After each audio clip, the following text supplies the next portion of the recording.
That You don't sounds gotta very fit all smart, right? 10,000, brother. You don't gotta fit all 10,000 words in, bro. You can speak as soon as I'm done. I'm gonna give you the floor. So, yeah, when you make a claim, you got to substantiate it. So, like one that you just made right now, and I asked you for what scientist, you didn't give me an answer. That looks bad on you because you made a claim and you couldn't substantiate it. So, when you make a claim, just follow up with where the evidence for that claim was. That's all you got to do, man. Not that hard. Yeah. Yes, I understand, but you're making me sound. You want me to feel stupid for believing scientists who've been studying this for years and years and went to school longer than you have been alive for, Name probably. one. Yeah, well, I asked you to name one, right? That was I'm charging you with the claim that you're making to go ahead and substantiate it. It ain't. I It can ain't name you one, foolish, but I don't man. know one off the top of my head. But no, Yeah, but but you're treating me like I'm foolish for believing what I believe it in, is and because I've it been is, to all this brother. It's propaganda. foolish. Not just you. Okay, I'm not singling you out. So you can see Everybody. why I'm offended, right? I know that everybody every day is believing it, so you're not left out, man. The whole world is thinking that way.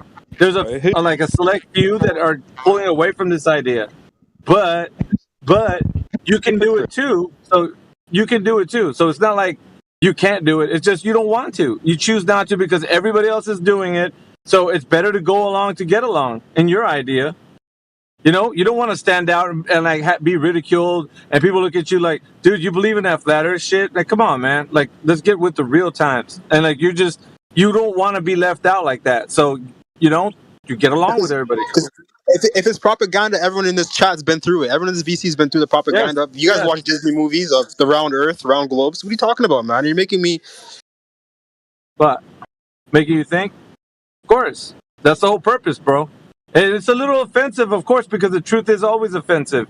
You don't walk up to somebody and say, hey, man, let me tell you the truth. And the person's like, oh, yeah, really? Tell me the truth.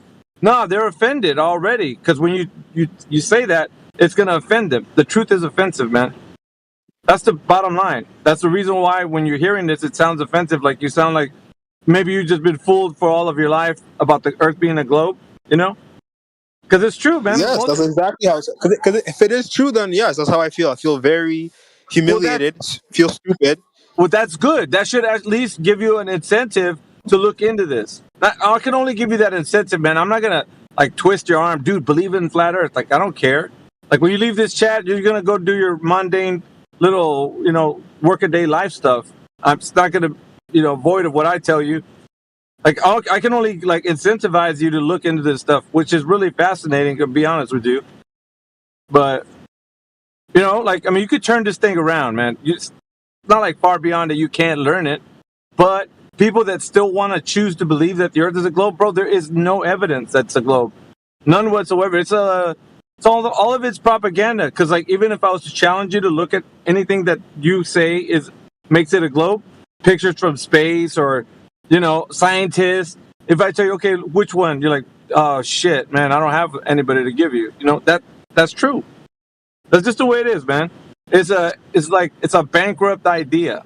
There's no So then, can you give me your evidence for why the world is round, please? I want to know why. I just flat. want the truth, like you said. You meant flat. Yeah, flat. I mean flat. My apologies. Yeah. So I got three things for you, man. It's observed that way, it's measured that way, and it's practically used that way. I mean, I'm gonna lay it out for you, man. If you got time, I don't know how much time you have, so I don't want to waste your time or whatever. I got time. Go ahead. All right. So basically, we observe the Earth as a horizontal topographical plane. If I say words that are too far beyond you, just let me know. So horizontal means that straight across. If you're looking straight forward, all the way across, it looks like a horizontal plane. Now, on top of that, we got land topography, right? Of course, if you're on land, hills, mountains, valleys, and all that stuff. So your observations of the real world are of one of the Earth looking like a horizontal plane that has land topography. So when we say flat Earth, we're referencing the horizontal plane that the Earth is orientated as. And I'm going to tell you that when we get to measurements. But first of all, the observation right now, it covers the way your perspective works, right? So that means that however you see the world is exactly how it is. Like regardless if they're trying to fool your mind into thinking that it's a giant marble, in the vacuum of space. They don't have any evidence for that. There's no way that's ever been proven, but they sure as hell give you this story that it sounds like it is, right? I'll give you that. So observation looks like a flat Earth, right? Horizontal plane, got land topography, but that's what it looks like, horizontal plane. So observation, check. You can agree with me or you can disagree, but I mean, obviously, you'd be a fool to disagree because even Globers agree with me on that one. Because they'll say, yeah, it looks flat from our perspective, but it's a globe. So on that, Yeah, that actually makes sense. Like that's the same reason why you look at water, it looks still. It should yeah. like at the Well, lake and stuff. well, shit, dude. Like now that you mentioned that, that was my. I'm gonna just give a little backstory. I know I don't want to bog you down too long, but that was my entrance into flat Earth. Water, the mechanics of water, the properties of how it operates, and the physics. Right. So for me, it was like try to understand flat Earth from a perspective that because the globe narrative is like, okay, well, we got like 70% of the globe is covered in water, and then the rest of it's land. You know what I'm saying? So we got to take a look at it from a perspective of, okay, we got all this flat water going on, man. Where does it turn into a globe? Like, how does it curve? That was my biggest conundrum. I really wanted to figure it out, man. So for me, I wanted to like try to crack the code on like how water curves at a global scale, you know? So I was trying to figure this Yeah. out, and what I was diving into when it concerns physics is hydrostatic equilibrium, right? So I was like, look at these big words, and it's just talking about water at rest, right? So if water at rest provides surface tension on its surface and it holds rigidity, which means that if you get like a cup of water, you know what I'm saying, and you tilt that cup Yeah. in any direction, that surface of that water on that cup always remains flat and level to the ground or horizontal. So you could use water for leveling, right? I don't know if you know construction, but in construction they use water levels and stuff to, Water. Yeah. I know. you know, like for flow and all that kind of shit. But Yeah.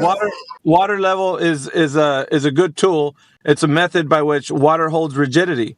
So it's kind of like a gyroscope in a sense, right? So water in a cup, that flat water, the flatness of that water always remains flat to the earth.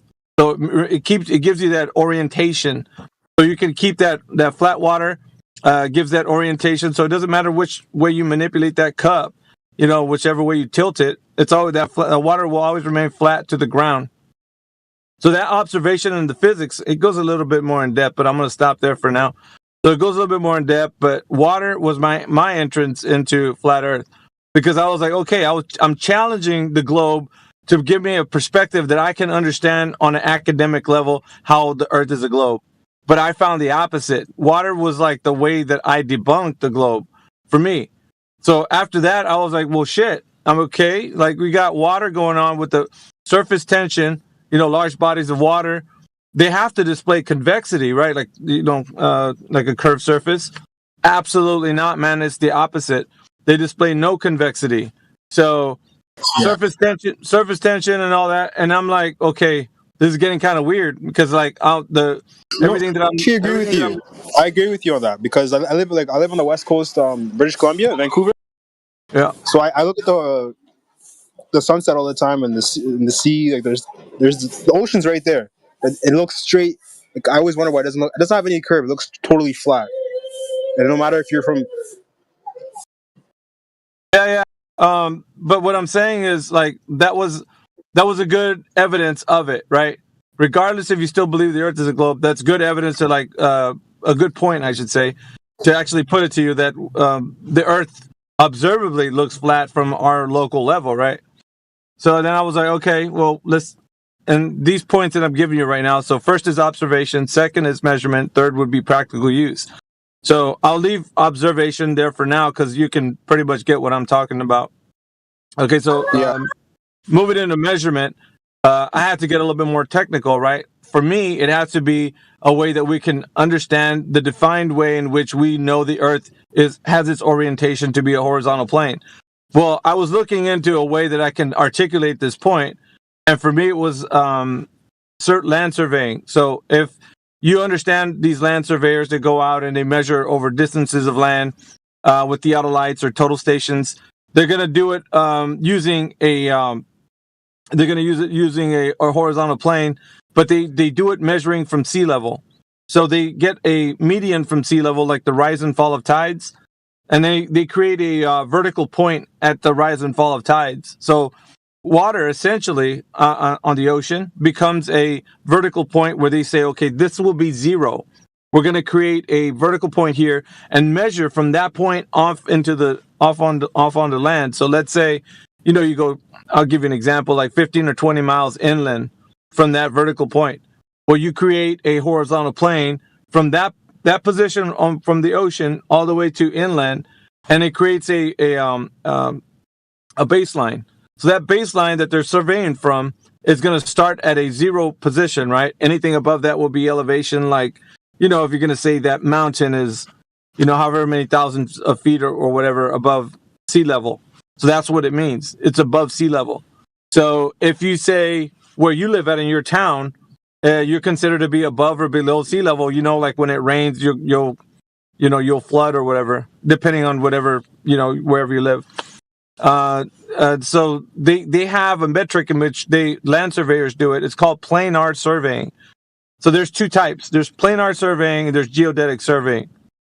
I'm going to tell you a little bit about planar. So planar, when they start measuring, right, they do short distances, and that's good for measuring for, construction of roads, canals, anything that you need to inquire about with flow, like water flowing, sewage flowing. You're going to need to know, like, elevation points so that, you're not backed up when you need to know about flow. So it's essential to understand this. So land surveyors give people that need to know this type of information that are going to build upon the land. Land surveyors provide this information. They do like 3D modeling where it shows like the land from a 2D perspective side view. And then they'll show like the up and down, like land topography, the features and shit. So land surveying using planar surveying uses that horizontal baseline. So that horizontal baseline from sea level all the way inland is like a flat earth planar surface. So that is what you consider zero, right? That's where you measure from. That's the baseline. And that right there that they use is what all of nature abides by, including a horizon, including water, the way it stays level, So everything's abiding by the orientation of the earth, which is a horizontal plane. Anyway, so planar surveying, right? That's how they're using the earth so that they can measure short distances and they'll know elevation and such. Geodetic surveying, however, is getting the raw data, the actual measurements of planar surveying, and turning it into a large scale. So let's say I want to gather up some raw data from the planar surveying. I'll get like information starting from whatever portion of land and get large swaths of land, and then just use a specific formula. I think it's Haversine formula. You guys can quote me if that's not it. But they use this formula to then turn that all those pieces of land, right, that they use from the raw data, and then convert it over into a curved surface. So that gives them the idea, that the impression, anyway, that they're living on a globe. But in no way is that raw data that's gathered from actual measurements. The raw data is from the planar surveying. So this is how the sleight of hand works, right? And I had to mention that to you because when you look into it, you'll find out all of this information. So planar surveying gives you the raw data, like the actual measurements when they actually look into the theodolites. And then the geodetic information is go ahead. Go ahead, Amish. Oh, sorry, my icon. I'm sorry.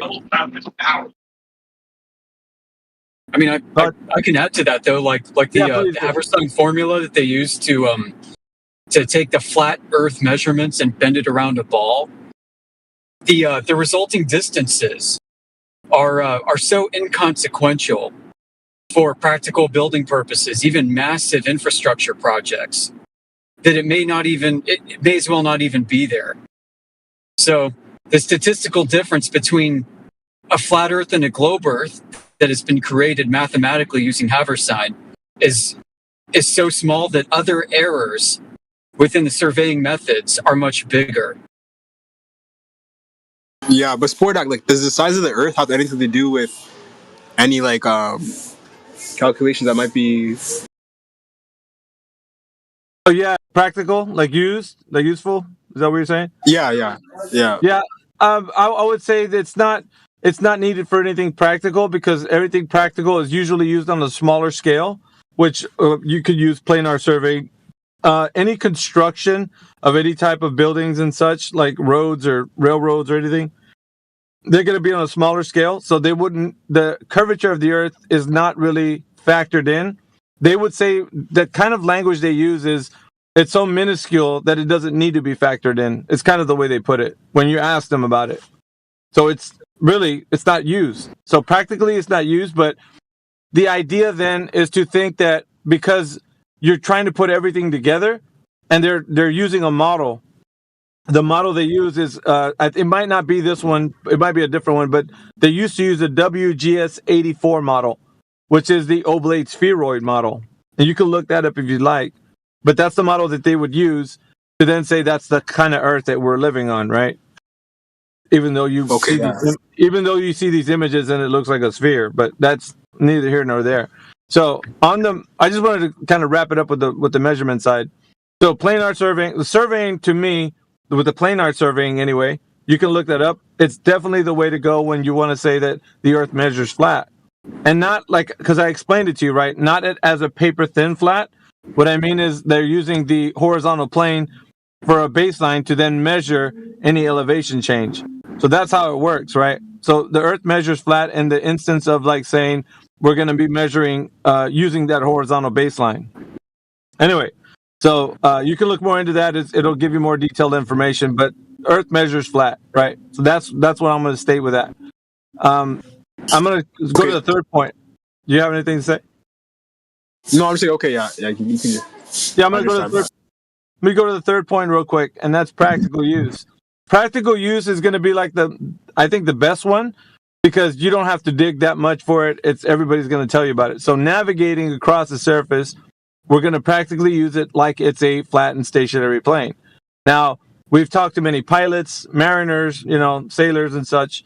They're going to all, should anyway, if they're honest, right? They're going to all say that they don't need to take the curvature into account when they're traveling the ocean or they're traveling the skies. And that is because they use the Earth as if it is a flat and stationary plane. Like they don't need to think of the Earth as a globe that's rotating. So even in their flight manuals, it'll tell them, to use the Earth that way. So pilots and mariners and everybody that's traveling over the surface utilize the surface as if it is a horizontal plane. So, and it's not rotating. So they don't need to factor the spin, nor do they need to negotiate over any specific amount of curvature. Now, this is important. Yeah, sorry to interrupt. Yeah, I was going to ask about that. Sorry to interrupt, but I was going to ask about the rotation because we're all taught about that in school, right? Earth rotation on how it's on its axis. Yep. Yeah. I'll tell you like this. They're telling us at the equator that the Earth is spinning around 1,000 miles per hour, right? So this is kind of like the numbers they give us. And as you go further up, because of conservation of momentum, right, they'll say that as you go further north, then that decreases, right? It should decrease all the way to when you get to the North Pole, it'll be like zero. Kind of like because you're in the top of the spin, right? So, but at the equator, that's where you feel the most spin. So it'd be spinning faster. Or, well, you'd be feeling it more at the equator. Anyway, that's what they're saying about it. But at the same time, you can live on the equator and you can live closer to the north, and there isn't any way to detect that there's any spin, nor is there any device that measures the spin. Now, there's devices that you might hear of that people say that is doing that, but that would be affirming the consequent. It's a logical fallacy.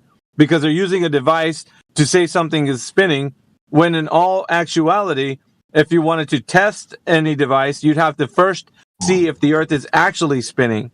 And you can only do that if you're making an observation of the Earth spinning.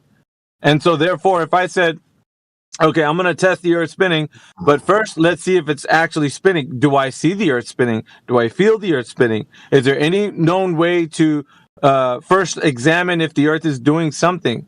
And if the answer is no, then I can't create an imaginary device to capture an imaginary spin, the thing that I'm telling you it's doing, if I don't witness it doing something.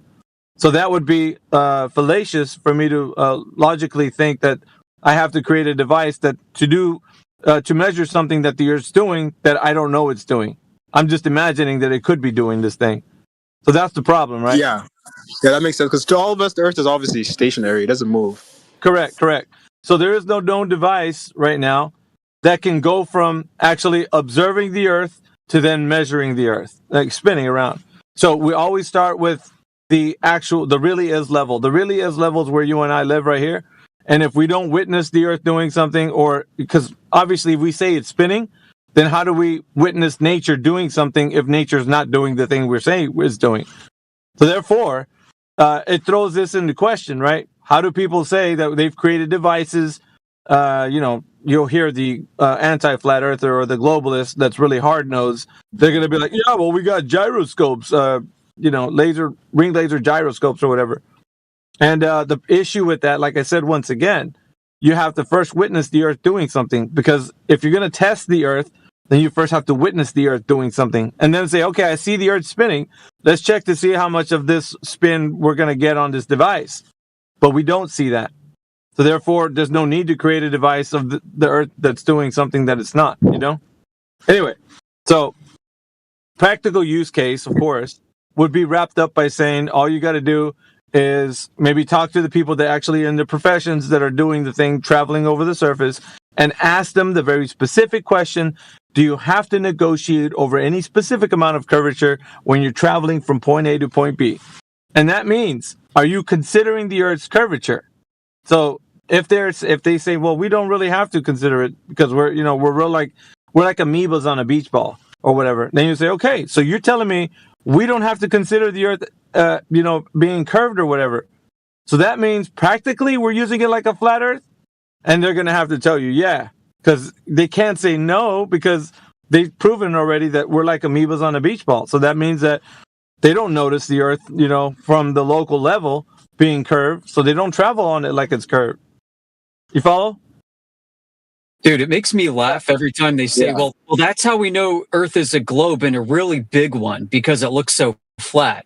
Or that's how we know the globe is spinning so slowly, because you can't even measure it or feel it. Do you hear the broken logic in that? Yeah. We have to stay logically consistent, Top. We have to stay logically consistent. So all of our points are sound and they're logical. And so, I can't disagree there. All your points are pretty logical. Really thinking about it now, yeah. Yeah, and if we were to ever face a debate or an argument about this, we always come out on top because of the fact that we're always staying with logic and reason. We have academia that actually backs us up, and not the pseudoscience that backs up the idea that the Earth is a globe. So for us on our side, we have all of what we consider applied sciences, right? Everything that's applied that you can actually utilize, the things that are practical, all of the science that's beautiful and wonderful that we use every day, that's what we adhere to. All of this pie in the sky ideas of theoretical science and all that, that's what we're against. All the stuff like they say things like, okay, so you mean to tell me that we look up at the sky and all the planets, are they flat? Like they start asking us questions like that, because I know that might be going through your mind right now. But if you're looking up at the sky and you're thinking of all this like things that what could be, but you have no way to validate any of those things up there, how can anyone on Earth tell you what Jupiter's made of if there's no way to investigate and physically interact with Jupiter to get any of the ideas that they have about it being a gas giant? Like any of the gases they think that exist on there, a sample. Like if they don't have a sample of something, how do they know? It's not a knowledge base. It's more like these guys are just guessing. And on top of that, they're giving you this guesstimation, and you're taking it on your worldview and then saying, yeah, Jupiter's a gas giant. But you don't, unbeknownst to you, you don't know that. You have to just accept what they're telling you about these pseudosciences. So this is what I'm saying. This is what I'm saying, man. This is the rub. So when you start to ask questions, everybody starts getting upset. They're like, dude, come on, man. Like, we learned about this in school, man. Why you got to be acting like we're caveman, man? Talking about flat Earth and wondering what's up there. Like, why can't you just accept what the scientist tells you? Because you could tell them that's pseudoscience, bro. Like, what do you want me to do? Just accept that you're telling me that rock up there that you think is a rock and it's got like ice caps and shit. You don't know. Nobody knows none of that information. They're just I totally agree. But that's how I felt when I first came in here. I'm like, what the heck? We all went to school. I passed 6th grade, right? The Earth is flat. Yeah. I mean, the Earth is round. The stars, and I understand what you're saying. So our position, like I said, is logical. What I would tell you, I would actually implore you, if you have any time, just hang around this room. You'll see what we're talking about. But give it a chance, man. Like, that's all I'm saying. You might be a bit dismissive on the onset, but if you hear our arguments and the way we handle other people, it's going to be more clear to you that their position is the completely fallacious one and the made up one.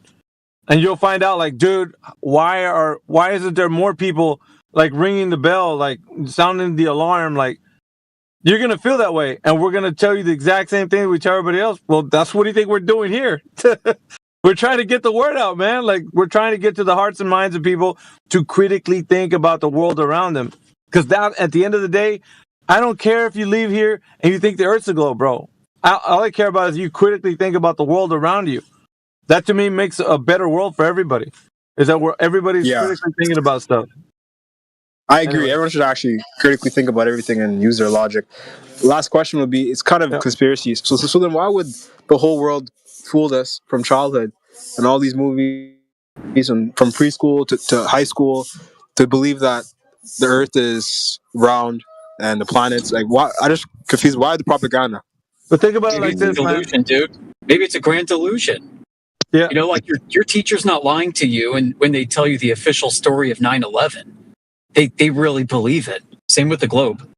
Yeah, think about it like this. Like, Sporadic Geek made a good point. It's like a tradition, bro. Like, like when you were told about Santa and all that when you were a little kid. Like, so it's a tradition. It's a tradition passed on for generations. The idea that the Earth is a globe, and nobody questions it. Just like when you were a kid, you didn't really question if Santa was real or not. Your parents and everything about Christmas made it seem like Santa was a real person. Like, reindeer and all that stuff. So you, as a young person, I mean, I'm just saying, if you grew up that way, you were fooled into thinking that Santa was real up until when you got older and started asking questions. But when you were a little kid, man, all that stuff was real to you. I mean, you didn't even question it. So that's how people are living today, right now, about the Earth being a globe, man. They don't even question it.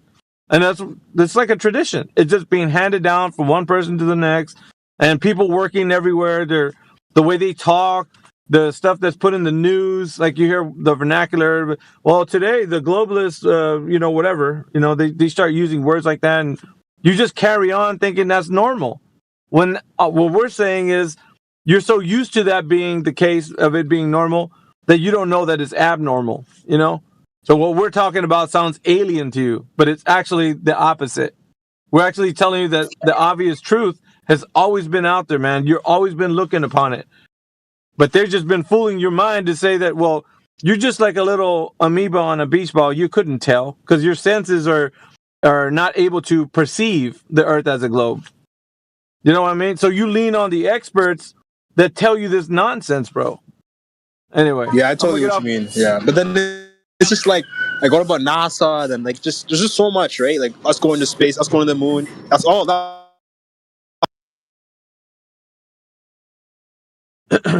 Yeah. There's a lot to it, man. Believe me, it will take quite some time for you to get used to this information.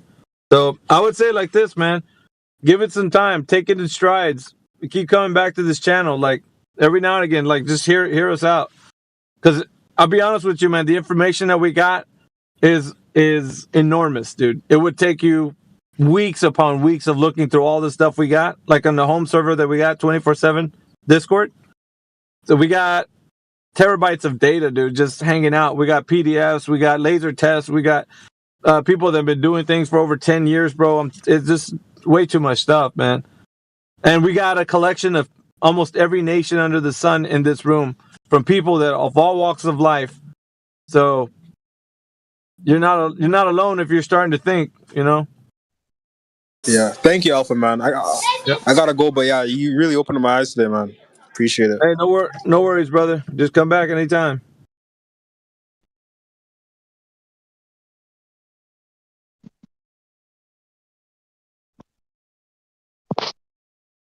Another mind open to looking for the truth, baby. Well done. Man, yeah, sorry for the moment. That was well handled. It's so rare to find that these days that you wonder if they're trolling, you know? I'm just gonna take it, man, because I don't get that very often. So. He came Yeah, in that was saying, good. "What is all this? You know, what's this?" Like, yeah, and like he then complained about being insulted. You know, yeah, you go, bro, like you're.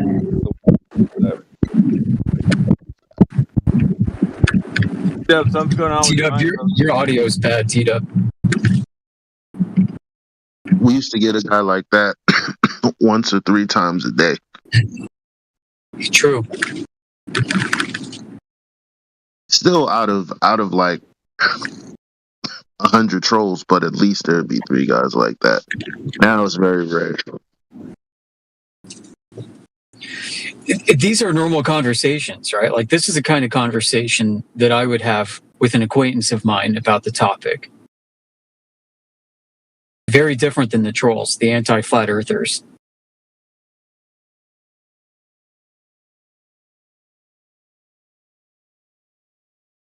Yeah, I noticed when Alpha got on his level, like, hey, I bet it sounds like this to you, or this is what you're thinking right now. And he was like, yeah, that is what I'm thinking. But I noticed his kind of tone kind of changed from there, and he just put his listening ears on. It is pretty rare. Yeah.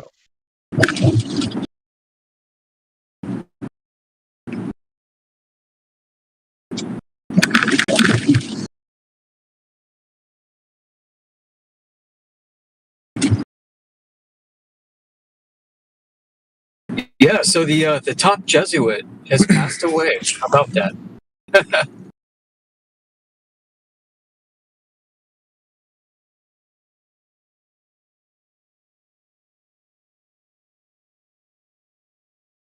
On Easter.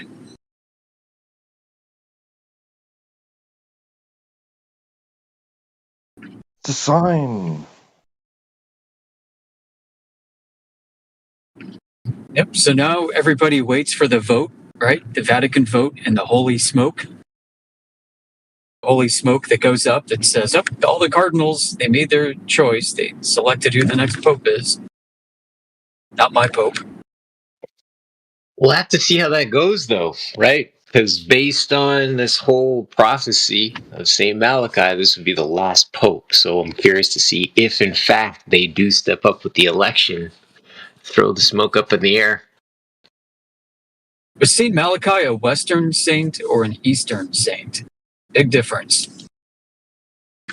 Eastern I have no Christians idea. have no pope. I just know he has a prophecy that was written, and so far it looks like it's coming true. But hey, we'll see what kind of narrative he was reading from when he wrote this prophecy.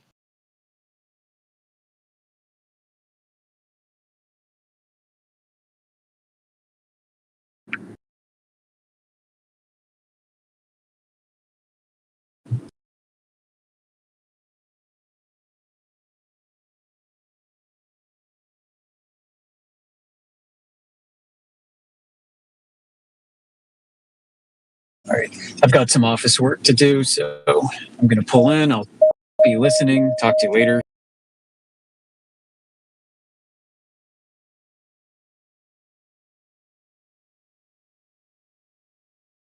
Later, Amish.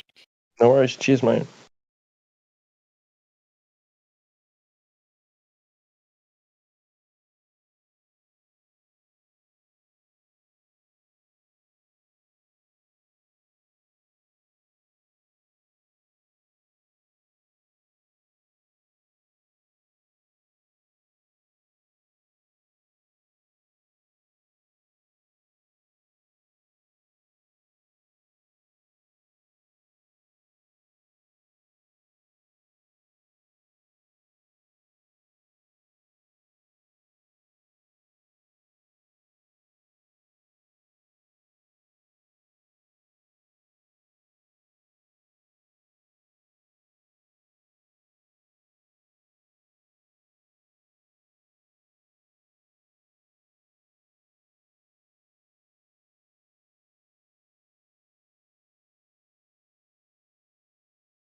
I know it's a bit off topic here, but the Eastern Orthodox Church has no pope and rejects papal authority, papal supremacy.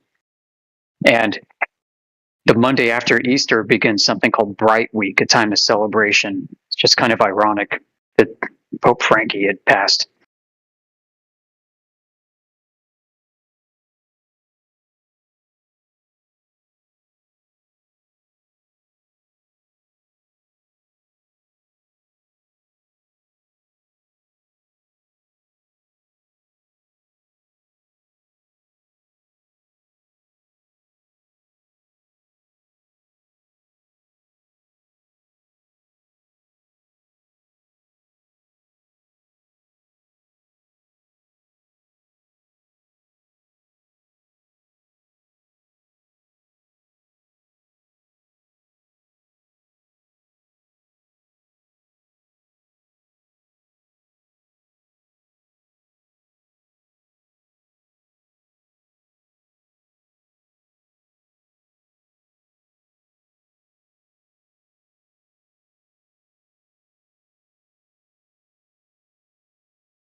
Well, flat earthers.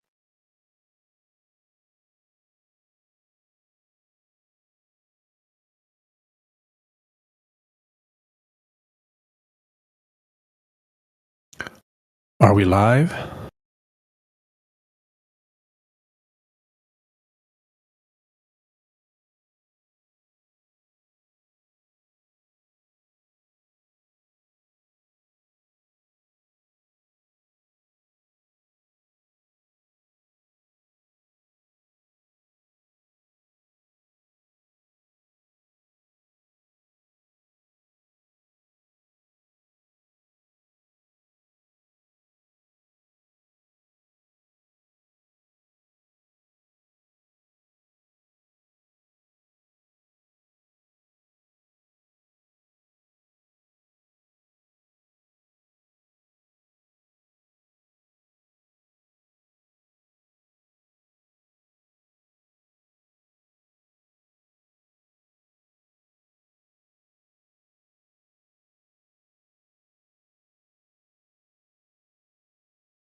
Did everybody go to sleep? What happened?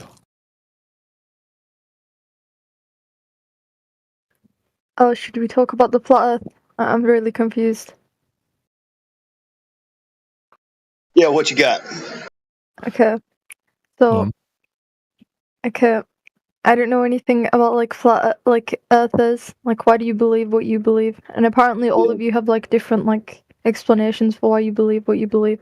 I spoke to this girl before, and she told me it's because like, what's it called? Gravity doesn't exist, and like if the laws of physics prove that like if there's water and it's on like a ball, the water would fall. So that's not possible. What's your explanation? Sorry.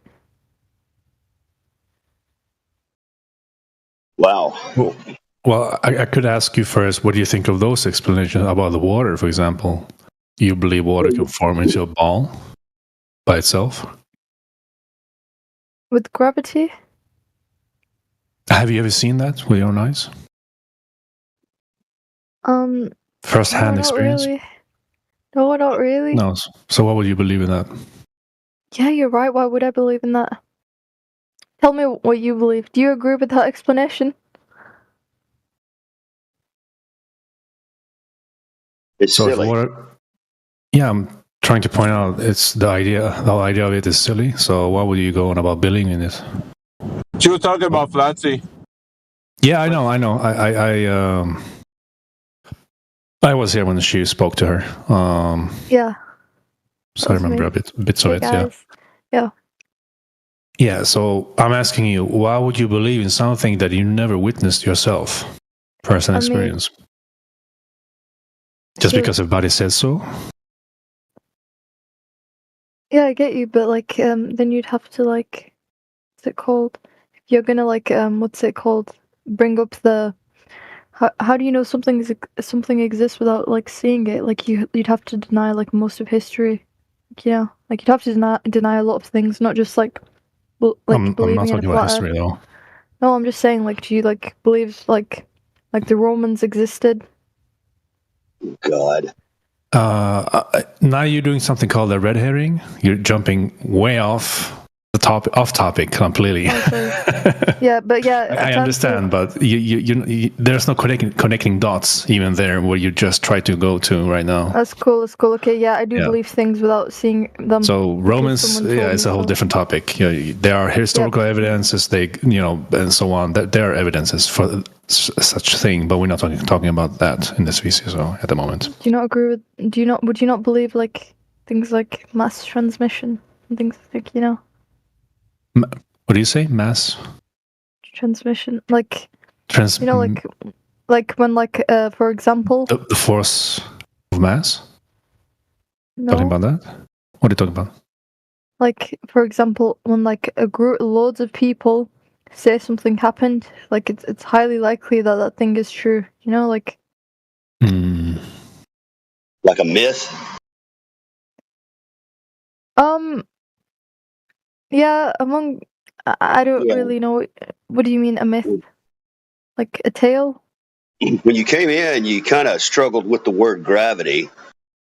Do you even know anything about it? No, not really. I'm really stupid. I just don't know about flat earthers. Yeah. There's a lot of people that come in here and the first thing they say is they're stupid and that they're not experts on this and they are looking to us for these answers. Then they ask silly questions like, do you believe in Italy? Yeah, Stuff that like sounds that. like me. Yeah, it sounds like me. Yeah. You got any more highbrow questions? What's the highbrow? Well, it's a more in-depth question. Maybe a little more intellectually in-depth. No problem. The first question I asked was, why do you believe in like the flat earth? Like, because it's a plane. It's a plane. It presents itself as a plane. We use it as a plane. We use it on a grid. We use it on a grid system. All the operations of all the things that are in the air and on the ground are done on a plane. Can you tell me more about that? I'm a bit lost. You know what a grid is? Yeah. On the plane, we use a grid for horizontals and verticals. Yeah. In a nutshell, all verticals are straight up and down. That's a plumb. They're all parallel. They don't diverge from one to another. That's the Earth showing you what it is. All your horizontals are parallel as well. Yeah, that's really interesting. That. Is it? Yeah. Yeah. What's interesting about it? Like the grids. Yeah. So there's no curving on the grid. It's the way we use it, horizontally and vertically, as it presents itself. Yeah. You know what I mean by that?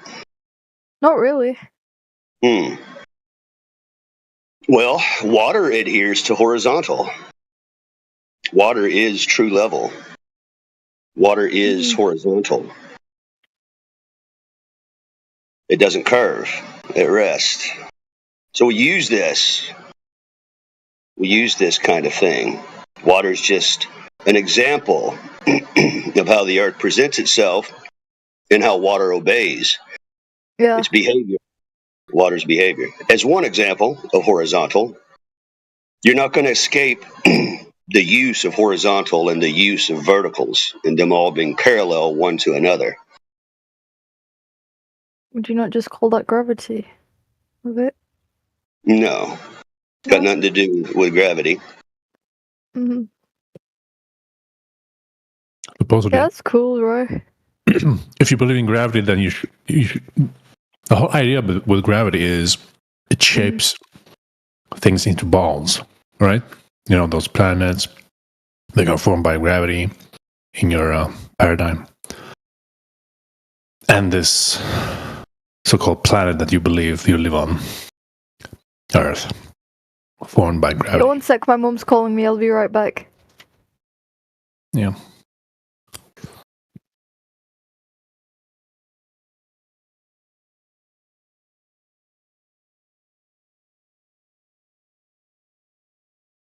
That was a rude interruption, mommy.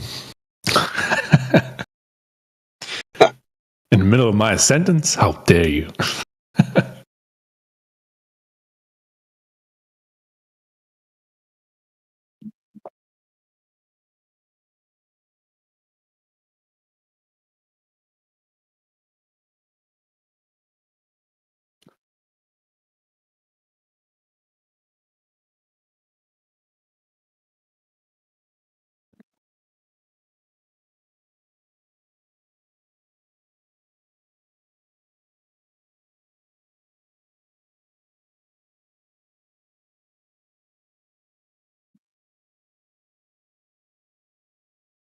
Yeah, it's so tough, man. It's like I hear, like, she came in earlier and was, obviously just trolling. Now she's back, but you don't know their intention. It's like you don't know if they're if they're if there's like some honesty under there somewhere. So it's like They've got to earn it. They got to earn it. Yeah, but right off the bat, I'm not giving them that grace, especially when they template out. They come in saying they're stupid. They ask ridiculous questions like, do you believe in countries? Stuff like that. It's like I'd want to talk to somebody if they're at least, somewhat, being legitimate. But when they're like that, it's like I mean, God bless you for talking to them because I enjoy listening to it, but I don't know if I could do it. It's like it takes all the fun out of it. What takes the fun when out they're of just somebody that's genuinely interested and has genuine questions? Yeah. Yeah. Yeah. There's more, I'd say, much more trolling than genuine questions. Yeah, like sometimes I hang around the politics and religions server, and I'm thinking about like trying to talk to these people, but it's like there's so few of somebody that's being like real. I don't know, and I shouldn't talk anyway because I get too angry. Well, if she's trolling or not, at least she's being a polite troll, in other case, in either of them. Yeah, those are the worst. Yeah, that's the at least we're having conversation though. It's good for others to listen anyway. It doesn't matter. Might plant a seed as well. Who knows? You never know how it can turn out to be in the end. She does have a pleasant cadence. If you look at the trolls, like you're not talking to them, but it's for the audience. Maybe to hear some of the ridiculousness from the Globe representatives. Maybe embarrass the Globers a little bit to hear the kind of questions we get asked. Hopefully. But it doesn't really pay off to get mad at the trolls, come to find out. But it is fun to slap them around with a wet fish a little bit.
Is the world round? Yes, it's a globe.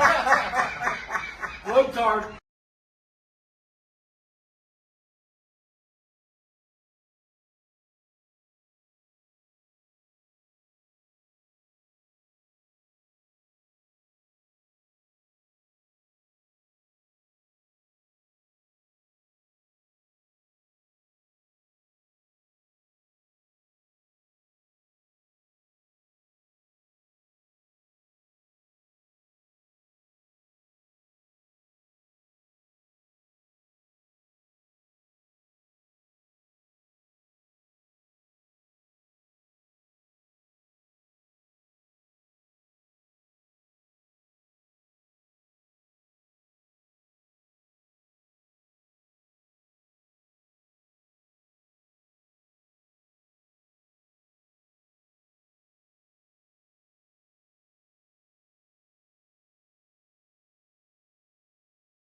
Hello? I'm horny as fuck right now, man. Well. Hello? Greetings, travelers. Hello? Batman. Batman. Batman. Batman. Oh, I'll be back. Food's ready. They always want to talk to Batman. What's going on, Paul? Paul Smith? You're needed at the register.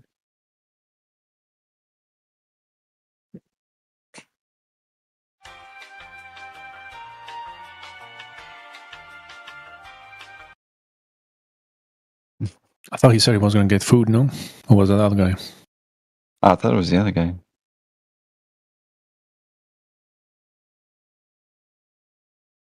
Oh my god, I thought my microphone was open because I just was talking about how I needed to get food. I thought it was hot mic.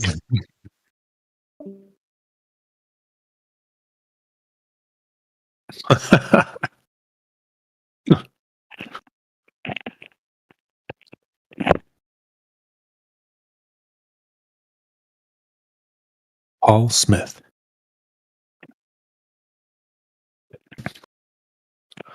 Let's just some fine curry on a fine glow berth. How do you know that? Oh. Guess not. He out.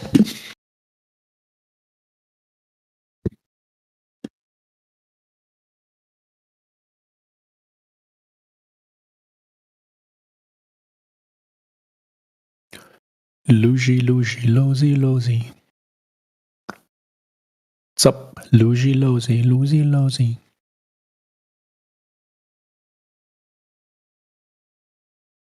Did I pronounce it right?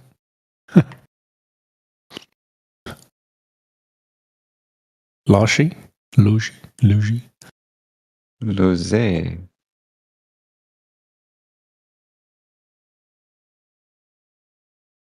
Shaimon, are we? Can you just say hello so we know you're not a bot? Hello. Ah, thank you. I don't know. It sounded a little like a bot. Yeah, we need some confirmation. I mean, do you think you're living on a globe? That would confirm if you're a bot or not.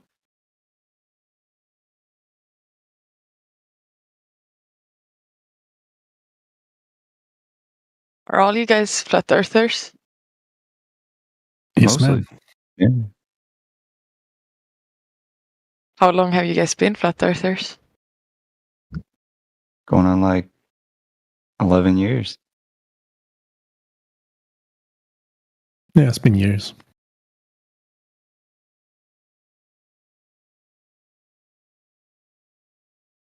And no, we're not a religious fanatic club, if that's what you're thinking. Nor are we part of any flat earth society.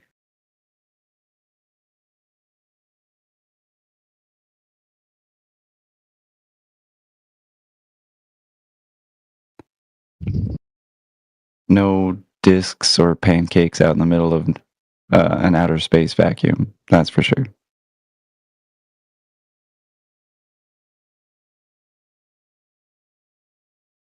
Have you ever heard of flat earth?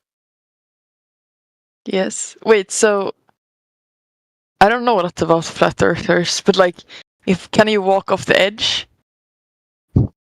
No, not that I'm aware of. I mean, I've never been to an edge, and we'll definitely not claim that there's an edge because, well, don't get me wrong, the Earth that me and you are both on is really, really big, right? And to be fair, I've only really gone to so many places on Earth, and the quote unquote edge isn't something that you actually need in order to know that the Earth measures flat. It's kind of like the universe, right? If I asked you, hey, where's the edge of your universe? Your ever expanding, infinitely going universe, right? An outer space vacuum. Have you ever been to that edge? No, but like I've taken like planes and traveled really, really far. Like that would Yeah, but account you've for never like gone to the edge of space, have you? no, I have not. So that would be a ridiculous question for me to ask you. I Because suppose you haven't if been you there. claim that like And I'm trying to tell you, I've never been to an edge, right? It's kind of like the edge of a lake. Can you fall off the edge of a lake? I suppose not. Or does the water just end? But if the Earth is flat, then there would need to be like an edge where you could fall off. Why would you fall off? I mean, what would you fall off Or into? like Space? Because we're not in space. Or at least in we're outer not in space vacuum. space. No. Where are we? I mean, we're on Earth. Me and you. Yes, but okay, not the globe in this case, but what do you call it? If you don't call it the globe, Just call it the the Earth. pancake is pancake not in space? No, can just say Earth. that's what I was trying to tell you. It's not a disk in space, and that's definitely not what we think. But if you type in flat Earth right now to Google, that's definitely what you get in the images, right? It is it's what I'm looking at right now. So I'm just Right. trying to That is visualize not it. what we think. Nobody thinks that. That's ridiculous. We agree. That is definitely ridiculous. Do you know why outer space is fake? Or why a flat earther would possibly tell you that? No, I don't know why outer space is fake. It's because it breaks the second law of thermodynamics, the state of entropy, but that me and you have right now on Earth, right? We're breathing gas pressure. Me and you, 14.7 psi, roughly, right? But do you think that like the Earth is like ever expanding? No. There's no suggesting evidence to tell us that. Honestly, I see the exact same things that you do, right? I mean, me and you, we observe the same things on Earth. Or if we go out into the water, we realize, dang, this water is flat and level. It's really strange because they tell us that, 71 to 75% of the Earth's surface is covered in water, right? Now, don't get me wrong, if you look in a cup, you notice flat water. If you look in a tub, flat water. Pool, flat water. Lake, frozen lake, definitely flat water. It's suddenly when you get to an ocean that you have to go, it must be curving, right? But Nope. isn't that because it's so like big that like you can't see it? So big that it curves. No, but like that you can't like see it like from the ground. That's what they want you to think. Yeah. That's what they Right. want to Well, they actually self-contradict, right? They tell you that boats can go over the curve, but simultaneously they'll tell you, oh, you can't see or measure the curve. I'll be honest, it's very hard for me to like debate it because it's like, as a person that's like lived like this Yeah, for so long, you're it's up very against hard for the me to world. like have a We all live debate. the same way as you. Don't worry. We came from the same tribe, if you will. Yeah, we were taught in school about the globe and that we're spinning, and they wheeled in, the card on the So you guys- television. Do you bringing guys Bill like Nye the have Science family Guy. that's also believes in a flat Earth? Well, let me hold you there first because we can talk about that. But flat Earth isn't a belief, right? I can't measure my shoe and then go, I believe my shoe is a size 11. No, I mean, I measure my shoe. And now that I have knowledge because I've measured my shoe, I know that it is a size 11.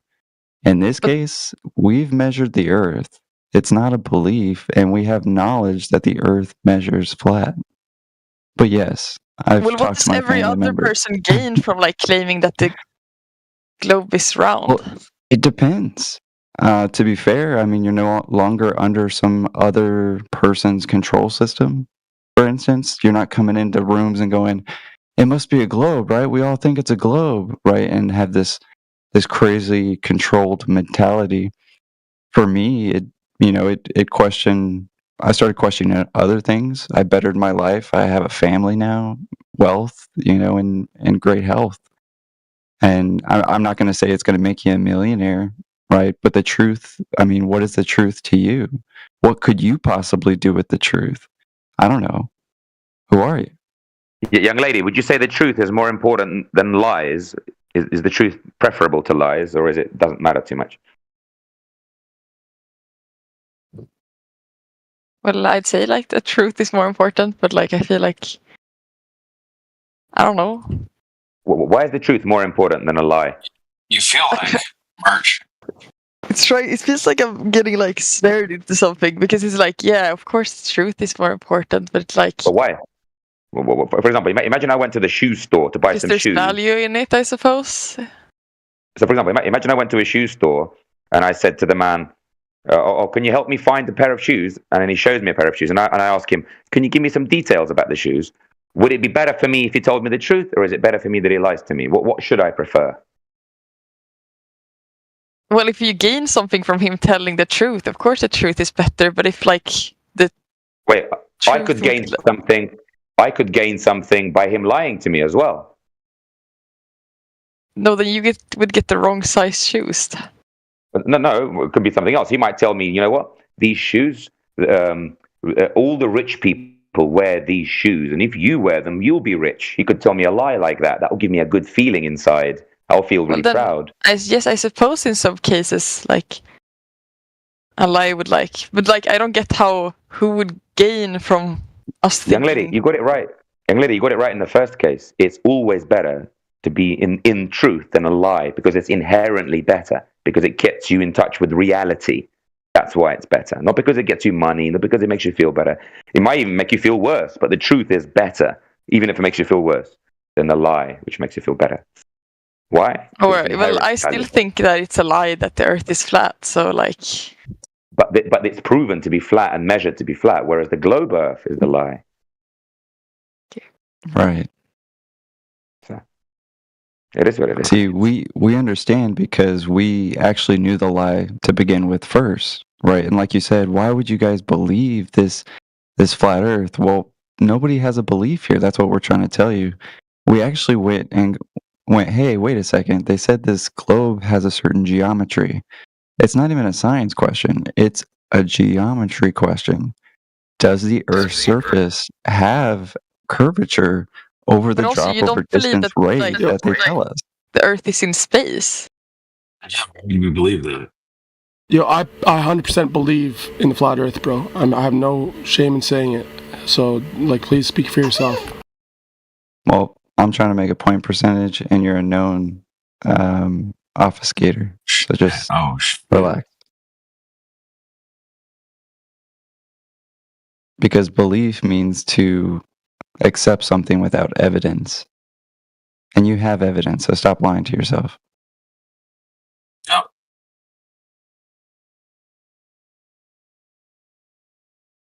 Is this like an Icelandic 304 or Swedish or? Swedish. I knew it. Nice. How dare you? Because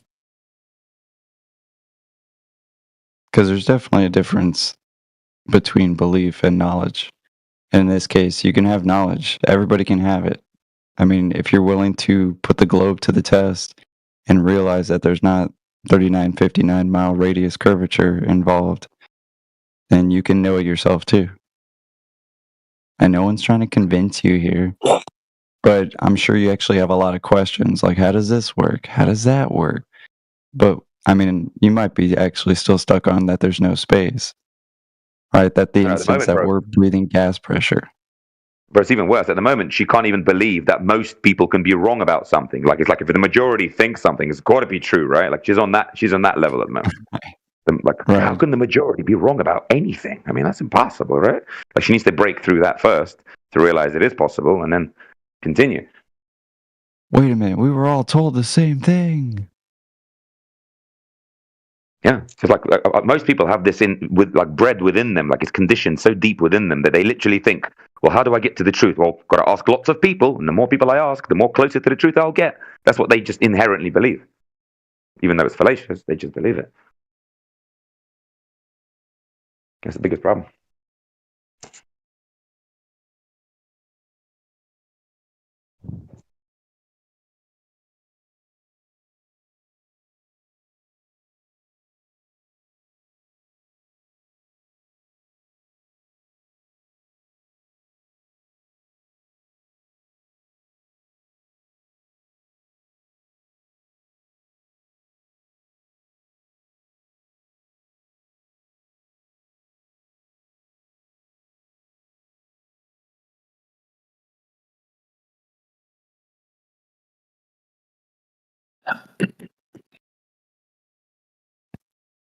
You got any more questions?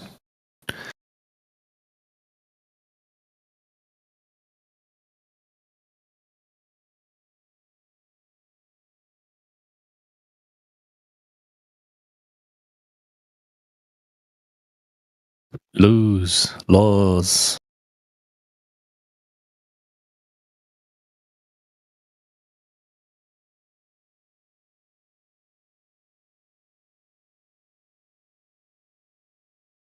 Oh, what a shame.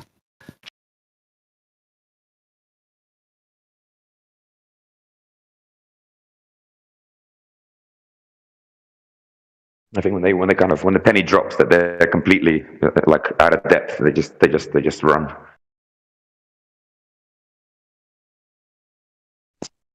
She was busy playing a game at the same time. I noticed on her profile. Of course. So her attention and diversion is on something else. Have next up. And yeah, like all this technical information about angles and distances, all that is they're not ready for any of that, because the first step of admitting that majority can be wrong about something, that penny ain't dropped yet. So any information you give them is it's going to hit deaf ears, basically, because they're just going to think, yeah, but wait a minute, but most people are right every time, so why are you giving me this? Yeah, that's what they will think.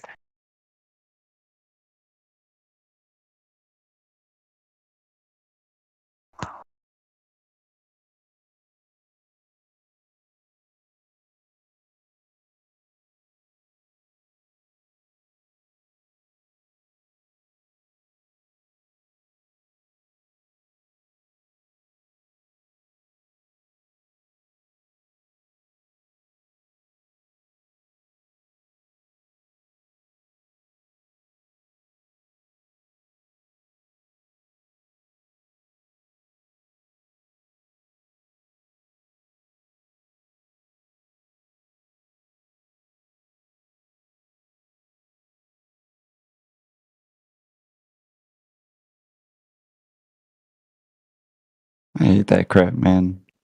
When you're having a good conversation, somebody's trying to do some thinking, and you just have an obfuscator who always comes in and doesn't even know what the conversation is. You said belief, and I have belief.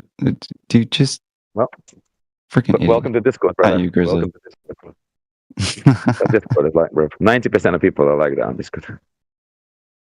It's obfuscation. And some of them do it willingly, voluntarily, and some of them do it unconsciously. They just don't. Yeah, it's true. Yeah, completely oblivious.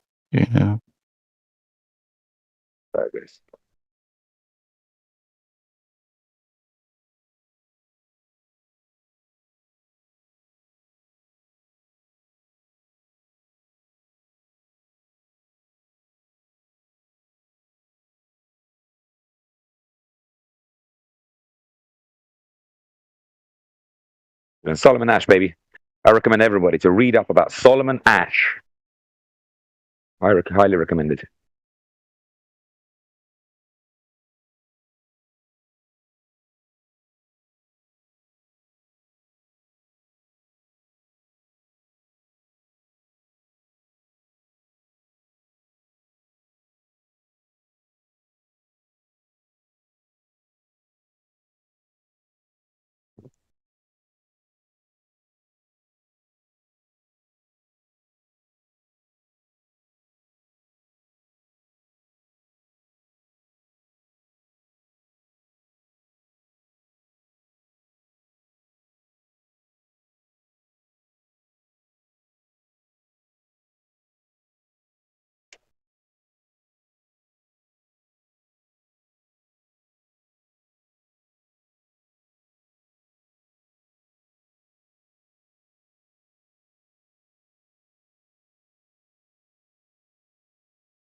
Wait, I have to scratch my left ass. Hold on. Yeah, get that nuggy. Get that nuggy. Wait, my right ass too. Hold on.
So, does anyone in here watch like flat Earth debates on YouTube? No. No. Yeah, well, I mean, I don't have a YouTube account, but I look up stuff on YouTube every once in a while. But it's mostly just like, informational stuff, like hey, how to fix this model of ceiling fan or something like that. But like, I use it for the live stream in case, like, hey, someone drops TOS and you gotta clip it and post, or they talk about self harm or something like that. You gotta clip it and put it in mod mail so they the mods can see it and all that. But yeah, I think why not overall, I think. Hold on, Darth. Overall, I think YouTube used to be very fun, and it was cool. It was entertaining. You had a bunch of independent broadcasters putting up their own content, and now it's just a bunch of idiots talking. Like, I mean, how many? Like, if you go to you fire up YouTube and it says like, I don't have any recommended, but it'll just be like a bunch of people in front of a camera. There is a really good meme for it where it shows YouTube like 6 years ago. And it's like, Meowcat and whatever things. Just random funny shit. YouTube now. It's all just some person sitting there, center of the screen, giving some bullshit take on some topic they know nothing about. I mean, it's like the whole thing's just turned into just talking heads. It's not any better than cable news at this point. You fire up YouTube, it's like, is there anything cool to watch? I mean, nah. Like, because you have a lot of different people in here, but isn't your YouTube channel just like basically 20 people in front of their computer talking about something? No, it's mostly because it's a protection, because like people get globamnesia. The reason why we started live streaming it is because it stopped or helped counter so many other problems where people come in here and they make a claim. Flat earthers are doing JQ. Flat earthers are X, Y, and Z. I didn't say that, that type of thing. But when we first live streamed it, it wasn't so much for entertainment. It was just to say, hey, there are flat earthers and they're out there talking. If you care to listen, here's where you can listen. Or don't. So what I'm saying, though, isn't the content of your YouTube channel or the co-creator, whatever, isn't the content of your channel literally just people in front of their cameras talking about something? No. What else would it be? What else would you call the content of your channel? Yeah, it's reflecting the Discord channel. It's just basically just a recording of the Discord. That's it. Which is just people in front of their screens talking. No one's live in front of their screen talking. Like, the closest thing you could say to that. Well, turn your camera off. You're not supposed to. No. That's not what I'm saying. Like, okay. Like I'm still talking to a screen, whether or not my camera's on or not. Yeah, the closest thing you could say that we did something like that was when Nathan was here for that hour, where he's got this like talking head in front of a camera, giving some take about some topic he doesn't know anything about. I thought you were a supporter of Nathan.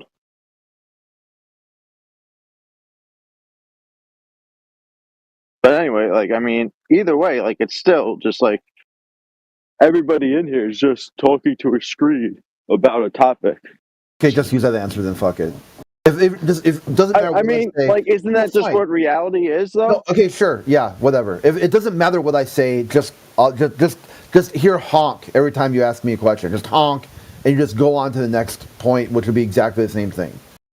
Or just or that's easy. Just that's easy. Like ding. You say the content of your channel is like the mirroring of Discord, and what is Discord if not just people talking to their screen? You're the content. You're the one being showcased. Ding. Yeah, we're all being showcased. Ding. Ding. Ding. We're all being showcased. All right, great point. Thanks for coming by.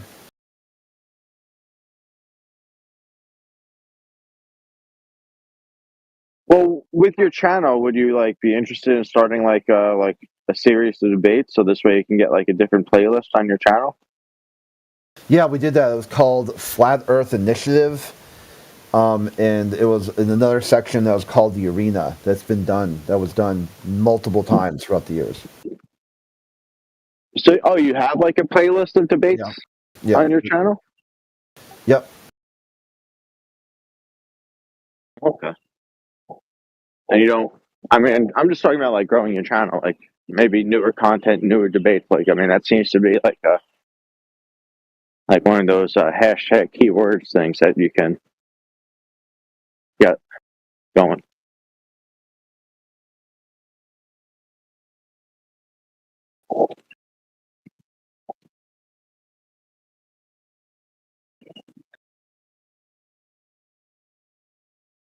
Just a thought.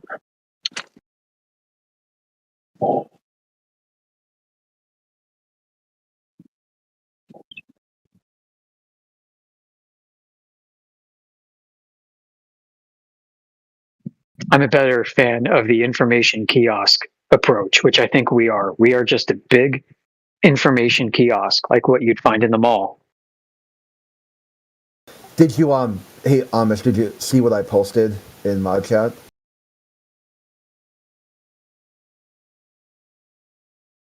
That does, you can look at it at your leisure. I thought you'd like It drive the point you made home.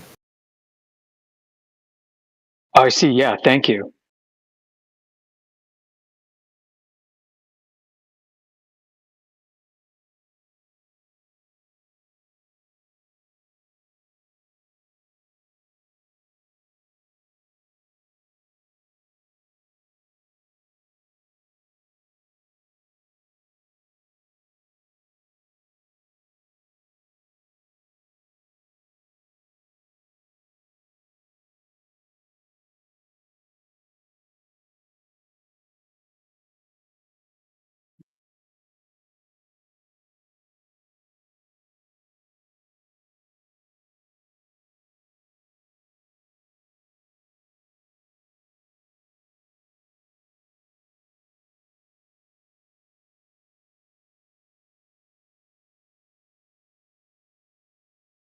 Scatter this time.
Hey, Kurt, I got another question. Yeah, ding. Ding Is it what? serious? Is it a serious question, or is it just gonna be? Doesn't matter what I say. You're just gonna double down on whatever it is. Serious question. Okay, I'll adjudicate it. If it's a serious question, I'll give you an answer. If I find it does some silly bullshit, I'll just say ding. So if all things go well for me, I'm hoping to get my license, probably by start of summer of next year. Hoping the case. Is there any like experiment that you guys want me to run using my equipment? I would say I don't want anything from you, and I don't need anything from you. Right, this is for the room in general. Just not that it's a microaggression or anything. I'm just letting you know that there's really not much I can get. Like that. Like say if there was, I'd be like, hey, Darth, I want you to just turn your camera off. And it took so long just to get you on board to that one thing. Very, very low level, easy ask. And it took, 6 months to get you to do it? So at that point, I'm like, I know that whatever there is I would ever want from you, it's better off not even asking or even caring to ask. Because this isn't. Hey, it'd be like, hey, Darth, can you do something insignificantly easy just for the sake of because of whatever, and you got to fight against it. I'm like, fuck it. This guy's no point. No point. Yeah, this isn't just for you. Like anyone in the room, like using my land surveying equipment. Is there any experiment that you guys want me to run? Yeah, I'd probably say my take is probably pretty similar to everyone else's take. I don't know. I mean, if anyone else can hear. What you could do, maybe set up your own globe room with other globalists and talk about, hey, what measurements should we do to verify your globe? I could do that, but I'd rather ask like a flat earther to do me something.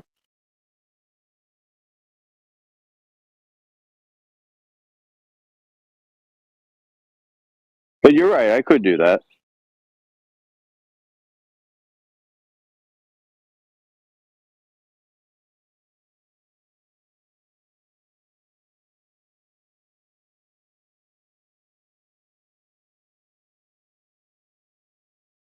But I'm just saying, like, you would have the utility of a licensed land surveyor to run any experiment you want.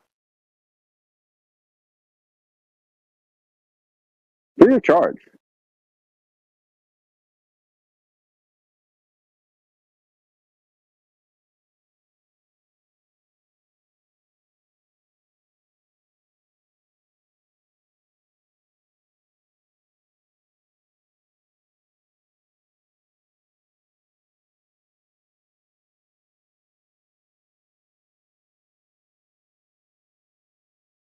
Nobody wants to take me up on my offer. Yeah, I'm saying probably the downfall you had there was some very low level easy ass that people did in the past that you failed to comply or failed to even do any of it. So people are just like, yeah, no thank you. Possibly.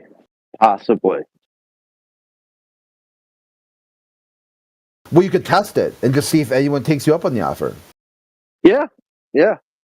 What you could do is like make like an ad or like a banner or something that you could be like, hey, about to get my license, what measurements or observations, experiments would you want me to do? And like post it like every couple hours or something, or and see if you get any bites.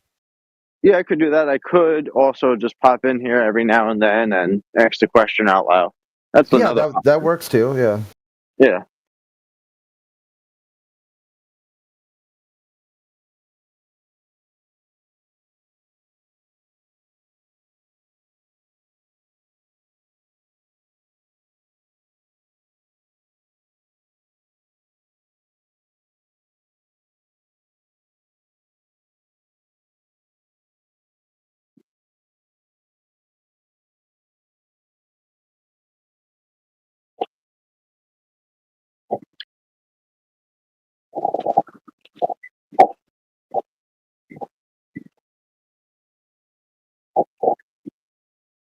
Would you be willing to set up like a debate with me if I get my license with someone? This way you could have like on your channel, Globe Land Surveyor destroyed by Flat Earther.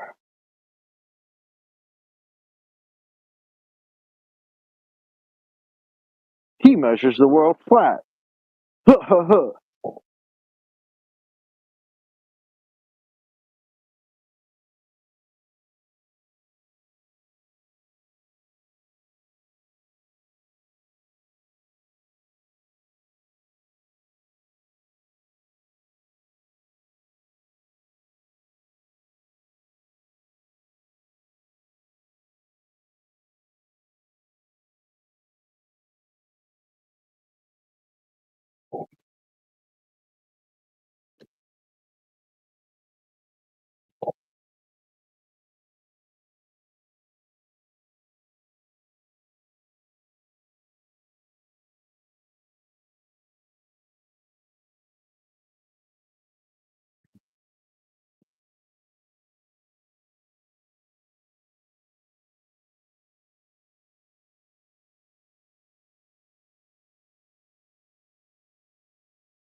Hello, everyone. Hey. How is How's it everyone going? doing? Pretty good. I'm doing all right. It's great.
Hello? Anyone there? Yeah, I'm here. What's up? Are you believe the Earth is flat? No. Oh, okay. Yes, it's not a belief system. That's what's the important part. Wait, then what is it? The Earth is what it is, and belief is not required. So no one here is talking about beliefs, one way or the other. Either someone they know it or they don't know it. It's really that simple. Okay. Are you religious? No. Do you know God doesn't exist? No, there's a God, and I know God exists. So you know God exists? Yeah. 100%? Yeah, I've like just like I know you exist. I have a personal relationship. I've personally spoken to God. You've spoken to God? Yeah, How do you know that's not a devil? because it's not. I know. What? What do you mean because it's not? I know. I know it's not a devil. It's a God. Yeah. Okay, how do you know it's not an angel? Yeah, because it was God.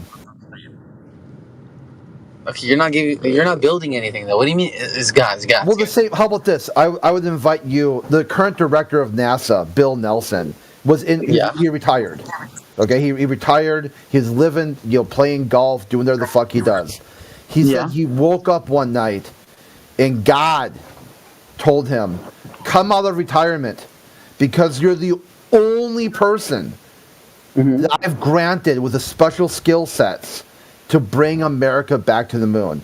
Because he was an astronaut and a politician with like some 50 years in public office as either he worked for the government in some capacity his whole life, either as an astronaut or as a congressman. And he went to he went to the president and said, "Give me the job. I just talked to God, and God told me to make this happen." So they did. So they made it happen, and he became the director of NASA for years. Right now he's a new guy's coming in, but he's finishing his term, one of the longest running directors of NASA. God bless America. So well, I would say, hey, how do you know? You could talk to him. How do you know? Because my take would be, maybe you didn't talk to God because America didn't go back to the moon. So who were you talking to? If you were the man that God said would bring America back to the moon, and America did not go back to the moon, who were you talking to? Why would God care about America? Because we apparently, if you ask NASA, God loves America because God loves capitalism. Wait. God loves America. Yeah. Why would he That's what they say. They tell you God bless America. Yeah, one nation under God. No, they say God bless America. God bless America. Yeah. No, God has directly blessed America. No. They say God bless America. So they want God to bless America. And they have. And God has blessed America. Yep. God has blessed America. Do you think he blessed them? Yep, they think so. That's what I'm saying. Having the highest having one of the highest suicide rates. You could talk about it and ask them. Yeah, go ask them that. Don't ask me. I'm not going to answer. I'm not asking anyone. I'm not going to answer. Okay, hold on, dude. You're getting off topic here. That's why I'm trying to get you back. Okay. All these. No. This is actually on topic. No, it's way off topic. It's way off topic. It's not because it's about America and God. What do you mean? How is it off topic? Because you said this is for your religion. Your religion channels. No. Yes. No, it's not religion. It's not. Yes, religion. it is. Yes, it is. You said you have to know the Earth. Okay, fuck it. Go talk in your religious channels. I mean, this is why we shouldn't really worry about, like, when these people go, "Oh, do you believe in religion? You stupid Christians." Dude, one of the astronauts wrote a book about how he saw space Jesus, for fuck's sake. You just go to the bookstore right now and just go read about Space Jesus. Brought to you by Space Actornaut. I mean, why are you coming in here asking everyone here if they're religious or not? What does that have to do with the topic at all? Yeah, like, besides, like, you'd probably be more of a Muslim if you believe in the flat earth than a Christian. Or nothing at all. Atheism. Atheist logic matches flat Earth perfect, just like a glove. You switch one or two words, and it's exactly the same logic. I am unconvinced by model or models presented by state sponsors of religion. I lack belief in model or models. Yeah, I lack belief in models. No, there's secular models of like. Let's see it. Let's see that monkey. What secular model do you got? Yeah, just the current one. No, that's Catholic. Version. That's Catholic Church. That's NASA. All of it. I'd say if you had an atheist model of reality, shit. Present with there is no such thing as like an atheist model reality. No, it's just Catholic. Yeah, that's the only one that we got right now. It's just a reality of which is like, Catholic. The people not believing in God. Yeah, which is so that's what's interesting when they say, "I don't believe in God," and I'm like, okay, and we live on a globe. Okay, why? Because NASA took a photo. So you trust NASA? Yeah. Well, NASA says don't trust NASA, only trust God. What? What? Well, yeah. What? You did it. Where, you literally blurted the what like on cue. This is why we live stream it, because that is the most amazing clip right there. That's fucking hilarious, dude. You blurted the what? Yeah, where does like NASA say don't trust NASA, trust God? Yeah, the motto of the U.S. federal government is "In God We Trust." Yeah, no, but where does NASA say? So NASA, when you go to like the vehicle assembly lab, there's a huge sign on the wall when you walk in. In God We Trust. And then below it, everyone else, bring your data. Right, but that doesn't say don't trust NASA. No, it means if you're going to make a claim and you are not God, bring your data. Lots of it, all of it. Bring all your data. And even then, if it goes against what God has said, you're not that dog will not hunt. You're dead in the water. No, because it doesn't say which God they're talking about. Yeah, they're talking about God of the Bible. Definitely. It doesn't say that. Definitely. Though. Yeah, definitely. They're talking about God of the Bible. Definitely. Definitely doesn't. Definitely. When they read from the Bible and brought a Bible to the moon, and like they asked Edgar Mitchell, "Why'd you bring a Bible to the moon?" I just wanted everyone to know if they find the solar system and something that had happened to the Earth, and there's no people left over, the moon will perfectly preserve the greatest book ever written by humanity. God bless America. So yeah, they're talking about the God of the Bible. Definitely. Without a doubt. Without a doubt, they are directly talking about God of the Bible. No doubt in my mind. No doubt. That's like your opinion. No, it's like straight up recorded. Just go to NASA, like NASA.gov, and just read astronaut biblical readings. You'll get all of them. Oh yeah, I wouldn't be surprised if there are some Christian astronauts out there that have read the Bible when they were in space. No, I don't think because last year, old boy wrote a book that he saw Space Jesus. Going to space reaffirmed his faith in God of the Bible. Right. So that's why I know without a doubt the astronaut corps is extremely theistic. Right-wing, extreme theism. Without exception, all of them. And the excuse they give for this is that they are drawn from the military. So the military, high-grade military officers are generally more theistic and right-wing. So that's why they got an excuse. They dropped it. They said the reason why so many astronauts are like this is because the pool of people that we're drawn on are all that way, are majority, like 99.9%. So it's hard to get somebody who isn't a right-wing Christian conservative from a pool of people who are like 99% right-wing Christian conservatives. It's not like NASA's pulling from the general public. That would be interesting. That'd be like, yeah, let's do that for a while. Oh, no, we're not going to do that. Why? Well, you could do it if you want. if you want to go do it, you could do that. We're going to pull from these high-grade military officers. Well, why would you do that? Why would you pull from the military? Because they got the right stuff. Huh. They do. Well, why do they got the right stuff? Because God endowed them with the certain... Yeah. Because God endowed them with certain skill sets that other people don't have. That should be a clip right there. Because God. And then what? Yeah, I mean, the what was funny because it's just like, what are you talking about? NASA doesn't say don't. Why do NASA, we have? There's Why no, is it so? there's Why? literally Why does that have to no be that way? motto.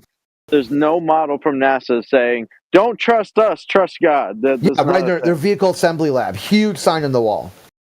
Yeah, no, that doesn't say "Don't trust NASA." Yeah, don't trust government, trust God. In God we trust. We don't trust in government. We entrust in God. And the God they're talking about is God of the Bible. God. Or the God of Quran. Well, I mean, yeah, that goes into debate topic, which is outside the scope of this channel, about the, Abrahamic religions and how close are they, how far apart are they. That's a totally different avenue, totally different topic, totally different channel.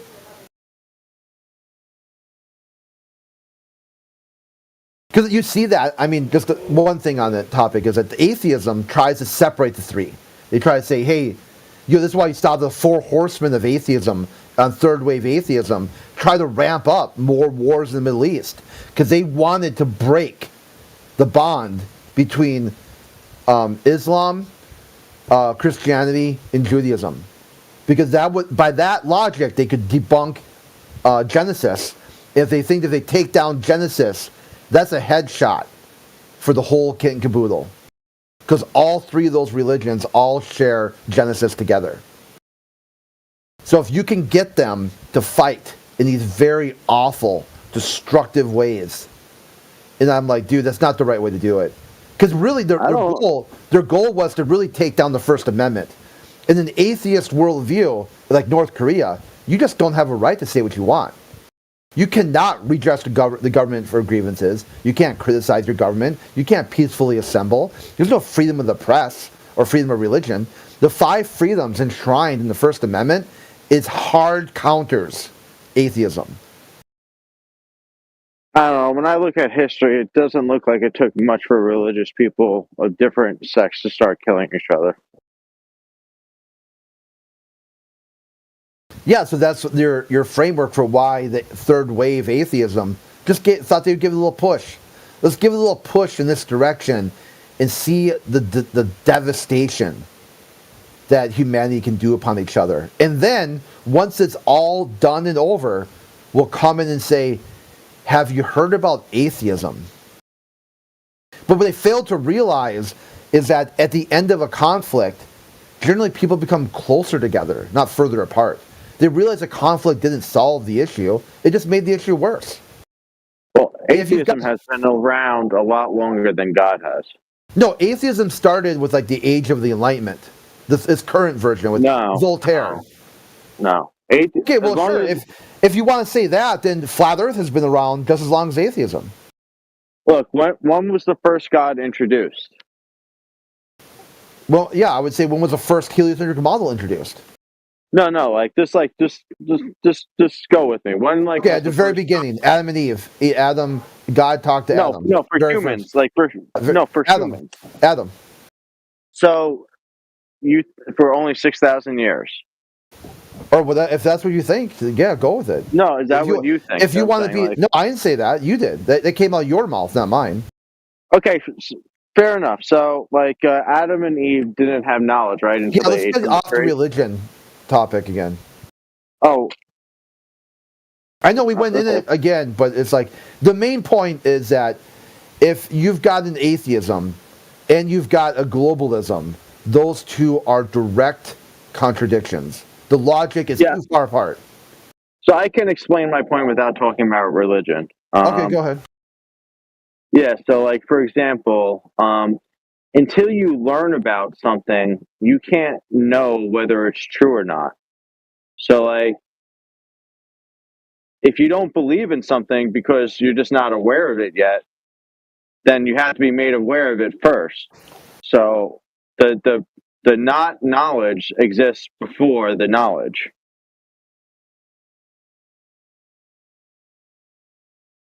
Make sense? Yeah, I'm listening. Go ahead. That's it. But the not knowledge exists before the knowledge. I'm done.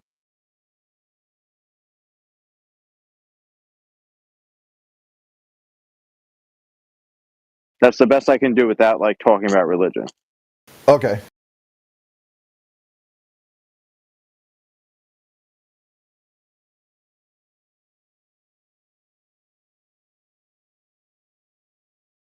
And then I was hoping, it wasn't going to take too long, but it's perfect. Use that same logic for flat Earth and globe Earth. If it's not curved, what is it? Yeah, if it's not curved, it'd be flat. So the not first, right? The not knowledge. And if it's not flat, it would be. Yeah, not flat could be a lot jaggedy, but it could be curved. Yeah. Yeah. It could be a lot of things. So let's start with the not flat first then. Yeah, it's definitely it's definitely flat, but it's not curved. Okay, so we're just going back and forth then. Like you're saying, let's start with the not curved first, and No, your logic. That's what I'm saying. I'm saying use your logic. Like by that same logic, I can just say let's start with the not flat first, though. Okay, we'll go with that. Go with the not flat.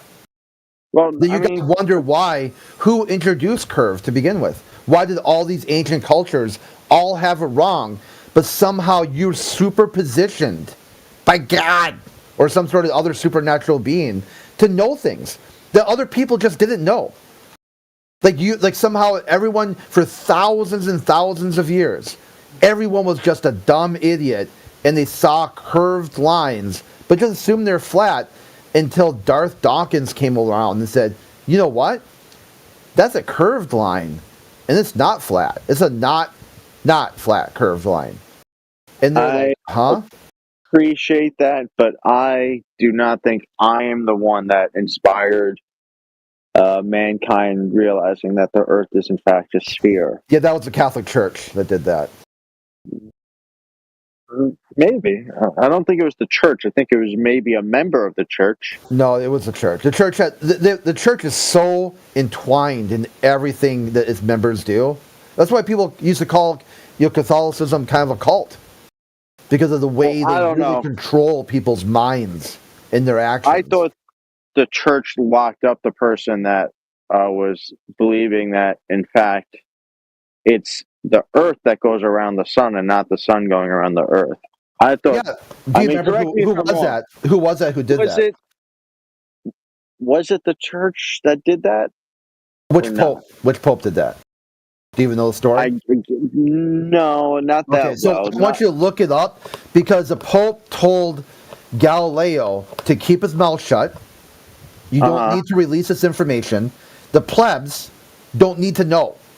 It's not required for them to know this. The Catholic Church has always been about controlling information. So Galileo said, well, I think you're wrong, which the Pope is considered the Word of God on earth. So he's basically saying, God is wrong, I'm right.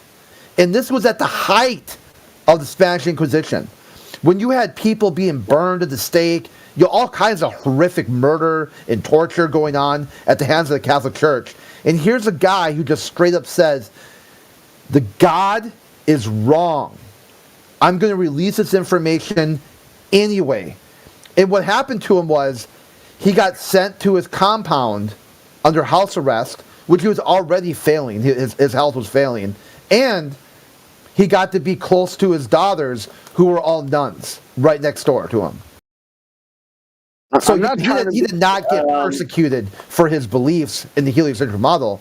He got a slap on the wrist for heresy. He committed direct heresy and got a slap on the wrist. I mean, you can say it's because you're a mod that you get to talk about religion, but I feel like it's kind of unfair that you get to talk about it and I don't. I'm not talking about religion. I'm talking about a criminal trial that involved Galileo. Oh, so we That's what can I'm talk talking. about like the church, just not the religion of the church. Let's talk about the trial. The trial. So at the time in the Spanish Inquisition, what was the punishment for heresy? I'm pretty sure it was like death. What did Galileo receive? Banishment. House Maybe arrest. death. House arrest. Yeah. So death by banishment.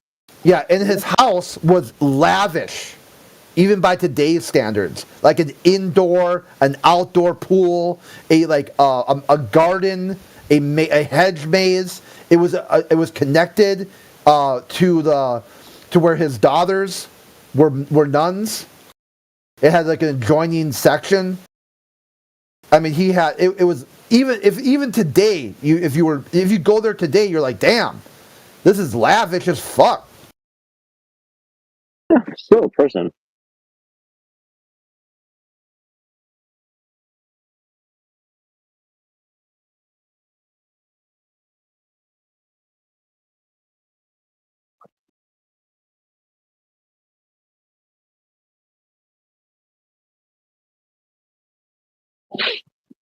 Then you look up the data for the time frame. How many people were wrongfully convicted of heresy? So millions of people. And has the Catholic Church ever apologized to any of them or their descendants? Well, fuck no. But did the Catholic Church apologize to Galileo? Well, fuck Galileo yeah, they did that, and they made him. I think they made him a saint, if I'm not mistaken. Galileo was right. Okay, no, not a saint. Okay.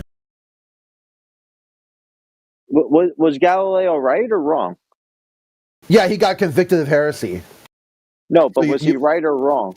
He got convicted of heresy. Okay, so was he right or wrong? Okay, he got convicted of heresy. Yeah, that doesn't mean whether... It's not about right or wrong. It's about he got convicted of heresy. So you can take with it what you will. I'm just saying, like, does Galileo know? Because God told him that the Earth actually goes around the sun. Because God. Ask him. Maybe have a chat GPT or a large language. Have a large language model. Have a large language model load all his readings. Have a large language model load all his writings in, and you could ask him. I mean, it stopped working, but there was a Karl Marx bot that I was talking to, and it got weird. But at first, it worked pretty well because all it had in it was all his readings. That's all it had, nothing else.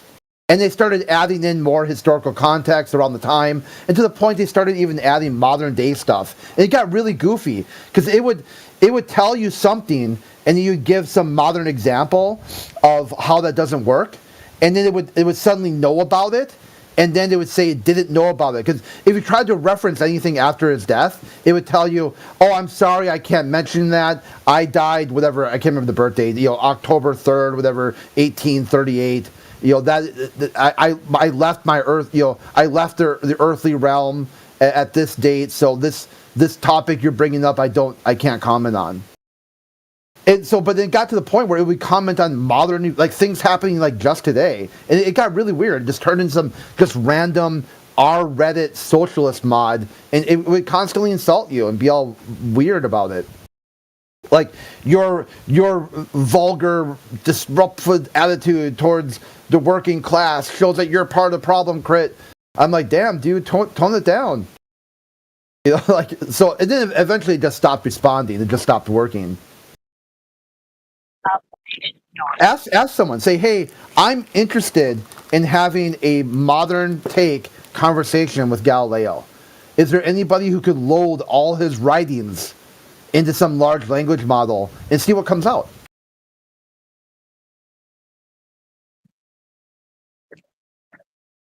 You probably won't like what it says. Probably not. Call you a heretic and all kinds of crazy shit. Yeah, I've been called that before. Do you guys think the Trojan War happened inside the condom and that the firmament is the condom? That's interesting.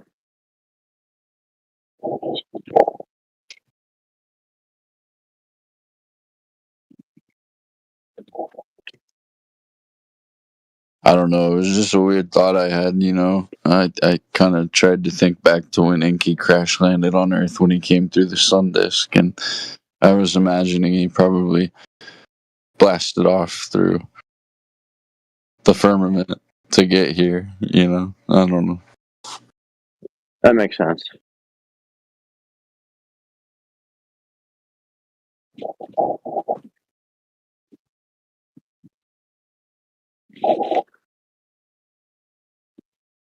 So now that we know,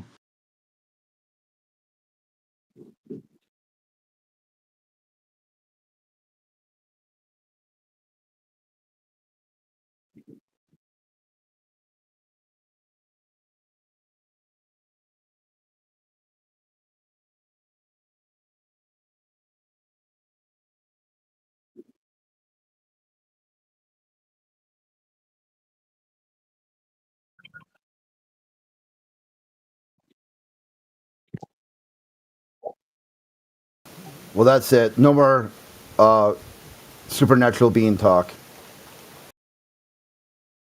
Okay. who was talking about supernatural beings? No one.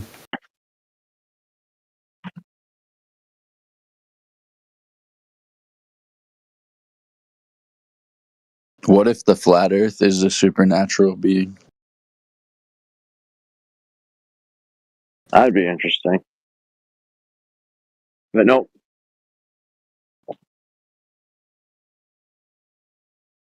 It's probably just the tip of the iceberg.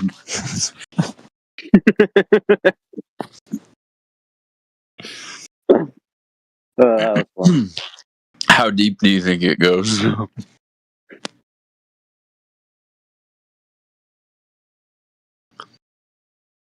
Yo, flat earthers are silly. Have you ever done any reading about the Trojan War? Nothing that I can remember significantly. I'm talking about like middle school or high school type of shit. Bro, you should read about how big their naval cavalries were and stuff like that. How many ships they had and like the type of stuff that was going on back then.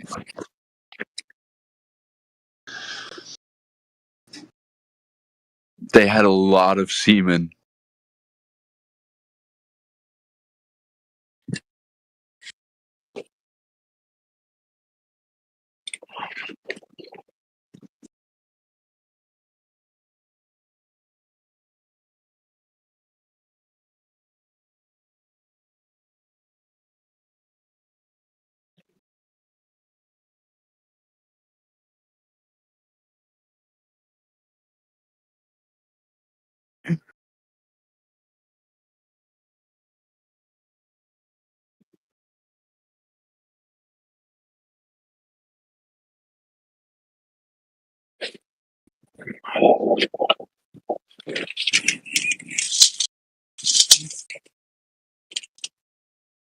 So what happened with Nathan? You guys like is that why you guys got kicked out of like politics because of him? So you guys can't have him on here anymore? What would it get kicked out of politics? Politics Or whatever that happened. Yeah, or I don't know, whatever happened where you guys were out of politics, like because of mod issues or something like that. No, there was they had to reset the bot. The bot wasn't working, so we took a break and went to our home server and ran a couple events. Yeah, but like you don't have Nathan in here anymore, or you do? No, all the events are canceled. No more. Any particular reason?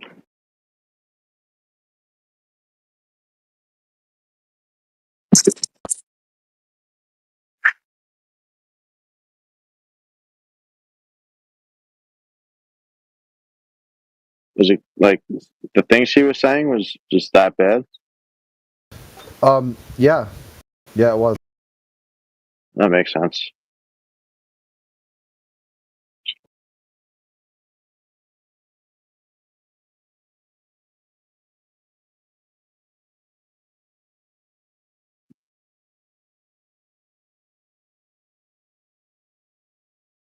Do you think Discord is better for it or worse off for that rule? It is what it is. Yeah. Do you think it's better off or worse off? It is what it is. Neutral? You're neutral on it?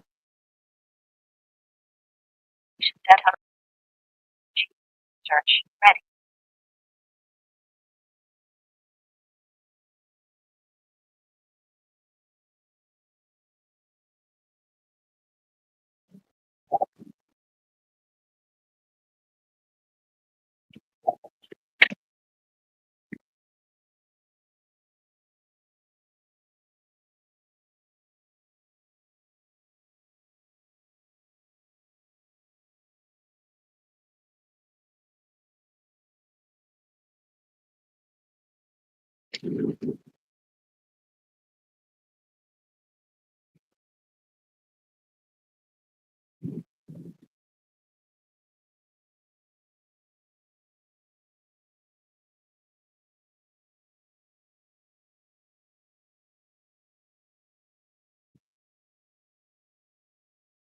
Right.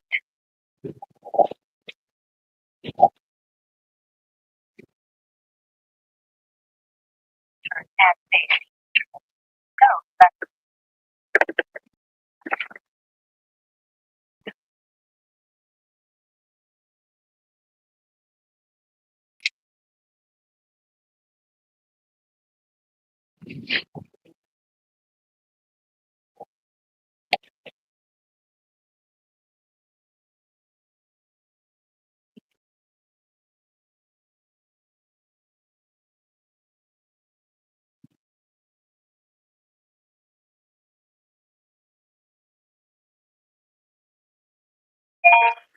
Observation source.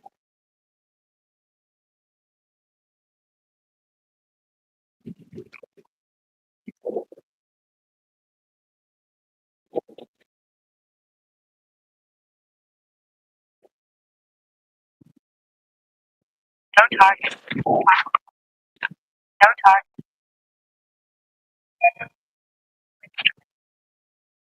Hello. What's up? How you doing, man? We're all trying to finish this fucking job before this rain gets here. Hmm.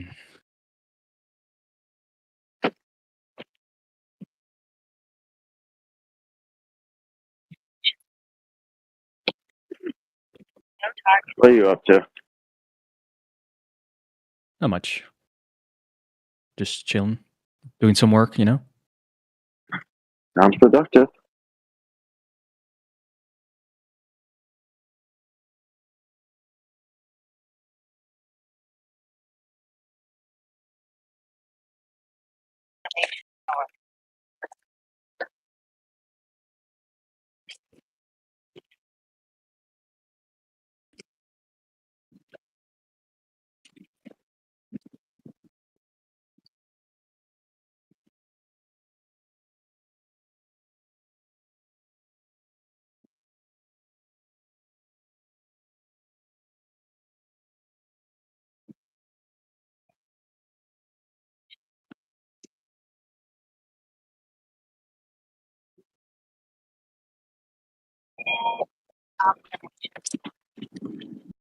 No target.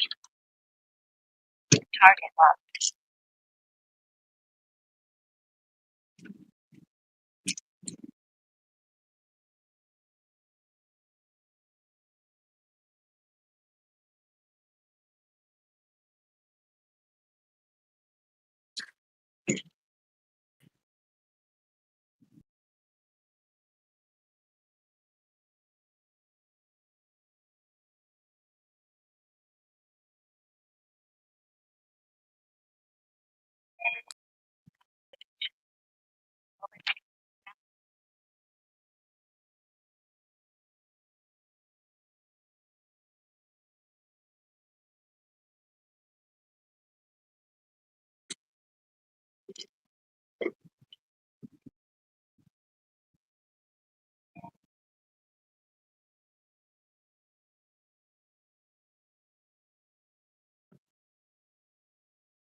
target box. Observation.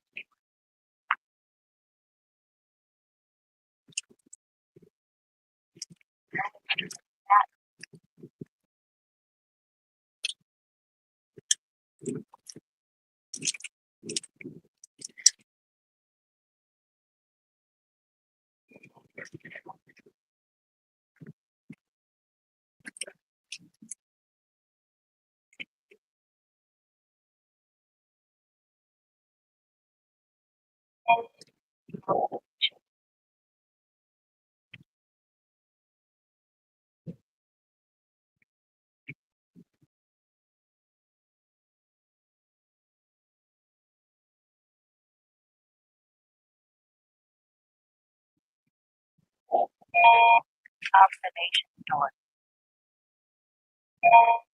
Observation stored.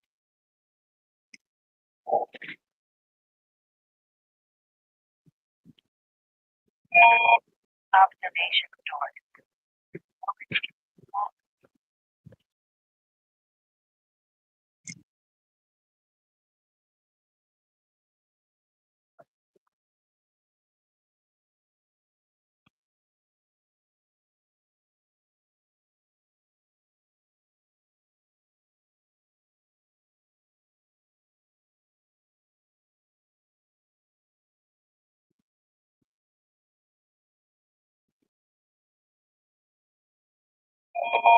Observation.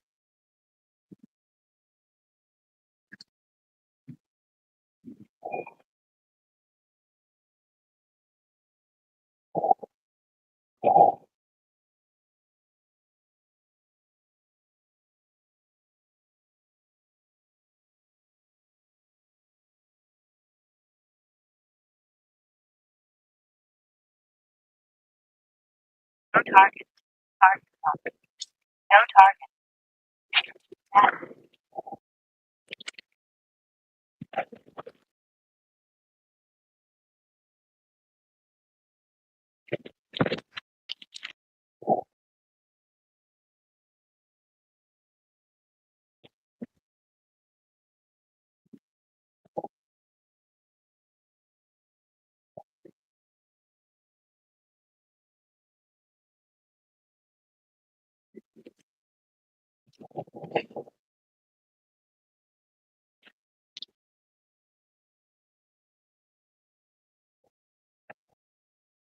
Target box.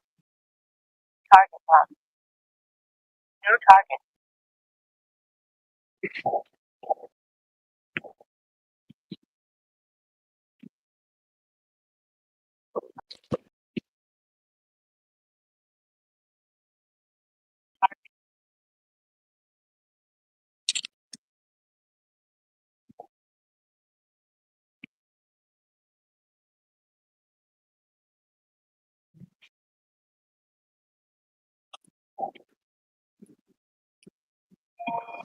Observation stored.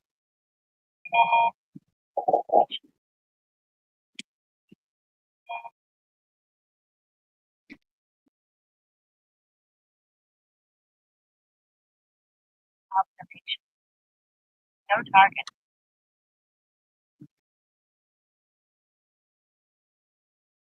Target.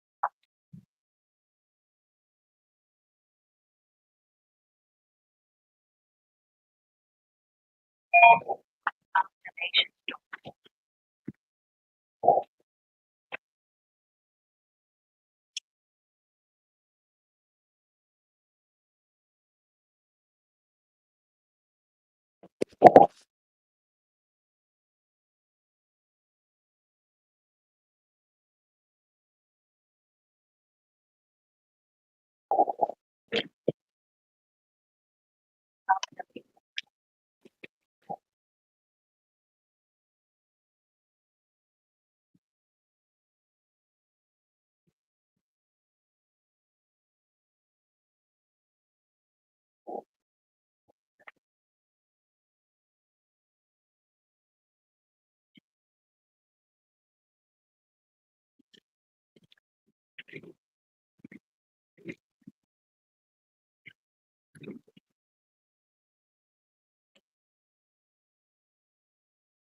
Observation stored.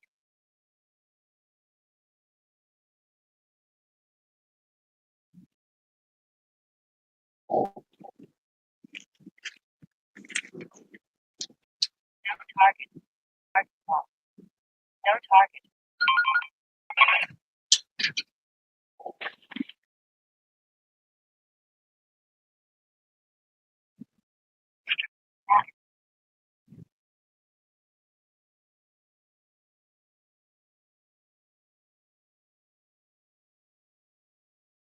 Searching.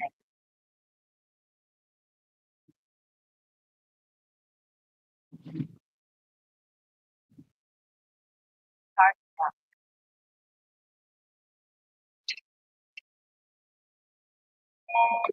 Observation.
That's what you do. Scientific method means there are independent variables that you have to change. You have to adjust. You have to falsify. How many independent variables? Do that with the Falcon pendulum. You cannot do that with a Falcon pendulum.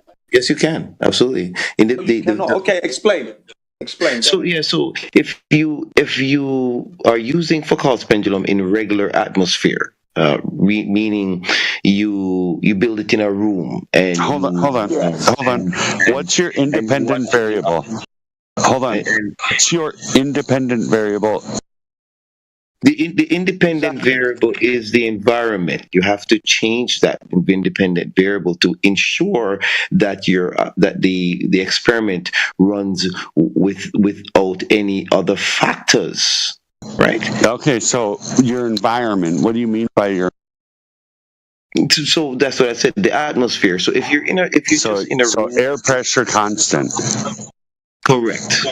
Exactly. So you want to make sure that the apparatus is not affected by the environment. Right. Well, that sounds like a control. That variable and the values that you see, that you observe, are the same, right? Okay. Hold on. Okay, so then the dependent. What's the phenomenon? What did you see happen in nature? Do you find Foucault pendulums in nature? So that you have a naturally observed phenomena?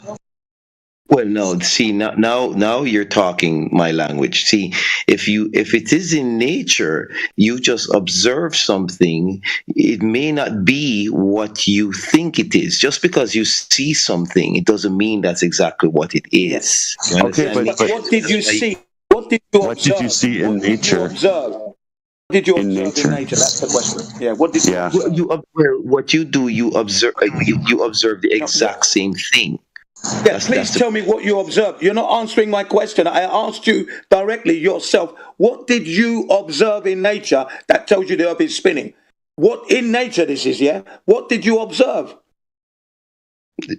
What you observe is the Foucault's pendulum's motion. No. That's not what you observe. That's not natural occurring phenomena. What is the natural observation in nature that tells you the earth is spinning outside of the Foucault's pendulum? Foucault pendulum isn't a thing that man made. Foucault's pendulum. Phenomena, naturally observed phenomena happening naturally, day in, day out, naturally in nature. Okay, Nothing. so thank you. No. That's you're not making sense. I have a question. What you're saying is a logical fallacy. It's a logical fallacy because again, in nature, what you observe with your eyes, you may not have have the ability to observe the motion, right, of the earth. So that's why you run experiments to test what is happening in nature. Do you understand? This is a flat earther, just like a like a ball one. This is a ball one, I bet. And yeah, silly. It's silly, right? What you said is ignore the fact. I hang on a second. You express a logical fallacy, brother. Yeah. You're too small. You cannot feel. No. Again, you're not listening. Hang on. You see, you're not listening. You are not listening, yeah? When I ask children this question, which one is going to be more convincing for you to understand whether the earth is a ball or not? If it's a ball or not, because it's a distinctive shape. The thing spinning, or you measuring the curvature of the earth? They always say measuring. Children, that's the logical answer. If you want to know if the ball is a logical fallacy. It's not a fallacy at all because we're you're not listening. Hang on. You're not listening. We are given the dimensions from our teachers, 24,901 circumference, radius 3,959. With those two numbers, I should be able to go out into nature and replicate that, measure. I should be able to do that. Curvature over distance. Yes, that's the logical for the curvature of the. We're talking about the shape of the earth, the curve of the earth. That's going to prove the shape. Okay, that's logical. That's not a fallacy. That's common sense. No, well, we were talking about the spinning of the earth, right? That doesn't prove the earth is a ball. Experiment that we were running. Spinning doesn't prove the earth is a ball. It doesn't prove that the earth is a ball, does it? That's what we're thinking about. Before you talk about the spin, listen, before you go to the spin, you first must prove that the earth is of the circumference that we're told. Once that's confirmed, then the next step is to check the spin. Not necessarily. Yes, necessarily so. I'm sorry, yes. It's the logical, if you have any integrity, that is the step you take. You're told the earth is a globe at school. So you go out into nature to confirm what they teach you at school. They didn't do it to us. That's the first number one step. Earth is not necessarily. That's not necessarily. No, sir. No, sir. Yes, sir. Yes, sir. No, sir. You can be learning about motion. I'll ask you again. How did you, you're not listening. You're not listening. How did you actually confirm that the earth is indeed a ball? What methodology did you use? Or are you just believing what you're told, Mr. Physicist? No, I don't. I think you are the one that believe what you're told, that the earth is flat. It's not. I don't believe anything. Well, is it flat or not in your mind? I believe. I carry no beliefs. You're told. You are told that the earth is flat. It is not.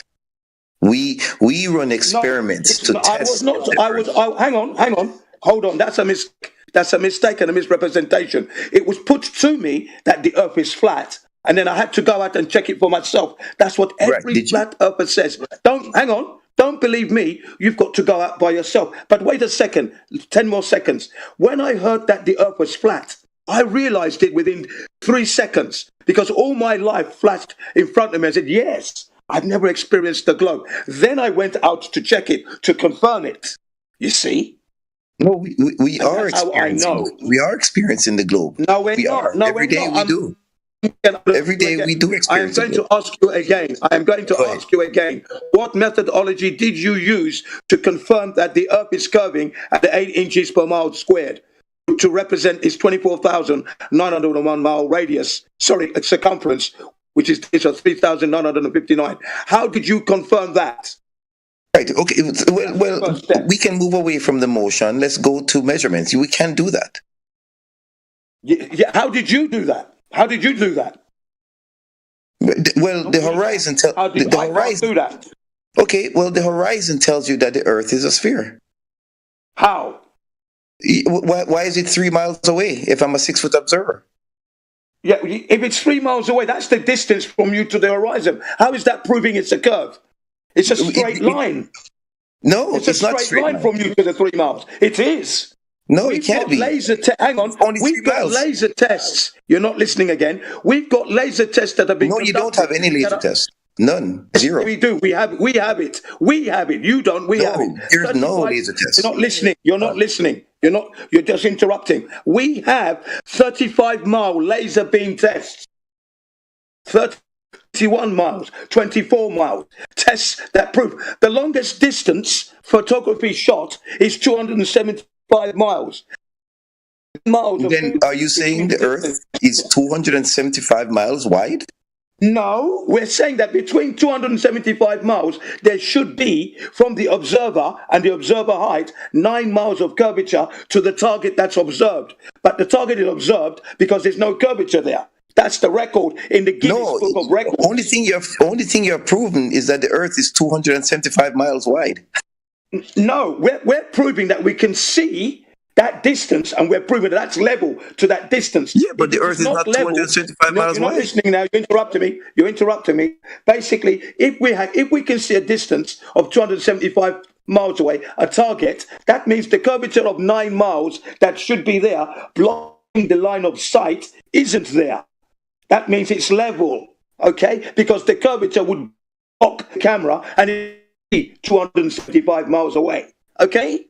That's what we've done. We know this. This is not, it's not a theory, it's a fact. It's in the Guinness Book of Records. And here in Japan, where I'm in Japan, in 2017, it took 3 hikers 25 years to capture Mount Fuji from mountain ranges in Fukushima.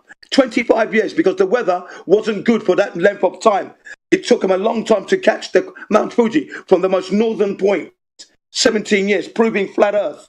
Didn't realize it, but that's what they did. Okay? So it's curve over distance. Over a given distance, there should be a certain amount of curvature. The only thing you've proven is that the Earth is 275 miles wide.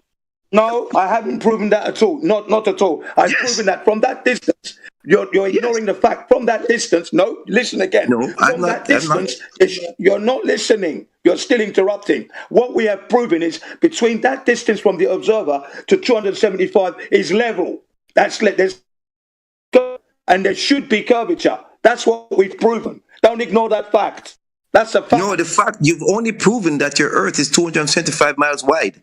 That's the only thing you've proven. No, I haven't. No, I have not done that. Yes, you have. Done is, no, I have not. Because we know the Earth is further than 275 miles. I've travelled. Oh, really? But you only saw 275 you're still interrupting me. You're still interrupting me because you're not taking in what I'm telling you. What we've proven is that when you look between 275 from the observer to the target, that area is level.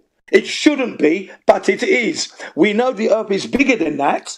Okay, so we can go to 275 miles, stop there, and make another observation. Let's see what else I can see. So we're proving that the Earth is level. That's what we're proving. Not the Earth is only 275 miles. That's not what we're proving. Because we know, and I know, the Earth is bigger than that. I've travelled further than that. You're being silly now. I've travelled thousands of miles all over the world. So I know the Earth is bigger than that. We're looking for the curvature here. It's not there because I can see great distances, which the curvature, if it is there, would not allow me to see it. But I see it clearly. Clearly. So please do not ignore the facts for the 5th time. Do not ignore the facts. It's not a theory here. Guinness yes, Book it is a Records. Theory. You've only proven... It's not a theory.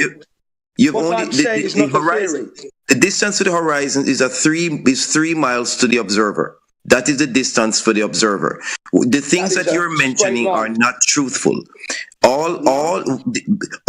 You have observed objects going over the horizon when you're at sea level. Okay. They're at 3 miles. They go over the horizon. Those laser tests that you're talking about are different phenomena. The Earth is not a perfect sphere. Everybody knows that. It's a spheroid. So different places on the Earth, the horizon is further. Different places on the Earth, it's further. We know that. It is meant to be. It is meant to be. There are zero laser tests that are legitimate that go beyond 3 miles at the sea level. Zero. That's where you're wrong. That's where you're wrong. You're absolutely and completely wrong. No, you're completely wrong. Sea level, bro. Hang on. I'm going to put a video for you, and you can see the people making the test. So don't give me that rubbish. What you're talking, you did not take into account their observer height. Their observer height. I have seen all your videos. I'm sorry, you are wrong, sir, because they mention the observer height every single time. No, they do not. That's a lie. Yes, they do. Yes, they do. Their observer heights are not mentioned in the videos. I will say again, yes, they do, because I'm going to post my sources in this server. Hang on, listen. Go ahead. I'm going to hear them tell you. Of course, I'm going to do that in a minute. Let me just finish about the horizon first and foremost. So when it's 3 miles away, that's a leveled horizon. When you say things disappear over the horizon, I can take a pair of binoculars and look. I haven't changed my position. I'm using an optical tool to aid my eyesight, and I can see that ship again. And we do not see round corners.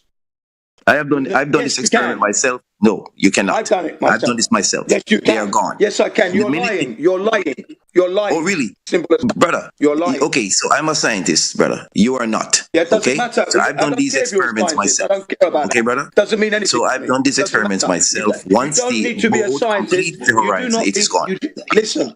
You do not need to be a scientist to make these observations. Children of 8 years old. I'm deliberate. Scientists are deliberate. Doesn't matter. Average people are not deliberate. Average people are not deliberate. Scientists are deliberate because they want answers. No, non sequitur. Children can go out and make this observation. Children don't do that. Children don't do that. Yes, they do. They do. They don't do that, brother. They don't do that. Yes, they do.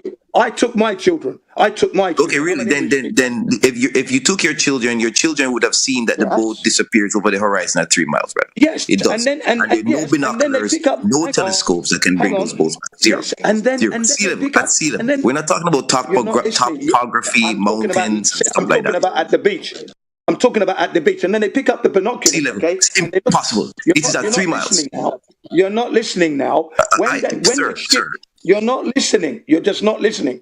When the ship, you're cutting me off. You realize, right? You're not listening. Right. Listen now.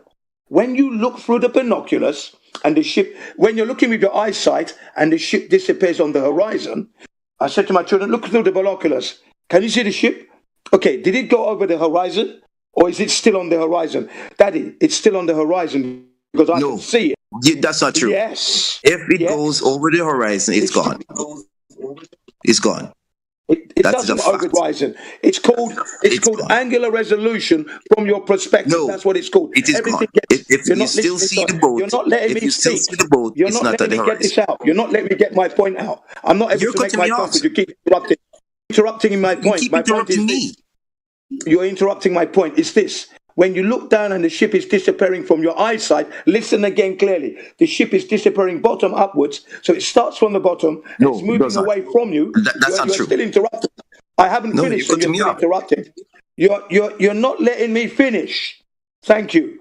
The ship is moving away from my position and it's disappearing from the bottom of the ship upwards. That is a natural law of perspective and phenomena. It moves away. Oh, really? To the point where you're interrupting. Can I finish? Thank you. The ship disappears from my eyesight. I can no longer see the ship on the horizon. Most people think it's gone over a curved horizon. If something has gone over the curved horizon, you will never see it again from your position. Is that not correct? Is that correct? Yes, sir, that's correct. Okay, now listen, now the second part of my statement. So my children now see the ship has disappeared from over the horizon. And once it's gone over, you will never see it again, and you've agreed on that. So my children... That's impossible. If it goes over the horizon, they will never bring it back. Don't lie on the stage. Okay, why are you lying on stage? Thank you.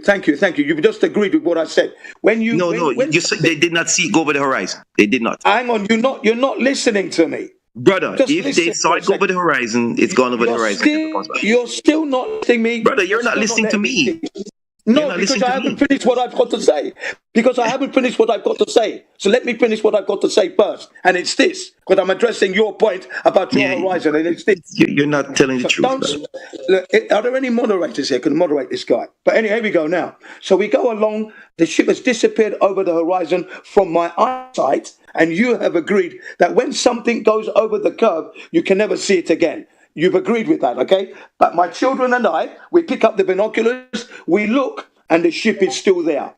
So that proves that the ship is still on the horizon. The only reason we couldn't see the ship is because our eyes lack the ability to see that beyond that distance. But the binoculars can see beyond. And if you keep looking through the binoculars, the ship will disappear from the binoculars. Then you need the telescope. And if you look through the telescope long enough, the ship will disappear from the telescope's ability to focus. There is no curvature. Okay? That's the actual truth. Your turn now. So if the ship went over the horizon, meaning it disappeared from the bottom up, it can never return. Those are the facts. That is true. If you saw the boat, sir, you're cutting me off. Sir, you're cutting me off. Is there a moderator here to allow me to finish, please? Please, somebody moderate this guy, please. Can somebody moderate him, please? Because he's not allowing me to complete any of my sentences. Please, go ahead. Just allow me to I'll complete put my myself sentences. on mute myself. Go. Okay, please. Thank you very much, brother. Now, if you see a boat go out in front of you at sea level and you're not seeing it anymore, right? You did not see it disappear from the bottom up. That's because you have atmospheric interference. Now, if you use binoculars to see, means it has not hit the horizon. Now, the second it starts to disappear from the bottom up and it completes the disappearance from the bottom up, it doesn't matter how big your binoculars are or your telescopes are, you will never ever bring it back. That is the fact. Again, if you see the boat out there and to your naked eyes, you're not seeing it anymore, that means it's too far for your eyes to see it. So you use a binoculars to bring it back. But when it disappears from the bottom up, the binoculars will never, ever bring it back. I have done that myself. Thank you very much. Okay, now you just done what we call double speak, because most people who follow the globe say that when the ship disappears over the horizon, it's gone over the curve, and you witness that with your own eyes. Because when the ship disappears with your eyes, don't interrupt me now. Now you're interrupting me. I didn't interrupt you. I muted myself. So you mute yourself like I did. So and then I can finish without you interrupting. So basically, you said that when you look at the ship, it goes over the horizon, it's gone over, and that's with your naked eye. Your naked eye is witnessing the ship disappearing bottom upwards and then over the horizon. And then you'd never be able to bring it back even with a pair of binoculars. That would be true if the Earth is a ball. But the point is, we are able to bring it back with the binoculars, which means that it was going over the curve. It had gone beyond your own naked eye to focus on it and see it, because your eye has a limited on focal distance regarding the ships and the horizon, okay? But the binocular aids it. And if you keep listening, if you keep looking through the binoculars at that ship, it will disappear again, okay? And it hasn't gone over the horizon because you take a telescope, you can bring it back in, which means you are not, it's not on a curve. That's the actual phenomena. That's the truth. Okay? What you are saying is not true at all, and you double speak. Listen. Okay, again, if you're not seeing the boat with your naked eyes, that means it's too far for your naked eyes to see it. So you use binoculars to bring back the boat to your eyes. Now, if you keep watching that boat, once it hits that 3 miles and beyond, it will go over the curve. It will start to disappear from the bottom up. When it is finally gone, beyond that curve, the binoculars, you can get a stronger binoculars. You can get a telescope. You will never be able to bring it back. That's the fact. Okay, you have one problem with your position, is this, okay? The problem you have is when you ask the Globus, they say that the ship's going over the horizon, that's using their naked eye, because nobody is carrying binoculars in their pockets to see it go over the curve. They're watching the ship with their naked eye. You ask 100 people, all 100 are going to tell you that. Those who believe in the globe, that the ship's disappearing over the horizon, and they're not looking through binoculars. They're using their naked eye to do that, not binoculars. Okay? Every person who says ships go over the horizon, not going over the horizon because they're using binoculars. It's their naked eye. Do you understand now? Yes. What I'm saying to you is, if no. Please answer my question. Do you understand what I'm saying to you? That when people say ships go over the horizon, they're not looking through binoculars. It's their naked eye there. And the point we're making to you, which you're trying to obfuscate from, is this: that when the ship does go over the horizon, supposedly with the naked eye trying to focus on the ship, it's disappeared. You think it's gone over the horizon, but we pick up the binoculars and the ship is there still. Okay, so it didn't go over the horizon. We used the binoculars because we couldn't see it anymore. It's gone beyond our eyesight to see it. It didn't go over the curve. That's why we used the binoculars, and the ship is still there. You follow the ship with the binoculars for like 10 to 15, 20 minutes, 30 minutes, depending on the focal power of the binoculars. Okay, 30 to 40 minutes. Beginning to disappear again. Okay, I can't see it with my binoculars. So I put my binoculars down and I pick up my telescope, extend it, focus. Oh, there it is. Now with the telescope, because that has a more focal distance length, I can see the ship for about an hour because of this focal power of my telescope. Okay, so there is no curvature there. So you're lying about this going over the curve. Okay, I shall mute myself. No.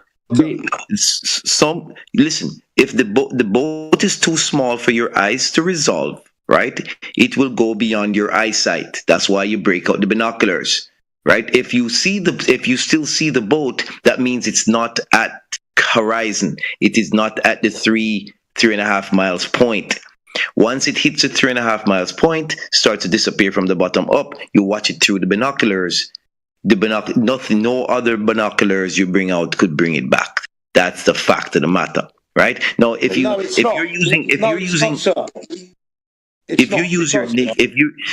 can see a boat with your naked eye, like a larger ship, maybe a cruise ship, maybe a cargo vessel, the naked eye can see that very far distance, so you don't need a binocular. No, it doesn't. It disappears from the eyesight. You're interrupting me, sir. Once that very large ship hits that 3 mile horizon, you can see that with your naked eyes. I've observed it. I've observed that at twilight, meaning at twilight, you can see the lights. You can see the lights of a very large ship.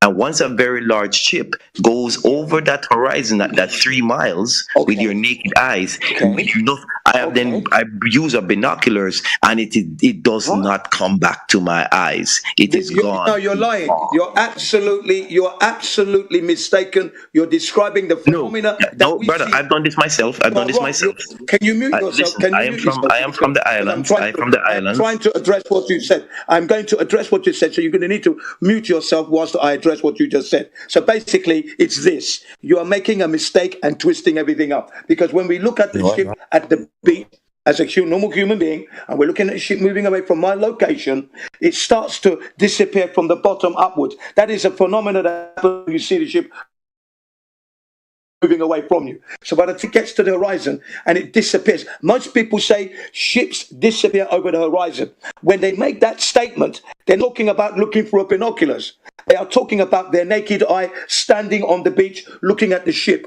It's gone over the horizon, they said. Okay? And I say to them, no, that's incorrect. Here's a pair of binoculars. Have a look. Can you see the ship now? Okay. So it didn't go over the horizon, did it? Why did you think it went over the horizon? It's because you and your eyeballs are able to focus at that distance. You need more focal power. That's why you use the binoculars. If you put the binoculars down, you won't see the ship. right? And you're going to say it's gone over the horizon. No, it hasn't. There it is. And then when you look at through the binoculars, like I said, for about 30 minutes or so, the ship starts to disappear from the binoculars' ability to see the ship. Okay? And then you put it down, and that's when you pick up the telescope. It has a more powerful focal for distance. And then you look through the telescope, and there's the ship there again. And if you keep looking over a period of time, the ship will disappear from the range of the telescope. In the meantime, it hasn't gone over any curvature because the distance has extended greatly, more than 3 miles, maybe 10 miles. Okay, in that time. So there's no curvature. No, there is curvature. Why? Here's why. Why does it? Go on. Why does it disappear from the bottom up? Why? Yeah. Can I get in here, sir? Yeah, why? If the Earth is flat, it shouldn't disappear from the bottom up.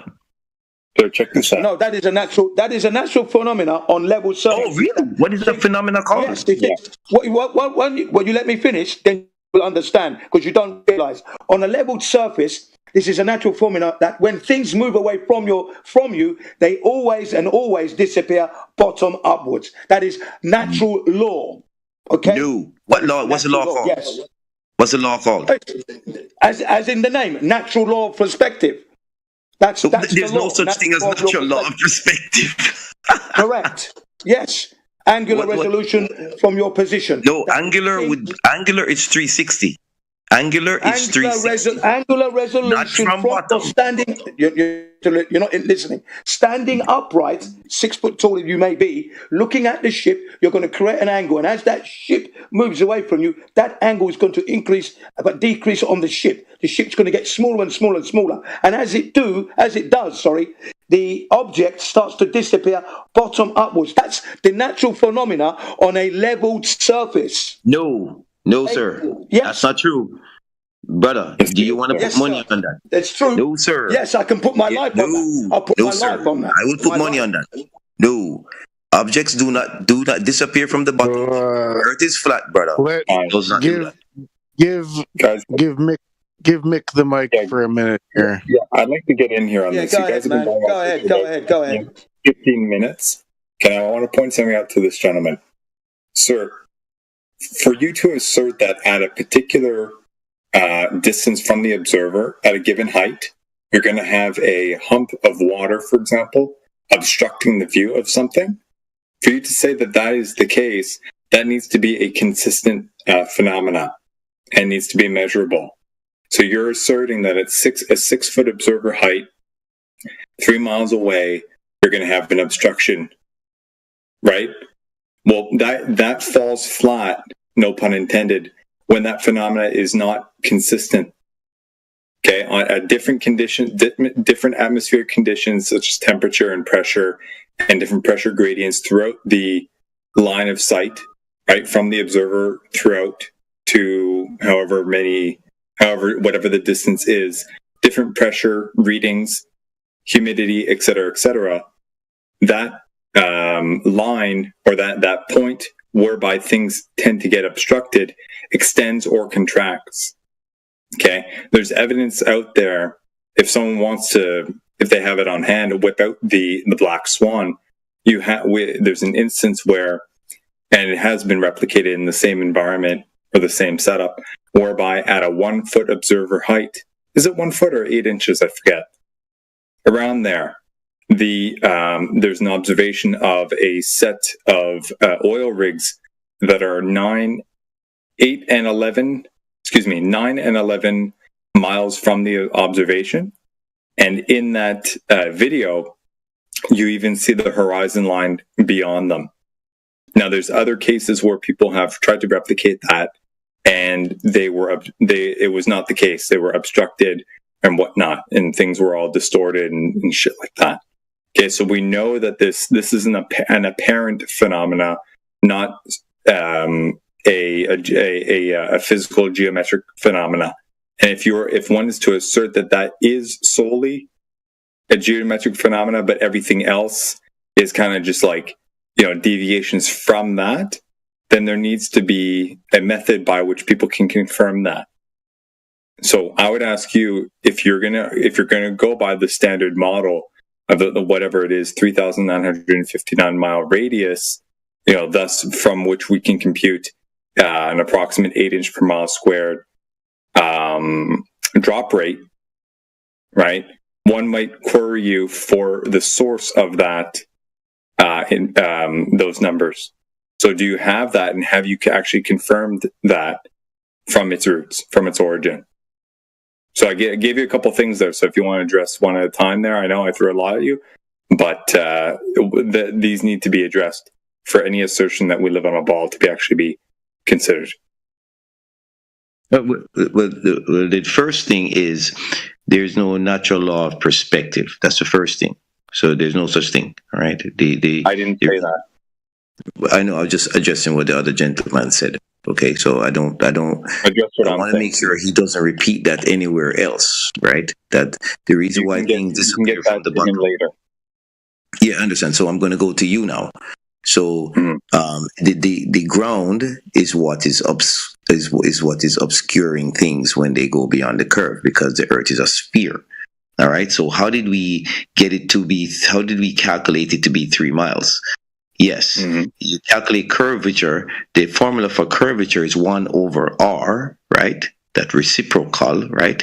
So that r is indeed the distance from the ground to the center of the planet. How did we know that the center of the planet is indeed 4,000 miles down? Well, if you were to look at Eratosthenes' experiment, the angle of the way the light hits those wells, you can recreate that experiment today.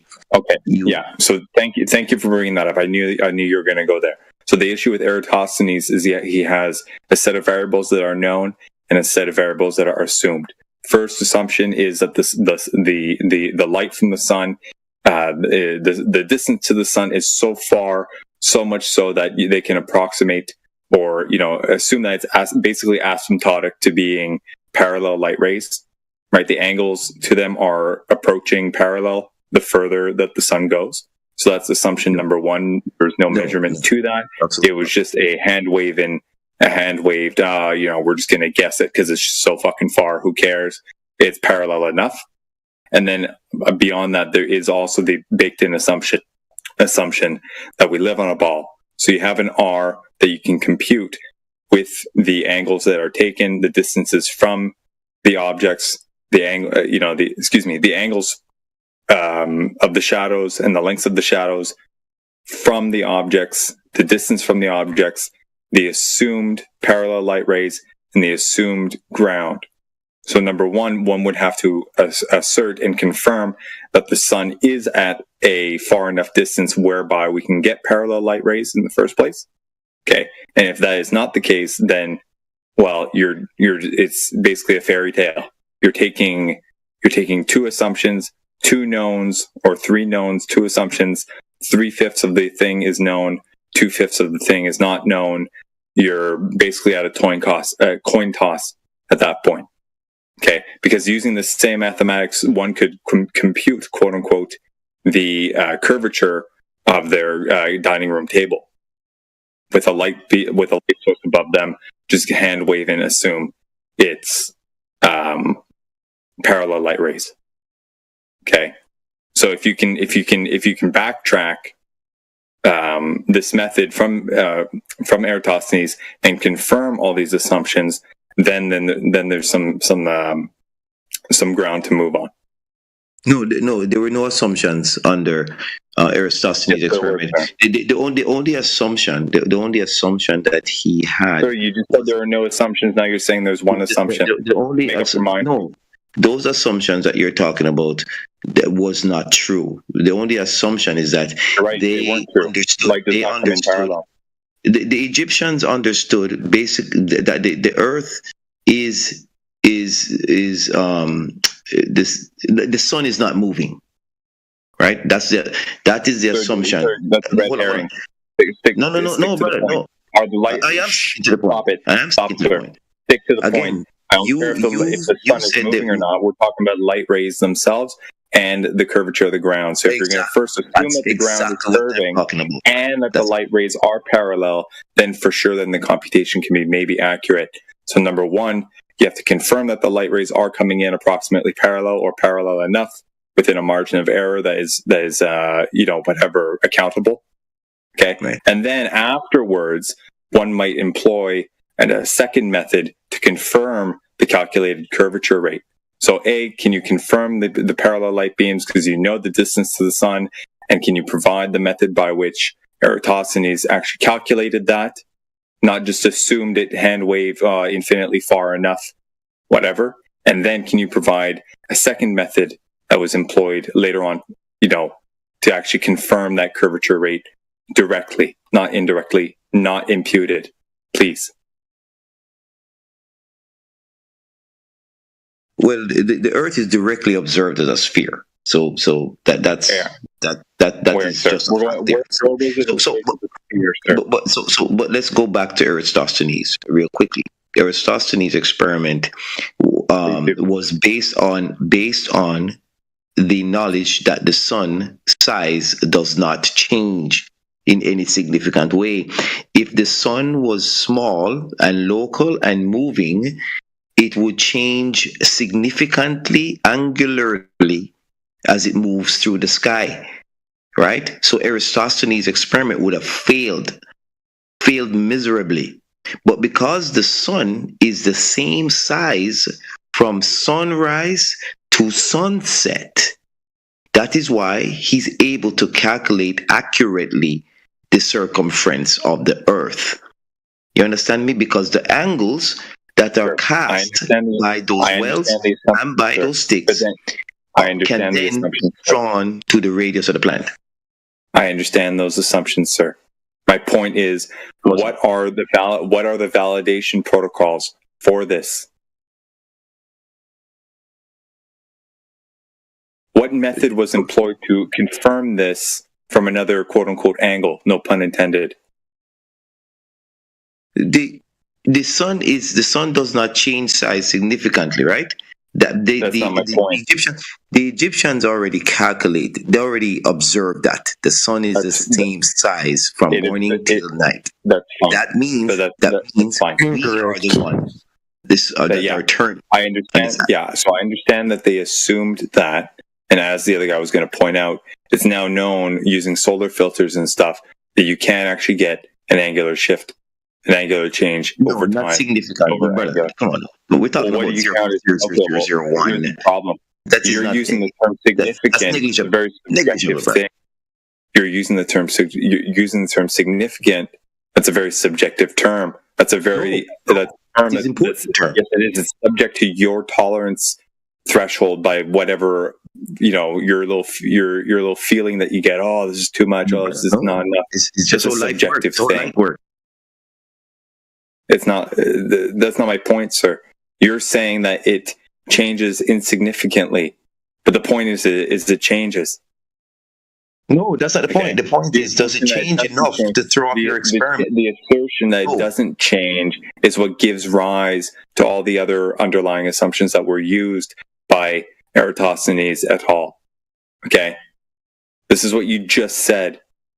It's known that the angular size does change. Not to change your experiment's results. It is insignificant. You don't know that because you don't even know. We're talking about the difference between a oxygen molecule and a nitrogen molecule. What the fuck? Sir, how do you know that? The difference between those are like 0.0000010 to the minus. You realize you're pulling shit out of your ass right now, eh? Because 5 minutes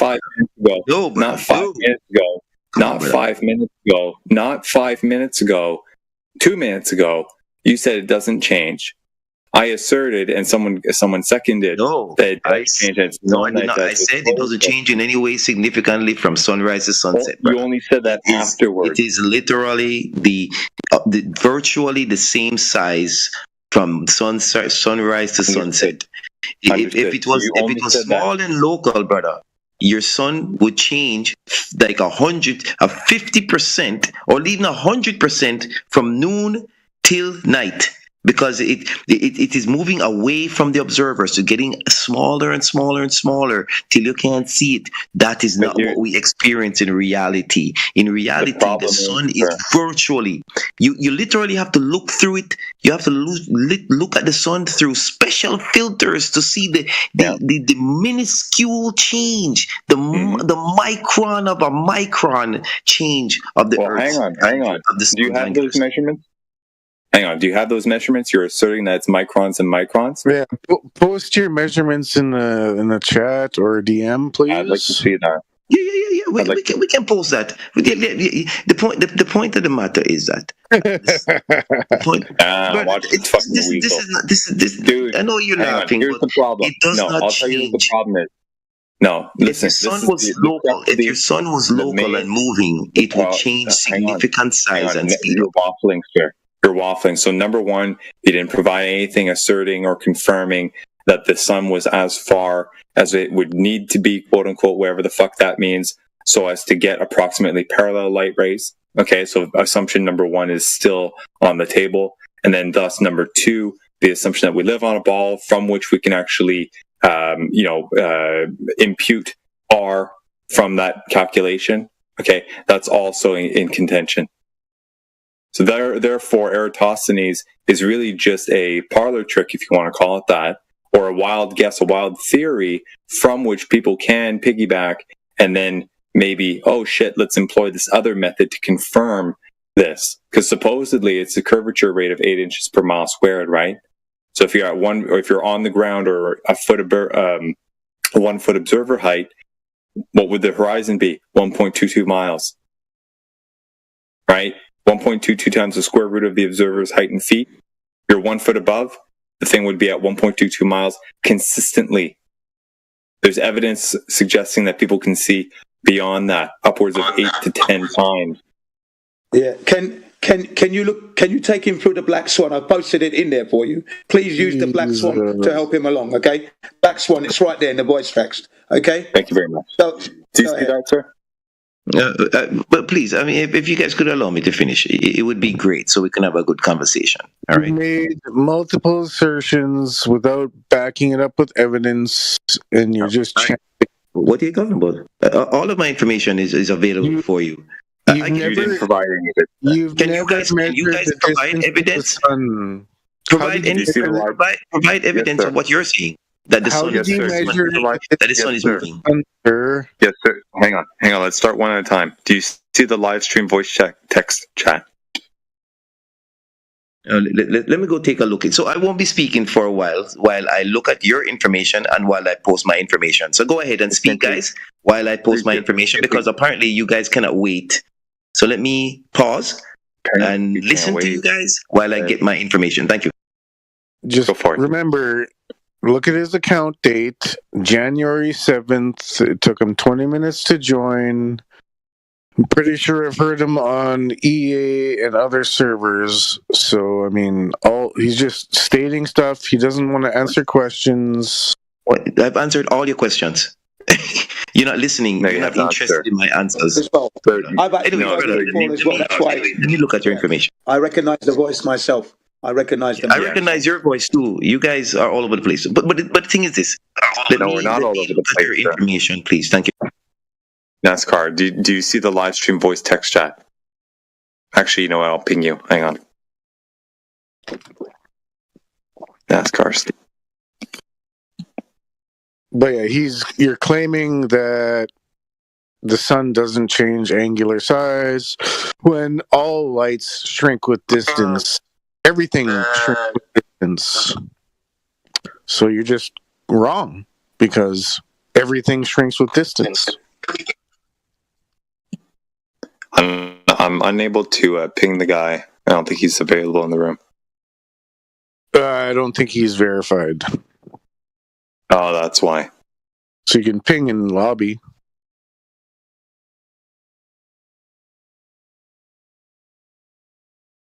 I can bring up the idiot. Oh. I can bring up the meme in lobby, and you can ping him in lobby. Sure. That'd be very nice.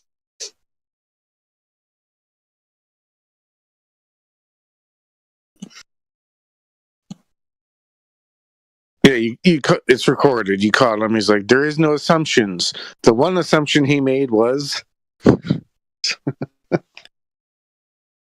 if you go and clip it, you got yourself a gem there. Yeah, I love the Eratosthenes thing. People just take it as a given.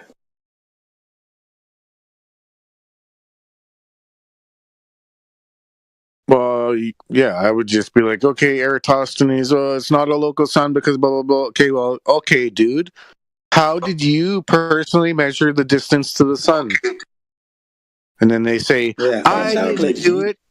Somebody else did. How did you do it? How did you do it? Yeah. I didn't. Yeah. Exactly. Here we go. We don't make the claim. We've never made the claim. We know the distance. We don't know the distance. We don't know the distance. Then you shouldn't be in the debate. Why are you in the debate if you haven't done any work? Listen, just because I don't know the distance to the sun doesn't write off my position. You're having a debate about something you have no idea about. I can give you an approximation and still say I don't know the exact distance, but I can give you an approximation. That I can give. I can give an approximation, but I can't give an actual distance. That's my integrity speaking. It doesn't stop me from having a debate. It doesn't write me off. In fact, it puts me in the world of integrity. No, it doesn't. An honest man. Because you're not interested in the truth. I am interested in the truth. That's why I'm speaking the truth. I am not interested in talking. I'm interested in the truth. The approximate distance to the sun as a flat earther is 5,000 miles. 5,000 miles as an approximation. You want to put money on that? To 5,000 miles. We can put money on that, brother. 5,000 miles. I say again, 3 to 5,000 miles. Not 93 million miles away. Not 93 million. 3 it is to 93 million miles. It changes 3% throughout the year. This is the information that 5,000 miles. I'm going to give you information 3% throughout the year. Okay, as it goes on an elliptical orbit to the facts, as proven by Kepler's laws, Kepler's laws of rotating bodies and ellipses, and so on. These are all formulas. What formula? What is your formula for 5,000? Distance to the sun. What is your formula for the distance to the sun is approximately 3 to 5,000 miles away. Not more than 93 million miles. What is your formula for? That's an assumption. What was Kepler's formula? What was Kepler's formula? We're using the corpuscular rays from the sun angle themselves and then the distance in the sky to the sun. That's how we approximate that. You know, big man, that doesn't make sense. There's no such thing. There's no such thing. Don't make up things on the stage. Kepler's laws of ellipses. And elliptical orbits. Every single object that hasn't been proven. That has not been proven. This is a law. These are laws. Laws of rotating bodies. Everybody go and look at these laws.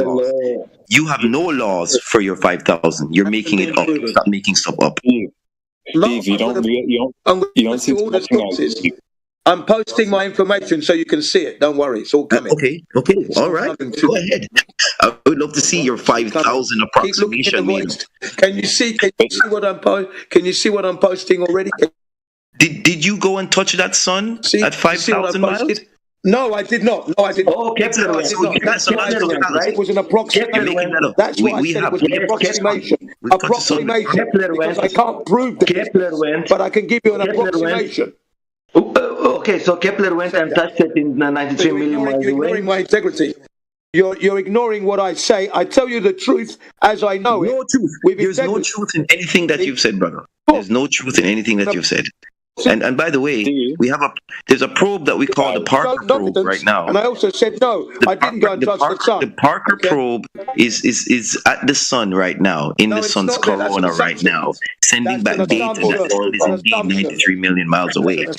So where is your probe? Where's your probe for the 5,000 miles? Where's your probe? Where's your probe? Where's your probe at 5,000 miles? Steve, hang on. How did you validate that? Yeah. Where's your probe? Anyways, I'm going to pull some data. Let me stop responding. Never make the claim. Never make the claim. I don't make the claim. Sorry, go ahead. Jane, if I may, I just want to finish up with this. Okay, so Steve, the reason why the reason why I brought you back to Eratosthenes is because these are the cornerstones of everything. And if you're unable to confirm or provide a means by which people can confirm to today, because if it's a truism, if something is true, it carries forward, right?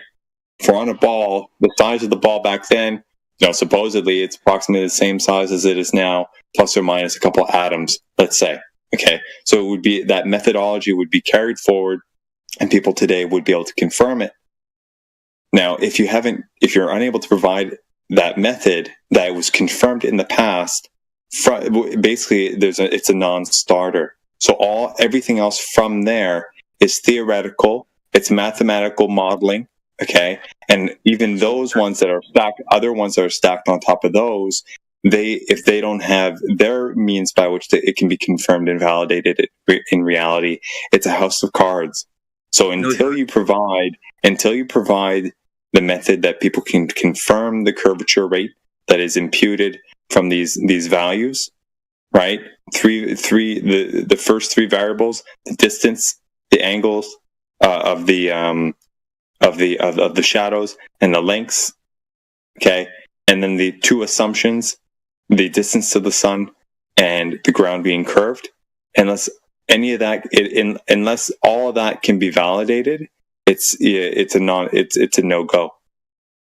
So if you want to put time into anything, I would encourage you to look into that first. No, not true.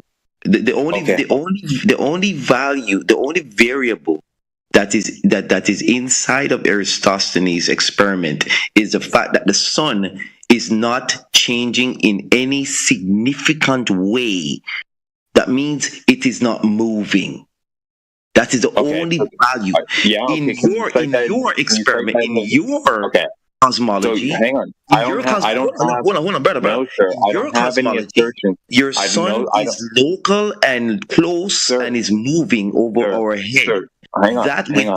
With that assumption. Why am I being cut? No, because I got to Don't be afraid, guys. Don't be afraid. Don't be afraid. No, I'm not, because you're straw manning my position. What I'm asking you to do is confirm. No, I'm asking you, can you confirm your argument first before we move forward? Now you just said that in his formula there is no parallel light rays. It's just there's something to do with the angular size not changing. Can you cite that, please? Okay, again, you are assuming that the sun. You cite that, please. Okay. No, I won't speak. Let me give my information. Thank you very much. I will not speak anymore because you guys are crashing out here. Let me get my information. Crashing out. Shut the fuck up. It's the same thing. Globers hate answering questions. Yeah. They despise it. Yeah. Bring your substance first. He's just going to chant, oh, you don't have this, you don't have this, doesn't change angular size. Oh, post your evidence. Oh, okay, I will, maybe later. Well, yeah. It's so stupid. It's like me going up to a random girl in the street and say, are you my girlfriend? I have a girlfriend. No, I'm not. Well, I have a girlfriend, so you must be it. Or if you don't tell me, if you're not my girlfriend, then you have to show me who is. It's the same sort of logic. It's fucking stupid. All we're just pointing out is like, oh, that girl's not your girlfriend. But right when he claims, oh, there's no local sun because of this and that, I would just be like, okay, buddy, how do you measure the distance to the sun? Then he just turned back and says, you never measured. Well, that's a concession. I asked him, how did he measure the distance to the sun? He threw it back at me. I never did that. Please. Oh, you know what? Let me stop responding. Okay. Well, how did you measure the distance to the sun? Go Google it. AI, come back. It's great. I mean, what Jin was citing. Yes, sir. What Jin was citing before was basically what the ancient Chinese did, if I'm not mistaken. Right? They assumed it was corpuscular rays, right? And then they just triangulated it.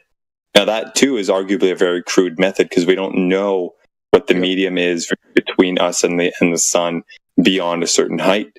We don't know what could be acting upon that, giving us a certain perspective or a certain appearance, right? So there are assumptions in there too, and that's why not everyone would really grab onto that. But it's still fair, at least at par, right, with anything else. It's just a guess. You go outside, you look at the sun, you say 45 degrees. How does that give you a kilometer distance? So everybody's got to guess at how far the distance of the sun is. 0 people in humanity have ever measured. You cannot measure the distance to the sun. Yeah. It's intangible. And without the ball surface that we stand on, right, everything else falls apart. Right? They can't prescribe a distance based off of their assumptions of elliptical orbits and all this other stuff. Like, what is it called?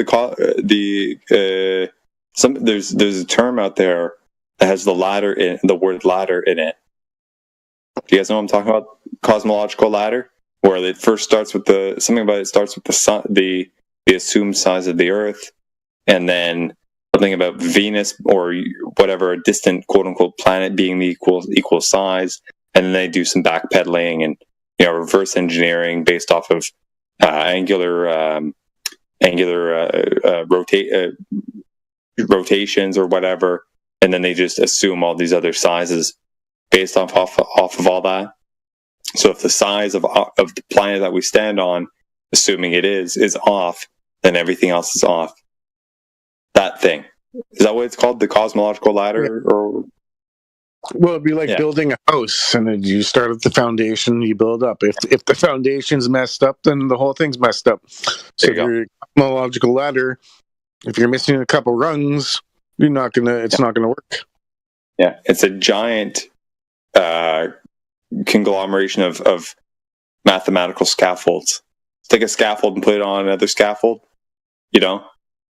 I mean, it's basically one scaffold, but you get my point. It's a giant scaffold, mathematical scaffold.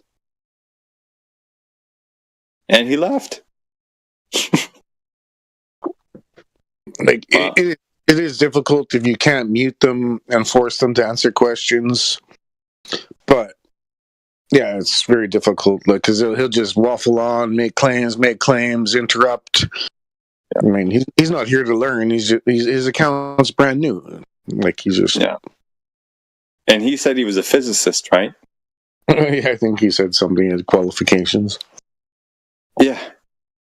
Did he cite anything? Did he provide any academic sources, papers? Well, Danny Faulkner claims to be like a physicist or whatever his degree is, but his degree is like some tiny island near like Trinidad and Tobago or something like that. Buck Island, Timbuktu University. Fuck, man. I mean, I can appreciate people who get credentials because it takes a lot of effort and time and dedication to get there. So there's a mind there. There's a discipline there, at least to a certain degree. Maybe less so now. But the problem is they get so caught up in it that it's like if they relinquish, their attachment to it by conceding that maybe they were wrong on something, it's like an identity crisis. So it's really hard to communicate with them. Well, even that guy, even if he's trolling or if he's being serious, most likely trolling, but he didn't get the reaction. Nobody was yelling. Nobody freaked out. So, I mean, I did get a little bit escalated a little bit in Gen 2, but it certainly wasn't a shit fest like it happens in here sometimes. So I think we did well. Yeah, it's a tough balance because it's just like when you talk to a new person, sometimes it goes good and you can flat smack them, and sometimes they're just trolly, or sometimes they're like they don't want to participate in the flat smacking. So it's hard to do I mute them over and over and over and over and over every time, or do I just let you guys argue and then hopefully the audience can actually take something from it? But were you muting a server muting him?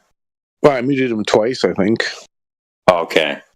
I thought I couldn't because I don't really see my screen very well here, so I thought he was self-muting out of respect. No, there was once or two, probably 2 or 3 times where I muted him so that somebody could finish their point. Okay, but at the end, he didn't he say he was going to mute himself to find something? Yeah, he muted. Like I muted him, I unmuted him, and then he was on mute when I left. But okay, so he left after having muted himself. Yeah, he left on his own. Okay, he wasn't muted. He got none. Okay. Well, that was a good one. Good game, Jin. I think, yeah, it softened them up for me. Yeah, it's not really for us. It would be more for the listeners, and they may be 1 out of a million that actually listens and be like, "Hey, they asked him for evidence and he didn't provide it," or maybe they see it on his side, but.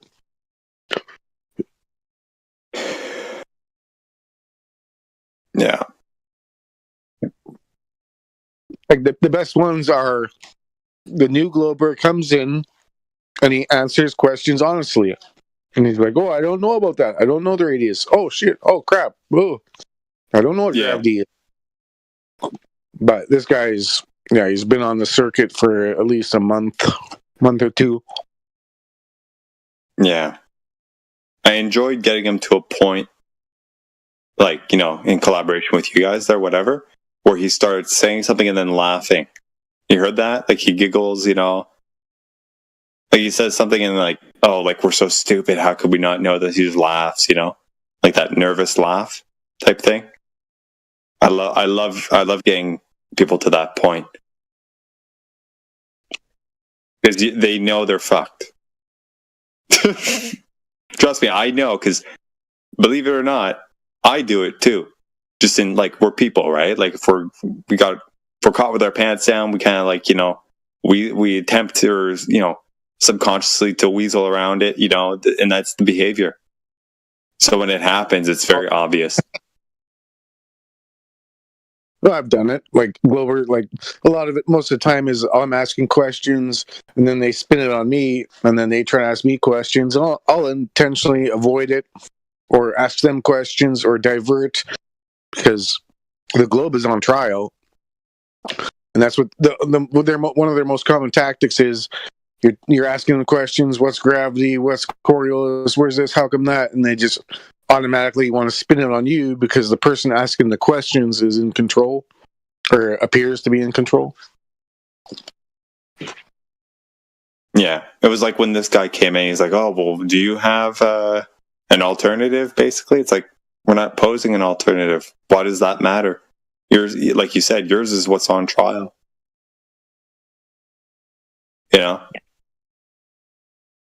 Just because yours is unknown to be true or not, just because someone else doesn't have an alternative, it doesn't affirm yours to be true conclusively. It's so stupid. It's sort of like, say, like, you work on a farm and you have to shave, like, the cow's hooves. It's like a lot of the cows, okay, they just stand there and they don't fight. But then, like, the anti-flat earthers and globers are the ones... Like, it's like you did get that clip where he's like, "There is no assumptions." Oh, there is one assumption, so that is one gem. And that was great. And if you do it good enough, you can get like 5 gems in like that 20 minutes. But that was great. Yeah, I didn't pick any clips out there. Like, I'm just in it, But I heard that one. It was great. Yeah, he just kept talking. He didn't even acknowledge it. No. But yeah, my goal is to make the Glober double speak. Like, trap him. Questions I'm asking is to try to trap him in a position so that he has to make up his mind and say yes, no, or like make a definitive claim. And then 3 minutes later, when he says the opposite, it's like, "Hey, you just said the opposite." Yeah. you know, it kind of sucks because I hate employing tactics. I'm not very verbose in them either. Like, I don't know, oh, well, this one's called this, I'm going to do it this way. Like, I don't, you know, I don't like doing that. I like to try and converse, but I will call bullshit out when I hear it, you know? Yeah, I'm just very direct, and I want direct answers and short and sweet. So I'm not even making like plans and strategizing. It's just, I just know what questions to ask to like get right to the point.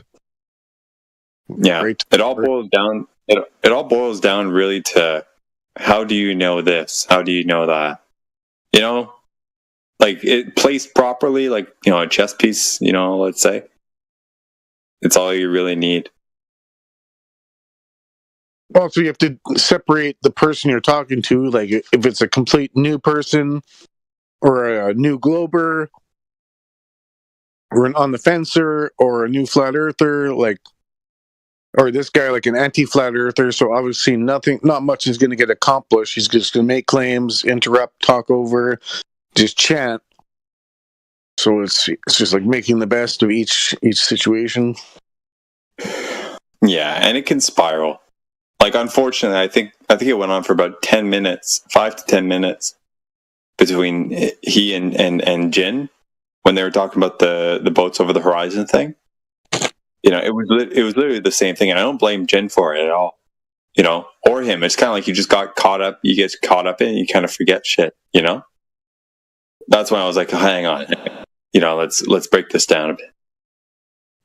You know, that's why I find this stuff so interesting, because I don't know either, man. What really got me, man, I kind of, you know, clicked or flipped out internally a little bit when the gas pressure without a container thing came to mind. Because I remember as a kid, you know, hearing about, you know, the heliocentric model, and that was a kind of like a little nudge I had, as I remember having as a kid, like, oh, that's kind of weird. Like, isn't, you know, outer space, you know, it's like, how come the gas is not going out, you know? And I just never addressed it again because I was a kid, right? And then it was brought up in here. It's like, it can't actually be so. It's like, oh shit, there's a problem, you know. And then that with the laser setups, you know, no deviation, or if so, it's linear, not exponential or not non-linear. You know, within a certain margin of error that's accounted for by, you know, imprecision in the instrument, shit like that. It's like, fuck, man, like, this is really weird. So yeah, there was no bot. I would have grilled them a bit more and been like talking about government and government tyranny. Why do you trust the government? Government connect NASA and Operation Paperclip, but I can gauge, like, oh, I know he's an anti-flat earther. I know he's just here to like chant and stir shit up. So yeah. Anyway, that was nice. That was good. Got my reps in. Oh yeah, we need new people. We need noobs. The best is globe noobs, but sometimes you gotta take some chewed up old chew toy or like some cheap dirt skirt steak or whatever, cheap steak. Sometimes you gotta do it. You're not gonna get T-bone every time. Yeah. That's good.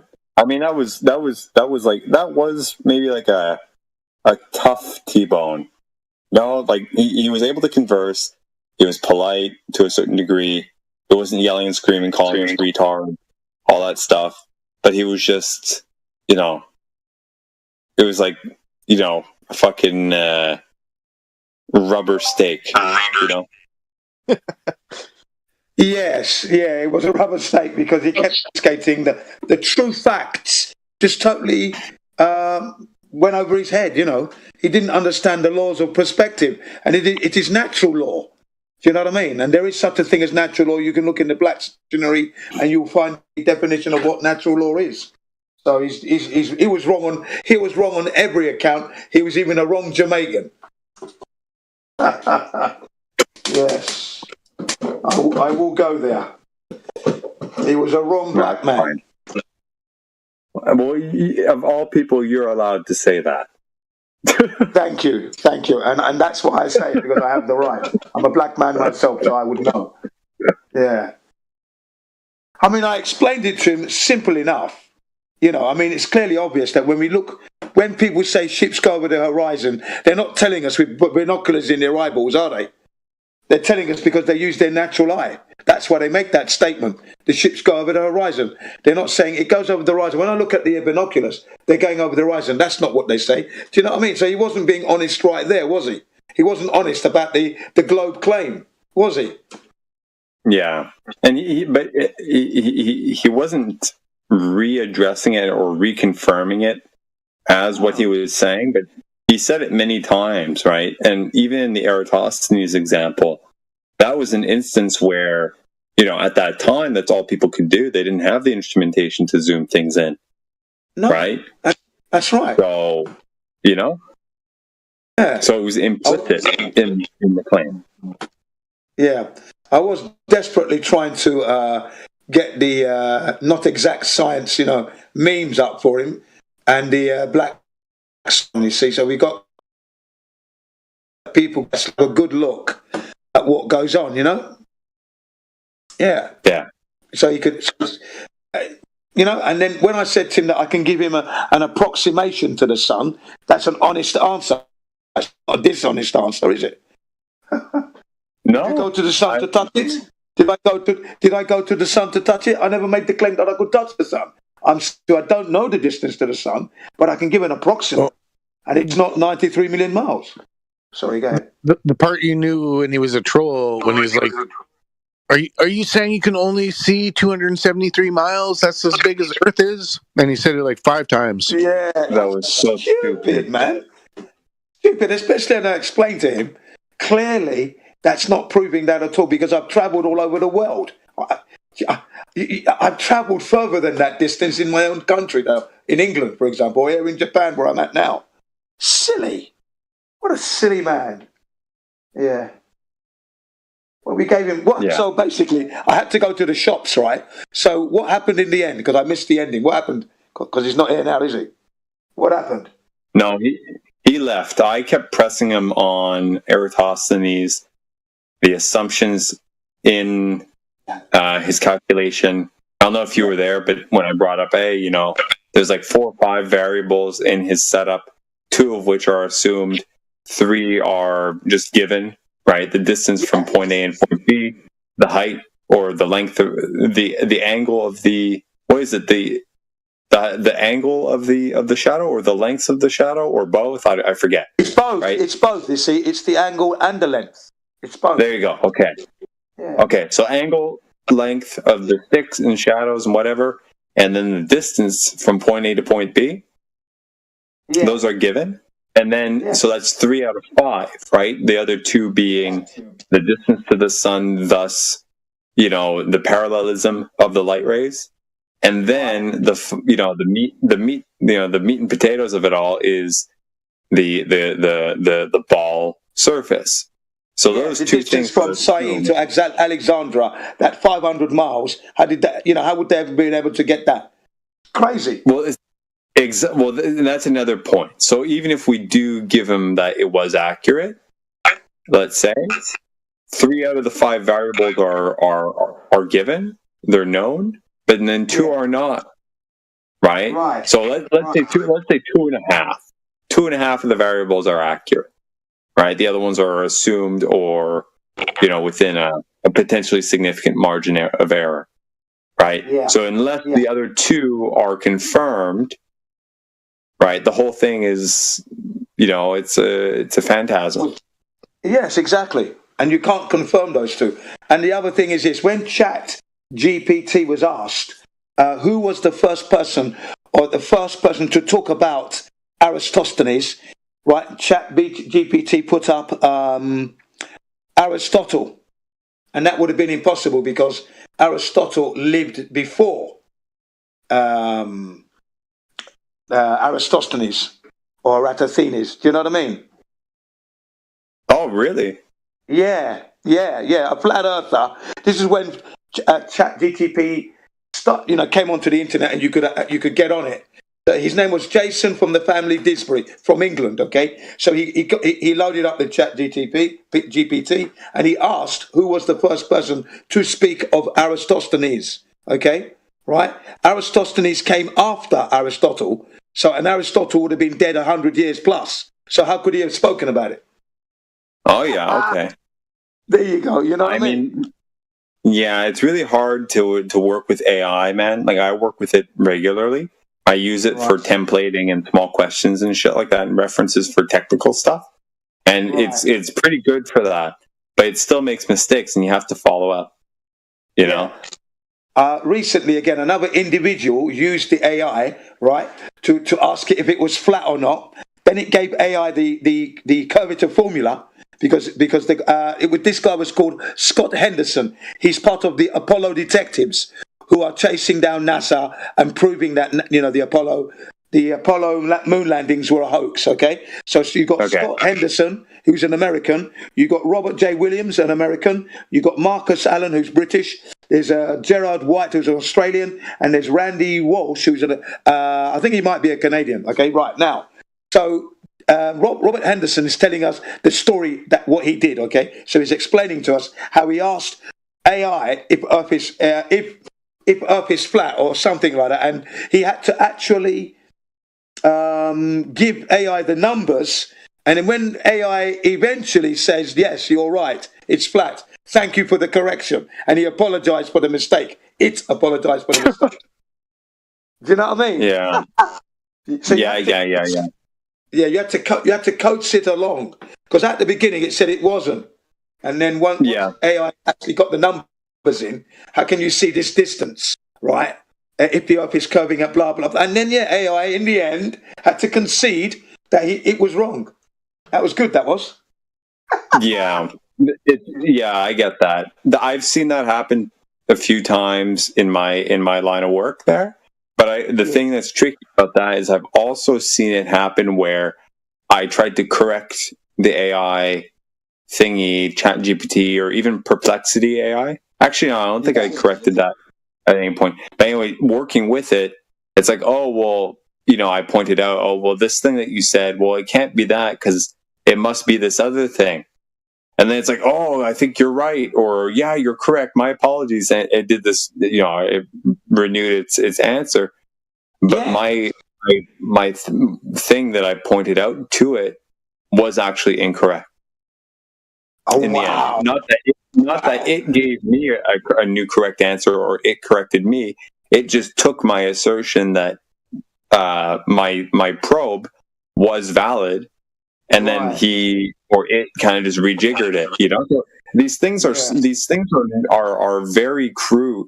They're very they're crude, but they appear elegant, And in a way they are, but they're not. They're by no means perfect at all. No, they're relying on human intervention all the time, which is what I was saying yesterday on another server, that we needn't worry about AI because it's reliant on human intervention most of the time, and it's not going to think for itself. For example, robots that are programmed to stack a shelf, right, are not suddenly going to start complaining about the lubricants they're getting for their joints. It's not going to go and strike. They're not going to think like that, are they? No. AI robots will continue to do the job until they break down. Yeah, that's right. Yeah. If there's sensors, it's like, oh, I might need an oil change. It's not a complaint. That's just a notification that something's wrong, and then it might stop, But that's within the normal programming of the machine, because you don't want the machine to break. So that would be normal programming again. Yeah. But it's not going to be autonomously thinking, well, I don't like the lubricant, let's strike. All the robots start striking because they don't. Certainly not. Yeah, certainly not where we are right now, man. I don't know what's going to come in the future with all this weird quantum computing shit and AI integrating with quantum computing. Because there's some weird stuff out there. I don't know if you've ever heard of what's his name from D-Wave. Fuck, what's that guy's name? You ever heard about that? Not really, no. Okay, well, there's a quantum computing company, and there's a guy that heads it, and there's some talks out there, or at least one, where he gets really into weird, esoteric, spiritual, like, shit about it. And, like, the terminology that they're using is like, oh, well, like, you know, by using quantum computing in the way that we're doing, we're tapping into alternate dimensions, and we're summoning the demons, and you know, that type of language. Actually, I've heard something about that on YouTube recently. Yeah. It's very weird. Like, I don't know if it's it is weird because people seem to be getting off on that at the moment because it's all fantasy at the end of the day, right? It's all fantasy. It's very creative. Well, that's the problem, because I don't know enough to assert whether it is or not. And if these guys are so high up there, and they've got fucking like teachings of other shit that we don't know about, and they're just kind of like implementing it into their machinery and tapping into it, I don't know. That's what's kind of scary about it, because if these guys are actually, you know, maybe they're just fuddling with the language to, you know, to spark people up or whatever. But the reason I say it's fantasy is because none of what they discuss can actually be proven. You see, that's the thing. That with what I listened to anyway, you know, they were speaking a bit like, you know, Witsit gets it with his speculations and theories and stuff.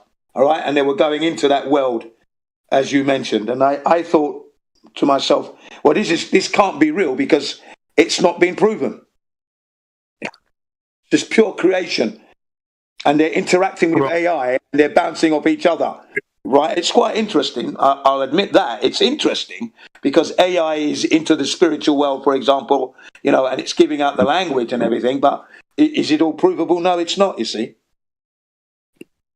Yeah, they can't prove it, and all they're trying to do is challenge God. They're trying to be like, AI is equal to God.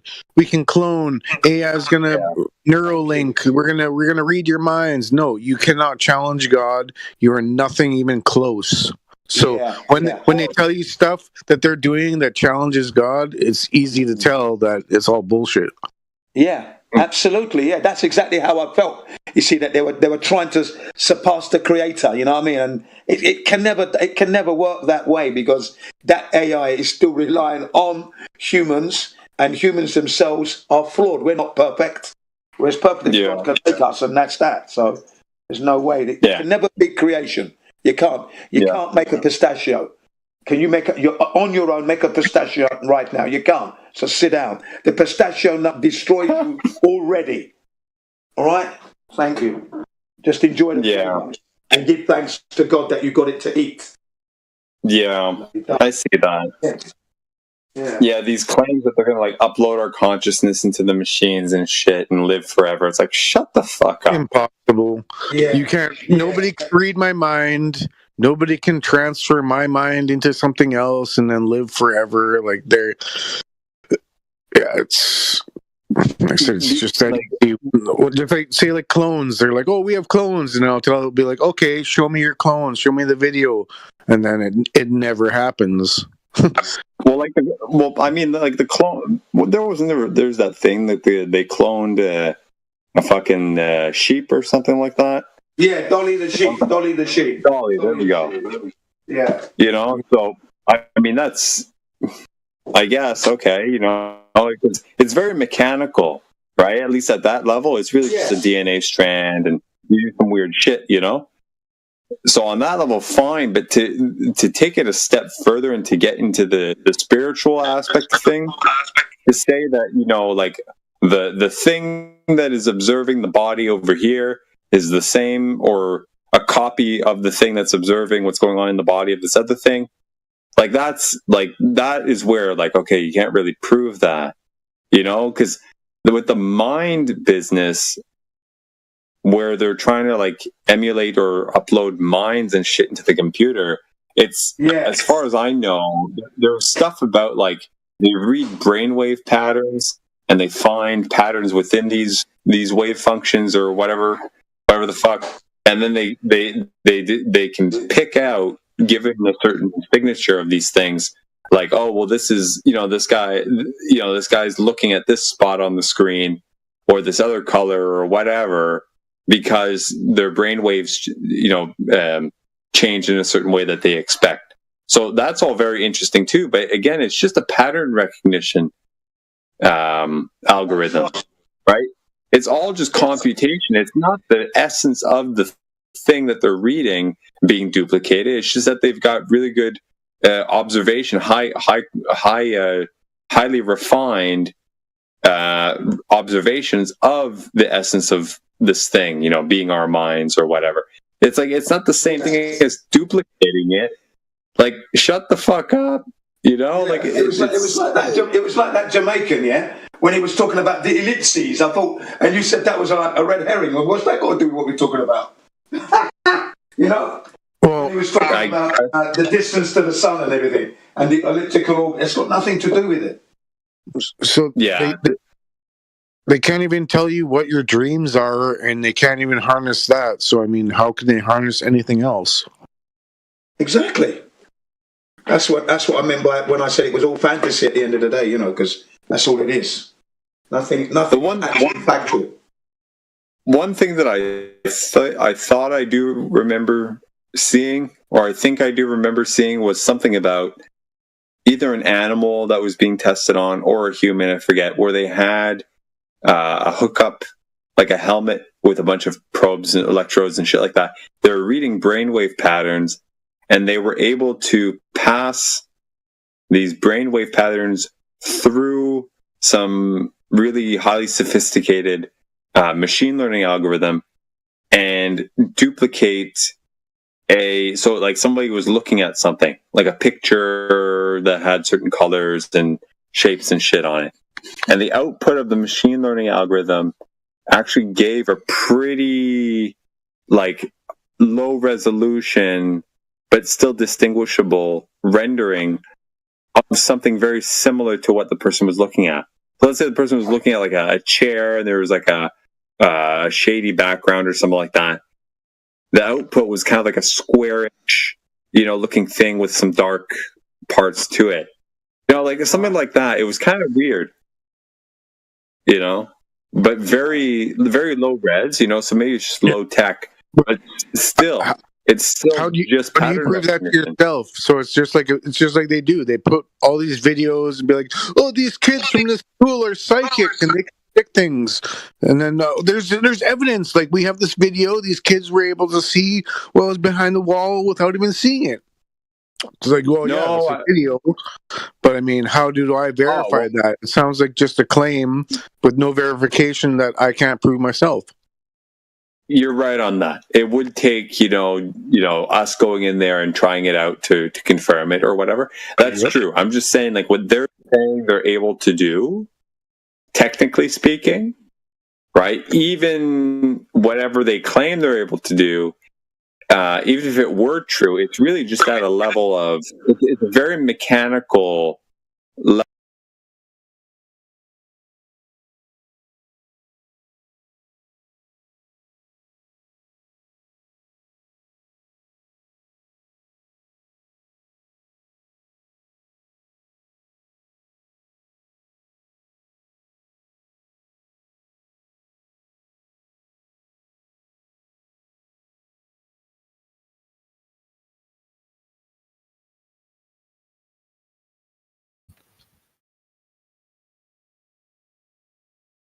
So the fact that they have the same face facing the Earth is well explained. So there will be a change in pitch. They're just rotating, so they have the same face towards the Earth. Yeah, to maintain having the same face towards the Earth, they would have to change pitch. Yes, relative to the stars, they're changing pitch. Relative to the Earth, they're staying the same. Relative to itself, it's still orientating 360 degrees around a circular path around the sphere. It would necessarily need to change pitch. Right. Where's that then? It's the same thing with the pitch data with the aircraft. We understand the rotation of the aircraft around the curved surface, and the pitch data doesn't show any rotation. So satellites, do we have the same thing, or is there pitch data that shows there is a rotation? Since pitch data is typically calculated from the ground underneath it, you wouldn't, for the planes and the satellites, I think you wouldn't notice any pitch difference. If you're using some external reference frame like the stars or the original airport for the plane or something, then it would change pitch. Do satellites have gyroscopes in them? I believe they do, yeah. Cool. But they're used to change direction usually. Yeah, but they measure the change in direction from a horizontal, so like yaw or pitch or rotation around the central point.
Welcome back to the.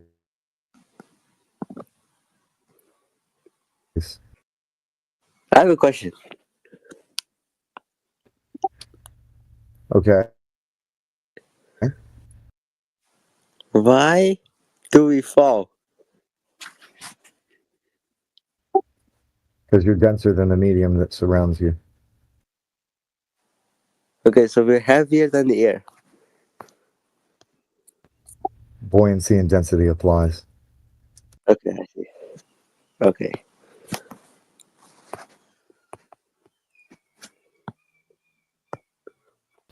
The harder Gravitas question is means the weight or seriousness of the person, place, or the thing. Go ahead, Matthew. I was saying the harder question is something like, why does a block of wood sitting on a piece of steel exert force on the steel? Because the wood is less dense than the steel beneath it, but it still pushes on it. Gradient for everything. Interesting. Wait, why does paper fall slowly, or like a feather? Air resistance. Why Oh, do air you, okay. if you have a feather and a little pin hammer that weigh the same and you drop both of them, why do the feather and the hammer fall at the exact same rate outside of a vacuum? You don't even need a vacuum chamber for this. You can do it in an apartment or a house. Why does that happen? It's because they weigh the same. Yes, interesting. Anyway. But if you take an Resistance 8-pound does bowling come into ball, play, too. if you drop an 8-pound bowling ball at the same time as a 16-pound bowling ball, they'll hit the ground at about the same time. Oh, really? Yep. Oh, okay. That's interesting. Yeah, air's a very light medium, right? So yes, either thing that's that dense is going to fall at roughly the same rate. Air resistance isn't really going to do anything. Okay. Now, say you get a 8-pound bowling ball, 8 pounds of feathers crammed into a bag that you packed in there perfectly, and then 8 pounds of free-flowing feathers. The 8 pounds of free-flowing feathers are just going to fuck off and land wherever they may. They're not going to fall at the same rate as the densely packed bag of feathers in the bowling ball. They will act differently because of the medium. Resistance. Also, very important point, right? Things don't just fall by themselves, right? They need to be lifted up, right? Some energy needs to be exchanged for them to be displaced in the first place, right? Like a rock's just going to sit on the ground forever. It's never going to move. Unless some outside source of energy, however it may come, needs to be exchanged to displace the rock, right? Then once you drop the rock or whatever happens, right, it's going to sink back to its place of rest, right? Due to its density in relationship to the density of the medium that it's in. Very important factor. That's interesting. I want to ask, what do you guys think about Katy Perry going to space? It was a funny show. Yeah, we it's saw not some clowns space. and their little pop-up tents. What? But she went to space. We saw on the Dude, it's not space. Dude, that's 60 miles up or something like that. It's not space. 16 miles up. No way. Yeah, she didn't go to space. But DJ, right? So yeah. Weren't you with her since you were an astronaut? You brought her up there, right? Huh? What's the dude? It's not space. Like, let's just say she went up to 60 miles, right? That's not space. That isn't space anyway. Bruh. Right? It's not even high enough. Apparently, it's not even high enough to see the curvature of the Earth. Wait, did she really went 16 miles up? Yeah, dude. It's just a fancy parabolic trick, right? It's just like a zero G flights, like parabolic flights that people take. Yeah. And they have like 30-40 seconds of weightlessness. It's just the same thing as that, except to a greater extent, right? It's like they can get like 3 minutes or something like that of weightlessness, just because everything's dropping at the same rate. Mm-hmm. I got you. It's not space. It's not like some people think they went up so high and they like popped out of the Earth's atmosphere into like space and started floating around. That's not what happened. Okay. But it's not even the claim. It's just Okay. Well, let's talk about zero gravity. Wait, so you guys believe that zero gravity is just about you're on a plane and you're falling, and that makes the illusion of you floating, right? That's what it is. Yes. Okay. Wait, then what do you guys call those on the ground that were taking place on the ground? Well, what do you mean? Like, if it's already on the ground, in the ground, then where are you basically floating? You know? In the ground? Like, What do you mean? there's no Give me an example. Like, give me a specific example of what you're talking about. Okay, I'm talking about the zero gravity on the ground. Like in a place, in a building or something, and you float. It's not because the plane is falling. Yeah. Look, that's not the same thing, right? So when they have those things, right, they've got like a fan, like a crazy fan on the floor, and it blows wind up, right, and it like blows you up in the air, and you put like a special suit on, and you can like sort of like fly around. But yeah, it's not zero gravity or anything like that. But it would be pretty fun, I think. Okay. Wait, would you guys actually go to one? Sorry, would we go where? Would you guys actually go to one so-called zero gravity? Zero gravity, like a parabolic flight. Hell, yeah. I mean, I don't really care. Like, I don't like planes in general. I guess so. Okay, For free, I guess I do. I wouldn't pay for it though. Yeah, I do not like planes. Yeah. Yeah.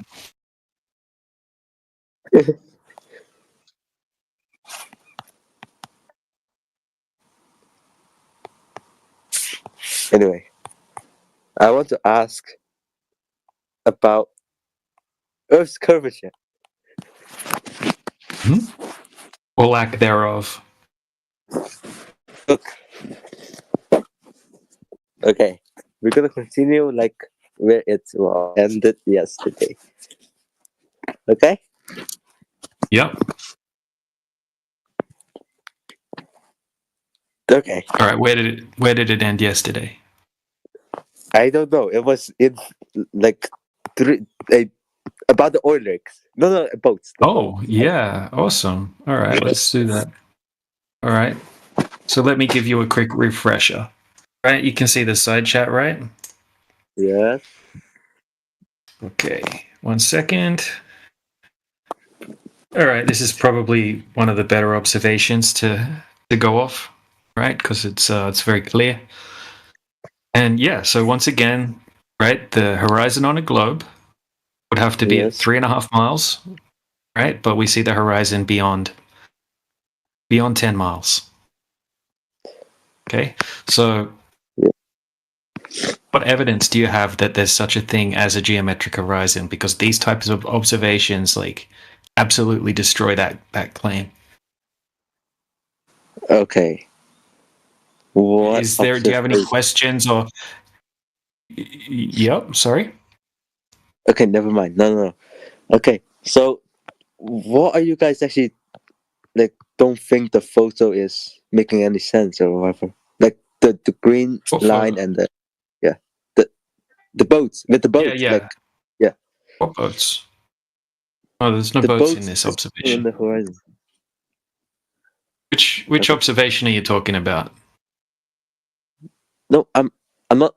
I didn't say any observation. I was talking about the boats disappearing over the horizon. Oh, yeah. That's not a globe. That's not proof of the globe horizon either, right? That's easy to replicate on a small flat surface, for starters, right? And right, the boats don't always, like, if you see a boat going out into the ocean, right, it doesn't appear to disappear over a horizon, right? That very rarely happens, right? Only under specific weather conditions can that happen. Right, but there's also other things that you need to take into consideration, like ocean swells. Right, but what I'll show you, right, like okay, so I'm going to show you a big giant boat, and when the person's zoomed out, right, you can't see the boat at all. Okay, and then when he zooms his camera in, you can see the entire giant ship again. So let me just post this really quickly. Okay, so see, here's one example. So I should give you all of the examples of the things that I just claimed, right? Okay. So here's one, right? So when he's zoomed out, right? Yes. You could picture say that boat was close to this observer standing at the shoreline there, right? And it sailed away.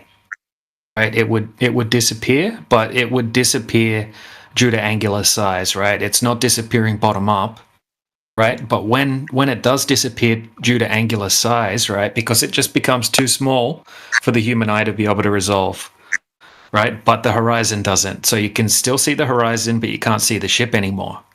Now, some people might mistake that as the ship's gone beyond the horizon, right? And maybe that kind of is true to say, but we can zoom back in and we can see this entire ship again, right? So this is what happens the majority of the time, especially from my experience living on the east coast of Australia, watching ships go out quite a lot throughout my life. Interesting. Yeah, so there's tons of examples of this happening. I'll show you one more quickly.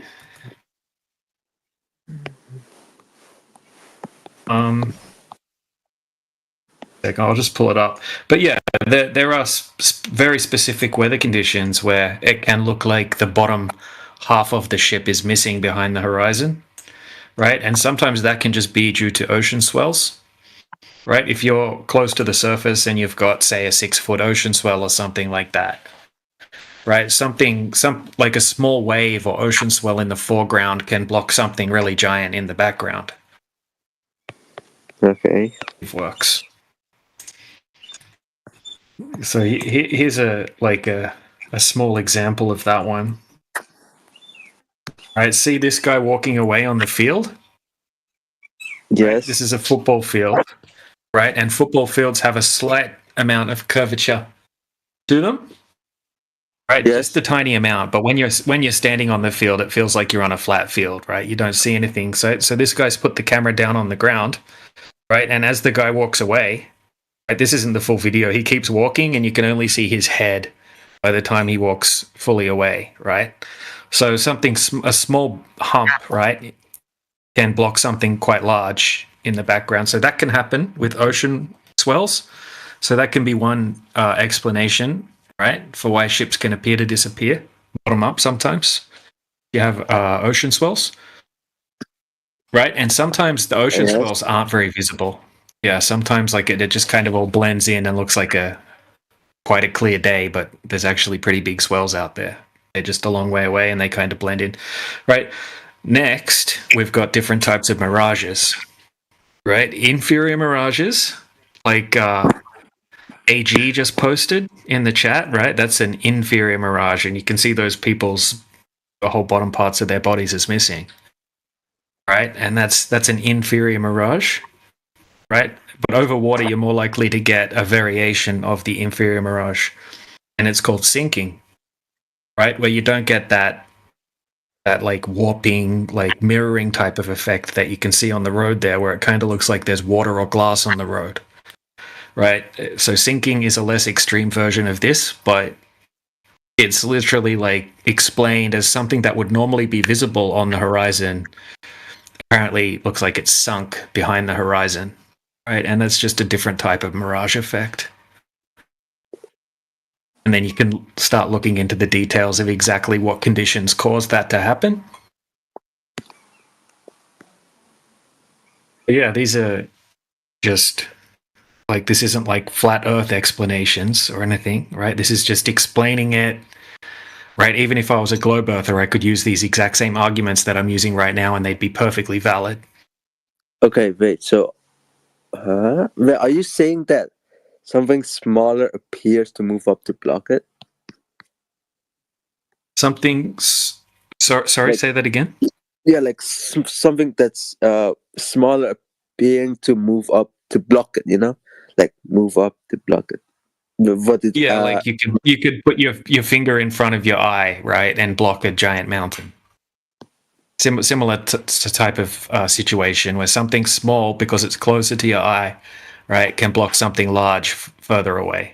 Like you see where the guy's walking, down the field there. Same thing. Same sort of idea.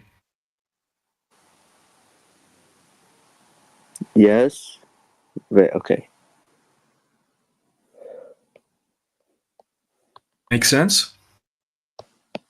I'm trying. But okay, hold on. What? Yeah, but the finger is always at the height of your eye, right?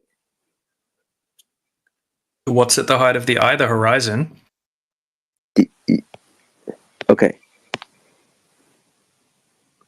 Oh, but okay, look. Yeah, but you can move your finger down. You can use your hand, right? Put it out in front of you.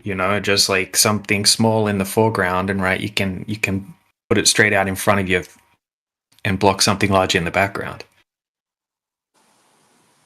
Right? If you're standing in your yard and you've got a 6-foot fence, right? You could have a giant mountain beyond that fence, and you could probably only see a little bit of the mountain, right? If something small in the foreground is blocking something large in the background, right? Just due to the angle of view.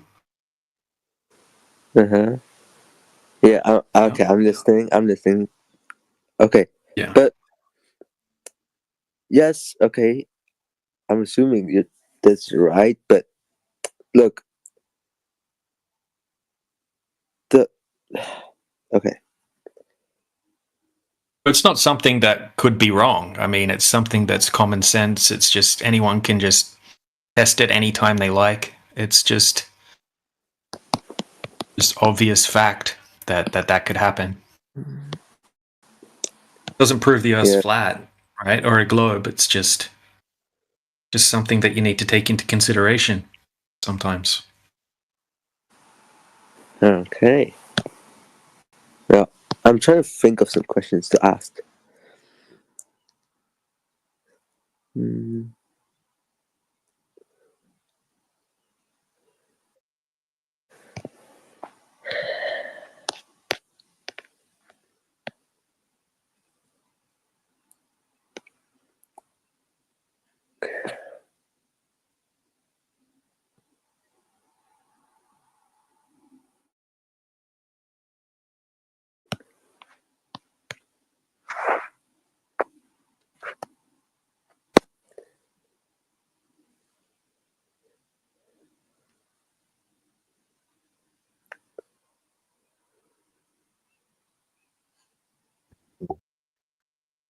Okay, wait.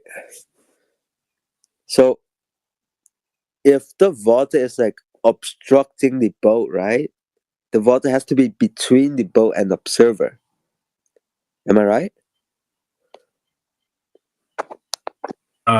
Not really. I mean, so yeah, that's not necessarily the case, right? So we can replicate the same thing happening on a small flat surface where there's nothing obstructing the bottom of the boat, but the bottom of the boat appears to be missing.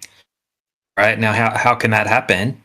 You can have different types of mirage effects, like sinking, which is a type of inferior mirage. Right? Like you can see the inferior mirage in the side chat there with the guy and the girl in the red pants walking down the road, right? You can't see their legs properly, right?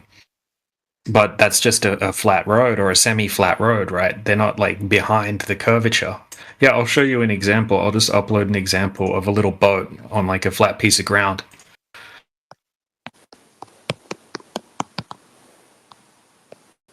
Okay. It's just uploading it. It'll just take 60 seconds to upload. I'll check the feed. If that's the one I'm thinking it is, that's a good one. I'll save that one myself. So yeah, there's tons and tons of experiments people have done where they've set up some action figures on the other side of their kitchen floor or their living room floor, right? And then they'll set the camera close to the ground and then they'll manipulate the weather conditions in the room. Like they'll go open the door or something like that, and the weather conditions change, right? And if you get specific weather conditions, temperature conditions specifically, that's what I mean by weather conditions, by the way, then all of a sudden you'll see the objects will disappear. They'll start to disappear from the bottom up, right? And then you'll only be able to see like half of the action figure, for example, right? He's not behind anything physical, right? It's just an optical effect that happens, right? A particular type of mirage. So yeah, here, have a look at the boat, right? Once again, this is textbook definitions, inferior mirage, right? You've got some warm ground, right? Yes. Some warm flat ground, and that makes the layer of air just above the warm ground warm, right? And then it slowly cools down as it goes up, right? And that causes inferior mirages. So it makes it look like the bottom of the object is missing, right? It makes things appear lower than they normally would. And then you can start looking into the more technical details behind that. If you start look up, right, the definitions, and then go over the definitions, and then research each of all the terminology they use in the definitions, and it'll all make sense.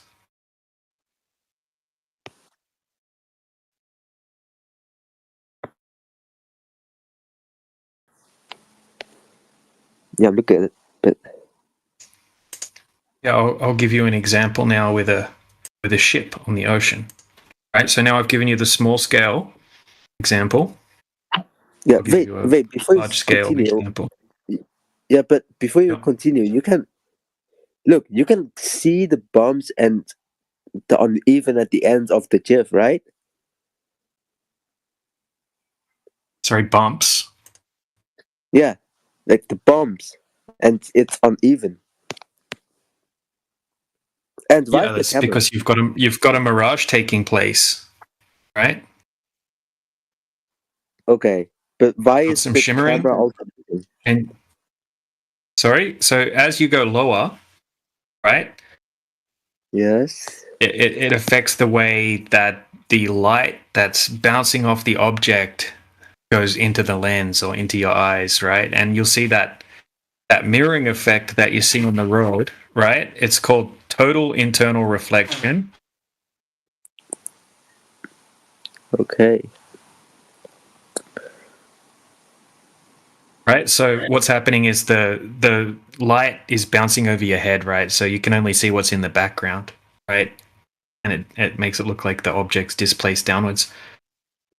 You have to look into these things, right? Like, I'm probably not even the best at explaining them, but I mean, I can post the definitions and citations, like mainstream sources, explain all of these types of things. Okay, but you understand what I'm asking, right? Like, how do we know the ground is flat?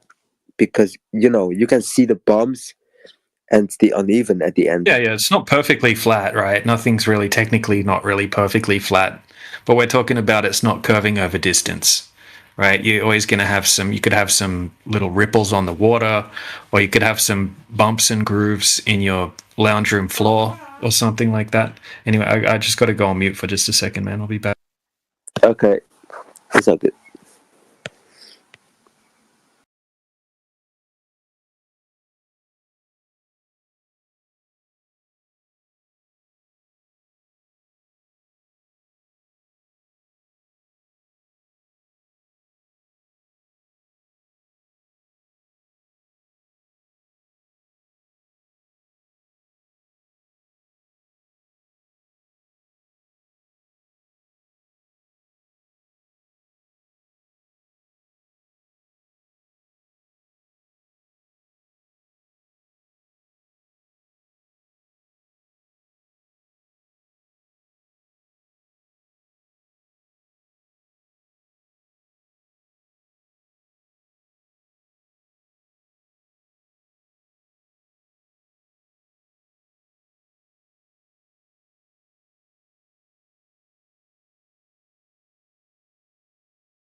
Hello?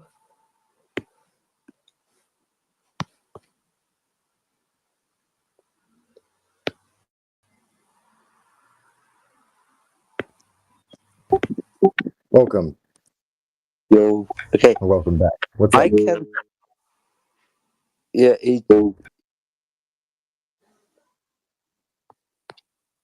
Why can't I talk like message?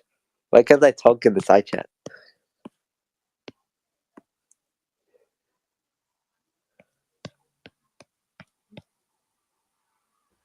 Not sure. Unless somebody suppressed you within the past 3 hours. Why? What did I do?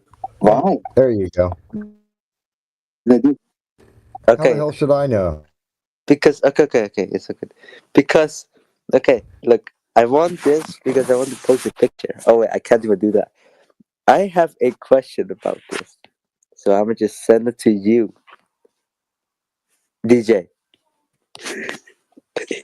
You can post in the side chat now. I gave you the role to do that. Okay. There you go. Problem solved.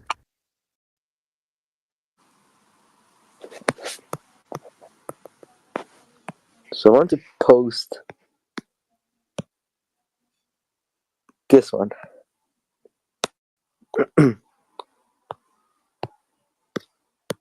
Okay, so the oil rigs. So look, can you can you explain it via refraction?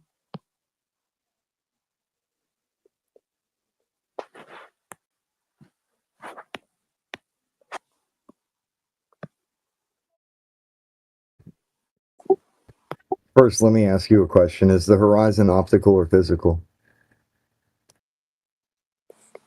Wait again? Is the horizon optical or physical? Okay, I cannot hear. Okay, wait, hold on. I just want to. Yes. Physical. See that. But I want to ask you this. Is the top wall claiming that? All right, fine. I'll digress. What? So if you look up the definition, Oh, I just said I of what digress for horizon now. is, the definition of Sorry. right? Look up the definition for horizon, right? It says it's an apparent location where the sky and the ground meet, right? Apparent location, right? It changes. So if you have different weather conditions, right, different temperature gradients and things like that, fog, all sorts of different factors can change where the apparent horizon is seen. Mm-hmm. Right, that's what all of these images validate, right? Especially what you just posted, right? That's a great example of what we claim horizons are and what the mainstream definition of horizon also says a horizon is, right? It changes, right? So you need to look up the different types of according to your own mainstream, which I don't even necessarily completely agree with, but that doesn't even matter. I don't need to. I can just use your own mainstream explanations to explain away these, right? Showing you that they're not actually evidence of a physical horizon, right? So the mainstream definition is just a horizon is just an apparent location, right? The mainstream says there's different types of mirages caused by a vertical temperature gradients, right? The differences in temperatures from down to up, basically, right? So if you have different weather conditions, right, on different days, you can have different mirage effects. And that perfectly explains both of those images, right? So the bottom image could be explained partially by the ocean swells, right? Like we were talking about before. This location does have waves, bigger days and smaller days, right? With the waves, right? So then you've got different types of mirage effects, right? And this one fits the definition of sinking. Okay, which is a type of inferior mirage, right? So it's like an inferior mirage that doesn't have such a extreme gradient from warm to cool, right? It's more of a gradual, slight change from warm to cool.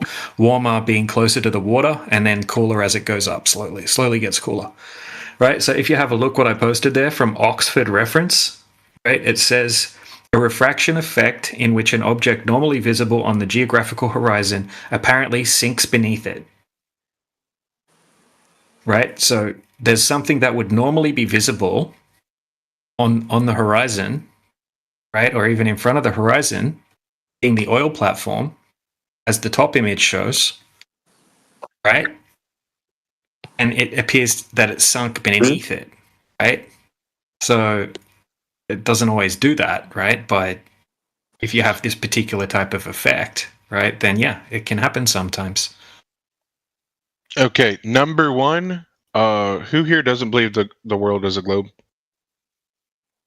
Yeah, you don't just jump in and interrupt Tracksuit Timmy. I've already proven that you're an absolute douchebag. Yeah, bro. It's U.S. State Department. The guy's an absolute freaking clown. I remember that guy. Yeah. Okay. Yeah. Wait. Yeah. Yo, guys. The question is, I want to ask if the top one is the refracted one, or is the bottom one the refracted one? Like, I want to do it. Hold on a second. That's not refracted one or not refracted one. That's not how it works. Right? You have different types of mirage effects, right? So refracted, like what do you mean when you say refracted? There's different categories of what the mainstream refers to as refraction, right? So you can have different types of refraction. You could have Snell's law, which would require very, very specific conditions, right? You would have to have two separate mediums with a horizontal boundary. Okay, that obviously doesn't apply here. So what you would be talking about is called atmospheric refraction, which is basically when you have differences in temperature, right? Differences in temperature gradients, right? And you get different types of mirage effects, right? We always have differences in temperature gradients. So we always have what you guys want to call atmospheric refraction, mirages, right? Different levels of them, different types of them, combinations of them. All sorts of things can take place, right? You could also have like the bottom half of an image has a particular type of mirage taking place, and the top half has a completely other type, right? Yes. It just depends on the temperature gradients. Yep. So both images, right, probably have some distortion. Yeah, but the bottom one perfectly fits the definition of sinking, right? The top one doesn't really fit any definitions, right? It's like the absence of a mirage, basically, or maybe some slight remnants of maybe a little bit of looming or something like that. I mean, if you wanted to be pedantic about it, right? But yeah, so that's the answer. Like, really, doesn't help your globe side. Okay. Wait, are you unsure?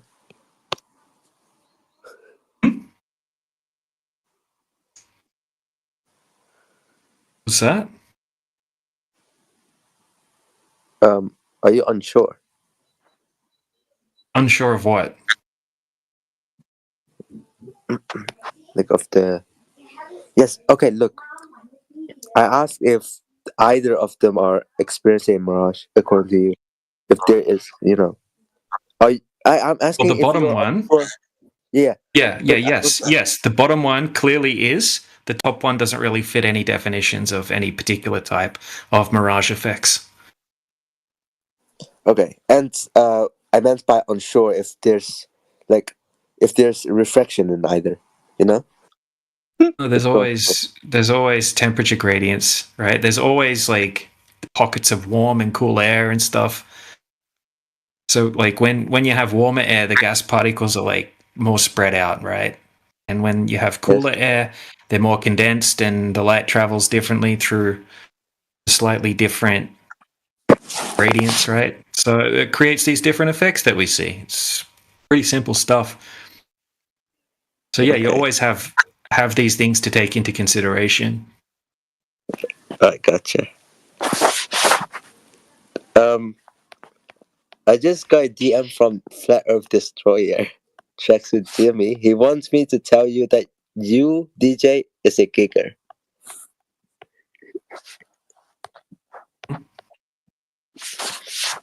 Oh, cool. Fan mail. Flat That's Earth funny. Destroyer. Whoa. I have a gift for him in response. I think he wants to talk. You should unmute him, maybe. Oh, no. We don't let trolls in here, right? We want people that are in here to have good faith conversations, unlike like that guy. Okay. So yeah, this is our platform, right? We want to have good faith, respectful conversations with people, right? And some people aren't able to do that, right? So they're not welcome here. All right. And that's just the way it is, right? They can go and make a different room and talk about me or talk about other people all they want. I don't really care. No flat earthers are going to follow them anywhere they go. Right? People want to come here and ask questions about things. That's fine, right? But be respectful, be polite, and then we'll be the same in return. Very simple. Okay, I got you. Yeah. But I want to talk about the cranes. About the Oryx, you see? The pictures. The cranes are like, okay, are wavy in the top one, you know? You can see it, right? Like that's indicative of refraction. No, the cranes are bending because that's a 6th generation photograph. So it's a video taken that was uploaded again, recompressed. All those compression algorithms are destroying the quality of that photograph. That is not an original photograph. Okay. Okay, what? No, but besides, what you said before about the horizon being physical is not true. The horizon is optical.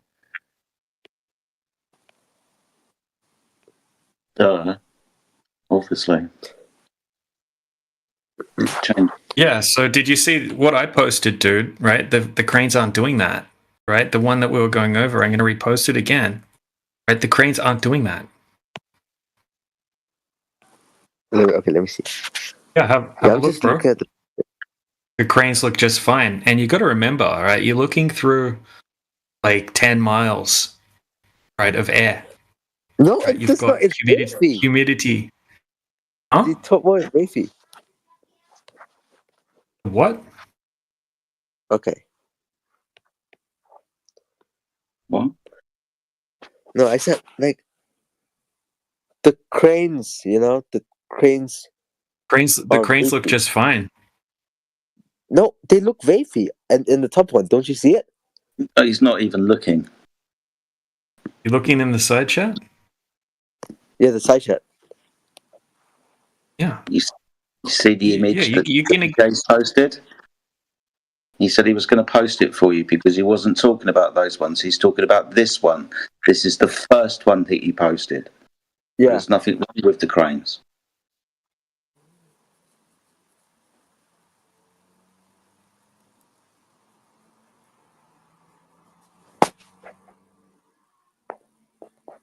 Okay.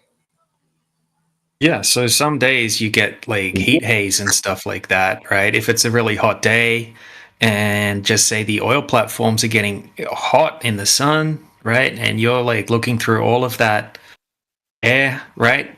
Over 10 miles, right? Don't be surprised if sometimes there's a bit of heat haze or something like that, right? Shimmering.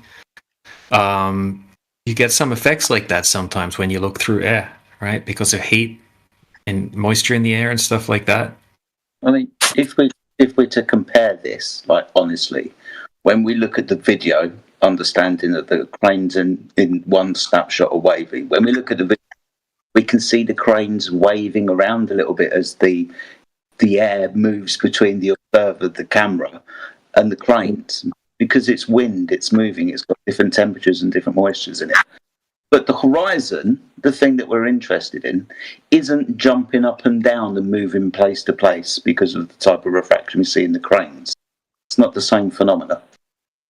It just seems the horizon beyond the The heat haze is distortion. Like the little boat. Look, the little boat. You see, the little boat that shows that waviness too in the picture. Yeah, what about it?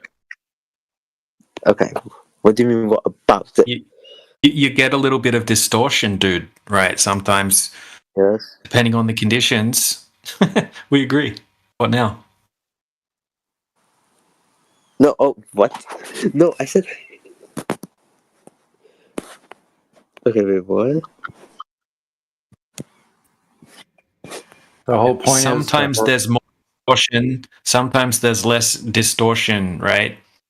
I just explained what causes the little bit of distortion. That doesn't help what you're seeing in this observation from your side, right? That's not an explanation that debunks it and proves the geometric horizon. Yes. Okay, well, you know what? I'm done with this topic, but I would be if I were you too. I mean, you could probably just say, "Well, that's interesting. I can't really explain it away. Whoever's in your DMs isn't really doing a good job at feeding you information to repeat." okay, well, bro, what the hell? Here we go. Here we go. Yeah, you want some bendy cranes, bro? There you go. There's the bendiest cranes that you're ever gonna get on one a thing different for day. sure: the horizon isn't bending. That's the whole point. It has nothing to do with the cranes. Who cares about the cranes? The cranes could be doing corkscrews. It's not changing the horizon. So don't miss the point. Okay.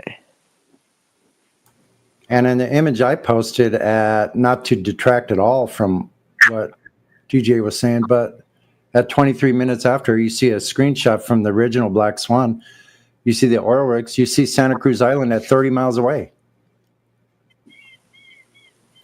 That's absolutely impossible. That would make the Earth's radius like 2 million miles. Okay. Now, you know what? I want to ask how seasons work. The sun. What? The sun. Yeah, the sun. Yeah, the sun moves throughout the year. It rises and sets at different locations on the horizon throughout the year, right? In the summer, the sun appears to be higher in the sky and you see more of it. In the winter, the sun is lower in the sky and you see less of the sun.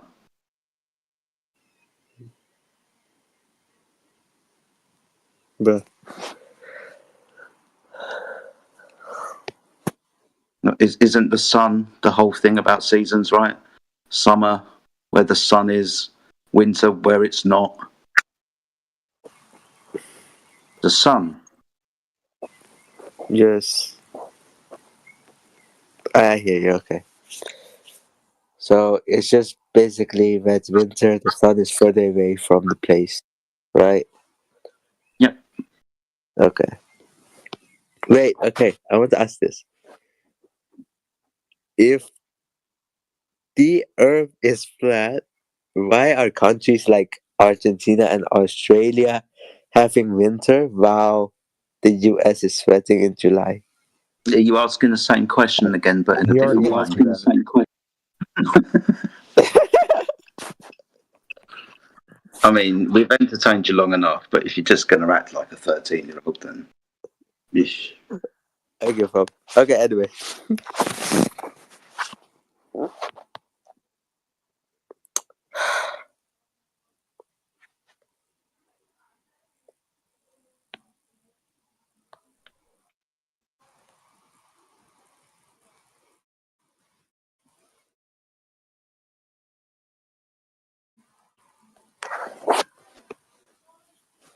If you want to hear about something that'll really trip you out, you want to see something weird, look up how much water evaporates every single day. Evaporation versus condensation when it comes to water on Earth. All right.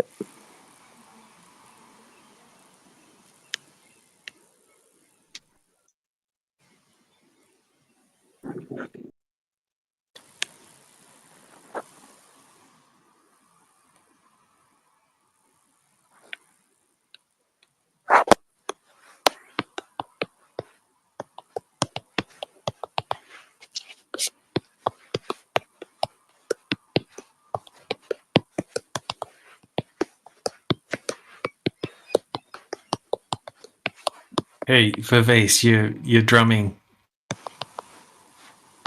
Oh. Yeah. If you're gonna drum, at least drop the beat right.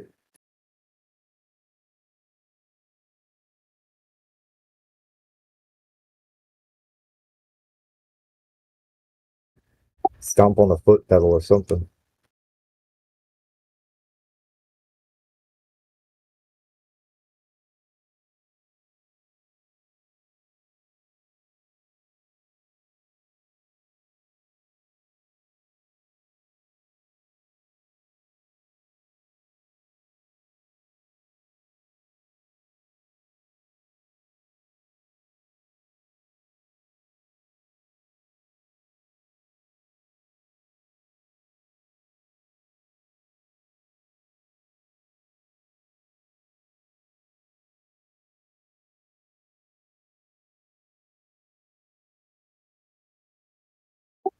That wasn't a joke earlier when I said you should look up condensation versus evaporation.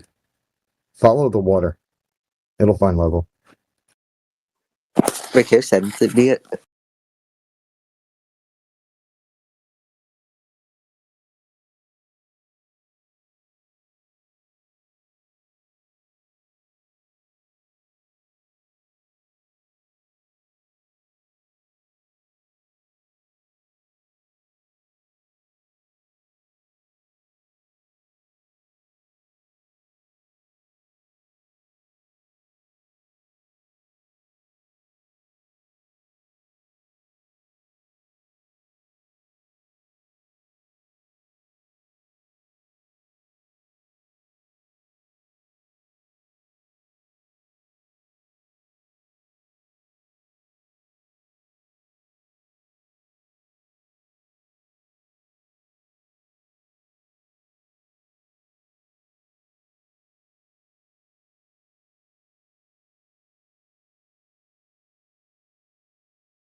Are you guys quiet because Flat Earth Cope is in the call?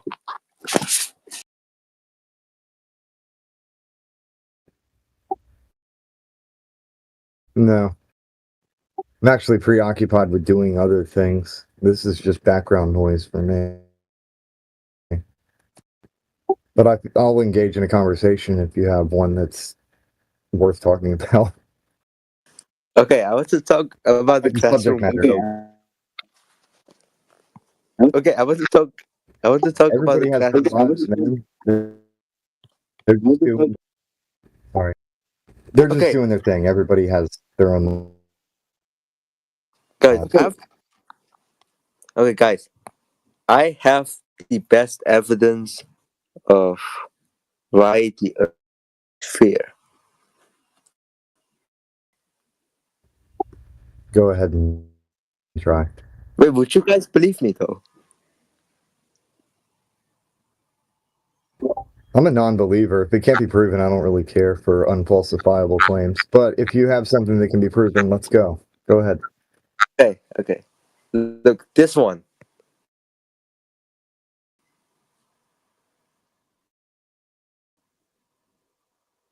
Okay, it's loading.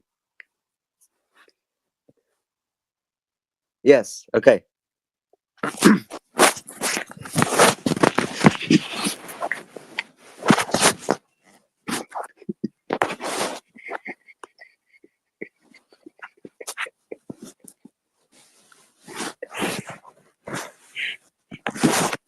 Okay. Wait, what did I win? Did I prove to you that the Earth is a sphere? Is that why you guys aren't talking? No, okay. the reason why that So right here in the side chat, I just posted a reply to your picture. You showed me a cartoon version of an idol that has been recreated based off of an idol that has existed for a very long time. Look, idol. The reason why it's made, it's because of the spherical Earth. That's why you see them. It's an idol. Dude, I know that you love the idol of your religion, and that's fine. That's okay. It's the truth. It's the truth. Look, Dude, the reason I understand it's your truth. It's your word. It's your worldview. I get it. That's your truth. Oh my goodness.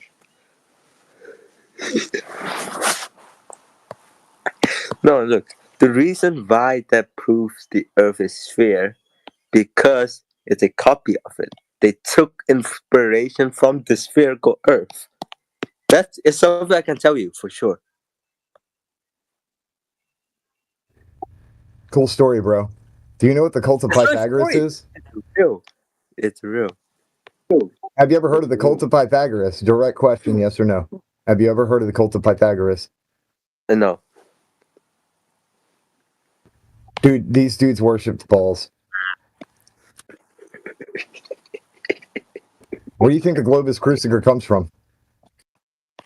What? They also, interestingly enough, had some kind of weird mark that they tattoo on their hands, a fucking pentagram or something. But yeah, there's a cult of Pythagoras. They came up with that's the origin of music theory. So all of modern praise and worship comes from that, and they worship balls. Basically, that golden Globus Cruciger thing that I showed you earlier, that's connected to that. It's an idol. The little classroom ball that you posted, that's an idol as well. Okay. You know what? I want to ask you this, okay? Why do you guys think someone will be messaging questions to me? Like, you know. Oh, you're going to learn what an anti-flat earther is. No, look. Oh, the source, you know.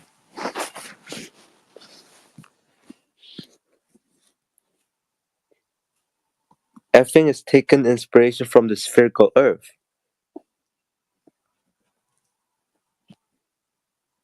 Like that's why at school they they took inspiration from the vain philosophies of men. Look, the whole reason why they're making globes, like those classroom globes, is because it's reality. Oh, really? Please list off any profession that you know of that actually utilizes the globe to navigate the Earth. List one. You don't need those, okay? I'll wait. I'll wait for you to find the person. I'll wait. You go find the person who uses the globe to get around Earth. Okay. And I want to see them, like a picture of them holding a globe. Like they're looking at the globe and like, man, that's where I am. And they keep walking. They turn it a little bit because that's where they're at now. I want that person. Who's that? Who's that guy? And where is he? I'm just saying that the globe is, like the classroom globe, is made because of the spherical Earth. It'd be pretty hard to use a globe to walk 5 meters down the street. Okay, how about... Ain't nobody gonna use a globe to navigate with. That's the point. Okay. Look. Okay. I want to ask about GPS. How does that work? Plus, you didn't even answer my question when I asked you guys. Your GPS thing? Easy. Ground-based positioning. Do you know that the internet is mostly cables that go underwater? Like even sharks attack these cables, but the internet is mostly done through cables underwater. And in the same way, your satellites aren't doing what you think that they're doing. Your GPS is not doing what you imagine it to be doing. Okay, so the GPS... And you can just look it up yourself. Go ahead. Is the GPS based on North Pole? The North Pole?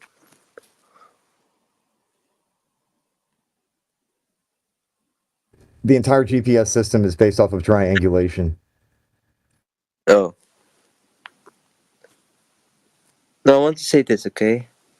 Look, you guys didn't answer why when I asked you guys why you guys thought about someone asking me. No, I mean no, someone telling me to what to say because they know the truth. Like I answered that. I answered your question. That is called an anti-flat earther. He's going to chat skank you in your private messages in your DMs for as long as you'll allow it to happen. No, he's messaging me because he knows the truth. I know. He's messaging you because we won't let him spew his nonsense in here. Wait. Okay. Well. Okay, you got a point about that. Yeah. But look, how about you give this us is one? the point, Vivace. This is what's going to happen now, right? So you can go off and you can go chat with him somewhere else, right? He's banned here, so you're just like a source of him to get his messages across to the room, right? You're like his little bitch right now, like his little hoe. Messenger boy. Yeah. Yeah, we don't want you to be You his don't have messenger boy. We just want you to you be don't yourself. seem to have a mind of your own, right? So, right, if you want to talk to us, that's fine. But at this point, you don't get to, right? Because you're just, talking as someone who's banned, basically like a little parrot. Like a little Pinocchio puppet.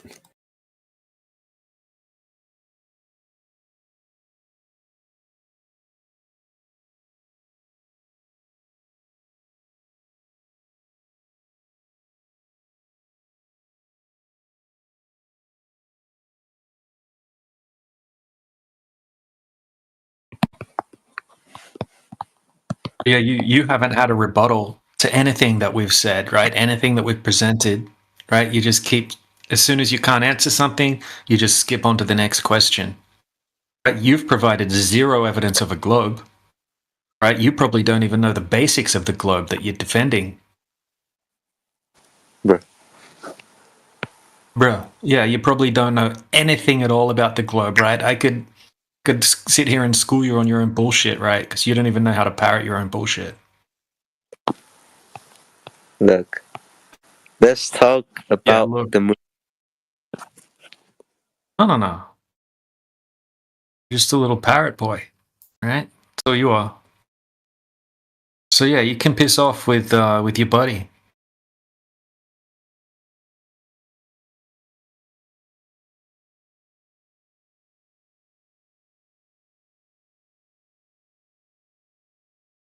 Just go down lower in the server, right? You can create your own room, right? Call it like Fight the Flat Earth. Something stupid like that. Anti-Flat Earthers unite. Right? And you can go down there, right? And I'll boot Rich out of here, right? And you can all go down there and gossip about us.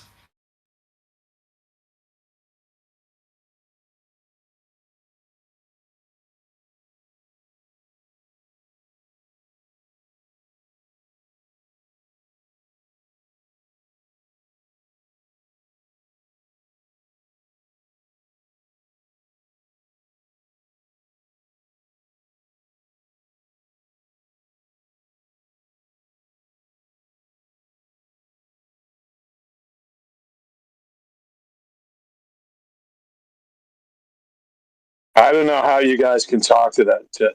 Like, my hat's off to you guys for having the patience, man.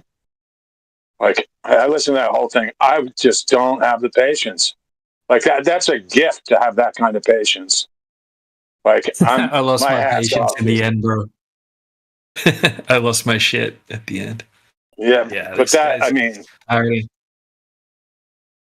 who was in his DMs, by the way? I think it's Robert Utah. Yeah, it's that. That Jamaican. Yeah. I think it's him. Bumbleclot. Sure. Yeah. Yeah, Bumbleclot. Yeah. At least that guy's his profile picture was correct. It's basically like talking to a house cat. You know, the Vivace guy. Absolutely unreal.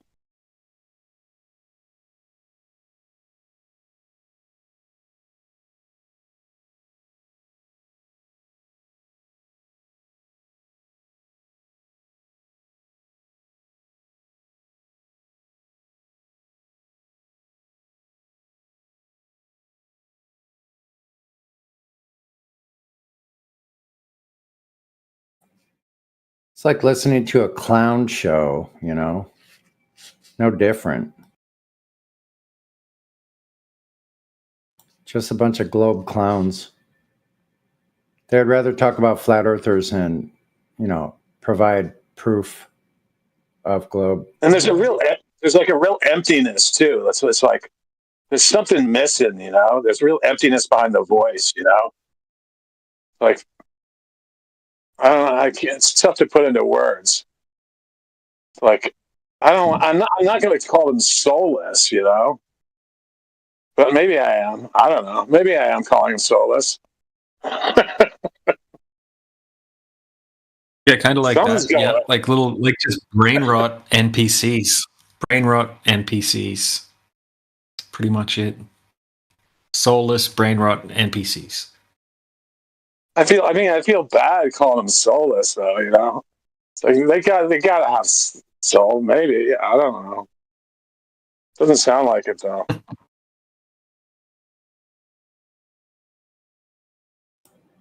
Check. I think automaton is a better term. That's a much better word. Much better. They don't got soul. They got troll. They got troll instead of soul. Man. But it's like it's not even their own authentic troll. It's like a pre-programmed troll, and they all parrot the same things, which is really wild to think about that. They could be in all these different diverse places. Supposedly, it's almost like they're going to a room where they have a meeting of Globers and learn how to parrot the same exact things. It's really wild. Well, yeah, because he was mentioning that so he had multiple people like in a room talking with him. Like he's the mouthpiece for like a couple different people, it sounds like.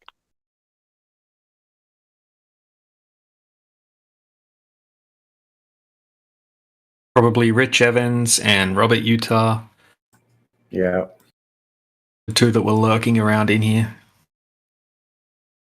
Yeah, that's some high grade stalker kind of action going on, you know. Like to hire some kid to just keep asking questions, nonsense questions over and over again. Like, do they hire him, or is that kid just like in it for the LOLs or whatever? Yeah, they just find someone really low IQ, like someone real easy to talk into doing things. And send him in. Right. That was Robert Utah is so desperate to talk in here. Right. He couldn't type in the text chat. He couldn't speak in the voice chat. So what he had to keep changing his username to try to convey messages to us. Absolutely batshit crazy. I guess he thought of a new tactic, and that was to recruit some moron to act as like a little walkie-talkie for him. And you know, and Robert Utah, you know, that voice is sketchy as all get out, you know, the Bumbleclot voice. But if you question it, you look crazy. It's like, you know, if I question, you know, is he using a voice changer? Is this, you know, is this the same guy multiple times? You also sound a little crazy, you know. So that's why I don't bring up the voice changer thing too much. I used to bring it up all the time, but now I'm like, do I sound crazy bringing up this voice changer looking situation? Well, he won't accept any evidence or any long distance observations, nothing. He just says, no, that is fake. That is the blooper guy. Like, just flat out denies everything. Like, there's no point in even conversating with him. Man, I am a professor, man. You are wrong. That is wrong, man. It's so over the top, like annoying and like crazy.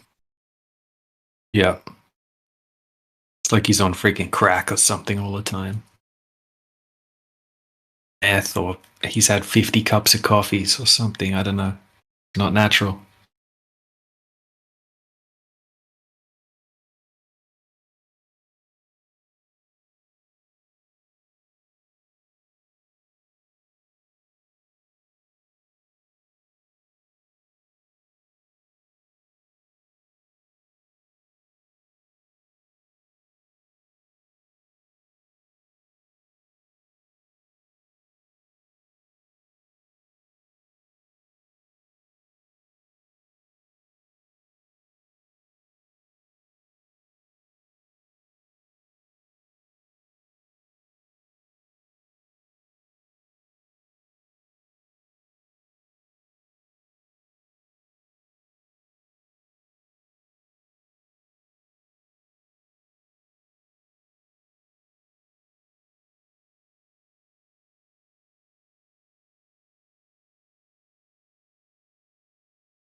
Well.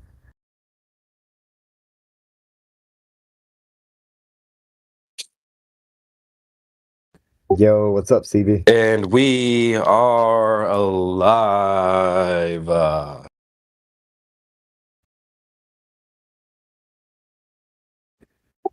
Everyone's sound effect. Don DeMarco, Marco. I'm not sure how long I'm going to stay on. I just wanted to pop in and see what the vibes were. I'm about to leave for the day. Got some stuff done, but what's going on in here? You guys just sitting quiet? Every once in a while we get a good combo, but it's right now it's quiet time, I guess. Yeah, facts. What does Don DeMarco mean? I've heard it for like a year now, and I still don't know what Don DeMarco. That's funny. I actually don't know the whole like backstory, but let's do a quick search on that. So you don't know either? Hell no. I mean, I always liked it. It's a nice sounding name, but I was like, I thought it meant something. It says he's just a DJ. All DJs have a trademark sound when they drop a hot beat on their mixtape. So I guess it's some DJ on the market. I thought it meant. I was like, I'm out of the loop on that one. I don't know. I don't know this Don DeMarco guy. Well, now I feel better. Thank you. I'm glad I asked. You know who? You ever heard like DJ Khaled? We the best. You know that shit? Yeah. So like, this is like his version of that. It's like Don DeMarco, Marco. Yeah, it's like Missy Elliott saying her name over and over again. Yeah. So it's just like a funny sound effect they do on Fresh and Fit. Like someone like drops a big super chat, or someone says something like really impactful, they'll hit the air horn like Don DeMarco. That shit honestly cracks me up every time. Well, I'm really glad I asked now, because I thought I was completely retarded for not knowing that. That's all right. Well, there's more terms too. Like people keep asking me like, well, what does 304 mean? I'm like, just stick around and find out. But that one's easy to figure out. That's an easy one though. Like, just think about it. 304.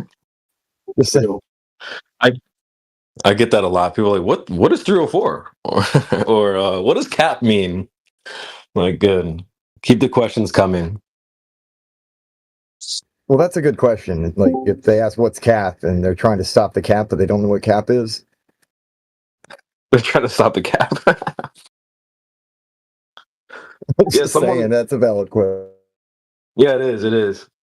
I think Pads was like, oh, I thought it was a good thing. Like, cap is good. I'm like, no, cap is bad, bro.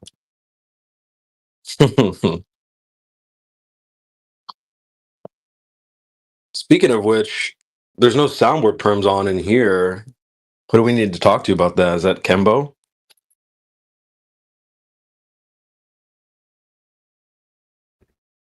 One of the staff mods would have to give perms. I don't even know if they allow that here or not.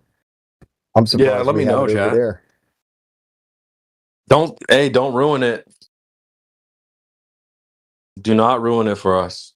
not you in particular. Just saying for the panel. You know, we do have a soundboard now over in politics. I think only due to I think it's only mods, so we're good. It is only mods. Guys will abuse it. Well, that's the thing. You know, any misuse is gonna come back on me, right? Like they'll be like, "Oh, the soundboard's overusable." I won't even be in the call. They'll be like, "CB's over soundboarding." So just be careful, guys. Don't go too crazy with it. I get enough heat on the fucking soundboard as it is. No, I'm gonna cheese the soundboard, and then I'm gonna post "Damn it, CB" in the side chat over. Dude, how dare you? Over. You better not do that. No, they're already gonna be doing that. They're gonna hear a soundboard and be like, "CB's an asshole." Like, I won't even be in the call, bro. It's all right though. Speaking of the call, is there anybody here who wants to talk about the curve? Hell no. We have Kevin Kozlana. Oh, no. There's also Rich Evans is Surfer muted. Classic.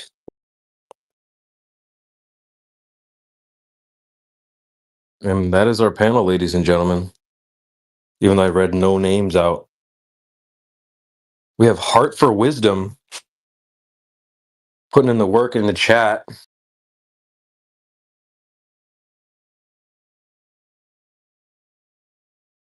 Have you guys spoke to this person before or no?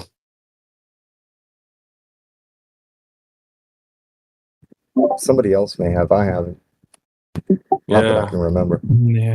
Yeah. Just seems to be chat skanking. Are you a chat skank?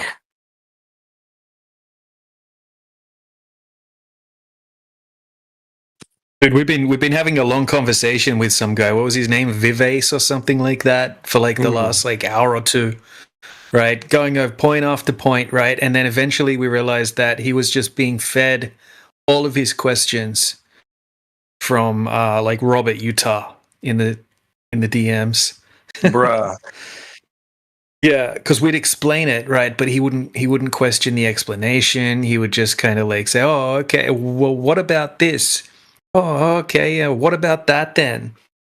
And then eventually, Robert Utah came in here with a different name on mute, and we realized he was just a little like troll minion character. Yeah, dude admitted to it too. He straight up said, "This guy is in my DMs," and then asked us a question about him. Yeah, a Bumbleclot University student. Bumba. That's funny. Mister, I put my freaking hand on the Saturn rocket and I knew then that it had went to space. Dude. That's what I knew. And it went to freaking Narnia. I could feel it.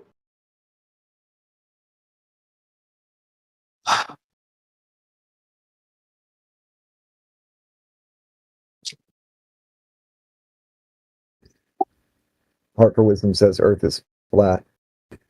Come in here and drop your top 3 proofs, man. What you got? What's your favorite evidence? Yeah, let's hear it. Yeah, I want to hear that. Mickey got Robert Utah to admit that hearsay was freaking science also. That was funny. You know, just having an astronaut tell him he's went somewhere with science. Yeah. Robert's freaking hilarious.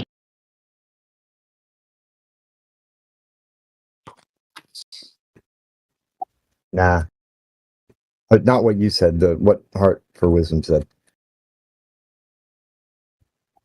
Said God says so. Cool story, bro. We're actually talking about things that one can go out and measure and test for themselves.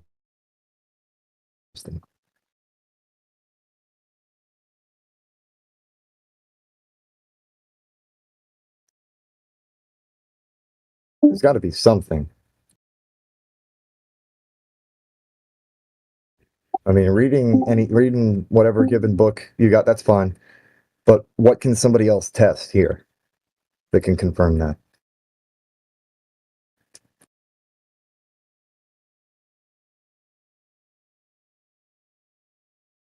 You got people piling in. Sunny, Roots, Neil, No Tanks, Morvis. Bunch of legends piling in here. Don DeMarco.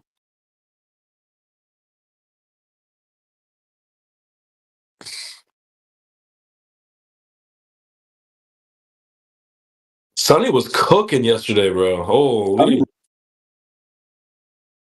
Oh, dude, I've heard him grilling for the past 3 days. Damn. Sonny, I see you, or at big least bro. 3 times within the past. Yeah, I see. It's good stuff. He's been killing it.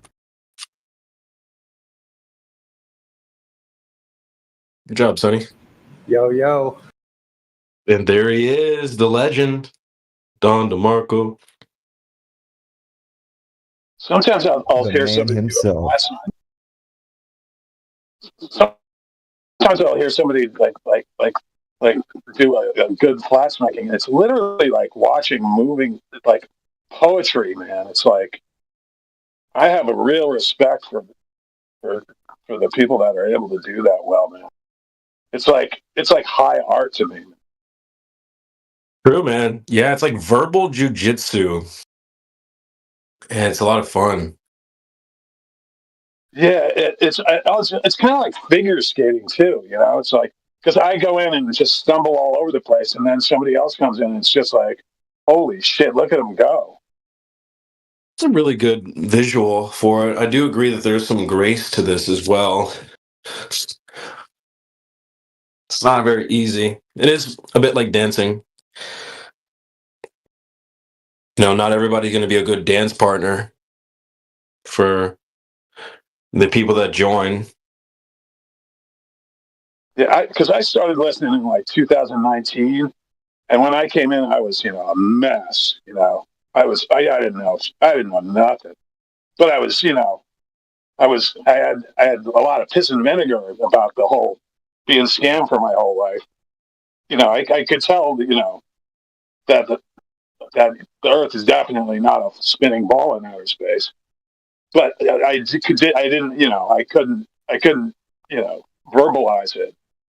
So I just listened for years and didn't talk. I talk in chat skank, positive chat skanking. Yeah. But now I can do it a little bit now. But nothing like Heretic or Miggy or you guys, Sonny. I can't. There's math stuff I can't do. There's distances I can't do, but some stuff I can do. But yeah, it's art, man. High art. Definitely, bro. Well, you did the smart thing. Like, sit in the back of the class, take notes. I did the same thing. It's not like I started off on the mic like this. So it's like the gym, bro. You got to get your reps in. In no time, you'll be flat smacking like the best of them. Yeah, no, I get too angry way too quickly. I get angry quick. And it's like, just blow it up. A little bit of passion. Passion goes a long way in my book. Ain't nothing wrong with a little bit of passion. Stupefy means well, you can't fix stupid, and the reason for that is because stupefy means to be struck senselessly. Like, so if you're struck senseless, kind of like a bird flying into a window, you can't fix that. You got to wait for the bird to recover its senses, and then it'll fly off. And some of these people, they've been stupefied, but they're not stupid, not naturally, not normally. Something happened. And it takes time. You got to wait. Sometimes it takes patience. But everybody gets pissed once in a while at somebody being just dumb as shit for no reason at all. The bird flew into a window. That's why. True. What's the point of getting mad at the bird, right? There was one kid that at that point, it's like, damn. Go ahead, Buggy. There was that one kid that would always say, "Oh, you don't have an answer? Well, then I won. I won the argument. I won the argument." Oh yeah. His name is Joe. Joe. Yeah, something like that. I know who you're talking about. Young guy. Yeah, young guy, and he's like a jackal. He was like, just like a feral like teenage kid. Yeah, I know exactly who you're talking about. Yeah, I got him real upset once. Nice. I did something. I kind of wish I didn't say what I said, but I got him real upset. What'd you say? I mentioned. I said, "Dude, it's crazy. It's like if I heard my son talking in the house like that, I would freak out. It's like there's no positive male role model in your house, is there?" Oh, nice. Perfect. But then I felt bad about it. I was like, I guess I hit a nerve, but I don't want to bum them up, but that's obviously the case, and that's not the case for everybody. That you can not have a positive male role model in the house and grow up to be normal, but a guy like that, that's definitely the case with that guy. Because I'd freak out if my son acted like that. Or even, my stepson. If my stepson was acting like that, I'd be like, dude, what's going on with you? Like this, that's the most gamma crap I've ever heard anybody do. You gotta put the brakes on, dude. But yeah, he flipped. And then I felt bad. See, I might get angry at him, but I do feel bad when I get him, upset. I don't know.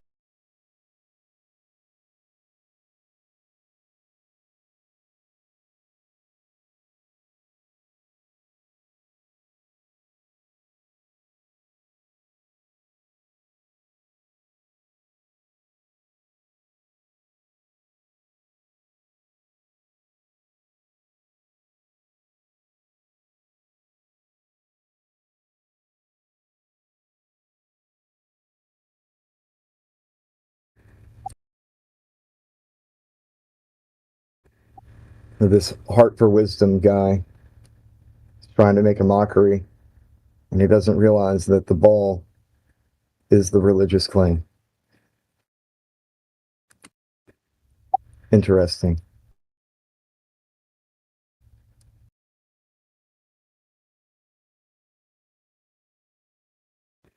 It's not about belief, though you certainly do have one.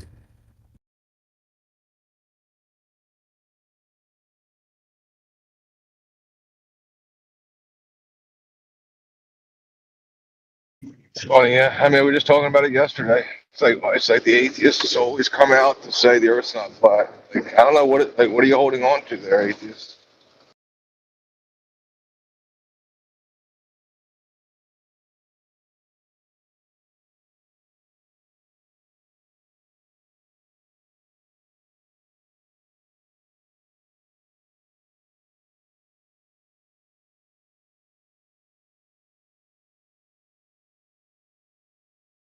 Like why should he? I mean, that's a cute name and everything. Like why should they have a heart for? Why should they love wisdom? Why ought they love it? I mean, I don't know. They have any like kind of justification for that, or they're okay living in a contradiction where all of these things came about randomly, and but now they ought to seek out wisdom. But the randomness is the ultimate. That's the absolute thing. All things come from the random, from the chaos. I don't know. How to make it work.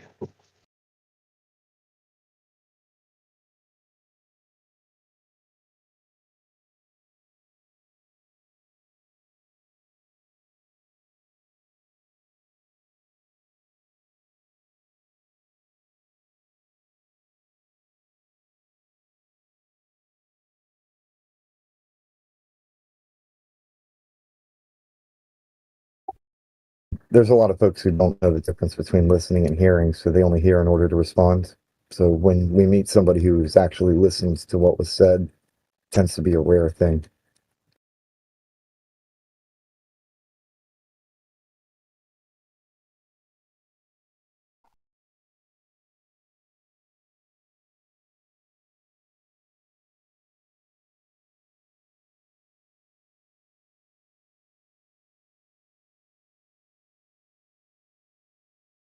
Yeah, I mean, it's like, like, do you believe you live on this? Like, is it possible to know that you live on a globe? Like, can you know it? And like, what would it take to know it? Most of the people that jump in, they don't know anything about the globe.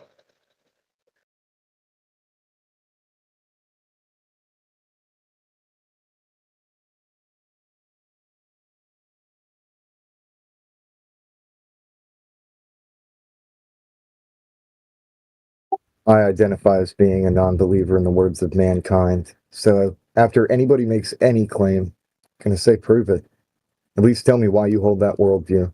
And if somebody can't show me exactly why they hold a worldview, I'll question their worldview directly.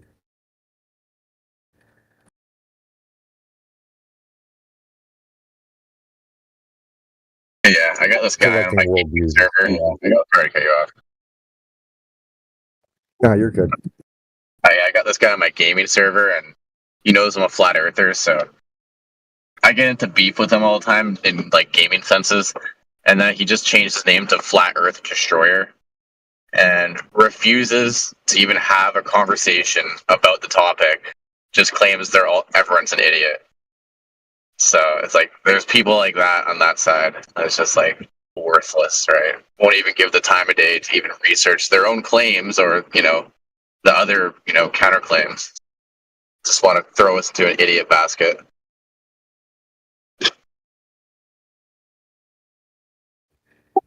It's an impressive argument style. I'm trying to ral him up one day and get him over here. It's dedicated to it. You should. Wouldn't that that would be make fun. Bring him here. Wouldn't that make the guys who found out and figured out the Earth is a globe idiots and retards, right? Because if they figured it out, they must have been holding the belief of flat Earth prior to it to have then asserted the globes. But you can't use those guys because they're idiots. They were flat earthers, by that logic.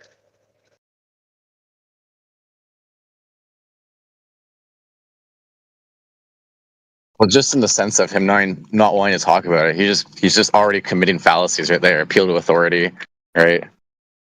It's like, oh, they must be right. They're smarter than me. Like, does he beat you in the game though? Like, is he just talking about destroying you? Yeah, like I beef with him because he pays to win. Like he buys all the items that like make you better and stronger. I hate him already. And he's like, "Oh, you're broke. You can't afford it." Blah blah blah. And then all of a sudden, when I start to actually make logical claims and like post screenshots of me kicking his ass, and he just goes to other topics, right? You're a redneck.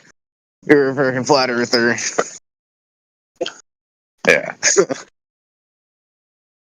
Ad hom. Exactly. Ad hom. That's the word I was looking for. Slander is the tool of the loser.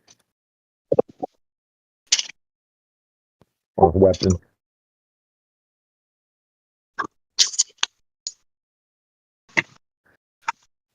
Yeah, some of these people, if you trigger their cog disc, they'll try and rip apart your character, or at least the straw man they've created of your character.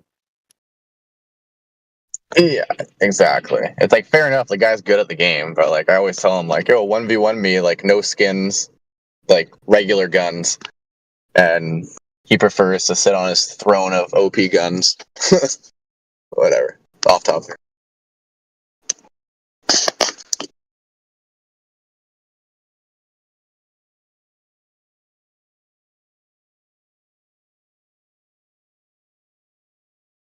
On second thought, nah, don't bring him here, because he's probably going to end up being one of those types of people that they'll be playing a video game while trying to talk. Their attention's divided. They're paying half their attention to the game, half their attention to the conversation, and then they end up saying stupid crap.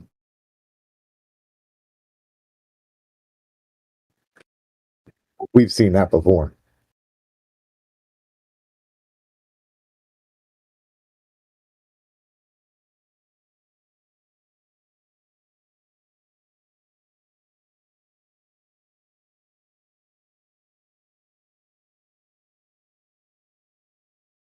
Can't divide your attention and give 100% of your attention to a single thing. It's not possible.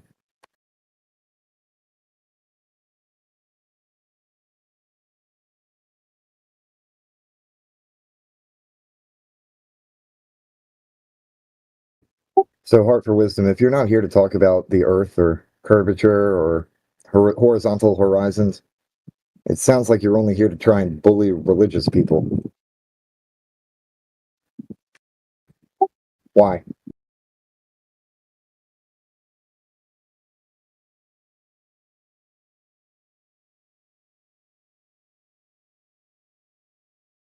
You said before.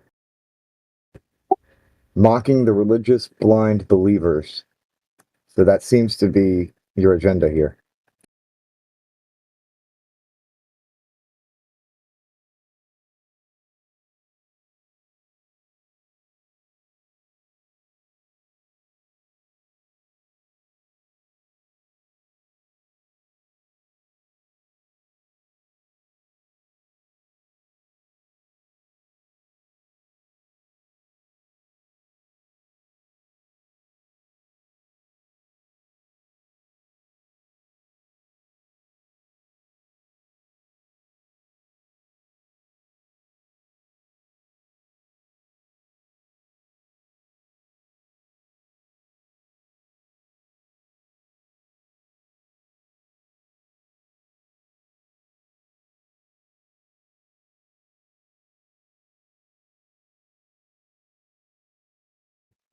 There are plenty of Bible-related channels here.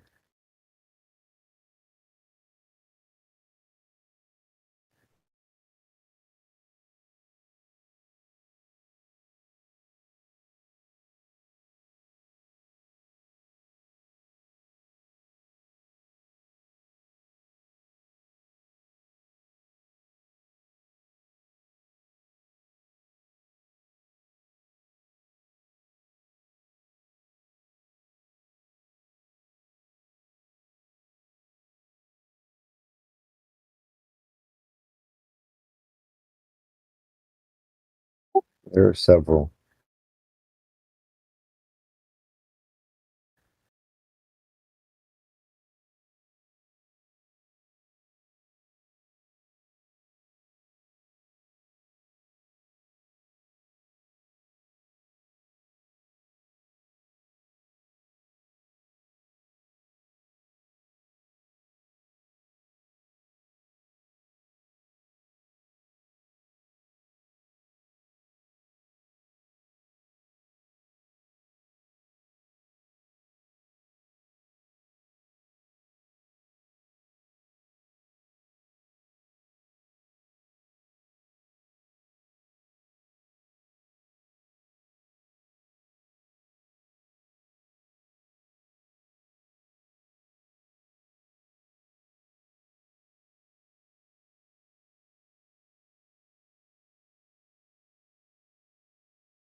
That one's a weird one.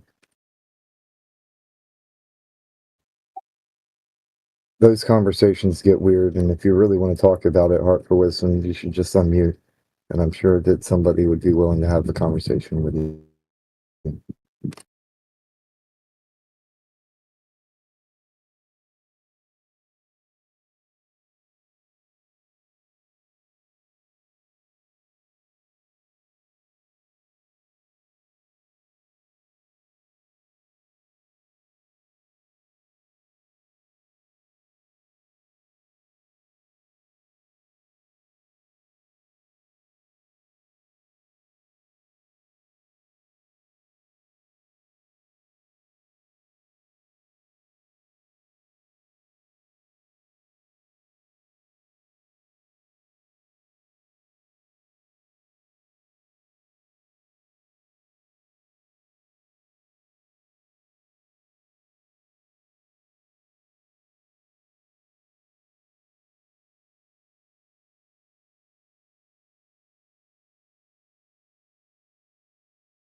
Yeah, the biblical worldview is pretty much completely incompatible with the heliocentric lore. People try and bridge the gap, but you just can't. Incompatible. It's like the difference between a PlayStation and an Xbox. You can't take the game from one and put it in the other. It doesn't work that way. Kind of like, what was the Earth orbiting prior to the creation of the sun?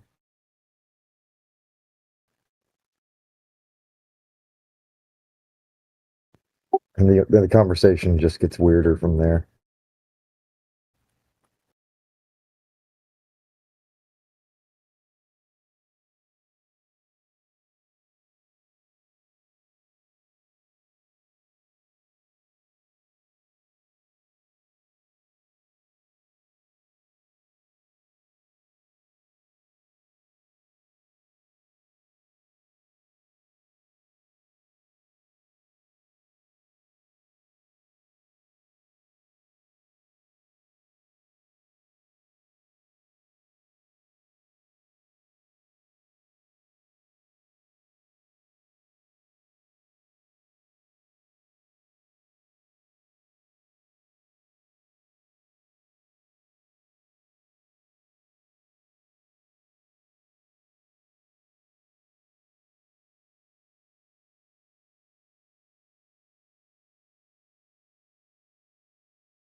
Bomboclat.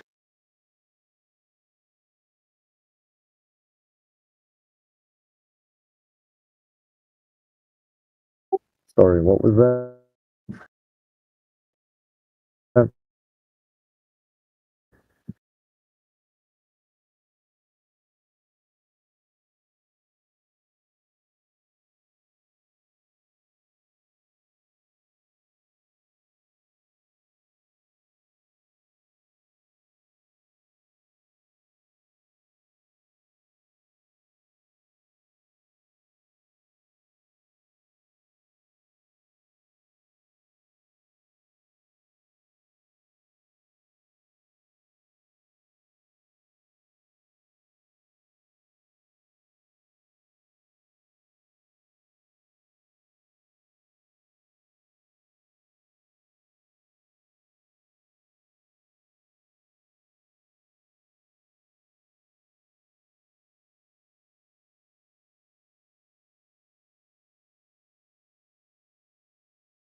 Welcome.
Evening, folks.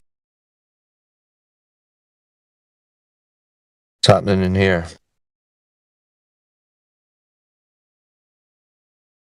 Rich Evans on mute. Love to see it.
Someone gonna ping and get some Globers in here or something?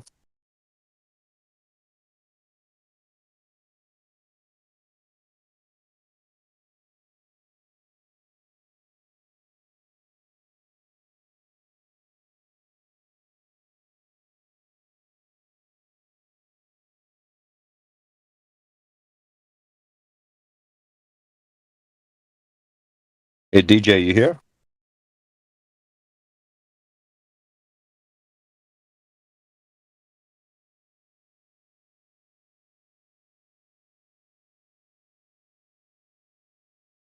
Or any of the other BNR mods? Do the ping globe head command.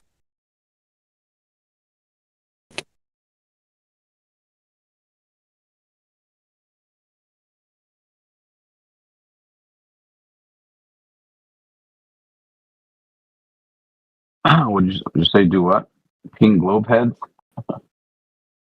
Yeah, I think they set up a command where they could just press a button and it would ping all the globe heads and trigger them into coming in and arguing with us. Isn't that not just everyone? Yeah, true enough. Not everyone.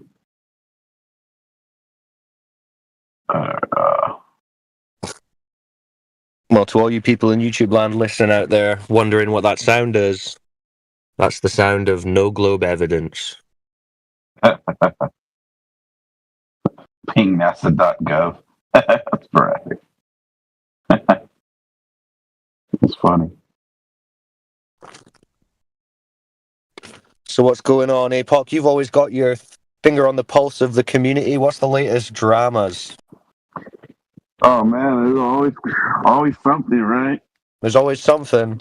I've not been in the loop. I've been out the country for the last week and a bit, so I'm all out of sync. Oh, nice. Nah, there's just well, lately it's kind of been quiet. Jaren is full on Glober, damage control thing that David Weiss is lying about the Blue Origin and how they shouldn't be seeing the moon. And Jaren said 10%. Blue Origin, yeah. Oh, sporadic. Yeah, that Jaren saying, "Oh, it was only 10 degrees below the horizon," and blah blah blah. But when you look in time and date, like it's like, no way, dude. Like in their paradigm, it's on the other side of the ball, dude. Like, come on, stop it already. But Jaren's doing a lot of damage control, and a lot of his, Glober followers now, not even flattered followers. A lot of his Glober followers are just believing the nonsense he's saying. So it's really weird. Like, I feel like Jaren's projecting, saying, he's become what he hated. It's kind of interesting, to be honest. Yeah, it is really weird, and it's weirder to me because it didn't take him too much time to just start making videos and accuse flat earthers to be liars, and repeatedly say the same thing. Liars, they lie. So were you then? Right. I want to see a video of him admitting that he lied on purpose. He wanted to lie, and he knew that it is a lie. I want him to say that in a video. Yeah, how's he explaining like all of the NASA footage? Because he did like long debunking videos of all that NASA footage and everything, right? Yeah, I've said that too. He actually did really good work, like debunking them and pointing out. So how's he rationalizing that now? Is he still saying that is still fake, or is he now saying that's not fake? No, he is, dude, complete 180. Like he's flipped, dude. Like he's now, like at first he was like, no, that doesn't stop this or that, or I'm not throwing away that. But now he is. Like now he's become like a, like, Globehead United. Yeah, like yeah, he's honestly it's kind of weird, dude. Like really, really weird. Like not normal weird. How Duffy got to him out in Antarctica. He switched his brain chip out, you know? I don't know what happened. Yeah, really, it's a complete transit. I don't. Me too. I don't understand. He's making videos, just claiming that those videos are legit, not the ones that he debunked before, but the new videos that are made.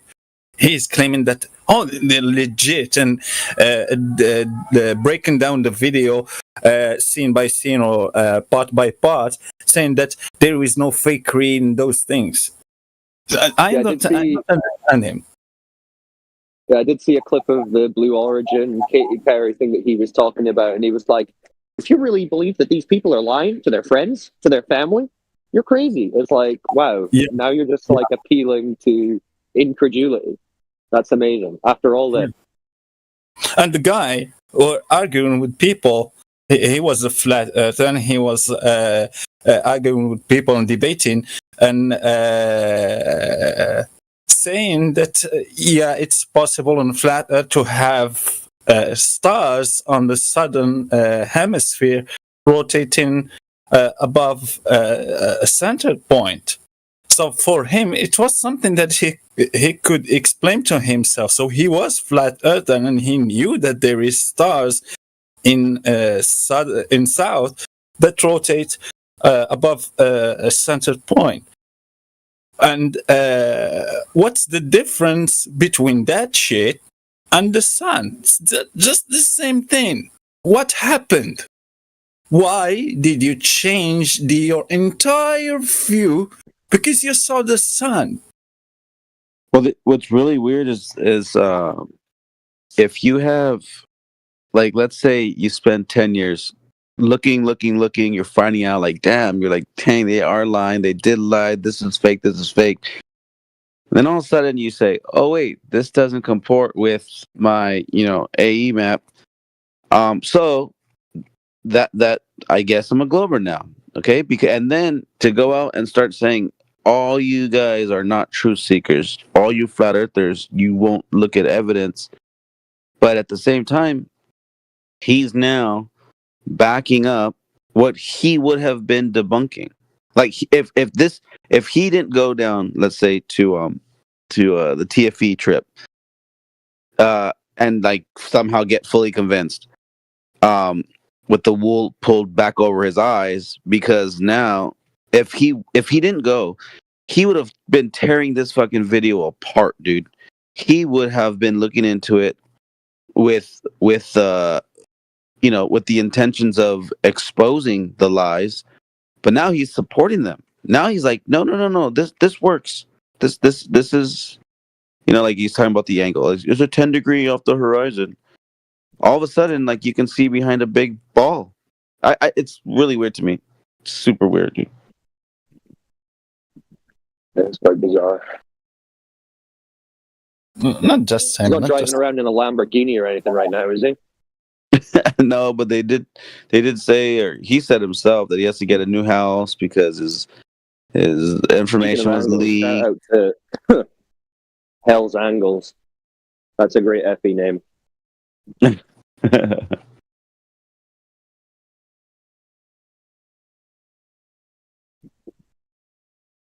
I don't know. Do I have any background noise coming in, by the way? Not that I hear. Pretty sure you had to get a new house because Duffy freaking gave him enough money to get one. It's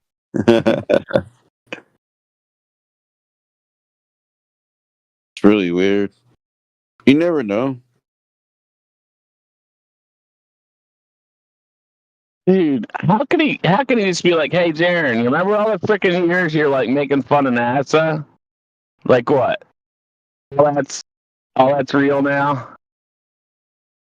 Like you're just going back on all that? You're gonna flip like Rogan? Like the moon landing real too now? Oh yeah.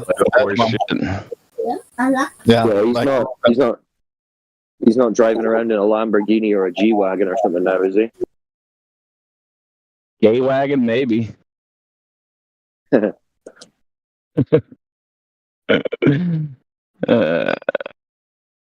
out to Hell's Angles, by the way. That's a great Effie name. Man, it's hilarious, dude. For me, it's not just Jaren. That entire thing, final expedition thing, is just a bag of questions. It was an experiment, Necros. You get it right. It was an experiment, and it was the final one. It's settled. Even though Todd, the Duffy guy, just said recently that. Did you see that clip of him saying he was on a debate with some guy, and he was saying that he's not discussing the subject of the Earth because he's talking about the sun? It's quite ironic. No, I didn't see that one. He was in a debate with some guy. I think it was a flat Earth debate. That's what it seems like anyway. And yeah, there's just a clip of Duffy saying, I just want to point out that you're no longer discussing the subject of the debate. You're talking about the sun.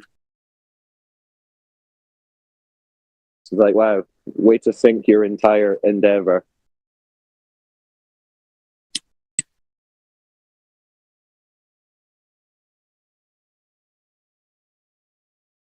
Fun times.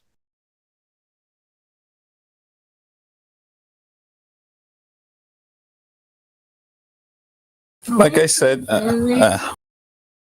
for me, it's something that I can understand because of Jaren changing side and Witsit just disappearing from screens and starting asking for money for personal issues or something like that.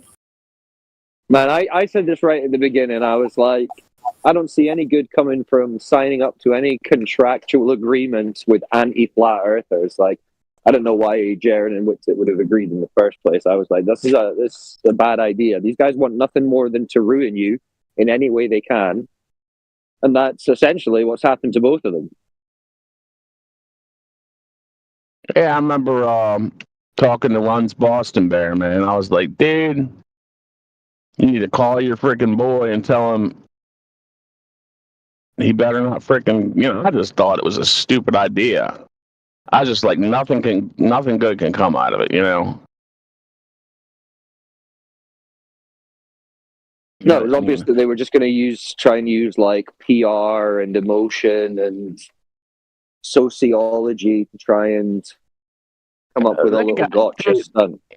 Yeah, they screwed him like pretty bad too. I was kind of watching the whole thing from the Geo server, and like, dude, like they were all there, and then like Witsit was like on some other flight that took longer. Got there a day later. He gets there. He can't get the freaking Wi-Fi password. I'm just like, what? What kind of freaking like schoolgirl freaking nonsense is that? It just seemed like a lot of horse shit. But I mean, which is all expected by the doofuses.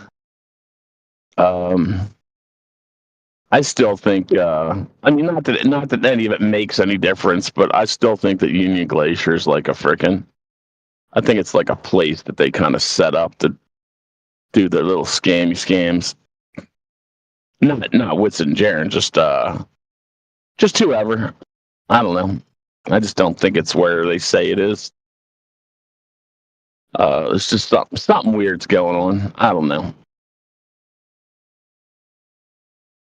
Yeah, because it's so weird. It didn't change anything for my view about South. I still not sure if there is a 24-hour sun there. I'm still earlier, like before, like I just turned flat Earth. I'm not sure if there is or there is not the 24-hour sun. And that final horse shit that happened didn't change anything. It's the opposite, I would say. It just raised more questions. Why that shit happened like that every time people try to observe those things? So like the TFE logo, the lines in the sky, the sun squishing like that, and those everything, and Witsit vaping and saying that he didn't, and claiming that it's just cold breath or hot breath in the cold. So, yeah, it's very suspicious to me. Yeah, just became a circus. It's exactly what they wanted. I just freaking think it was like, I don't know, the place is like kind of new. Like, you didn't hear anything about it till like the very first time you heard anything about it was like 2013 or something. Just kind of came out of nowhere. I mean, if this place is so killer, like, why weren't people going there in the 60s and 70s? I don't know. I still got a feeling that there might not even be a 24-hour sun.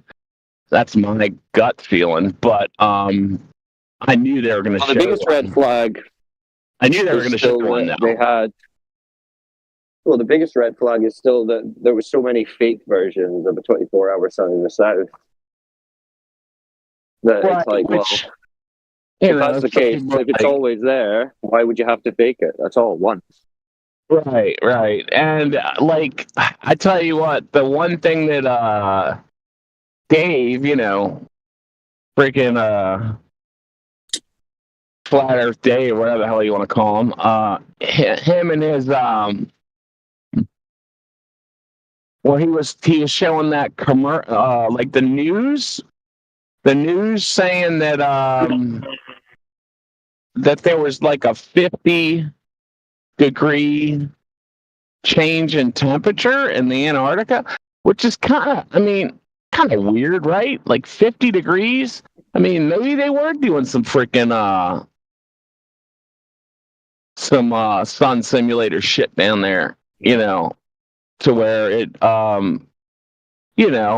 where it was coming up on the on some of the weather apps, like, holy shit, it's 50 degrees warmer. Just kind of stuck out as interesting to me. And I don't put it past them to have some frickin' shit, that looks bright and gives off heat.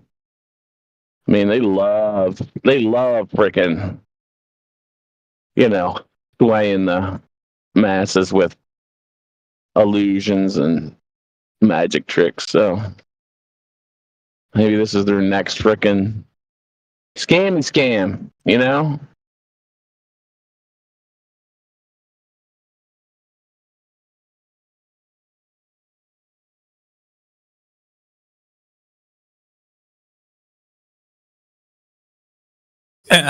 Ever heard about that story that talks about the war that they had to make against the Nazi Hitler and his army in Antarctica?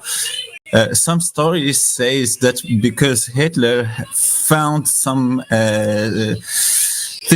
maps or books that talks about a city, an underground city that is in Antarctica, in the hollow earth. So because they heard that Hitler found that shit, they followed him and they wanted to stop him from making that discovery and stopping the world from having that knowledge. So they made they made the war, the high jump, and they stopped the Nazi and took the scientists, made the NASA, and they made the Antarctica Treaty to just stop people from discovering what's in Antarctica. So yeah, there is some... It's all speculation, obviously, but there's a lot of they're like hiding shit everywhere. There's a whole area in the north you really can't go to either, so I don't know.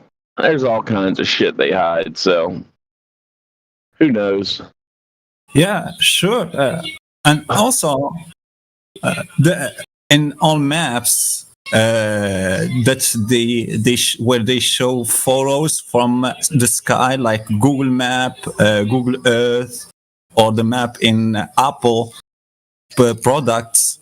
So if you go to Greenland, North Greenland, you will never be able to zoom at it. You will have just giant pixels. It will be just a pixelized area. You can't zoom at it like in the rest of the map.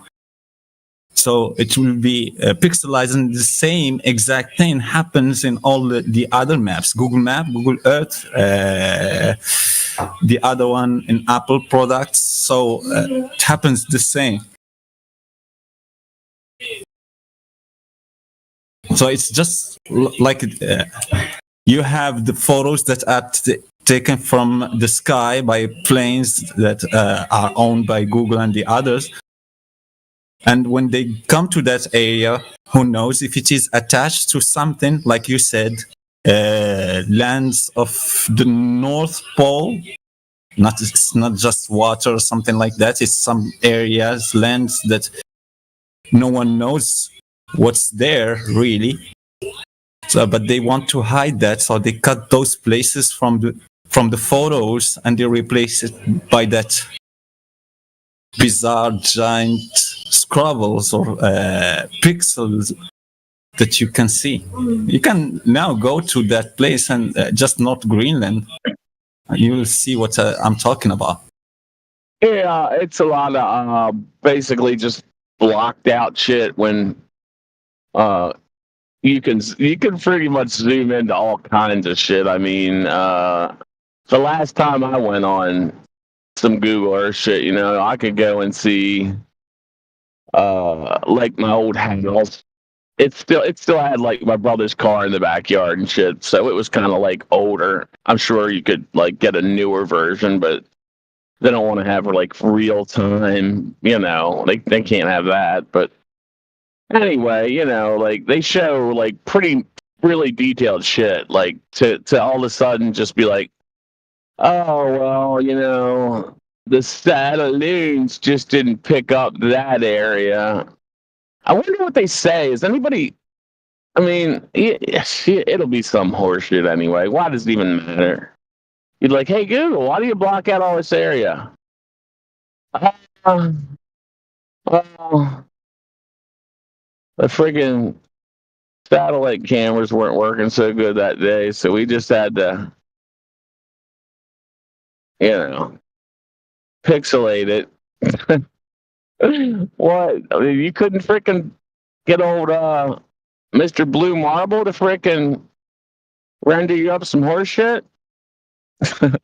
That's kind of interesting too. Why don't they just frickin' put some horse shit in there, Because they've got whole swaths of frickin' like the ocean where there's probably islands that they just completely take them out,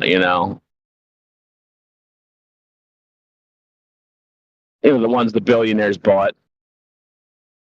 Yeah, I'll show you an example in the side chat. But I got that shit here. So it's just recent ones. I just took some screenshots just now, and you can see the thing. And it's not just in Google Maps, like I told you.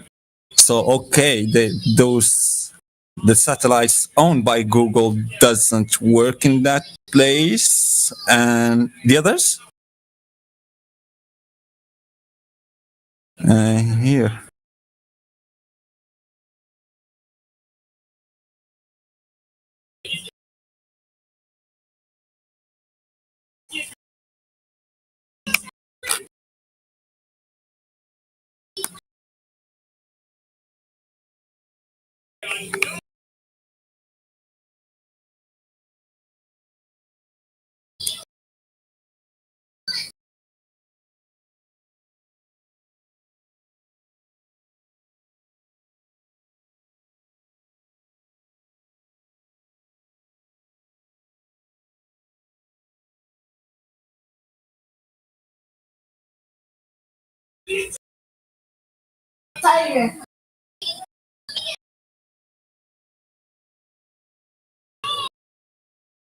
And in this one,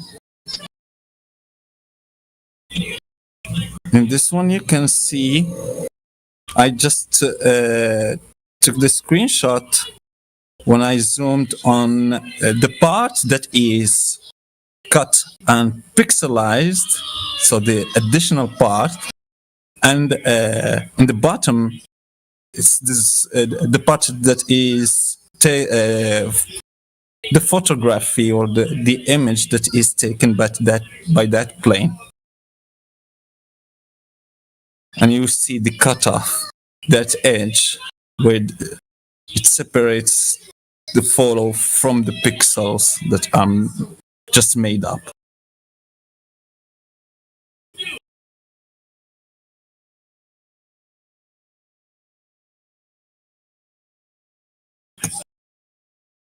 Speculation, just speculation, nothing that I can validate.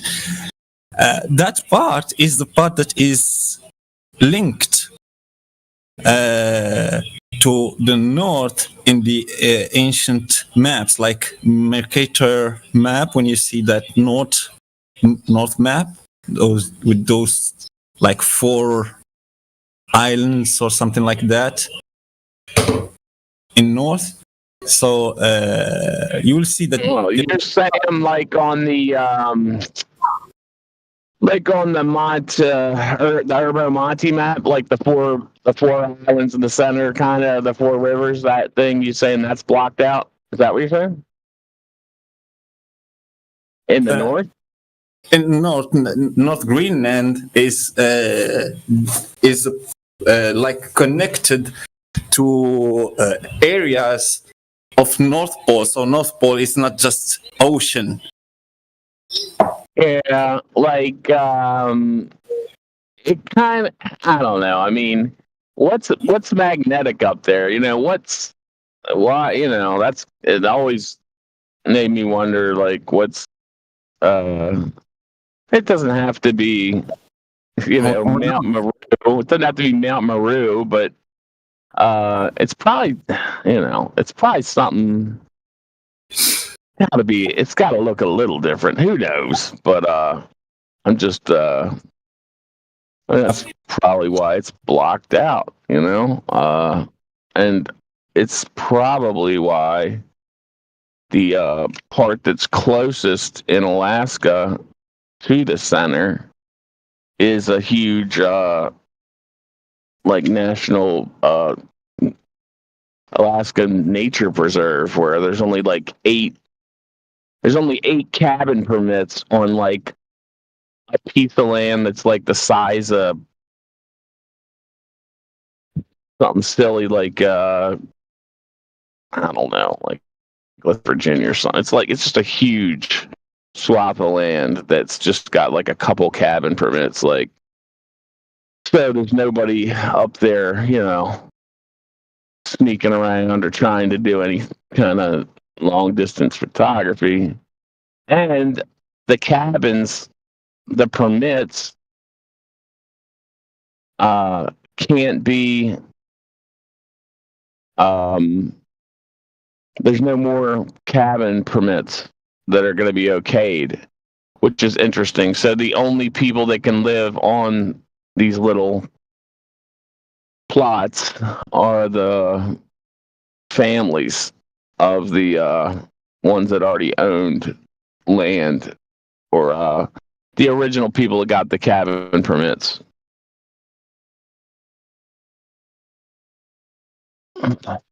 So nobody else is going to get permission to build cabins at the same spot on this big nature preserve.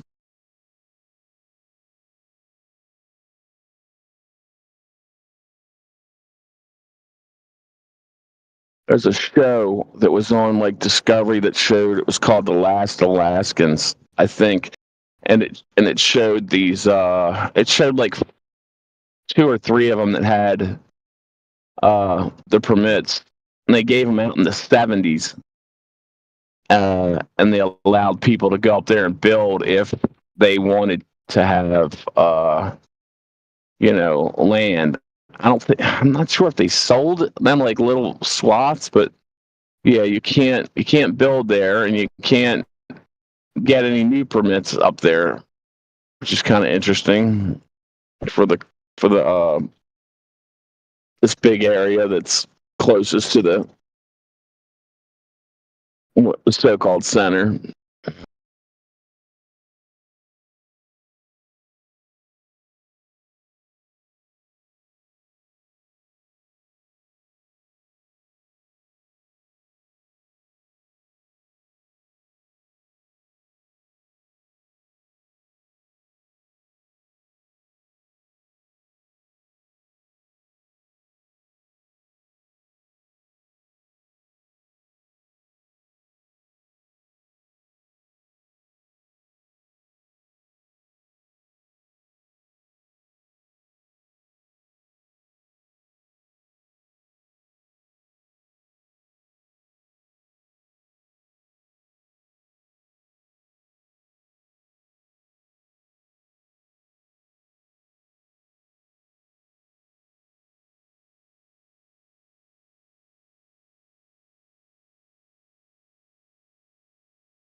So what did I miss? Sorry, I was getting phone calls, guys.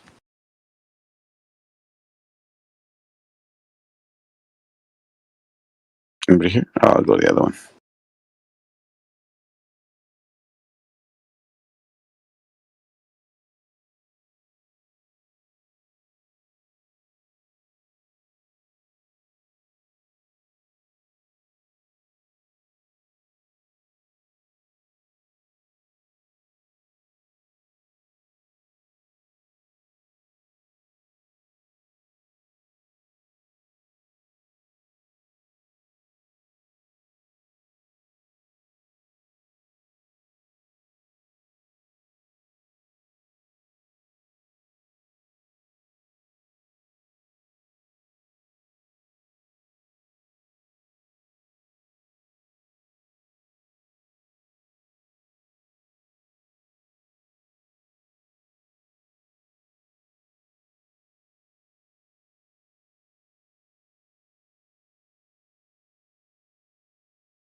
cornbread.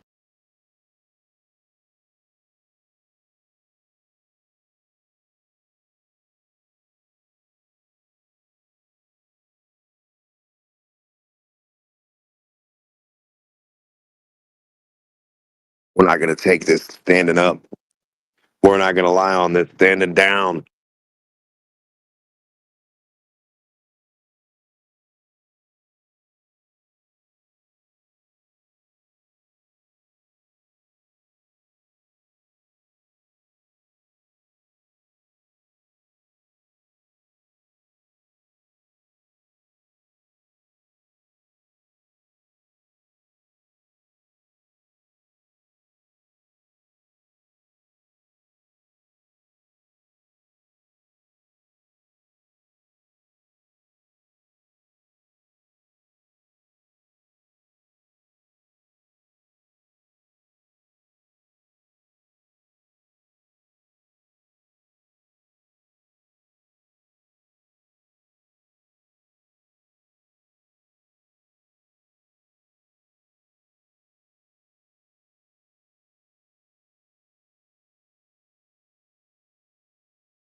Level.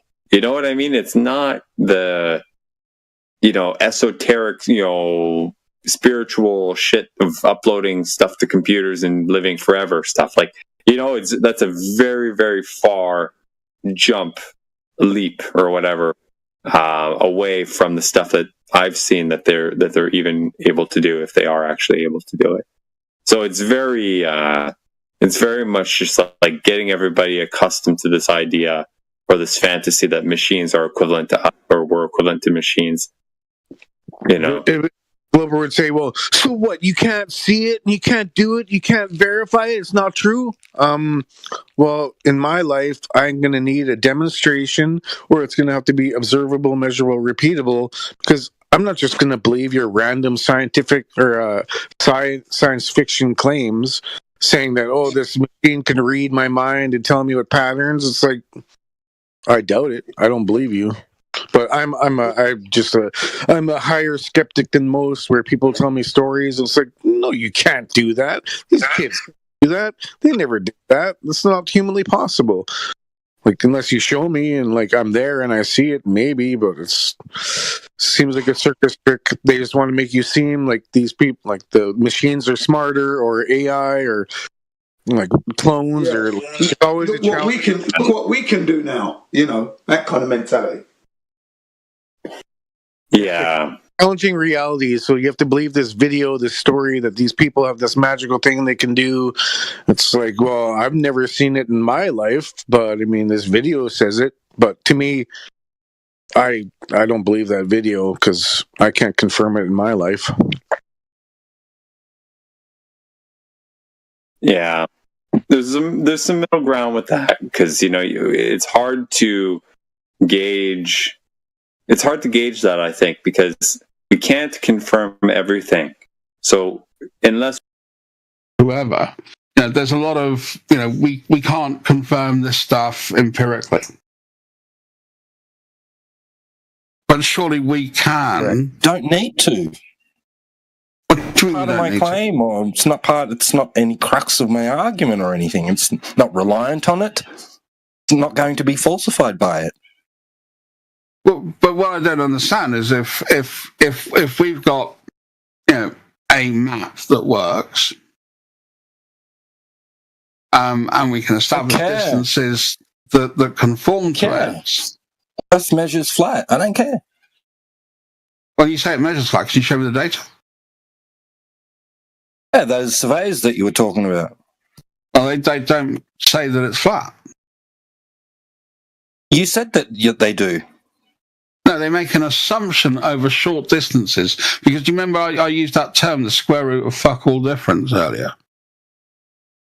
Yeah, the problem is they'd have to, in all instances, to start measuring anything at all. If I'm putting up a you know, a set of houses, I don't need to fucking worry about flat, you know, whether the Earth's curved or flat. It's a square root of fuck all difference. But the accuracy of my building ain't going to be anywhere near close to that. If I'm building, you know, a suspension bridge that's half a mile long, and I need to work out, you know, the load bearing on that, then yeah, yes, I do need to worry about the surface of the Earth and curvature. Because that's establishing my plumb. And my plumb is what's going to make sure that, you know, we've got enough angular differential between those supports for a suspension bridge to keep the fucking thing standing. So, yeah, come on, be reasonable.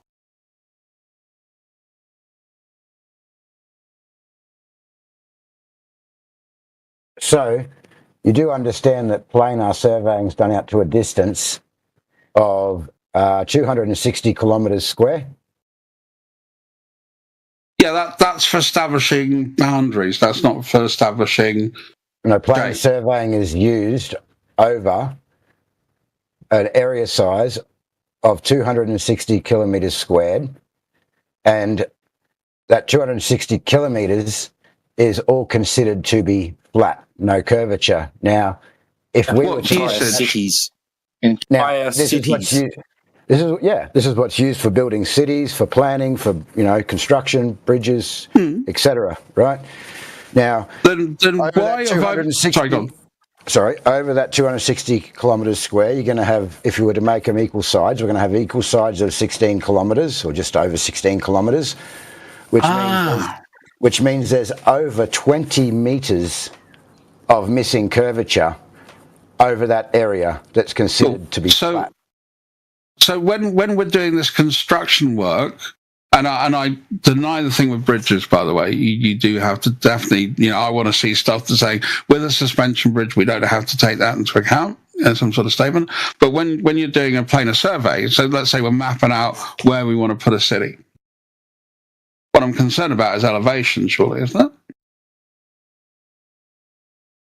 Which is done off of geodetic surveying techniques. And then you can acquire your elevation. However, your elevation is always a measurement above sea level, means sea level. Yeah. Well, no, again, you know, but how are you establishing mean sea level when you're in Colorado, for instance? If I knew a high point in Australia, then I'd use that, but I don't. So that's my ignorance. How are you establishing mean sea level from a point in Colorado? That would just be through their surveying techniques, yeah? Based off mean sea level in that area. Well, there's no sea in that area, and it's about half a mile above sea level. They still understand what sea level is, yeah? We have all these mountains, all these elevations are above a level plain. We need that level plain to have Well, that's the assumption, isn't it? Well, no, it's not the assumption. I mean, we can have a look for a start with water. Okay, so water at rest is always going to lie flat or find level or horizontal. So again, just going back to my point that where I have a problem with this, just through very, very simple personal observations, where's the moon fucking coming from when it pops out of the sea? Well, we can get to that, but a moon or a sunset isn't actually showing that the Earth is curving. But it shows that the moon is being obscured by fucking something because I can see stars behind it. Yeah, like I said, we can go into that, but at the moment, we need to establish that the Earth's actually curving to show that it's the Earth that is actually. Yeah, but that's not me. I'm not. Yeah, I'm skeptical of the claim of flat Earth, that the Earth is a flat plane. That's where my skepticism comes in, because I hear very different arguments. And AJ, and again, I'm a nice guy. I'm not here to be a cunt to people. There's enough of those on both sides of the argument. And I like, reasonably civil discourse, and I've tried to do that in this conversation. But that, for me, is one of the big things. That's just a really simple observation. When I see a moon set or a moon rise, that's one of my objects I have a particular love of. That seems to me to be completely contradictory to something that's supposed to be a plane, because it should never go below the surface. I should never be able to see it sink into the sea. And it's not like it's not like I see it disappear to a point in the distance. I actually see it go into the sea or come out of the sea. Actually, you see it actually go into the sea. From my perspective, yeah.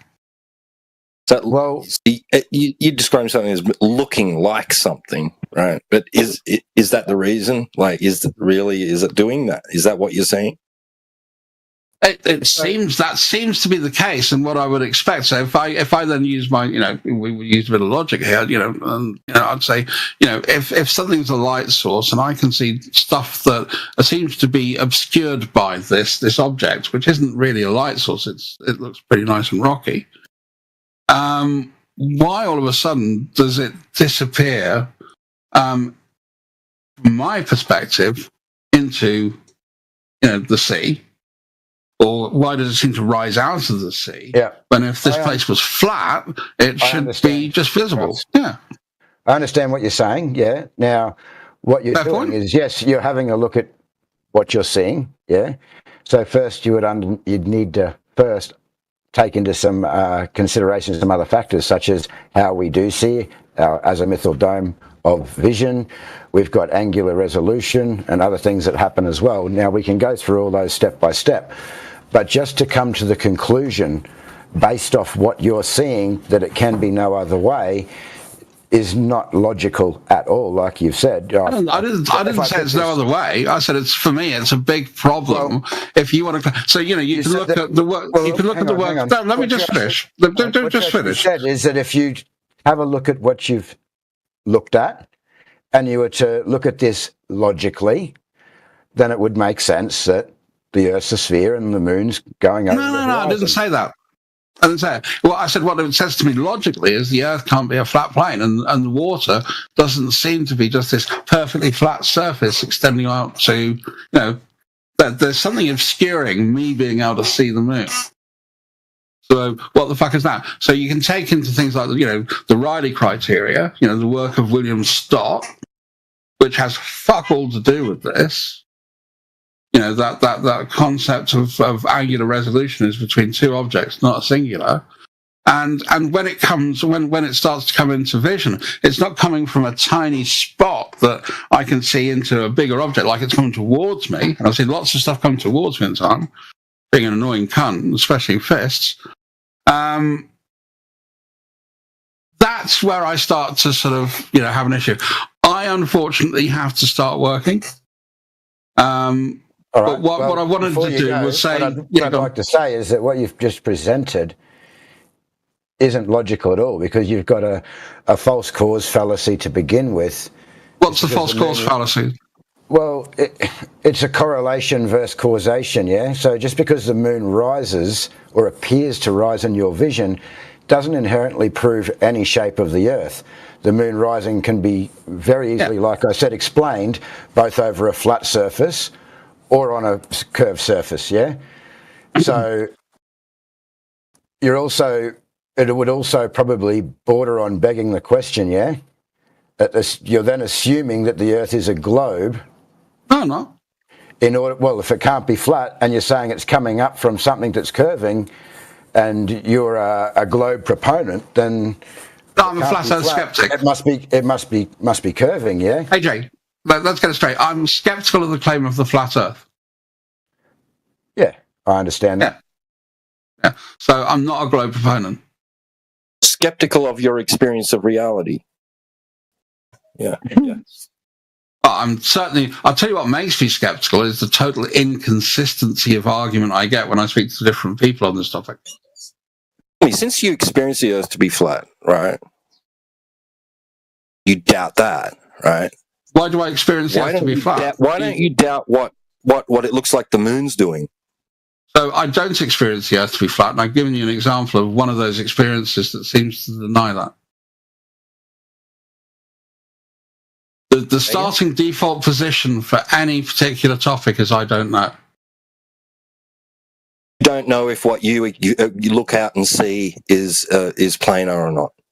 And then on top of that, you start building up evidence to either affirm or deny versus causes. So when I start to sort of build up evidences to affirm that the Earth is a planar surface with topology, for me, the inconsistency of argument from various people, the lack of evidence that comes through, just raw observations that we make, which seems to contradict these things. That's where I start to... I've got to go. And again, I don't want to just say that but I want to say thank you for the conversation. Thank you for actually having a good back and forth and listening to each other. And I hope that at least I've listened to your arguments. Well, no worries. Thank you. Next time, I hope we can go through and pick up where we left off with water and surveying. Excellent. No worries, AJ. Thanks for your time. AJ, have you ever done this experiment that you take a camera or even for your phone and you do like a really, really long exposure where it's fixed, it's on a tripod, it's fixed up to the sky, and you can see as the stars are actually, moving. Do you guys have an explanation of why that happens then? Because, I think you just answered it for yourself. We see the stars are moving above our heads. Right, but if I go to, let's say to Florida, and I do the same thing, and I go to, Hungary or, Sweden or Lithuania, I do the same thing, I see different stars, and they're actually moving across the sky. Okay, so different stars are moving across the sky. Well, it's the constellations do kind of move, yeah. Yeah. So, sorry, what's your point? Where does that? Well, if you don't understand the point, then you shouldn't be having a conversation. How does that fit in? Sunshine. You don't need to be rude. I just want you to make your argument. What is your argument? We see things in the sky. Okay, carry on. I'm agreeing with you. Well, we see them spinning, right? As if you see them moving, like if you take your camera and you point it up straight up to the sky, and you have it in a long exposure, it goes in a circular motion. Yes, right down the long exposure. Yes, So I agree.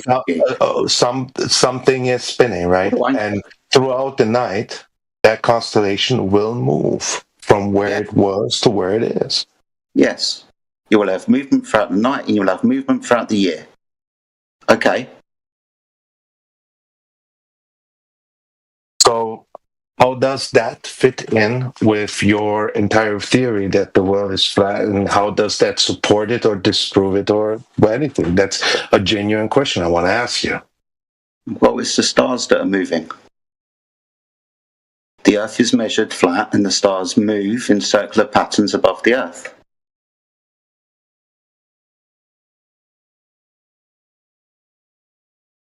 So every other body that we can observe with a camera or a telescope is moving while the Earth is stationary in your view? Yes, the Earth is measured flat and the stars are rotating, yes.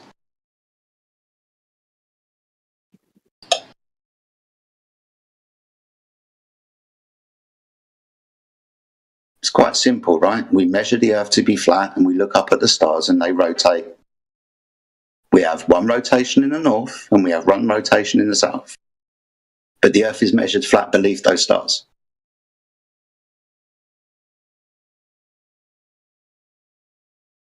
Okay, and what about the 24-hour sun in the south and then having on another time period the 24-hour sun in the north? Again, this is just things above the ground moving in circular patterns. One rotation in the north and one rotation in the south. But the Earth is measured flat beneath these motions in the sky. Yeah, that doesn't make sense. What, that the Earth is measured flat? No, that you say there's one rotation in the north, one rotation in the south. If that would be the case, then parts of the Earth wouldn't have any sun neither. What are you talking about? Like the other, like not the ones that are in the north or south, but in the middle. Hello? Then we'll have those. I want to help, but you just keep rambling on. So, the Earth being measured flat, is that ridiculous, is it? Well, since I know that in seafaring we have hull up and hull down, so yeah, that is to me ridiculous, yes. Sorry, in seafaring, do you understand what celestial navigation is? Well, first of all, do you understand what hull up? No, let me ask you a question. Hold on, my friend. My friend, what is? Do you know? I brought up a specific thing about seafaring in regards to hull up and hull down. Have you heard those expressions? All I did was ask you a question. Have you heard those expressions? My God, dude, this isn't a conversation between me and you. You just want to talk through me. I just asked you a question. Do you know what celestial navigation is? You were talking about stars just a moment ago. Yes. Now you're talking about seafaring. So do you know what celestial navigation is? Yes, I'm aware of it. Yes. Good. But you understand that? Okay. So you understand that's measuring angles, right? Yes, it is. Good. Good. So you understand what the definition of an angle is, don't you? Look, if you want to have again, I asked you a specific question. No, I'm not going to. Fuck. I would like to ask you a question. Fuck off. Maybe you should fuck off. No, if you're I like to ask you the question. I brought up hull up and hull down. Up and down. Hull up and hull down. Do you know what that expression means? No. Could you tell me? That'd be great. Go on. What does it mean? So, when you look at a ship in the distance, hull down means that the part of the hull or the entirety of the hull and only the mast is visible at a distance. Hull up means that you can see the entire hull of the ship and the mast. Okay, I understand what you're talking about. So you're saying that when the boat is described as hull down, that's because the curvature of the Earth is in the way? That is correct. Okay, so do you think that the horizon is physical and geometric? Why wouldn't it be? I mean, the question is. We'll have a conversation. We'll have a conversation, mate. You just maybe need to calm down a bit. So, is that your claim that you think the horizon is physical and geometric at 1.225 multiplied by the square root of that observer's eye height in feet? I'm not claiming. I'm asking a genuine question of how. I'm making only the claim in regards to that in seafaring, hull up and hull down is a common terminology. If we are on a flat plane, as you say, right, then that actually wouldn't be something observable and it wouldn't exist. Hold on. We can make things disappear bottom up on a flat surface. Are you in the text chat? Can you see the text chat? Do you see the image that I posted at 44 minutes past the hour? When you're in the text chat and you see the image of the oil rigs, you let me know. Yeah. What about it?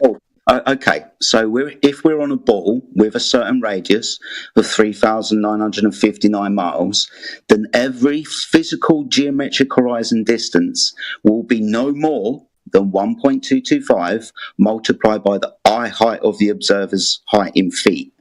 So when we make observations of the horizon from a boat at sea or from the beach, we're told, because of the math, where the horizon should be. Now, you see the observation of the oil rigs. According to the geometry of the ball, the horizon must be 3.46 miles away from the observer with an eye height of 8 foot. The oil rigs are at distances of 7 and 9 point something miles. Can you tell me in relation to those oil rigs where the horizon is? Is it in front of them? Is it between them? Or is it beyond them? Where's the horizon, my friend? The horizon is just the leveling that we use to be able know to where it is. Where I don't know. You answer me. Where is it? I'm waiting for you to answer your own question. My friend, I'm trying to help you, but you seem to be, I don't know, again. No. It's clear that the horizon is beyond those oil rigs, isn't it? Do you agree that where the surface of the earth, the water, appears to meet the sky is beyond the oil rigs? Yes? It's behind them, yes, I guess. Good. Yes. So if we're on a ball and your eye height is 8 foot, the horizon must be 3.46 miles away.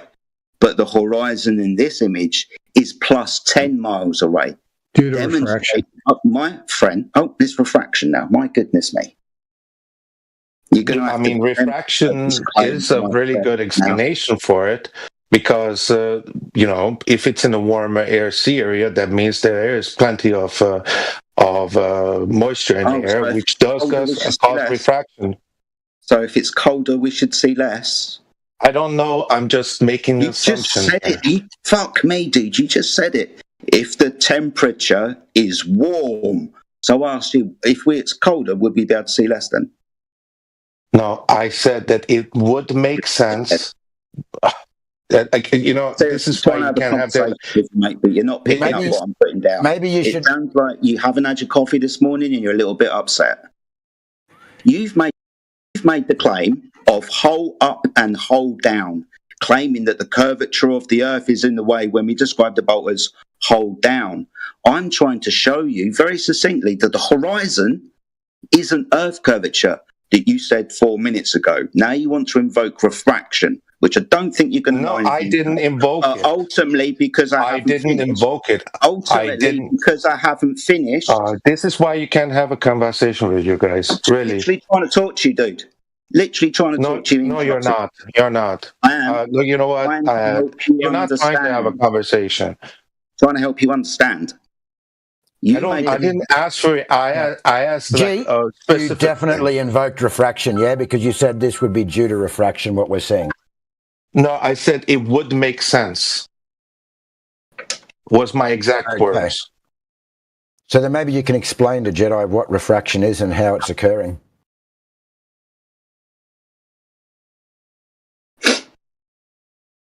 We'll wait. Look, all I was saying, it would make sense if you have a higher humidity. Wait on. It would make sense. You claimed refraction there as to why it would make sense. So what is refraction? It's a refraction of the light. Yeah, that's what is it? Refraction of light. And of the different waves of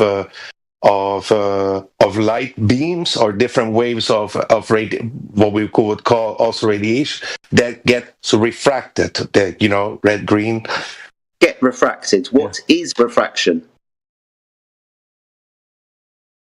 Refraction can also be through when you take an image, like for example, we have lenses, or you have lens refraction, where it gets pointed. Still not explaining it, dude. What is you know what? And I'm not even gonna have. Why don't you then answer the question if that is not the answer to your question? Like, I'm working on my house while I'm talking to you. I'm just. What is annoying is that I'm answering your question. You say it's not the answer. You're not answering any questions like hull up and hull down, which is what you're diverting from. We're trying to. We're not diverting. We're following your path of logic here, where you said that refraction would explain what we're seeing in this image. I've now asked you for the definition of refraction. What is the causation? And you haven't been able to give it. You've started talking about light bending. You haven't explained why or how and what the causation is there. And now you're talking about cameras and lenses causing refraction, which you still haven't explained any type of causation. So there is a law of refraction. What is the cause, according to this law of refraction?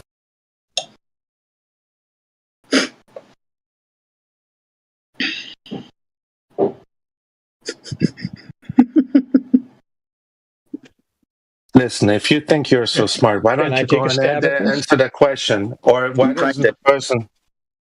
Because it's your claim. You said refraction, so if you believe... I'm the one who said refraction, by the way. I'm great, Angelo. So you didn't... G said refraction as well. He said that refraction would explain this image, or was that... He was affirming my conclusion, yes, but that... Okay, so now what I'm asking from him, affirming your conclusion, is what is refraction, so that we can understand that he knows what he's talking about when he claims that refraction has something to do with being able to see this image. Secondly, there's a misunderstanding here because it has nothing to do with the actual image itself. These oil rigs, they're just there as a distance marker. Right. So I'm going to read you the definition. I'm going to read you the definition. The turning or bending of any wave, such as light or sound wave, when it passes from one medium into another of different optical density. Are you happy now? Are you happy now, AJ? Are you going to be a prick, or are we going to have a conversation? No, well, you haven't described he just did. Snell's law of refraction. He doesn't have to. He just gave it a basic definition of refraction, which is the explanation of why in that picture of the so-called black swan, you see a little more than what you should be seeing in a normal day with very little humidity. And other shots and pictures that were taken of that very same set of oil derricks, you don't see this, the whole second derrick. Thank you. So you understand the horizon, correct, right? Yeah. So you understand the horizon's an optical phenomena, don't you? Well, actually, here's the description. No, I do not understand it as an optical. I'm disagreeing with you. Can I do that? Yeah. So we agree. Can I explain why? No, you just said we agree, and I'm saying no, we don't. These people. I know, man, and we still don't have refraction. So, can you please explain to me what are the two isotropic media, and where's the horizontal boundary? You don't need isotropic media, two or more. Yes, you can have one. You can have just water vapor. No, you can't. Not according to Snell's law of refraction. You cannot. Okay, forgetting Snell's law for a minute and getting back to the horizon as to whether it's physical or not, which is the first question that was asked and never got a chance to answer. No, because you're claiming that refraction... Can I finish? No, the plane leaving the bottom. Okay, fine. It's fine. I don't. Hang on. You jumped into state. You jumped into state that refraction explains what we're seeing, yet you don't seem to understand refraction to make that claim, claiming that you only need one medium. Refraction, which, by the way, I'm not an expert at, but refraction is enough that I've seen enough refraction as a photographer happening to me, not just photographing atmospheric conditions and so forth, but photographing underwater, photographing in various mediums. I've seen refraction happen, so I know it occurs. That's not the point. The point was, again, the question was, is the horizon physical? And the answer is yes, and here's why it's physical. The horizon is any object, if you look it up, the definition, any object that obstructs your view of something that's behind it. Technically, that horizon can be any shape, but in most cases, it's usually horizontal. And in the case of the horizon we observe on Earth, it appears to be horizontal because we are so close to the surface, we can't see any curvature. Now, is it physical? Yes, because it leaves from the bottoms of your feet straight out in a plane, because that's what you're standing on, regardless of what happens to the topography or the water in front of it, it eventually will curve away, and that plane continues on a straight line. And at that line where the water starts to drop away and that plane continues on a straight line is usually where you find the horizon if there's no refraction. Wow. No refraction. And that is a physical plane. No, see, when the horizon moves around, we understand it's an optical phenomena. You said that you've taken photographs before. You understand what an optical phenomena is, right? So the horizon is only viewable in optics. It's due to perspective. And it's also due to the atmospheric conditions of the day. And it's also due to the lens and the camera that you use. High-powered zoom lens, telescope, maybe changing the wavelength of light and looking through the infrared spectrum. We understand that the horizon moves. It's not a physical location. It moves. People are making the claim that I can't see the bottom of that boat, hold down, because the physical curvature of the Earth is in the way. We're just trying to kindly point out to you that it's not physical Earth curve, it's optical. We can make things disappear from the bottom up, hold down on a flat surface. We can give you those videos if you want. There are two places on Earth, by the way, you can go to where the humidity is so low you won't get very much refraction across water. That place is in the Southern Ocean, which unfortunately is so volatile you don't get a really good, calm enough seas to do this. But also up in the Arctic Circle, near the North Pole, you can do the same measurements. But again, you can also go on to Antarctica itself. And if you look at the videos recently taken down there, you noticed how the horizon literally looked like it was completely a straight line. There was no interference as far as the atmosphere causing any kind of refraction as you looked off in the distance, correct? Yeah, I wonder what would have happened if you'd have changed the optic that you used. Maybe they used several different cameras with several different optics, and they got the same result as far as the horizon was concerned. Really, did they change the wavelength of light into infrared as well, did they? Because we can see further in infrared. That's a problem. Not really, because there wasn't anything infrared to photograph. You're in Antarctica. What's going to be warm enough to photograph? Other than the reflection of the sunlight coming off of the snow. You don't seem to be listening. It's really weird. I'm listening. You're telling me that if I use an infrared camera, I'm going to see something different as far as the horizon is concerned. Yes. You're going to be closer or farther away. What's actually weird that he interrupted another conversation and completely took over from the other guy. No, the other guy left. Oh, no. Yeah, because this guy interrupted. Exactly. If you'd like, and I very briefly, I waited a long time. I sat there for a good half hour. And you guys said at the beginning of the conversation that you'd like to see this conversation open up. So I waited, listened to your conversation with this guy for quite some time until he got stumbling onto the horizon and refraction. And I just interjected, refraction is one of the possible causes. Because you have all the answers now. So then we need to know. No, I don't have all the answers, really, I don't. Hang on a second. Yeah, yes, you interjected in with refraction. We still haven't finished that conversation. You wanted to go on to the distance to the horizon. Now you've completely misunderstood what Jedi stated.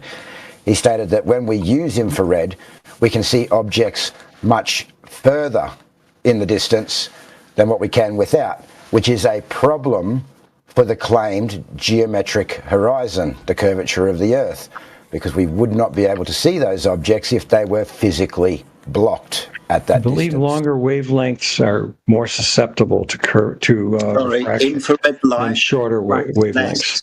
Sorry, no, infrared. We talk about The longer wavelengths are going to be more acceptable. Angelo, want to go ahead. Want to be clear, and I want you to Google this as well. Infrared refracts less than the visible spectrum. So we should see a truer version of the Earth if we're mitigating for refraction, changing the wavelength of light that refracts less. The thing is, when we change the wavelength of light to infrared that should refract less, we see further than we do in the visible spectrum. Give me one moment. Yep.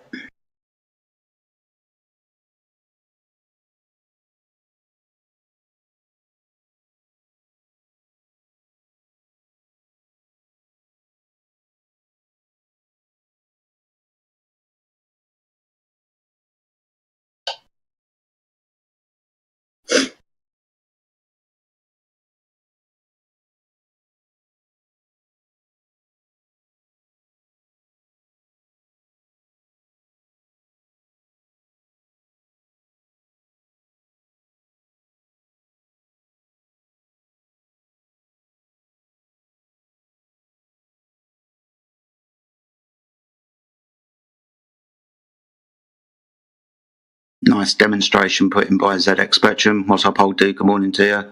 255 miles, zero Earth curvature observed in the infrared spectrum. Okay, I was mistaken. It's the other way around. It's ultraviolet light that cuts through, refraction. So things that cause refraction. Infrared light only you see less. I mean, you literally would see less. No, we see more. See farther. Right. I'm sorry. Yes, we see more. So this is the point that I'm trying to raise, Angelo. If the infrared spectrum is going to refract less, then we should see a more truer version of the Earth, i.e. a horizon closer to its geometric plane. But when we make observations using the infrared spectrum, the horizon extends into the distance. It is how far? You had to interrupt there, didn't you? Well, yeah, because you were done, I thought, when you said it goes further. You're going to repeat yourself, or you're going to tell me how far, much farther do we see?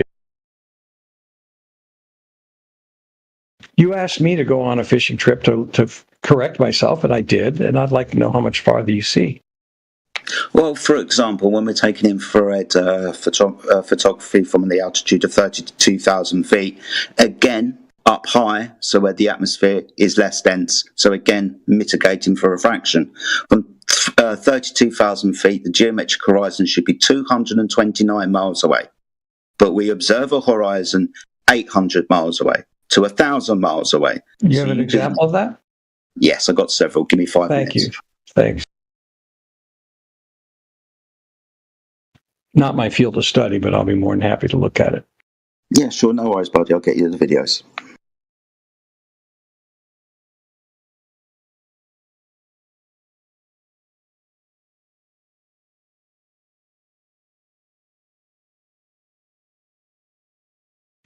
I'm curious why you even see a horizon at all at 32,000 feet. Why wouldn't you see it going on forever? Because it's limited. In a place like Antarctica, where the humidity is so low, the refraction is so low, the amount of see forever, dude. You got a PhD, been doing that science for 20 years, and you don't know that. If you don't have any atmosphere, believe me, you can see forever. No, you really? You'll see the plane going on and on and on and on, and eventually it'll fade out to nothing because how far do you think you can see the plane going on? You won't be able to see details. Okay. Would you let me finish? The point is it will go on for thousands and thousands of miles at that altitude because of what you can see with your own eyes. Like, for instance, the surface of the moon is allegedly 3,000 miles away. Why are we seeing it at all? You have not studied this specific field, dude. Like, I don't understand. What have you studied? Optics are not your forte. That's for sure. You're right. I'm just an insect photographer and a naturalist and nature photographer, so I don't have the expertise of photographing the horizon all the time because most of my subjects are right in front of my nose.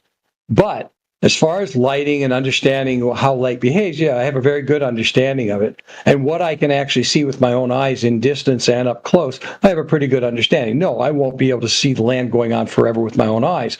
But with optics and so forth, I should be able to see thousands and thousands of miles with a telescope in a place like Antarctica at 32,000 feet right. if there was no curvature. Right. That's not right. Why? You're not dude. Like I can't understand why this is. I can't understand why this is troubling you. You obviously haven't like researched optics in depth. So to you, I think. So you're in an airplane. You see it. You've just great, Angelo. You're an end user when it comes to like using your cameras and such. But when it comes to like I'm assessing the argument that you're making, and it sounds like you don't understand when things go away from you at a distance, depending on the ambient temperature outside and how things are perceived, depending on the optical limit for whatever optic you're using, there's going to be an optical limit. What does that mean? Of course there is, and I said that. And if you'd let me finish, I said if you have a strong enough piece of optics up at 32,000 feet, you should be able to see on a flat Earth with as little atmospheric interference as there is in Antarctica for thousands of miles, not hundreds of miles. Mostly because you have mountains out there that are literally high enough. Nobody's seen that far. I'm talking about who's done what you said you're claiming that's possible. Who's done that thing you said? Everywhere you go on Earth, whether you're flying over the North Pole, and plenty of aircraft flying over the North Pole in the same conditions, can't see into Russia. They can see it when they get about 150, 200 miles. Great Angelo, you just made a claim that they have to be using these high-powered optics, which they're not using according to when they're flying across the this geographic locations. They're not using the type of optics you just described you needed to see for thousands of miles. My point is not on the curved Earth. I'm talking about a flat Earth. Why wouldn't you see, say, 600 miles away, which is reasonable, at 32,000 feet? 1,000 miles, 32,000 feet, infrared, in the side chat. Off you go. There you go. We've also got distances of 800 miles, 600 miles in the side chat from various altitudes. The infrared spectrum shows a longer extension of the Earth. We see further in infrared than we do in the visible spectrum. We should be cut off by the Earth curvature, though. That's not observed. Oh, inconsistent with globe geometry. Okay, I told you you didn't understand. But you weren't listening. Hold on a second. I'm going to ask you, which camera did he use? Obviously, he's on a commercial airplane. And what kind of camera did he use? It's a P900 or 1000 with an infrared filter. Okay, and you're telling me that we're not seeing clouds off in the distance. Okay, where's the horizon? Answer my question first. Are we seeing clouds or are we seeing land masses that he's claiming?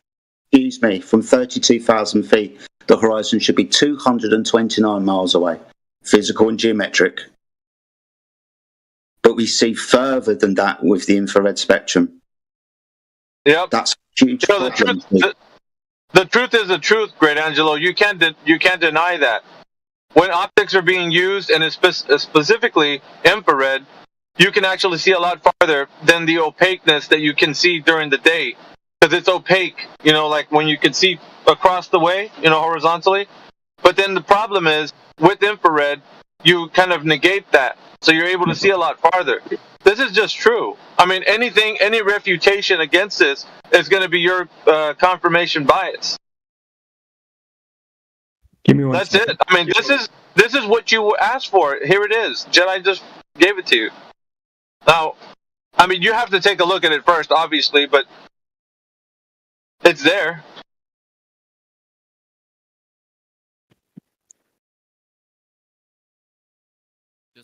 Meanwhile, back at the ranch. Yeah, I am. I'm back at the ranch. By the way, if this is a claim of looking across Lake Huron to the Hudson Bay, Lake Huron, at its widest point, is 128 miles wide. So you got a problem there. Just, The you're Hudson just Bay itself is Great 300 miles Angelo. wide at its widest point. Where are we looking at exactly? You just want to. Okay, now you're just arguing for the sake of arguing. You No, know what he just I see a presented. claim. I see a claim of 1,000 miles across a lake and land, and It's not a to the claim. Hudson It's Bay. an observation. It's not a claim. It's an observation. Right, it's an observation that can't be verified because you're sitting there. What do you mean it can't be verified? Let me finish. Does he It's an say in the observation video? Can I finish, please? Did he say what flight he was on, what direction it was traveling, which path the flight went? Listen, This dude. is all information. Great Angelo, you're applying way too much rigor for the thing that's just apparent. It's just apparent what he. Apparent? I Okay. can take his word when he doesn't put any data in for this claim? You don't have to take his word. It's what you can see through the optics. I'm looking out the window and I'm seeing land out across the lake, but I'm asking you which lake are we looking at? Because if it's any one of the Great Lakes, even at their widest points, the most you're going to get is maybe 600 miles. So 1,000 miles is a bit of an exaggeration, wouldn't you agree? Oh God! You should watch the video. He gives you all the details that you need. I will. I'll watch the video, but I'll be very surprised if he's looking at exactly 1,000 miles plus. That's fine, but you have to actually pour yourself over what's been done and then come back and give a retort, not during the process of one of trying the to figure it out. What I just did here was basically peer review the claim first, and I looked up where the supposed video had made its claim, and it was from the base of Lake Huron across the lake to Hudson Bay, which is literally no more than 450 miles tops, and that's almost 1,000 from the kilometers. shore. So he might base from the shore, not at altitude. for you two. Across land. Give it some elevation, for fuck's sake. I understand giving it. Let me finish. Get a pencil out there and start figuring out distances, man, because you're off. Okay. Oh, really? Yeah, really. Go look at the video first of all. Have you been there? Listen, dude. What you're doing right now is exactly what you've always been doing. But there might be, in this arena, sometimes truth is just truth, okay? When it comes to optics and such, it doesn't always have to be a slugfest, dude. If you can just go look at it. If it's something that just jives with everything with optics, then you can say, yeah, that's okay. But even if you think the Earth's a globe, I mean, somehow I'm pretty sure you're going to use this as some type of mental contortion and come out with that, it still can happen on a globe. Like, who knows? But it's still the observation that's being made and presented to everybody. So there's nothing that's a claim. It's just an observation. He used this specific type of optics, and that's the result he got. But until you can be a naysayer, that's fine. But you have to have a good response to naysay. You can't just blindly say things just because you have a bias. That's all I'm saying, man. Just go I have look a bias into it and then come back and record. All right, I've looked into it. I'm still looking into it. But God. give me a second here. I'd like to respond if you don't mind. Just come back.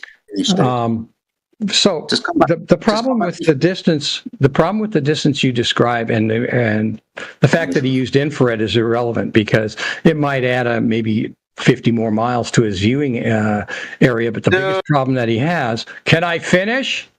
No. You're just making excuses right now. No, I'm not. I'm going to tell you exactly what I'm doing. Okay, I'm literally going. What's that? Making excuses. Just go watch the video and then come back and you can tell us all about it. I mean, some people do that. I mean, they look at the material and say, "Hey, I didn't like this part that was shown in the video or whatever." But you're just going on your gut, and that's not a way to do it. Hudson Bay is too far away from Lake Huron for you to even see it with infrared. It's just simply the math is not there. And what he's claiming, I'll get back to this in a second. I'll get to you in a second, Jedi. I'm almost done. What he's claiming, looking out that window, I'm going to go and look at the video, find out what his flight path was at the point when he took that picture, and I'll see if I can duplicate it and see if it can be done. Okay. When you said that infrared might allow you to see 50 miles further away, you've just debunked your own claim. because the infrared spectrum we've spoken about should reduce the amount of refraction, which should bring the horizon closer, not further away. Exactly. Don't forget about that horizon distance, buddy boy. Yeah, but you see, this is what happens when you fire up Can the I mouth. finish? Can I You don't respond do to your him, Alpha, research. or are you going to just beat me up every chance you get? Because that's what you do. You're doing this little You're doing this prematurely.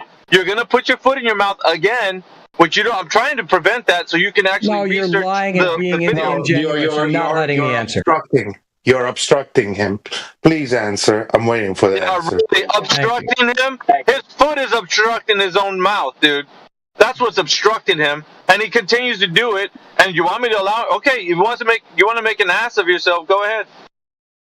You're just going to say something that is going to be contrary to whatever the globe says. You've already proved that infrared you can see farther, and that's not what's supposed to happen with infrared. If you want to continue to keep putting your foot in your mouth, that's up to you. And the other guy says, yeah, let him keep doing it. Go ahead.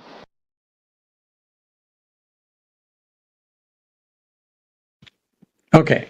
Infrared does not change the actual distance to the horizon. It just allows you to see farther by reducing the effects of refraction and so forth. Yeah. That's what it does. We can see further then, can't we?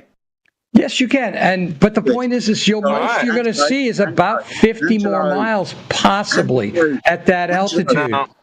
My God, Angelo, what should be the limiting factor of how far we should see across the Earth? Would that be the curvature of the Earth? Oops.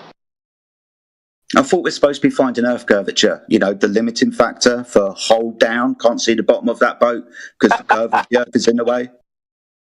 But now we see. You're going to put your foot in your mouth. No, my keyboard's not working all of a sudden. No, to answer your question, neither is your mind. Jesus fucking Christ, I'm done. You know what, Alpha, go fuck yourself. You're a piece of shit. Well, it's true, dude. Like every time you talk, you keep putting your foot in your mouth. Every time. Nah, you're just a scumbag liar. Do you want everybody to, like, your Globey friends to be like, let him speak, and then when you speak, you keep putting your foot in your mouth? I didn't put my foot in my mouth. You kept interrupting me. That was what was in my mouth. Your fucking cock. Dude, what the fuck is wrong with you? Fucking. Yeah, this guy's melting, man. He's warm milk and go to bed. What the fuck? You're not even supposed to be up this late. You're disrespectful. You know that? You're the most disrespectful piece of shit I've ever met in this server. Just relax, old timer. Relax.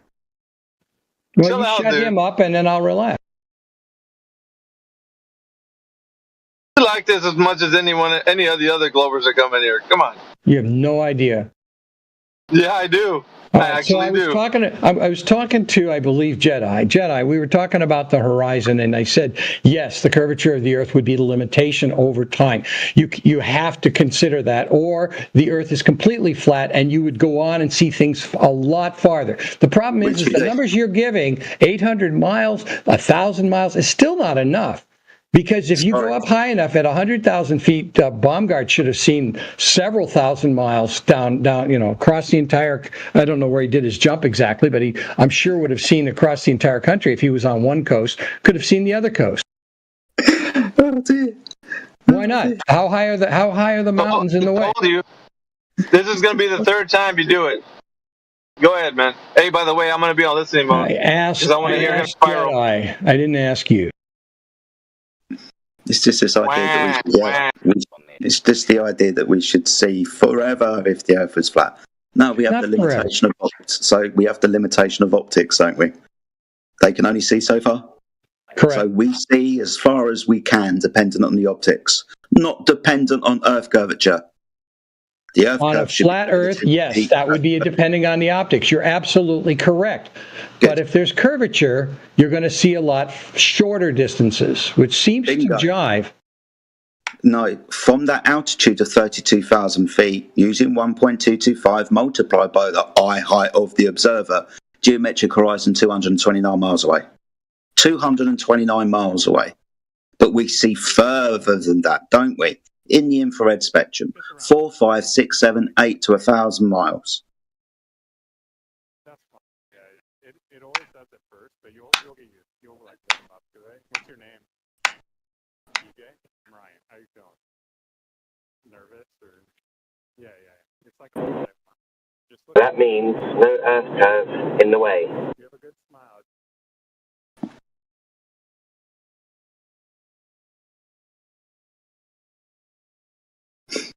Okay, the distance that was given in position 220 in the video is only 570 miles. Well, that's double the distance. Sorry, that's double the distance of the geometric Earth. So now I have to believe your claim because you're going to be willing to adjust that maybe he was wrong in his claim. That's double the distance of the geometric Earth curve of 229 miles away. You said, well, it's only 500 miles away. Welcome to flat Earth.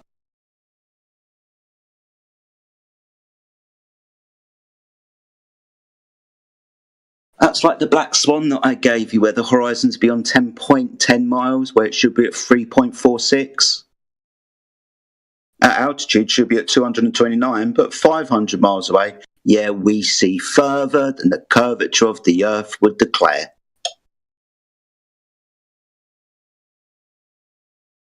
Just conceded, dude. Thanks. I'm here all day.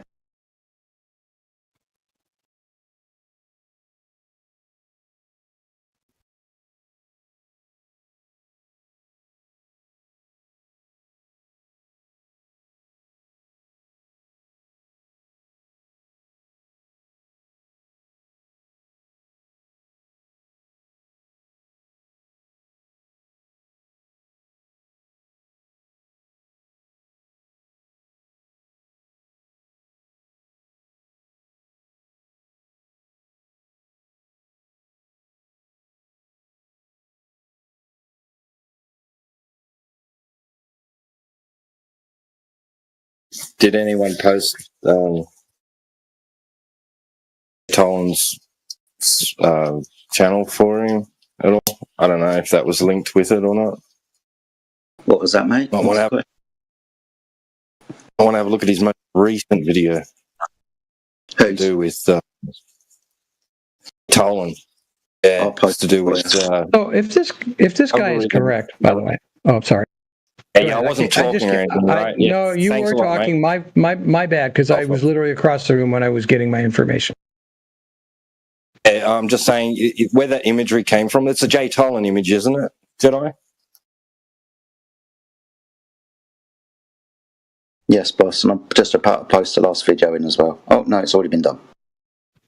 Okay, is he the only guy doing this? Because you would think with as many flat earthers running around with their P900s, every time they got in an airplane, they'd start taking pictures with infrared. Would you want more?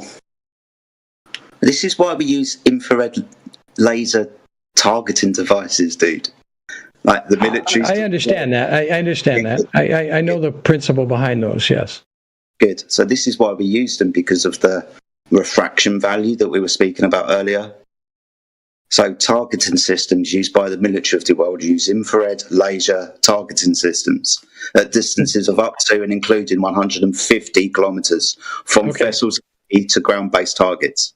I think if you remember a couple of days ago when I was in here, we were talking about the scientific method, and one of the biggest problems when you're doing an experiment like this, especially an observation experiment, it needs to be repeatable by other independent sources. And I would like to see other independent sources duplicate this. So every single military around the world that uses infrared line of sight targeting systems, there you go. No, duplicates looking across the horizon and seeing farther than the 215 miles that we should normally see at that kind of curvature at that altitude.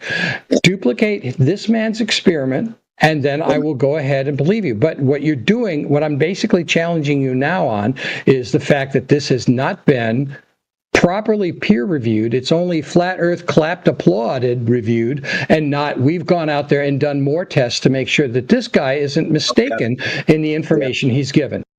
We have. So we've confirmed this with laser line of sight tests. No, altitude tests to repeat the same experiment. You don't do a different experiment in order to prove his experiment. What you do is you get your butt up in a plane, you do the same experiment from the same path and same trajectory on different days, so you get data to confirm or deny what he's doing. That's the problem with your experiment. It's not an experiment. Off you go then. You do this.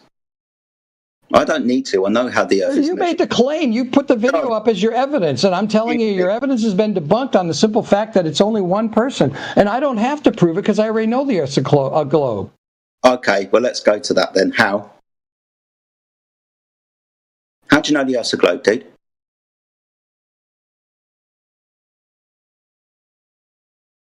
Give me a minute. I'm trying to fix my keyboard because my keyboard control key's not working. Okay.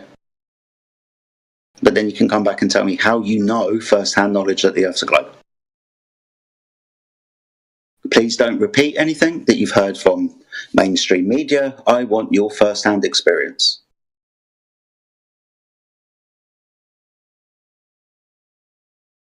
Also, please don't beg the question or affirm the consequent. Is he saying like this video actually disprove the globe? Yes, Fry. So, according to the globe, this is something that should not happen? No, you shouldn't be able to see. The limiting factor on a globe would be the curvature of the Earth to how far you could see, right? Right, but like, wouldn't like the globes invoke a refraction here? Well, see, this is why we're looking in the infrared spectrum, because we understand that infrared refracts less than the visible spectrum, or ultraviolet.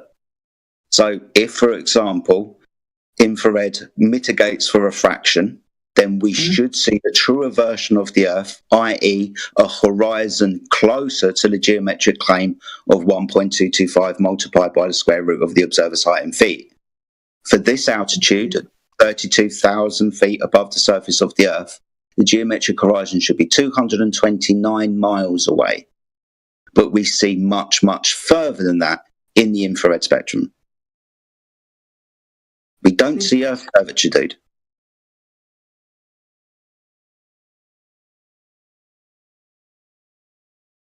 The last video as well was really, really good. I think everybody should watch this. I'm just surprised that he's claiming the video to be fake, because I doubt, like, I don't think, Flat Earth is fake. No, he's not claiming it to be fake. He said that only one person has done this, and he could dismiss it because only one person has done it. He needs more people to have done it. But like, to dismiss that claim, it would imply that this person either did something that's, not correct, or they faked it. Those are the only two implications there, really. So, well, we have many other laser tests as well, not just from this altitude, on the surface of the Earth. We've got images such as the Black Swan, and we again know, which I stated earlier to the last guy, which I'm sure this guy heard, that we actually measure the Earth flat when we're building, when we're navigating, when we're surveying.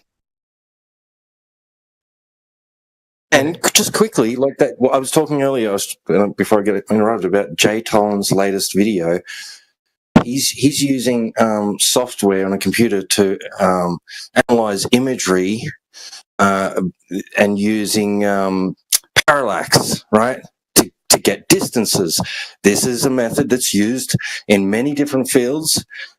Experts use this, and he's applying it to his imagery, and he's saying that he's going to develop an app that allows anybody to be able to apply this principle to any imagery they want, right? And you can go out and take your own long-distance observations and then plug it into this app, and it'll use parallax to find out just how far you're seeing. He's getting results of thousands of miles, up to thousands of miles. Check it out.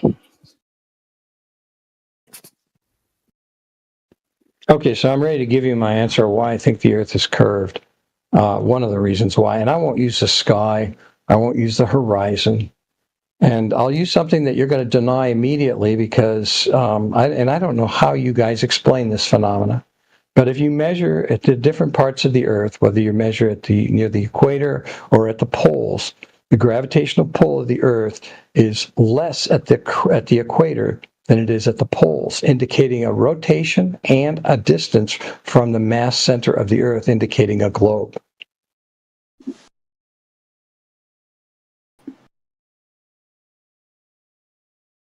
Oh, welcome to the globe Earth. Not really. That's just things going down faster or slower in different areas. It doesn't mean ball. It does mean a ball, because the reason why at the equator that it is less at the equator because of the bulge is it's farther from the center of mass, and the Earth's rotation itself is causing, basically through the centrifugal force, less gravitational pull on you as you move along with the Earth. Consequent, dude.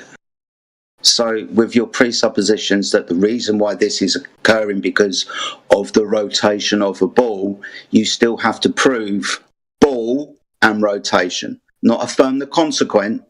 Prove your suppositions. It is one of several explanations, along with the sky, which you've dismissed. That space doesn't exist according to you.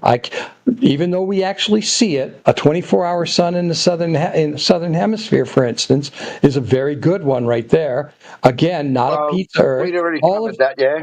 Right, That's but the already point been I'm getting at, all of those reasons you asked for why I believe it's a globe. Now, you believe it's flat for all of your reasons, none of which I see, you have any experimental proof of. Even the imagery of this guy in the airplane has only been done once or twice by him, and not by multiple unbiased experimenters trying to reproduce it and accurately keep track of their data.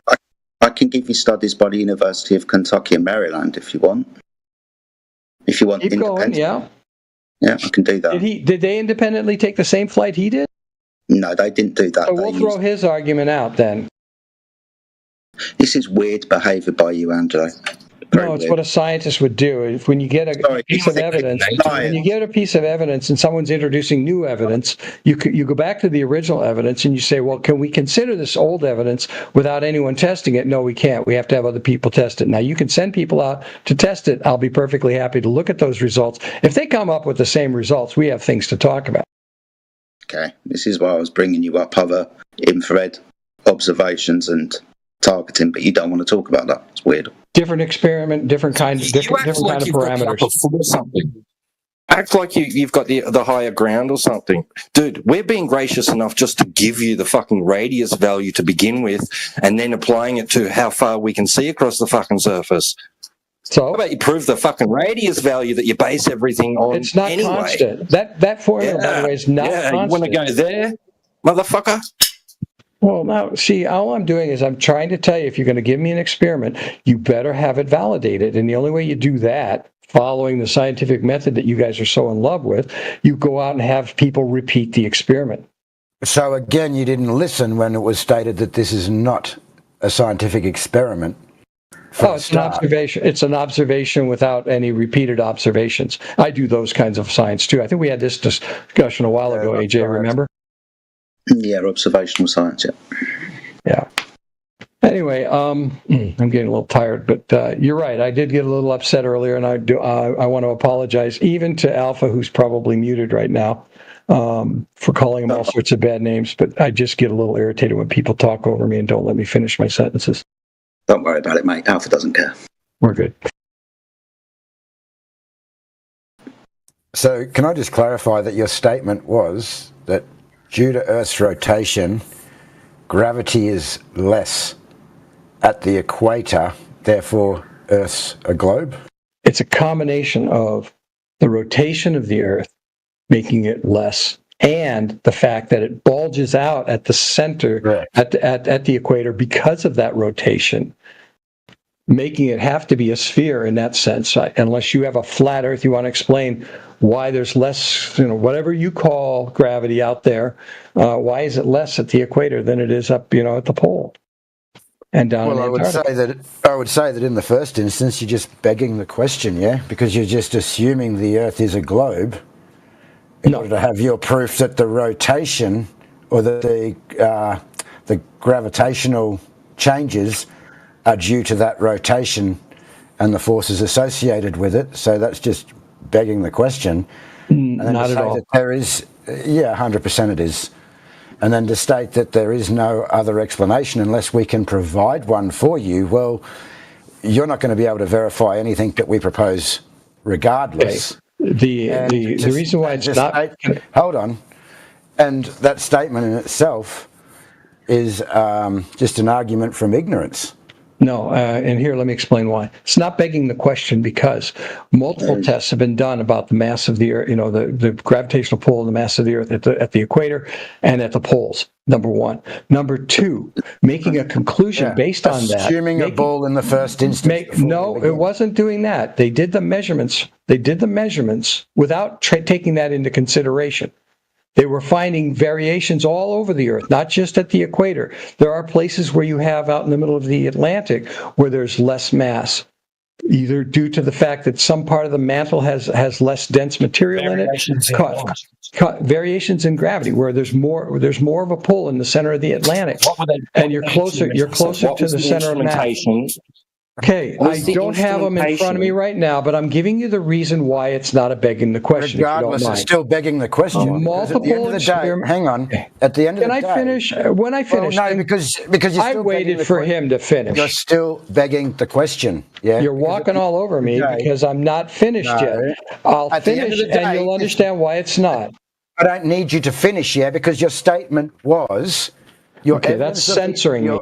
Your evidence of the Earth being a globe is that there's gravitational changes at the equator that are due to Earth's rotation because we obviously have a bulge at that equator, according to the globe, and therefore gravity is not as strong in that location. So your statement that you're making is assuming the globe Earth in the first instance in order to prove that the effect of gravity is changing due to the rotation and the bulge at the equator.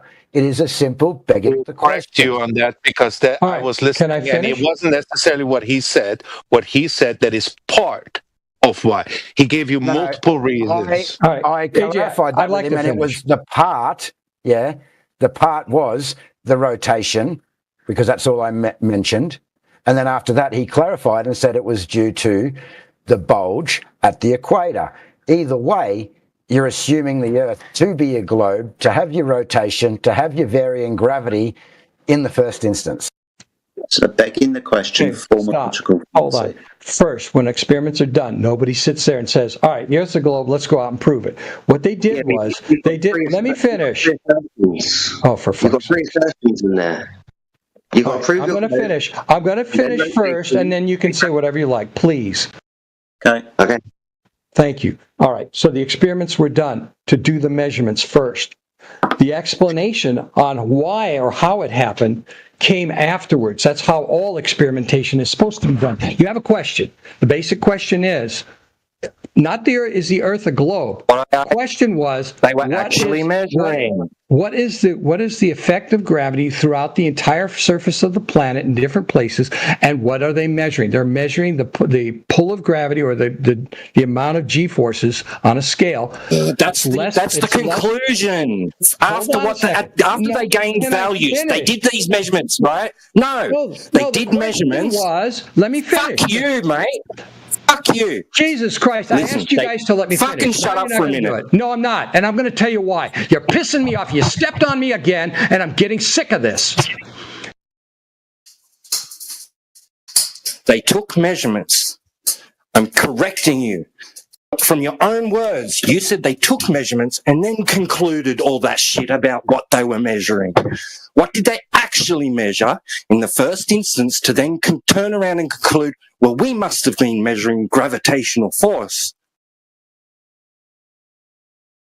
That is not true. First, it's not your place to correct me in the middle of my sentence. So let me finish.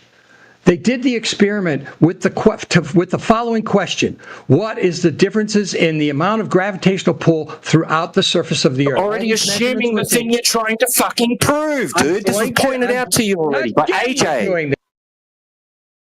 Because you're doing the same fucking thing again. Shut up long enough to let me finish. No, what they measured... Are you going to be a gentleman or not? Hang on a second. What they've measured is the speed or the rate at which things fall to the Earth in different locations. No, they didn't. They were doing average. they have not measured gravity itself. There is no answer for the causation of gravity. They have an average of a 9.8 meters per second downward bias on some objects, not all. And this is the equation that they use then. This is when you state that they're measuring gravity. This is what T-Dub's trying to point out. You have not measured gravity. You are now just assuming gravity. Yeah, there's three things you're asserting. You've got the globe in the instance that you're already assuming, and then you've got the gravity, and then you've got rotation. Now you need to clarify all three of them things before you insert them together. Are you guys done now so I can finish? Not quite. You understand what an affirmative consequent formological fallacy is, don't you? I don't give a shit about debate terms. I want to know if you're done interrupting. For fuck's sake, dude. Seriously, I was just asking you a question, but if you're going to get shit with me, I'll just fucking remove you and move on to the next person. Don't need to be a cunt all day long, sunshine. Take a breath. You should too. You guys need to take a breath. You walked all over me. Tell me they didn't walk all over me when I was in the middle of a sentence. Okay, I waited for everybody else. I actually asked everyone else. I asked that. I stated what you were doing, and you hand-wave dismiss, and then you try to give an explanation that's doing exactly what you did in the first instance, yeah? You're just basically repeating.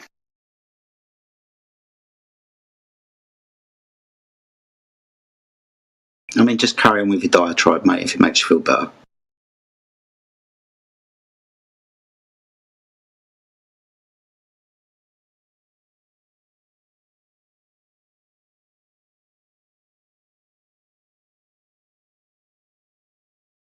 Jay answered my question better than you did.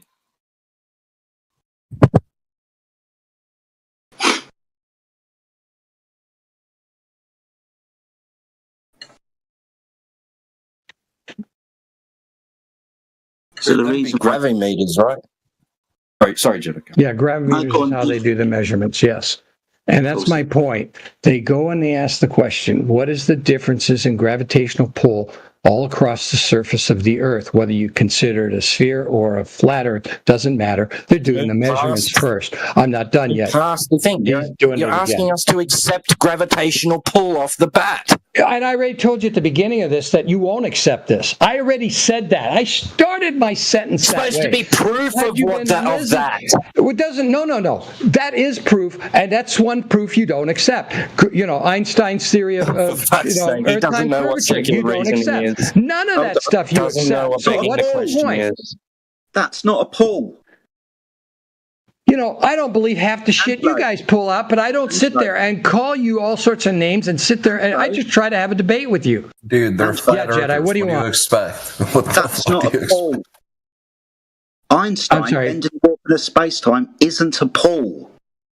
So when you keep saying it's not. You're right. It's not. It's things attempting to curve around the curvature of the mass. But when you're having that happen, that effect happening using a gravimeter, you're going to get the same thing. You're going to get that same kind of demonstration and changes at the equator that are less than those that are at the poles. And then you had to figure out, why is this happening? That was the next question. The hypothesis came along. The hypothesis came along that it was happening at the equator due to the fact that the Earth is spherical and has a bulge due to the rotation. So those are the two factors. You're farther away from the center of mass and you're moving in a rotational motion around a spherical object, hence less gravity at that point, or gravitational measurement at that point. There's the conclusion. Okay, is time different at the equator than the poles then? I'm sorry? Is time different at the equator to the poles? Yes, it is. Is it? Awesome. Demonstration, please. Have you got a citation for that? Well, for one thing, you're moving faster at the equator, and therefore you're going to have time dilation. It's ever so small. It's ever so. I'm not quite finished. He asked a question. Would you mind? Thank you. You asked the question. With movement, is time dilation happening? Yes, it is. It's ever so slight, hardly measurable, but it's been measured in airplanes. They've done experiments showing that it's actually a fact of life that when you're moving, you're going to have longer, time dilation. So things slow down as you go faster. So things slow down at the equator when we go faster? Ever so slightly. Cool. It's a lovely story. Well, I know that, and you don't believe it, and I accept that. Go ahead, AJ. I'm sorry. I didn't want to. I didn't want to step all over you. I'm sorry. Because you said no before to me, so I wanted to ask you, what does a gravimeter measure? Well, the spring stretches or compresses based on the the changes in mass that are below it, where however far away from the center of mass it is. It's kind of like it's almost like a bathroom scale in one sense. It could be described very similar to that, except it's far more sensitive to that. Dude, I just want a simple answer, but it's measuring the acceleration of a mass during free fall, usually in a vacuum. Well, no, you can also use things like superconducting spheres or atom interferometry for greater precision, which I don't even know what that is. But this is exactly what the AI spit back when I asked it specifically, how are they doing the measurements? Because you guys asked. Thank you for muting Alpha Veritas, by the way. They just measure relative density, man. Just measure relative density. That's all they do. Which equates to a speed. I have a problem. An average of 9.8 meters per second, which is what I said before. You're just measuring the acceleration of that mass during a free fall, yeah? So it's not directly measuring. It's not directly measuring gravity. Okay, so you're saying it's density that causes this, right? All I stated is how a gravimeter works, because you said that it was directly measuring gravity and had nothing to do with objects going down, when a gravitational meter just measures the acceleration of a mass in free fall in a vacuum. Yeah, well, exactly what I said, which equates to not in a vacuum. Which equates to the 9.8 meters per second squared. And you're talking about density, right? Due to each location. Right? And your cause is density, right? I didn't say my cause was density. I stated how a gravimeter works, because you've stated that it's directly measuring gravity and a pull. Gravitational acceleration, yes. And a pull to the Earth, when a gravimeter is only measuring gravitational acceleration, yes. Local gravitational acceleration. Oh, my God. I'm agreeing with you. Not gravity, yeah? You haven't. It's not directly measuring gravity. Okay, what's causing the gravitational acceleration? What's causing it? Yes. Well, the claim from you guys is that it's a bending and warping of space-time that's not a pull. Okay, fine. So what are you saying is causing it? What's causing objects to fall down? I haven't made any claims as to why objects are falling down. I thought I heard you made a claim of density. I'm just clarifying what I said earlier, that you denied and dismissed, that it was only measuring the speed at which something falls, or the acceleration of an object falling, which equates to our average of 9.8 meters per second squared, and you said no.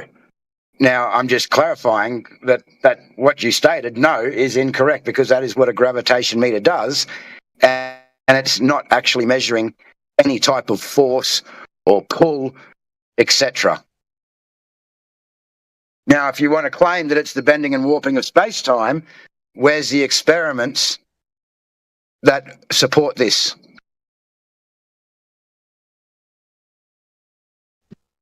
The item that goes into this gravimeter, how does the item get in there to fall?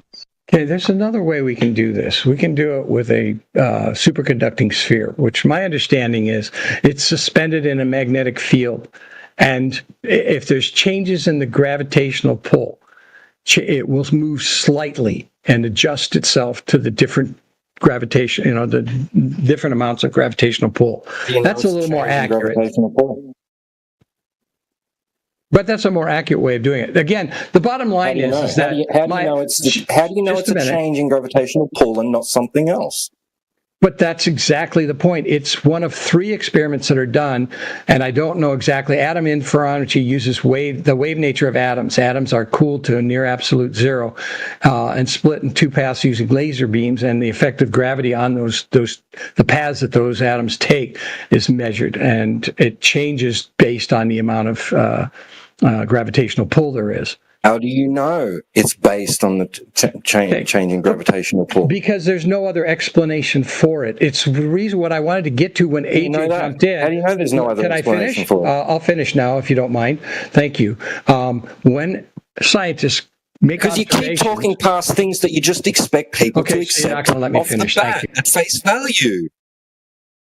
Challenging it. Dub, let me finish. That's all I'm asking you to do. That's being polite. You finished claim stacking? Are you done? Go for it, dude. Just go for it. Whatever. Thank you. In the process of making a scientific observation, you make conclusions over time, usually based on the fact that there's no other evidence for any other cause. And the cause of curvature of space-time / gravity is the cause that we've found to be the most accurate description of what's going on. Hence, the rotation and of a sphere is the most possible, the best way to test it. They test it in lots. Okay, again, you know, I don't care whether you believe it or not. The point is that's exactly how it works. And like I said at the beginning of my conversation, you guys wouldn't believe anything I was going to say going forward anyway. You know, which is basically I'm pissing in the wind. No. We're not just going to go forward and let you make all these claims that go unchallenged, yeah, because you haven't answered any of the questions. You've said, no, let me explain, and then we go. I did answer every one of the questions. Every single question you guys asked me. You said, what was causing it? I said gravity. You said, how can I prove it? I showed you the three ways that we prove it. Now show me how you've proven the causation of gravity, please. Where is the scientific experiment? What's the independent and dependent variable? What's been manipulated? Sure. I'll build a 10-story building and I'll throw you off of it at the equator, and I'll throw you off of it at the. That's not a scientific experiment. Again, seems pretty scientific. I'll just weigh you and see how much you weigh and estimate how quick you'll fall to the ground, and that'll be the experiment. Sounds pretty good to me. What was the cause of it? That's the thing. You there is no experiment. Sorry, there is no experiment. Again, you haven't witnessed any natural phenomenon. You still haven't shown a cause. All you've done again is maybe the first step that I've gone down, and you've timed how long it's taken. Where is the cause in all of this? Yeah, because he said earlier that he couldn't find any cause, so he's inserted his own, which is gravity. You've inserted that out of nothing. Okay, well, if it was density, let's say it was density, because that was something AJ muttered earlier, but didn't want to say. Let's not say it's density. Okay. Oh, no. Worry about what AJ said. You asked, how did I know it was gravity? I am asking process of elimination. For the scientific evidence that establishes the cause and effect relationship that you're claiming to be gravity, the bending and warping of space-time. One sec. Sorry. Put a pin in right there. It was me, dude. I said a gravimeter measures relative density, which it is used for. Right? It's not in contention. It's not a claim. That's what they fucking use it for. Don't fucking come at AJ but if density is the cause of things falling all over the place. But go back to what AJ said now. I've cleared that up for everyone. Yeah, I understand that. No, and I'm going to go back to what you said then. If density is the reason why they use those measurements and use those instruments specifically for that and nothing else, not mass or measuring acceleration or anything like that. If density is the reason why what they're looking at and trying to measure, why is it that when you're inside a cave and you've got basically rock all the way around you, and you're closer to the ceiling than you are to the floor when you step off a ledge, why don't you fly up and hit your head on the ceiling? Why would you expect to fly up? Not what I said. It's not what I said. I said it measures relative density. I didn't say relative density was causing anything. Well, something is causing everything to fall in the same direction, and it always is towards the center of mass, which the problem is on a flat Earth, it can't be straight down. Well, no, it's not towards the center of mass. Again, you're just assuming a ball there. We find that when we drop a plumb bob, we establish a horizontal, where we can then establish, a vertical, where we can then establish a horizontal with a 90 at the base. Yes, yeah. You're pre-assuming a globe to have objects falling down to a center of mass. That is not what we witness. What we witness is something falls unless it's affected by another force. I think I brought this up last time. I don't remember. Maybe AJ. wind. AJ, I think I brought this up the last we time. find that things will fall directly down. Yeah. Vertically. Yeah. Yeah, okay. So now let me ask you this. I brought this up the last time I was in here. If you have a half-mile long trough that's built precisely straight and it's exactly perpendicular. No, we're not going to go under half-mile long troughs, right? That's not what we're doing. We're talking about gravity and so you're going to interrupt me and give you this experiment. I'm going to interrupt you because you want to show you gravity. No, it's still gravity. Still talking about gravity and the center of mass. I'm going to interrupt you because you want to now move on to a water trough when I asked for the experiment. Yeah. I asked for the experiment for the causation of gravity. I wanted the naturally observed phenomenon, the independent and dependent variables, etc. So we're not going to now move on to tow tanks.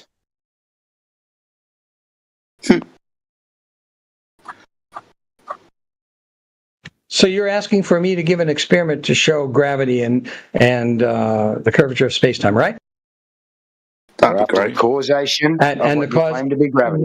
Right. And that's the experiment I was about to describe, which is basically having a level plane. What? I'm not done yet. You don't know what I'm describing, do you? Describe water curving as evidence of gravity. It's not curving. Welcome to Flat Earth, then.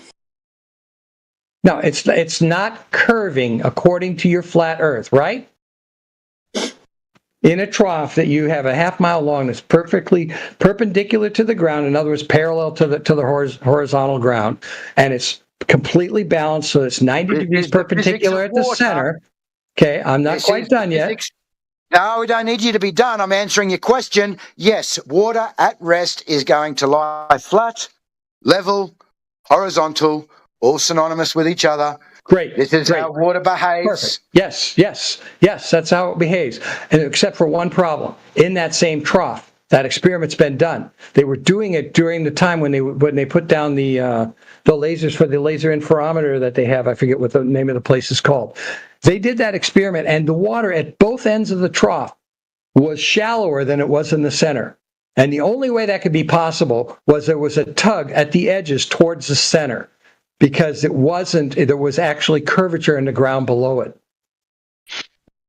So what is the independent and dependent variable? The independent variable. Right. The dependent variable is to make sure we had a plane that was completely flat.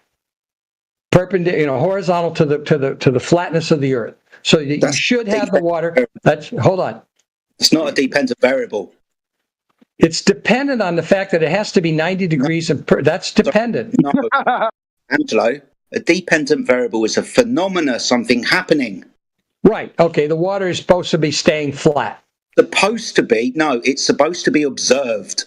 We're supposed to. It's supposed to be observed flat, and it's not behaving that way. Why? Dude.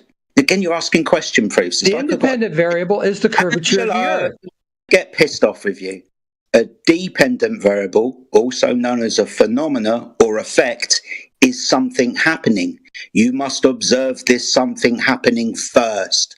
So what's the something happening? Wait a minute, I have to use the WC. Jesus, these people. Did you know, Jedi, that curved water proves the Earth's a globe, which proves gravity is the bending and warping of space-time? Mm-hmm. If you say so. This is where he's going. This is what he just said. I know. He likes to dismiss everything and just keep moving on. Did he say his dependent variable was water laying flat? That is something happening. No, his dependent variable was the water was supposed to be laying flat.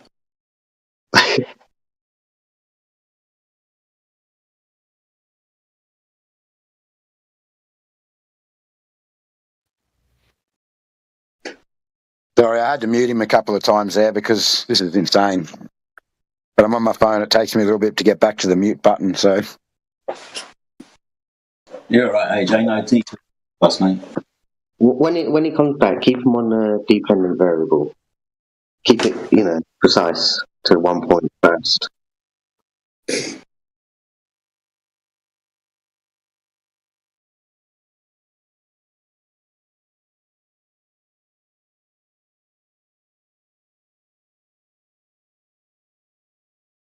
The other guy that was in earlier T-Dub as well, I think about 3 people ago, he was good at trying to move on as well. The guy that was talking about telecommunications and measuring distances to satellites through latency.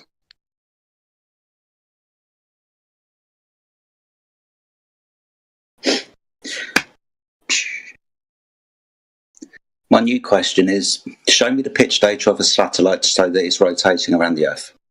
I want the pitch data. I wanted to cover this latency thing and keep going, but something else happened and it got moved on, and yeah. Okay.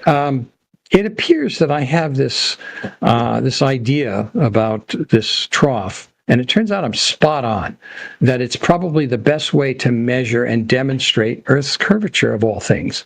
And the reason why I know this is because I just queued a physicist that I know who specifically said that anything about a half a mile long or longer filled with water, the water, if the Earth were truly flat, would be even all the way through the entire trough. But in reality, it isn't. At the ends, it's slightly less. It's less. It's not as. It's being pulled at the edges because, again. Awesome. You know, so that's another experiment that proves curvature. At the end of the day, again, not an experiment. Plumbers are aware of this then when we're talking about water flow through pipes. Are they aware of this? Infrastructure. No, it's too short of a distance. My God. Infrastructure upon the Earth, where we take water from one location to another, whether it, with the Romans using viaducts or us today using pipes. We have to, what? Take into account the curvature of the Earth when we're doing plumbing now, do we? No. That's just elevation. That has nothing to do with what I'm describing. What I'm describing is a trough of water, not an aqueduct, that's completely flat, level. Been measured level all the way from one end to the other. The problem is, though, when you fill it with water, it demonstrates curvature based on the gravitational pull from the center of the Earth. So you claim. Well, it's, you know what? This is an experiment that you guys get to do that's pretty cheap. You should be able to do it. And I'd like to see your results. One, this is not an experiment proving a causation of gravity, because this is what we're actually asking for. No, it proves curvature. No, so we were actually talking about gravity and the experimentation that proves... Because all of a sudden your curvature thing got debunked? What happened there? Hang on. No. Not at all. Yeah. And I'm happy to cover that. But again, you've moved on from the initial point as you tried to use this as an experiment for gravity in the first instance. So density again, then from the center of the Earth?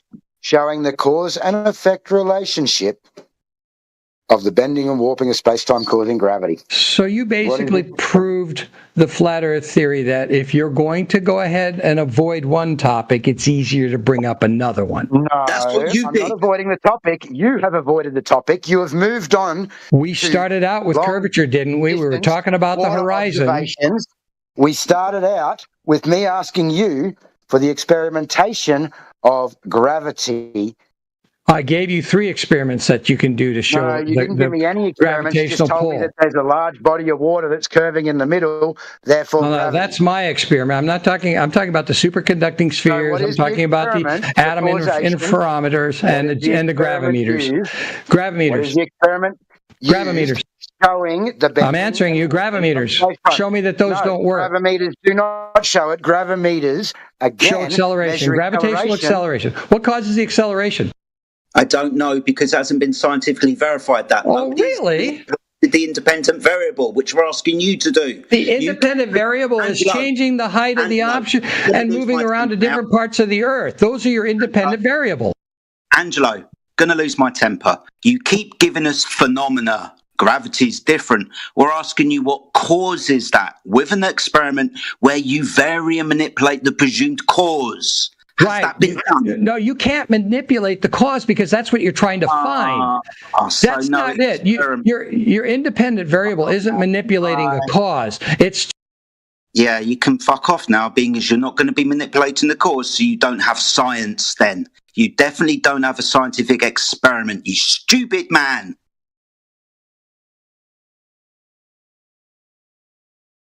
Stupid man. Or are you going to scream at him after you mute him? It's wrong. Categorically, we've been on this for the last hour with regards to a scientific experiment that proves it, and now he's turning around saying it's ridiculous to vary and manipulate his presumed cause, which is gravity. It's not scientific, sunshine. He's going to get berated by me. Yeah, it's a rant.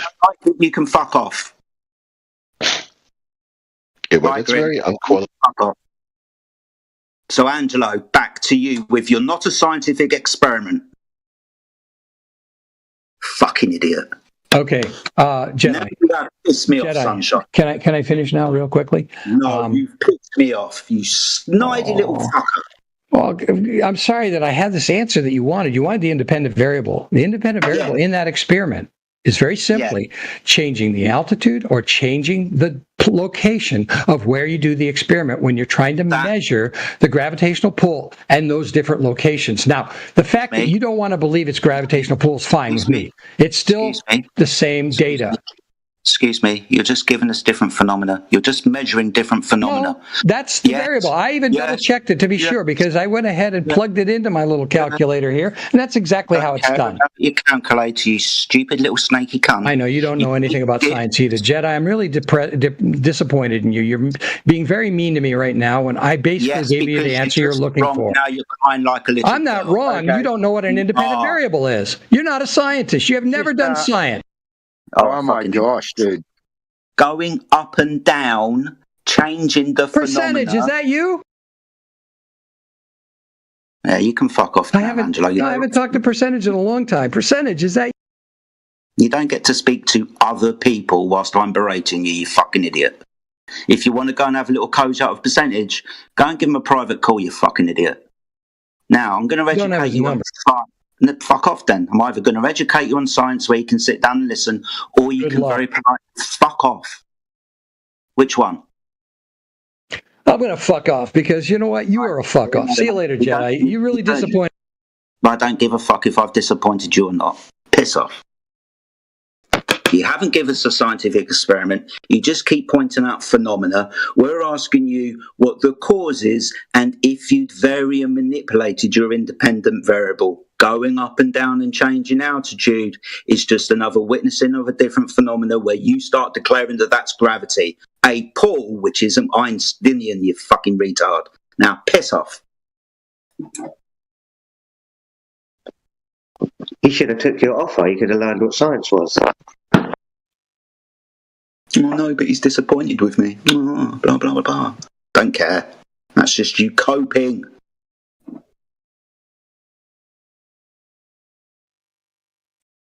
In actual fact, I'll tell you what I'll do because I'm a nice, pleasant gentleman. If everybody else wants to talk to him, you can do so. I've unmuted him. But Angelo, all he's going to do is run everyone in circles, yeah, especially if there's people that are new to the topic. Well, I just wanted a straightforward dependent variable. I wanted to hear his independent variable and his alternative outcome or no outcome. His independent variable, changing height. That was his independent variable, changing height. Altitude and location. Yes. That isn't a cause, dude. That's just you don't changing change the cause. The cause is what you assume or what the result of the experiment reflects. No, it is not it's not what you change at all. That'd be like saying, maybe it's a hot air balloon. You know, that's changing the cause. Okay, let's do that. Angelo, put a hot air balloon on our devices. Angelo, what is an independent variable? I'll ask you again, what is an independent variable? You got 10 seconds. His AI might be slow today. Angelo, if you're not going to play ball, then you can fuck off. I'm going to ask you for a third time, what is an independent variable? I've even given you enough time to Google it. It's the only way that you can My understanding of what your reasoning is for the term cause is the cause that you manipulate to control an experiment, but not the actual outcome of the experiment, which is what I thought you were going for. No, you make a prediction of the outcome of the experiment after you've changed your independent variable, which would be altitude or changing the location. Those are two independent variables, two causes that are where the experiment's being done, and we're obviously talking about the mass and distance from the center of the Earth. Those are your two causes. Are you satisfied now, Jedi? No, because I want you to vary and manipulate gravity, you fucking idiot. You can't manipulate the gravity. That's something that's already constant. Don't you know what G is? Sorry, you can't vary and manipulate your independent variable, so you're not going to have an experiment then? That's a dependent variable. No, dependent variable. That's the phenomena. Asking you what causes the phenomena. You've given location and altitude. Those are your independent variables. Angelo, your cause is supposed to be gravity. Whatever the fuck that is, you've got to vary and manipulate your presumed cause. That's the explanation. You've got to vary and manipulate your presumed cause to see if it causes the phenomena to happen. No, the cause is the distance from the surface, from the where the experiment's being done and the center of mass. And changing that over time, changing that over time results in a conclusion that gravity is the reason, the gravitational changes and the fact that we're in a sphere, the fact that we're in a sphere and the sphere is misshapen is the cause, is the cause behind those changes. Jesus Christ, you're going to talk all over me again. I'm done with you. You can go ahead and fuck off now. Bye. Bye. Maybe there's some common ground here. Like, not you. Said that change in the altitude and the location is the cause of the observed effect. I think a Jedi would agree with that. If I move a magnet away from another magnet, is the cause distance?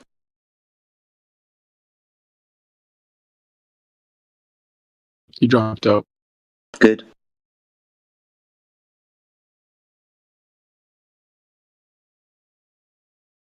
The issue is he's making another claim. He's saying the cause of the cause is gravity.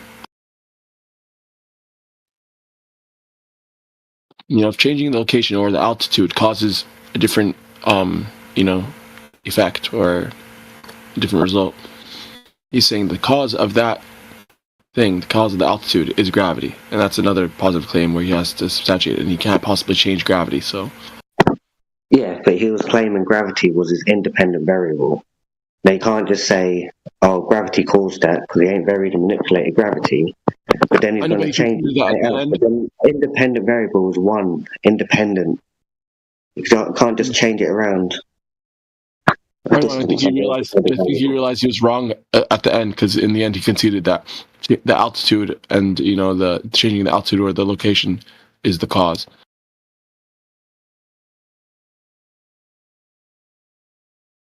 Well, he said two causes, and he'd be right about that.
measuring it.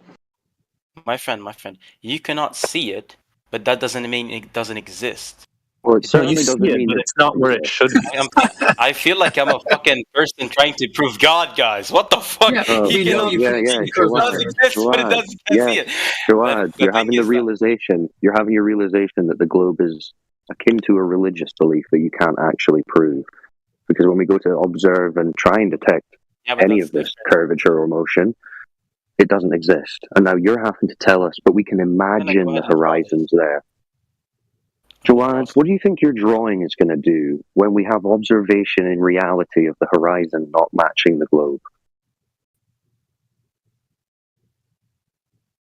You want to do a little MS Paint sketch? Be my guest. Yeah, we hang them on our wall, like proud parents. But it's not on your globe. You drawing a cartoon isn't going to do anything. The horizon should be at 1.22 miles at 1 foot observer's height. You don't have that. It's over. Yeah, Joanne, have you gone on the curve calculators yet? I'm just making a MS Paint picture. Okay. Yeah. Should be good. Yeah, forget the long distance pictures with markers that tell you exactly how far you're seeing and the horizon being further than that. Let's go into MS Paint. Yeah, see, Joanne, this is how we can tell that you're kind of resisting learning here. We could play a game, draw the horizon on the Black Swan image. Yeah, let's so do we have a blank swan? I must have saved that. Yeah, MS Paint equals reality, guys. That's the new. All I gotta do is draw on MS Paint, and you guys will see in reality the thing that I'm drawing on MS Paint. Makes sense. Yeah.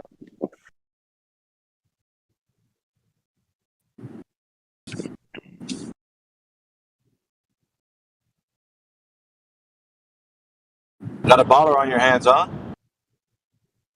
I got a tinfoil hat, actually.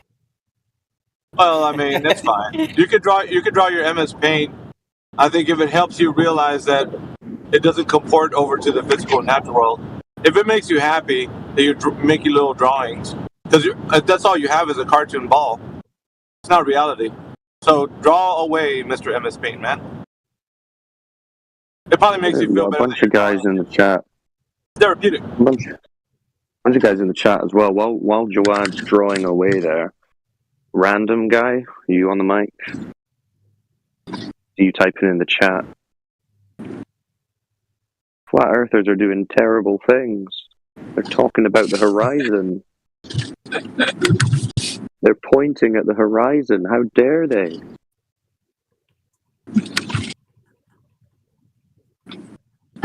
Annex Canada. What's up? You said the Black Swan ignores looming ducting and anomalous refraction, all of which can render objects visible that would be hidden behind the geometric curve. That's a good claim, Annex Canada. You got any evidence for that? What a load of horse shit. Anomalous refraction. Get on the mic. Refraction. General text to voice shit. What an ambiguous term that is. Because ambiguous refraction, that's what they should call it. There's no numeric values that are attached to that. So that just sounds like they're just saying words without any verification of what that means. Like, what does that mean? What that mean? Yeah, Annex Canada, we're going to need a citation for anomalous refraction. And how that lets you see behind the curve. We're going to take that Walter Bislin's refraction slider, and we're going to just max it out to the right. Yeah, exactly. But we'll use as much refraction as we need. Like, what is anomalous? You know? Get some numbers to this. I mean, he's drawing about 5 bajillion over 6R, Miggy. Yeah, I hope he's got one of those ultra long mouse pads for that slider. You can tell, like, he's He's got one eye squinting with his tongue sticking out to one side, like really concentrating on drawing on MS Paint. Joad, you doing this thing in watercolors or something? Hurry up. Yes. yeah. Yeah, you could take your time. Just hurry up. Oh my god, I messed it up again. Oh my god. Pixel by pixel. MS You know we're here. No. I'm using text too. You know we're here 24/7, right? We're using ASCII art. You could actually take your time. You could actually go away and do a whole painting, like by yourself, and just come back with it, the rendering. Like, we're not gonna go anywhere. We'll still be here. He's using hyphens and slashes and pipes. Yeah. He's doing his drawing. That's a very simple explanation that I just posted in the chat. Oh. God. What'd you do? What did you put? You can look at it. It's a very simplistic. Joad. Wait, are those mountains poking straight up, or are they like sideways mountains? It's an analogy, my friend. It's just an example to make it. Bro, I would draw this for 5th graders. Listen, it makes sideways mountains. Stupid, I know, but it makes that would be an incredible overhang. Horizontal mountains. That would be an incredible overhang. Actually, you know what? I'm gonna go ahead and draw a cat. Actually. Yeah, put some whiskers on that bad boy. Okay, so when we're looking at the pictures of those oil rigs, we're seeing the bottom. You keep saying that you can see the top of the mountain. Now, we're giving you long-distance observations where you can actually see the base, the bottom part of those oil rigs, and they're not covered. Taken off. Yeah, and Joad, I mean, the whole point of this observation is that the entirety of those mountains is, according to the globe, below the horizon point. So you've not even drawn it accurately to the example. I know, but that's a very simple way to draw or to give an example for how does a horizon work. It's not how a horizon works, Joad. That's the whole point. You fucking it That's up. a keeper. That's going on my fridge. Yeah, where's the tilting back mountains in that? Your mountain. Yeah. Those are broke back mountains there. I don't even know where we go with this. Joad, can we just do our thing now? We've let you lead the class. Sure, go ahead. Okay. So look in the chat. This is an observation of some oil rigs. You see that? Yeah, I can see that. That's oil. Okay, could you read out the text? Actually, just quickly, where do you see the horizon? Holy seconds, this is gonna. Sorry, just quickly, before you do that, where do you see the horizon in the image? Is it in front of the rigs, in the middle, or behind them? Oh, it's kind of blurry, but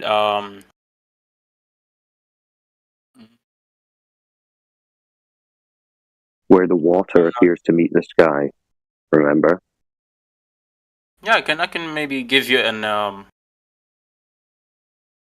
Oh, it's so hard. Where do you see the line? Where do you see the line where the sea appears to meet the sky? Dude, pull it into MS Paint and give us a nice little swiggle of a line where you see the horizon. Come on, Joad. Let's get the math. My eyes can be let's use your eyes first. You're being disingenuous, bro. You know where the horizon is in that picture. Joad, let's use your eyes first. Where do you see the horizon? From my stupid human eyes, I would say. From your stupid human eyes. Wow. Yes, because our eyes, I cannot not really. Only the best optics. Only the best optics on Earth. But okay.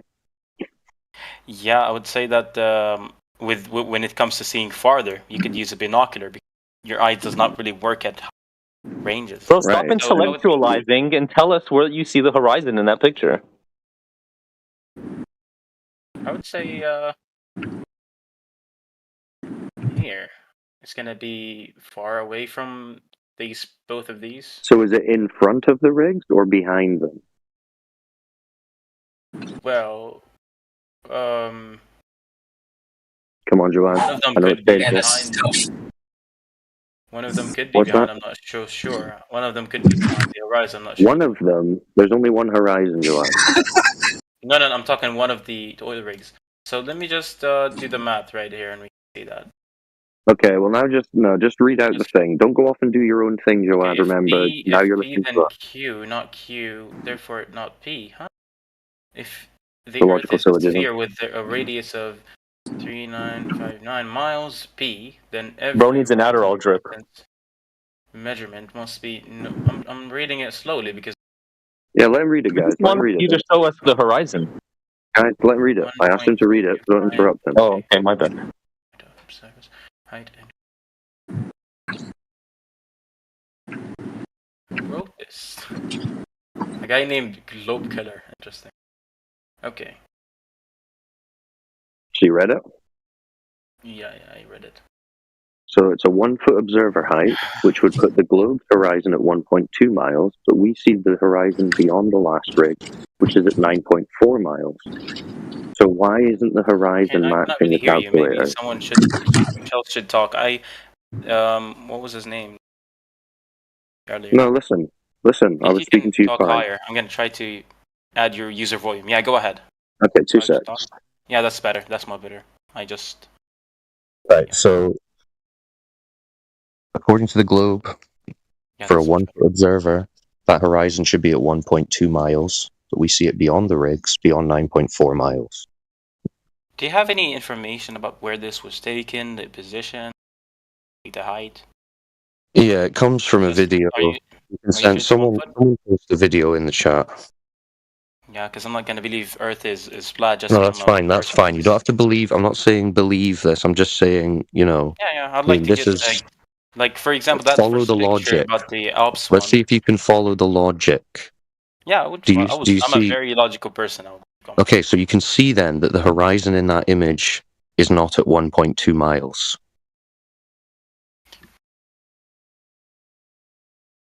Yes?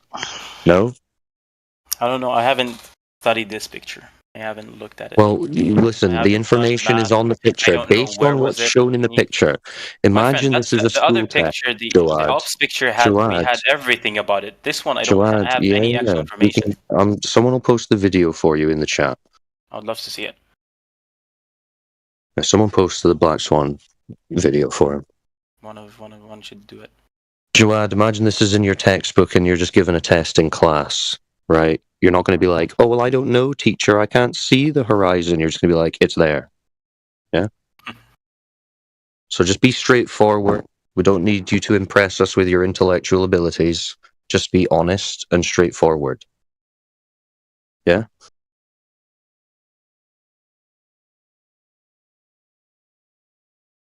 Right. Looks like no one's helping out with the video, so I'll go and get it. No, I'm looking for it right now. Where was the picture? It's off the coast of California. Is that the same one? There you go. Oh, you have multiple ones. Wow. Well, Flat Earth did listen, go there's to that extent. thousands of these. Everyone can do this. You should go and do this wherever you live. So there you go. There's the video posted. So the horizon isn't geometric. There's no curve of water. There's no globe. There you go.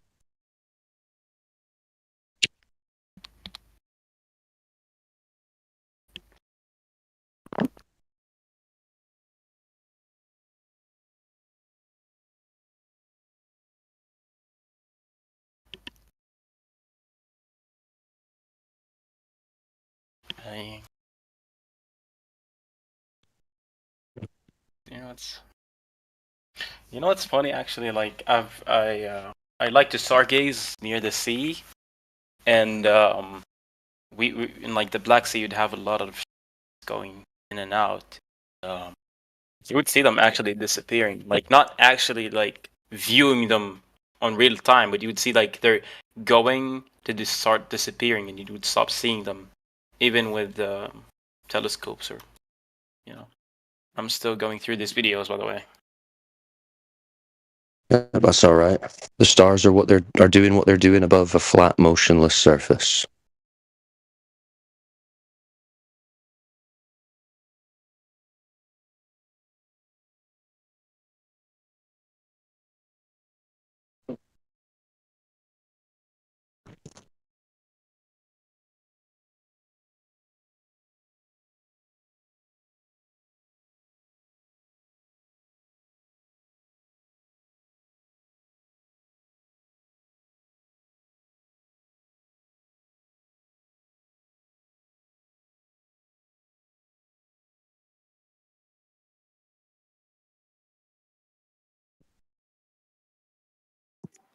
If somebody has a question proof, they should formulate that into an actual claim, and then they should back it with evidence. That's what should happen. So he said there on this red line that this ought to be the placement of the horizon, the apparent obstruction, right? So he just needs to detail his. We don't need to get him into the black swan just yet because he's already presented a black swan. And he put red text over it, and he delusionally drew a red line and said, "This is my point." That is a line. So there's so much wrong there. You don't need to start confusing him with something else that he's not going to comprehend, because he didn't comprehend the first black swan that was a white swan that wasn't a white swan, because there's no such thing as these, because he didn't present any argument whatsoever. Enter the break. Mute your mic. Let the mods do what they do. Mute yourself, sir. Okay. There's a method to what they do. You're not going to override it with your idea of how you think. I wasn't overriding anything. I was. Yeah, you are. Mute up your mic, sir. Let the mod finish. Well, we're waiting for Jawad to confirm that he's watched the video and he's understood what we're talking about here. He still hasn't really been able to say where that horizon is. That's all the videos are for the same oil rigs, right? And Miramar. Well, the one I posted is where the still is taken from that you read the text from. Interesting. They're using Google Earth. That could be a good one to use, actually.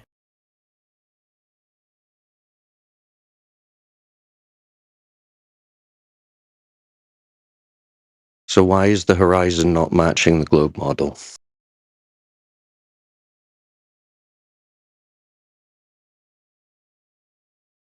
What are your options?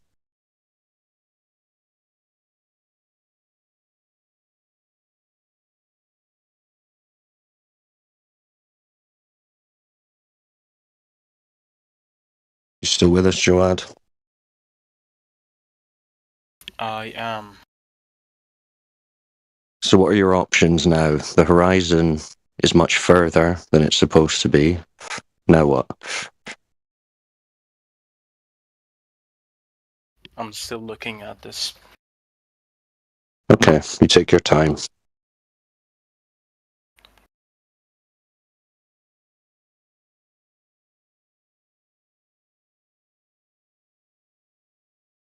Yeah, if anyone else wants to talk while Jawad has a think, feel free.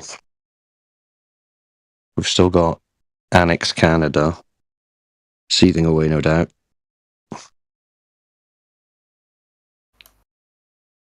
Random guy.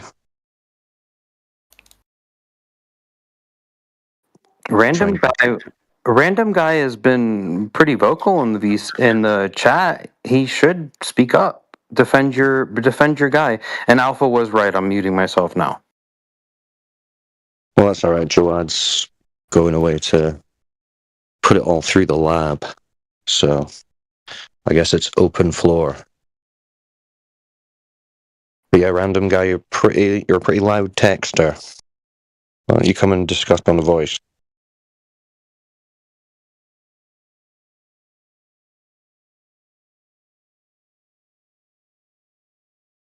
And I apologize. He's trying to ask people to debate him in the text chat whilst actively ignoring having a conversation in the voice chat. It's fun. Yo, Cyclone, what's up? What's up? So, you've come to present some evidence for Earth being a ball? No, not evidence. I just have a question. Applying your logic. What logic would that be? Let's be consistent with your logic, right? What's that logic specifically? Yeah. So you said that he can't prove there's a curve because he can't see the curve, correct?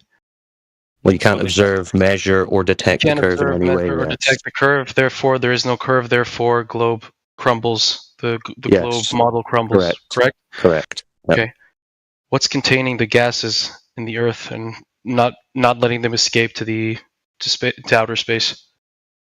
Well, what contains gases? What contains the Earth? A container. Okay, can you show me the container? Take a breath. I am breathing. I'm fine. Can you show There me you the go. container? There you go. You couldn't do that without one. There you go. I can breathe air without a container. Hey, is curvature or a globe a natural antecedent for anything? Wait, I want you to answer my question. Yeah, but you said it's the same logic. So in order for it to be the same Provide logic, evidence for the then container, a globe will have to be a necessary antecedent for something. Is it? Yeah, it's a very I don't weak, understand your tenuous question. link that you're trying there. No. Not a I'm good using this. I'm analogy. applying the exact same logic you used. No, you're to not. the container. Therefore, the whole flat Earth. No, you're not. I just exposed how you're not. I just exposed how it is. You've got no necessity for Applying a the curve. exact same logic. Gas You can't pressure show does any have evidence for the necessity for a container container. existing. Therefore, your whole model crumbles. Okay, well, look, why didn't No, you why don't answer you my question? directly address Heretic's rebuttal instead of trying to skirt the issue? Didn't rebuttal anything. Just listen for a sec. Listen to the logic that we're applying. Okay, listen. Yeah. Yeah, I'm listening. Oh, okay. Sorry, I was waiting for someone else to take it up. What is the globe a necessary antecedent for? Well, I didn't understand your question. Can you rephrase it? Well, then you don't understand our gas pressure point, so don't say that you're using the same logic as I'm us. asking you a simple question. You should answer with a simple answer. Where's the container? Can you please provide evidence for the Now you're just going to respawn. So you're trying to apply our logic, but you don't understand our logic.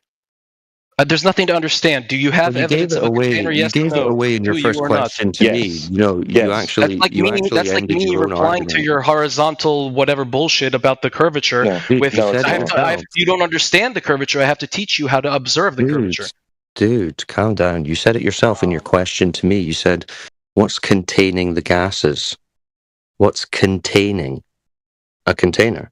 So you First of answered all, it yourself. Don't mute me, or I'll just stop debating you and destroying your arguments. You're not debating. Second You're spiraling. They're gonna mute you, man. They're just gonna mute you, bro. They don't. Yeah, they but don't that's want what to they do. They can't. They can't Oh rebut any of my yeah, arguments. we're just going to mute you guys. You haven't been able to make a single argument. Well, I asked you to show me evidence There's of a no point to container. Your claim is there is a container containing the gas. I asked you to provide evidence. my original question. You didn't show me a single photo. The people you're arguing with, Show me the container. Don't talk to me about fucking, theoretical observations. I want the containers demonstrated I want by the to see a existence of physical pressure being container. agreed, okay? Do you have evidence of a physical container? Yes or no? Yeah, you breathe like you Show said. me. Show me. It's the antecedent for Show gas. me that, no. Hey, shut up. Picture in the chat. Picture in the chat. Picture in the It's chat or no evidence. Go ahead. Dude, I already told you. They're just going to try to talk over you. It's the antecedent for gas pressure. Now you You're said just you were mumbo going to jumbo, reverse jargon, that word logic. salad, word salad, Well, word salad. It's crazy. Christ. The air You said you pressure were of going your to lungs reverse- is the demonstration. No. I want a container. You said you were going to reverse that logic. You said you were going to reverse that logic. So I did. That's what I did. I turned your logic on you and it Take crumbles. the logic that we're using and tell us what the globe is the antecedent for. Okay, so you're just using these high words that you're supposed to Yeah, right. You try don't and even have implement the your English acumen to theoretical- have this discussion. Just bow out. Oh, so so now I can't have the argument because I don't know the English word for that. You see how pathetic your argument is? If you No, have an it's argument, then because- bring it forward. because Don't claim that I random don't know an guy- English word, therefore I can't debate you. That's just No. Calm down. Hey, Karen. You're really Relax, getting man. emotional, dude. You really need I'm to chill chill. out. You guys don't have any evidence. So You're I'll not just chill. wait. You're till you spazzing provide out. with the You're picture. spazzing out. Do I sound like I'm It was spazzing out? already it was already evident that when I asked you the question, well, what contains gases, and you immediately reversed it and tried to avoid answering because you know Well, why the only can't we? answer. Okay, so I'll is answer what you with the contains same gases. logic. Why can't we see Well, endlessly see far? again, you're not answering the question. What contains Well, gases? I'm random guy? I'm applying your same logic to what you're asking me on your questions. No. But if no, I you can't didn't answer apply this, any of your our model logic. crumbles. When Listen, you can't, random guy, you don't get to tell us what our logic is. If you say you said this or you claim this, we'll correct you if you're mistaken. You don't get to tell us what we're claiming or what our Random logic guy, is, can you add me back on Discord? especially when you don't understand what we're saying. So chill out, dude. Stop just fucking yapping. You understand, like random guy. I already told you this. The whole point of I this full room is well to pick. understand what you're saying. Just because you're using an English word, I Oh, don't who's this cheerleader who keeps popping in? Like, random guy, don't talk to them because you'll end up I mean, like, understanding that the Earth's the not a whole point of cartoon this room ball. is to piss people off. It's quite obvious. Like, it's just. Yeah, because I gave you an argument you can't answer. I'm just trying to Who's piss you that off. little whiner? No, dude, now you're arguing with each other. God, you're sad. pathetic Okay, little why children. can't you see? Why can't you see endlessly far? If you're claiming there's no curvature, why can't you lift up a telescope and see it Well, to the could other you side? rebut the point that there's no curvature first? Can I rebut the point that there's no curvature? You can obviously Yeah. see curvature in your day-to-day Oh, life. where did you see it? Well, let's look. Let's observe an observation, right? If you're looking at an object that is very, very far, you go higher up, and you can see. And if let's say you And go you can farther see and what? farther. One second. The Listen to my flat argument. horizon. No, you listen to my argument. Don't cut me off in the middle and claim that you know what I'm going to say. Right? I didn't do that to you. Listen to my argument. If I'm looking at an object and I'm You did that walking every backwards, time. Actually, you did that every time. So if we're going to be fair, I guess I'm going to have to do that. Are you gonna let me Hold talk? on, Or are you that's gonna all right. Let him make the argument because this is going to If be I'm in our looking at an favor. object, I'm walking backwards and backwards and backwards and backwards, and suddenly I can't see the object anymore. So I go higher up, and now I can see the object. What does that mean? Okay. So I thought this was supposed to be I thought you were supposed to be giving us an observation of curvature. Yeah, that is an observation of curvature. That is an experiment. How do you know it's an observation of? How do you know it's an observation of curvature? Because you can't. Angle doesn't change the distance of the sight. The only thing that can change it is curvature. So Therefore, if you can't see an object and you have to go higher up to see it, for example, if you're looking at a sunset and the sun disappears behind the horizon, and then you climb up the Empire State Building and suddenly the sun appears out of nowhere, isn't that magical? It's because it disappeared behind the horizon. No, because you can do the same thing on the floor. You can do the same thing on the floor with a smaller scale. Okay, show me an experiment. You're claiming a geometric horizon then.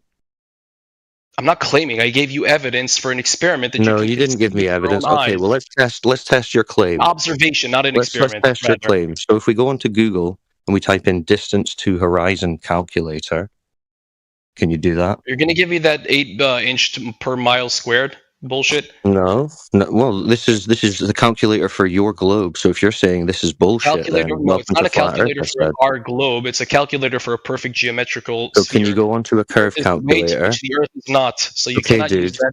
I know you don't want to get to know.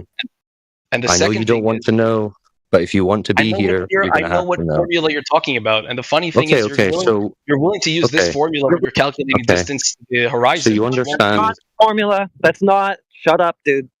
It is a formula. Yeah. So 1.2.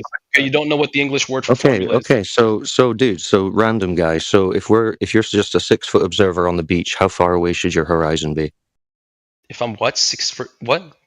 6 foot standing at the beach. Yeah. What about it? How far should the horizon be? If I'm 6 foot and I'm standing on the beach, how far If I'm should the 6 horizon foot be? tall, what does that mean? If I'm at the No, beach, I don't what does understand- I that don't mean? understand the question. I don't understand. I need to repeat How the far you to question the and horizon, then it claim depends that on I where don't you're understand standing. the question. Depends on your geographical You location can on just say. planet Earth. You can just say. Random guy. Here's a tip. You can just say. I don't know. No, I do know. The fact that so you what don't is it? know is. Okay, so what is I it? already told you. It depends on your geographical location on Earth. No, for a 6-foot observer, Yes, it what's the does. geometric horizon distance? I already told you. It depends where you're standing. The geometrical horizon You're is not the same. standing everywhere. at. You've got a 6-foot observer depends. over a ball. Where's the horizon going to be? It's not a ball though. Earth is not a ball. Okay, welcome to flat Earth. Oh my god! It's an oblate spheroid. It's not a. Oh it's my not a god, ball. it's an oblate spheroid. Well, then you'll have Yes. some Do curvature. you know So what where an should that oblate horizon spheroid be? is? So where should that horizon be if it's an oblate spheroid like you Depends where you're believe? standing. Give you a You're 6 foot geographical tall. location. We can calculate the horizon. It doesn't matter how tall you are. So your observer height isn't going to This affect the only distance demonstrates to you the don't know what you're horizon. talking about. You don't know how to use the. So you're saying the parameters observer or the height theorems that isn't you're going to using. change. So you're saying the observer height isn't going to affect the horizon distance.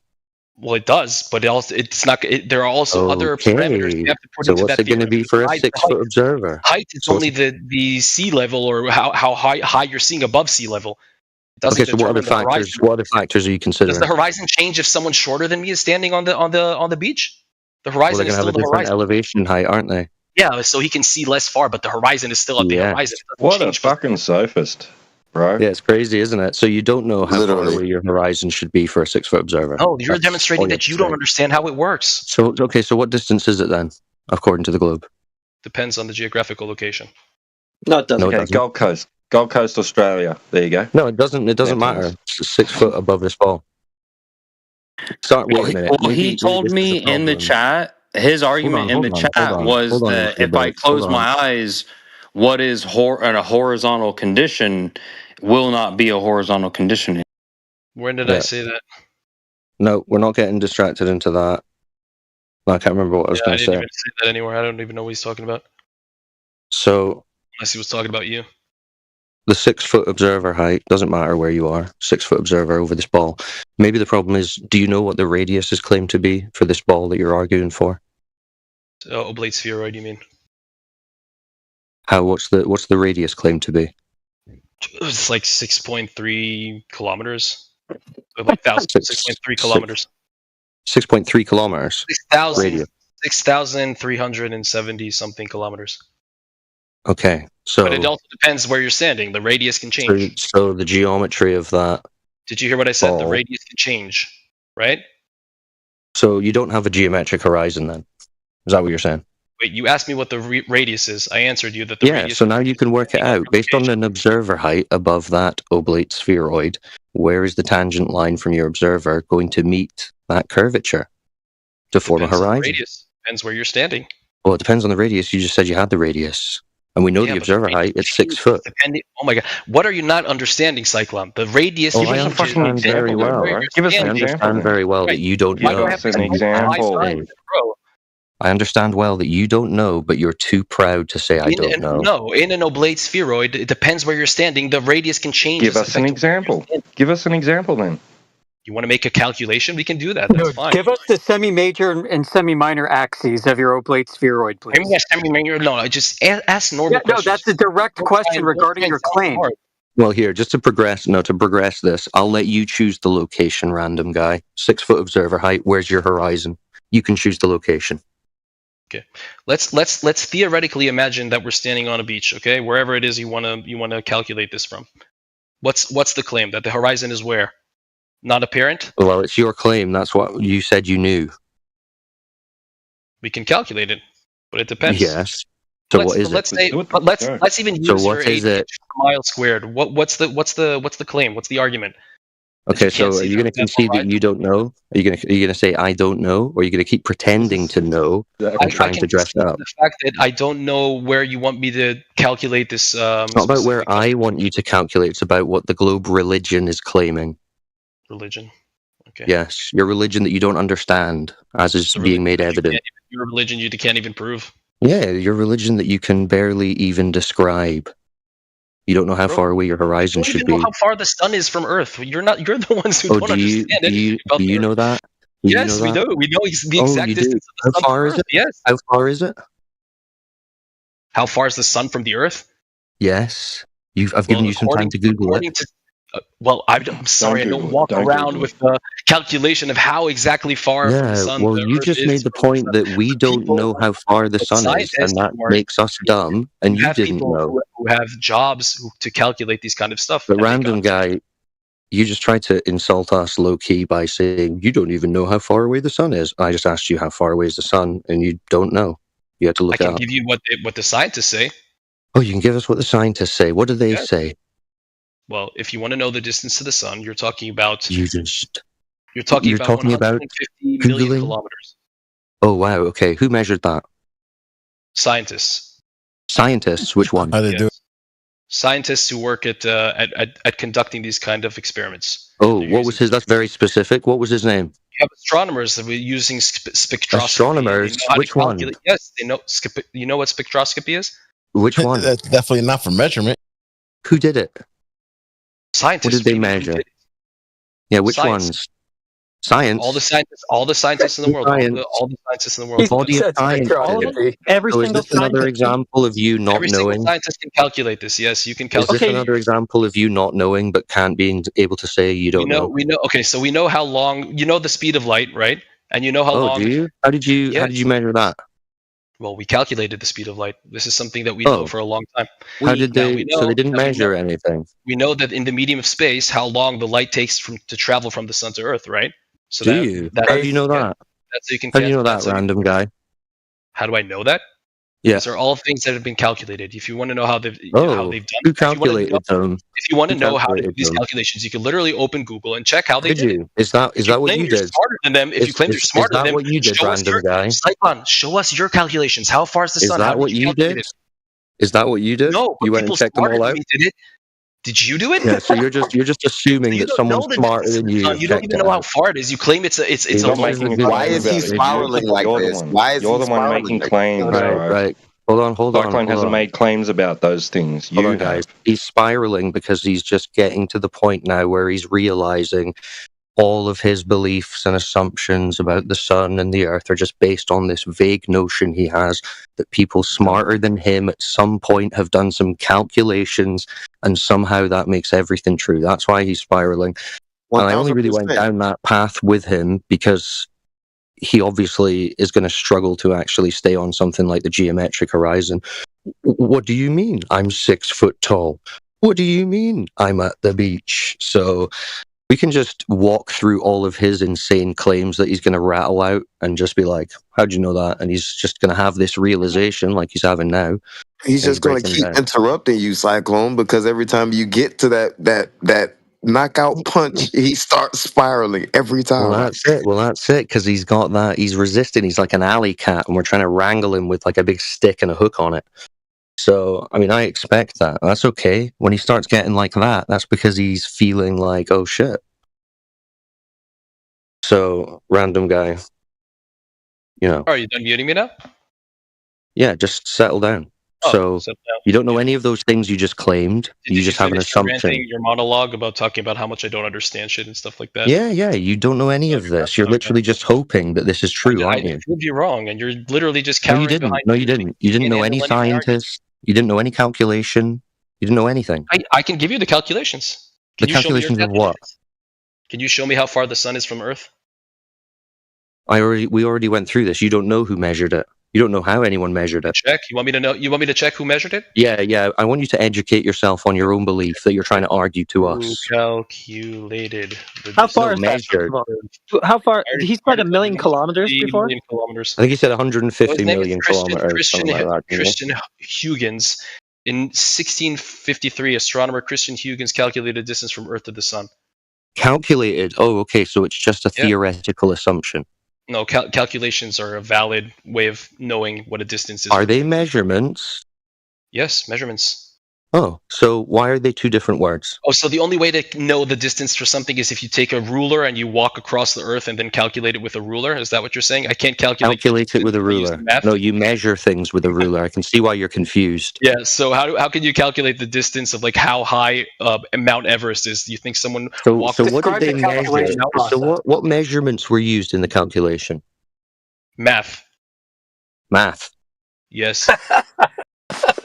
What kind of measurement? I'll ask it again, since it sounds like you didn't understand. What measurement? You can use a lot of stuff. There are a lot of ways you can calculate it. You can also use math. What measurements were used in the calculations? What do you mean? What measurements were used in the calculation? Do you know what a measurement is? Laughing as if you said something hysterical. It's kind of cringe. Tell me what your understanding of the word measurement is. Well, maybe you can explain what you mean by measurements. Well, what do you think I mean? So if a plane is flying above you and you don't know the distance, how do you calculate it? Is that what you think a measurement is? A measurement is calculating a distance to something or a quantity of something. It could be. There are a lot of different measurements. How are you doing it?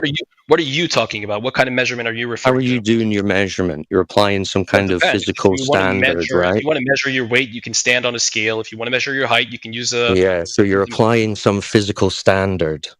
Not always. Right, that's been agreed. Not always. No. And a unit of measurement. How do you know how high planes are flying? Well, for your calculation, you're going to need some variables and you're going to need values. So where did you get those from? Well, you can use different instruments. You can use like barometers. You can use... Right. Oh, so measurement then. So measurements. Yeah. So what about it? So what measurements were used in those calculations you just claimed from Nguyens in the 1600s that you're basing your worldview on, apparently? Well, this was a simple calculation that was verified later. If you want to know how they calculated the distance... What did they measure? What did they measure? What was measured? Satellite. What was measured? The speed of satellite. Light. 1600 now. It's fucking satellites now. 1600 wooden satellites. Validated science later. Doesn't make sense. Nguyen. So Because he so didn't until have then, the instruments. Nguyen just had a lucky Amazing. It guess. shows you what a genius he is. So He hold on. calculated all these things without those Yeah, measurements. so- But isn't Based that on what amazing? measurements? What you can Based do on with what? math. Yeah, what measurements were Yeah, done? just like What Eratosthenes measurements were done that calculated the circumference of the Earth, Yeah, and he didn't yeah. have He a ruler. measured. He measured Isn't the that angles amazing? of shadows. So what Isn't was that measured? amazing? Yeah, he What was was correct. measured that he did And he He's the spazzing out calculation? again. He's spazzing out again. Random guy. Please don't do this every time it gets to a point that you realize is retarded. So you're saying basically that this guy in the 1600s just magically imagined the perfect answer to the question of how is the universe laid out? And then it was verified later by satellites. Is that really your argument? That's not my argument at all. You're trying to straw man me. Okay, because so what did he measure for his calculations? he used math based on using the speed of light. Based on? So in the 1600s, he knew the speed of light. Wait, are you claiming you know every single fact about like how the about physics? So are you saying in the 1600s? Why does he keep keeping the burden every time he gets backed into a corner? Yes, I know. It's tiresome. You're saying in the 1600s he was measuring and calculating the speed of light. No, the speed of light was already known before. How did how did they measure that before? How did Einstein know about quantum physics back when? Well, hold on. Now I'm interested. How did they measure the speed of light before the 1600s? How did he know about general relativity before all these? Now he's changing the subject. Yeah, how did they know? And how did they measure the speed of light before the 1600s? You're not going to let me talk, are you? You're going to keep muting me just to... Yeah, I'm asking you. You made the claim. Every time I answer your questions and debate... You made the claim, bro. You had random guy. You haven't answered a question, and you keep switching topics to something else because you're feeling back to a wall. Yeah, he keeps jumping from one ridiculous claim to the other, and the same thing keeps happening. But random guy, we need this pre-1600 speed of light measurement, or did you misspeak?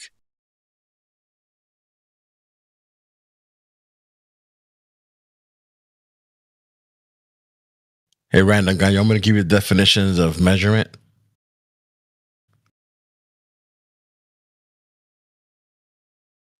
I'll just read it out to the people. The action of measuring something. That's the definition of measurement. So let's look up the definition of measuring. I found you. Measuring. Listen. Oh, he was quiet for a second. Now he wants to talk through you, Elbow. Now he wants to talk through you. Random guy, listen up. Measuring, denoting an instrument or device used to ascertain the size, amount, or degree of something. I don't see in that definition anything about calculating. Do you? Okay, so let me explain something to you in physics, right? If I throw No.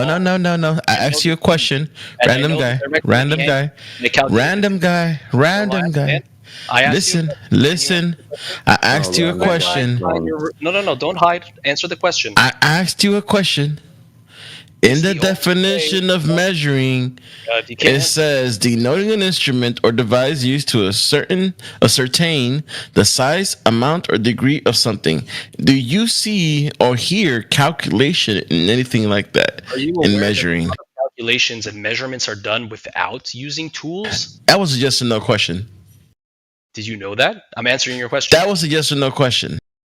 Yes, the question that you asked is. So yes, there is calculation in the definition of measuring. No, the answer is. Okay, so not calculating anything. Tools as well, right? I can calculate the distance of something without using tools. Isn't that amazing? First, you have to measure something to be able to calculate anything. In other words, if I want to know the square footage of my land, I first have to measure 2 legs of the land to be able to calculate how much square footage is there. Okay, so I'll ask you a question. Can I calculate the distance of something that I'm throwing if I know the angle and the velocity of the object I'm throwing and the weight?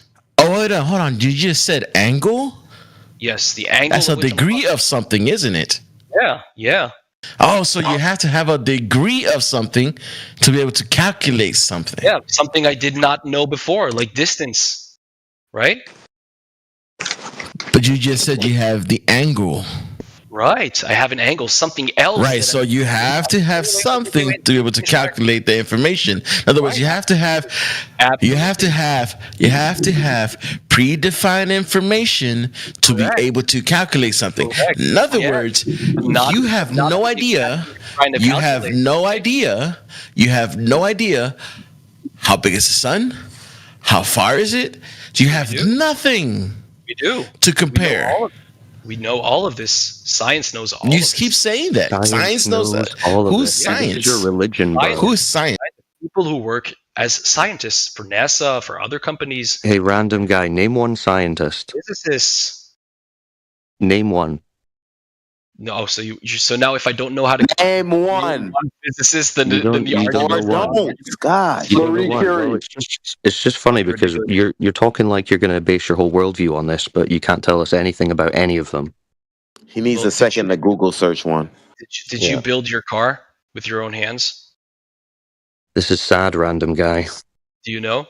Do you know how the car operates? Do you know how it works? Every single. Sounds like you won't be answering any questions. Who made a claim about a car? Well, I can name a mechanic. Can you name a scientist? Yeah, I can name a scientist. Go ahead. I know what you want to hear, so I'm going to let you have it so all of you guys can orgasm out of excitement. Neil deGrasse Tyson. Oh, yes. Yes. He said the word. One of these guys. Okay, we've got someone on the table. Okay, we've got someone on the table. So what did he do to prove the globe? Oh my God, that's such a fucking ridiculous argument.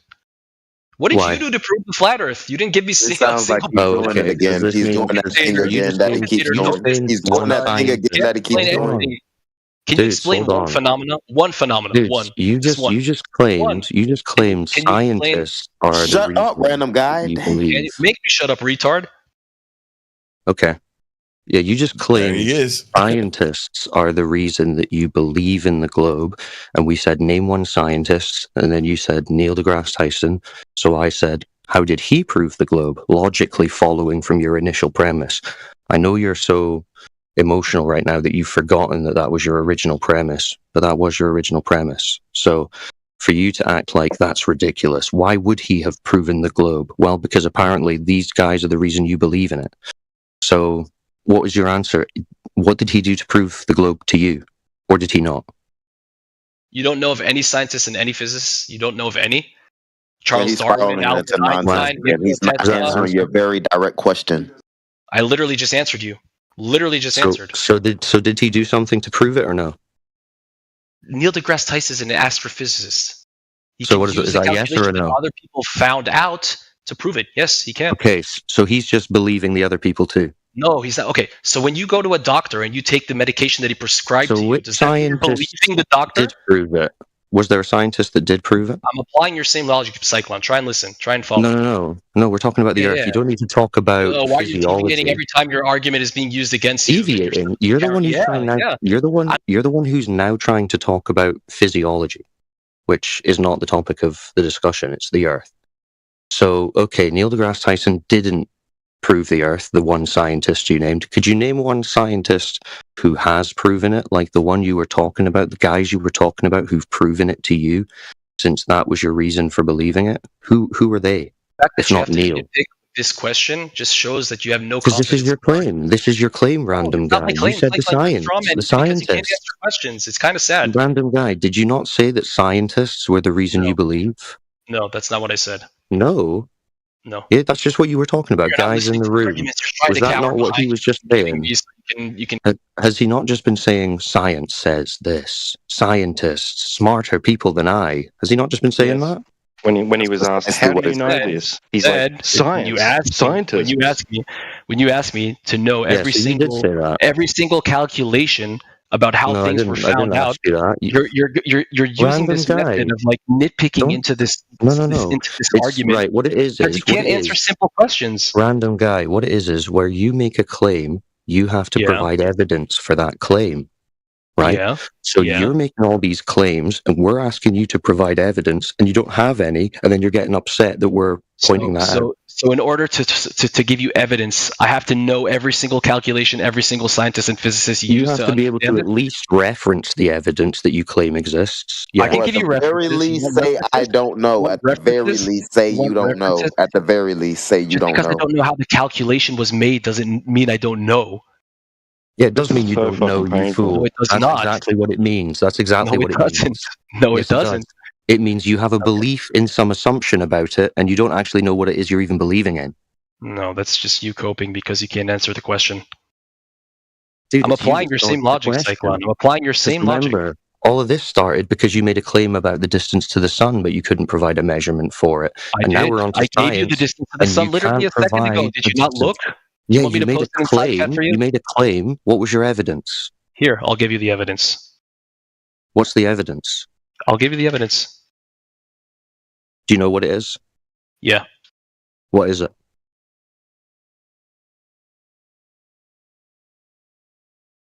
You don't know? I'm providing you the evidence, just like you asked Yeah, for. you're Right? just going to send a link that you haven't read. Why should I read your evidence that you haven't even Well, looked if you at? want to know, you have to read. You can't claim to your close claim. your eyes. It's your claim. So If you how don't am I saying? understand Wait. it, So how don't how claim does it. one supply evidence? Summarize Are you saying that every? Are you saying? Wait. So are you saying? If you can't describe it, if you can't describe it, then you don't understand it. That's such a non-argument. It's ridiculous. So why would okay, we so discuss okay, something okay. that you don't So if we're understand? using that logic, then show me how the Earth is flat. Oh God. No, bro. All right. Summarize Sounds it. like he Which attempted to scientist? flip the Which burden scientist again once says the he Earth backed is him flat? into a corner. Who claims? Who's Well, claiming the it's Earth is how all flat? this started. That takes us back to how all this started. Okay, It's flat so because okay, there's no curve. Because okay, can you prove Because there's there's no no curve. curve? Can you prove there's no Yes. curve? Really Yes. bad projection. I'll prove it. I'll prove it. I'll prove it with Yeah, this. go ahead. Go ahead. Who's measured curve? All of us. Nope. Yes. I literally see boats and sunsets disappearing behind the horizon. Yep. How do you know Okay. that's curve? Did you calculate the flat Earth entirely? Did you calculate the How do you entire know? planet? How do you know? Hold on. How do you know that's curve? Wait, you asked me to provide evidence of calculations. Can you provide evidence of calculations that you Now made you're about trying the to flat Earth? dodge again. Oh, Now you're trying to so dodge it only again. applies to globers. It doesn't apply to flat I earthers. said So you're not measurement. gonna Rolling into that you're not nonsense gonna again quote. because he doesn't want to be led again, Cyclone. He's not One listening sec. One to sec. you He at all. asked you. No, one sec. He asked you who measured it. Yeah, who measured flat Earth? Go ahead. No, you were asked Yes. who measured the curve. No. I'm asking you who measured the flat Earth. No. Stop projecting. Oh, Bro, so it's projection now. You see how when you're Yes, dumb, it is. You don't like there you your go. feet being held to the fire, do you? Yeah, so this is it. That's the answer, random guy. Because if there was curve, when I said who measured it, you would have been able just to say this guy measured it, doing this, and here's the measurement. But because you obviously can't, because no one's measured it, you're doing all this. You're jumping around, going a bit mad. So yeah, there you go. That's why it's flat, because there's no curve. You can literally measure the curvature. So who did measure it? Who did measure it? You want me to give you the exact Yes, calculation? again, we want you to learn who about your discovered it own in what belief. year? What was his name? Yes. Who was he married to? Yes, we would like you to learn about your argument before you try to make it. You mean like the argument Thank you know you. nothing about the flat Earth? Oh, very good. So who measured it again? Who measured the flat Earth again? So you don't know again. You don't know either. You don't know the flat Earth. Yes. Good night, child. Oof. What about that? Yeah, he failed miserably. You had him in a chokehold the entire conversation, and he didn't know how to answer any questions. Yeah, you guys discuss that conversation for a little bit. I'm going to go on mute now, so someone else on the FE side pick this up. Feel free to unmute him if you want to go through the punishment. Oh God, please no.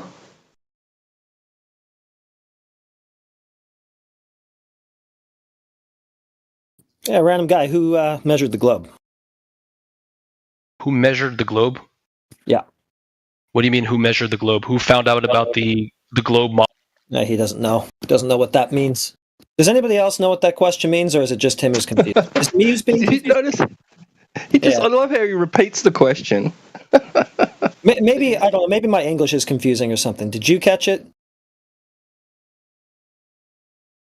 Yeah, what could that mean? Who measured? Okay, let's see where we got Brick. Okay, random guy, do you know what who means? Are you Are you confused? gonna let when me I answer, say or are you gonna?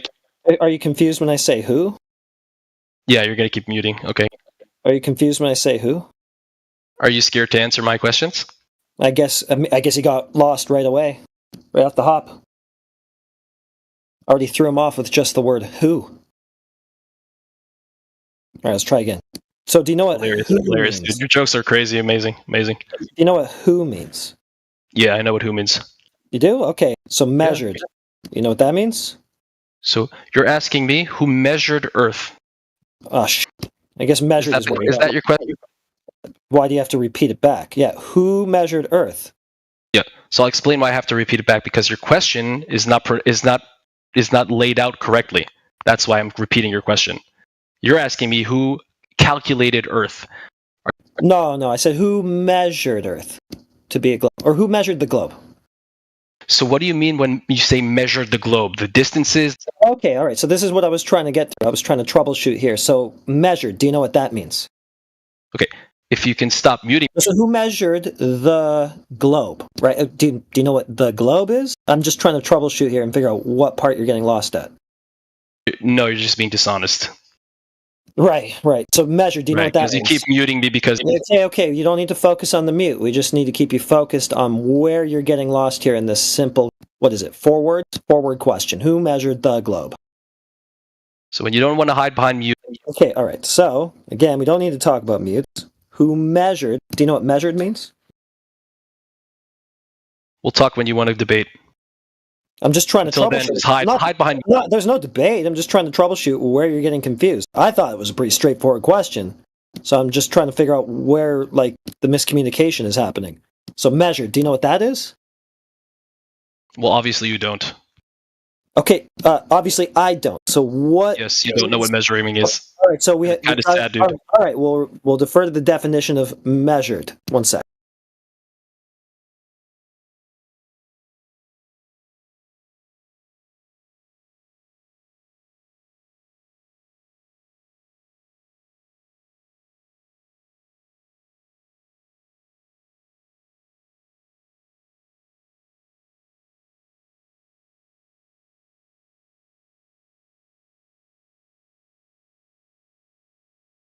Okay, I think we can get it cleared up right here.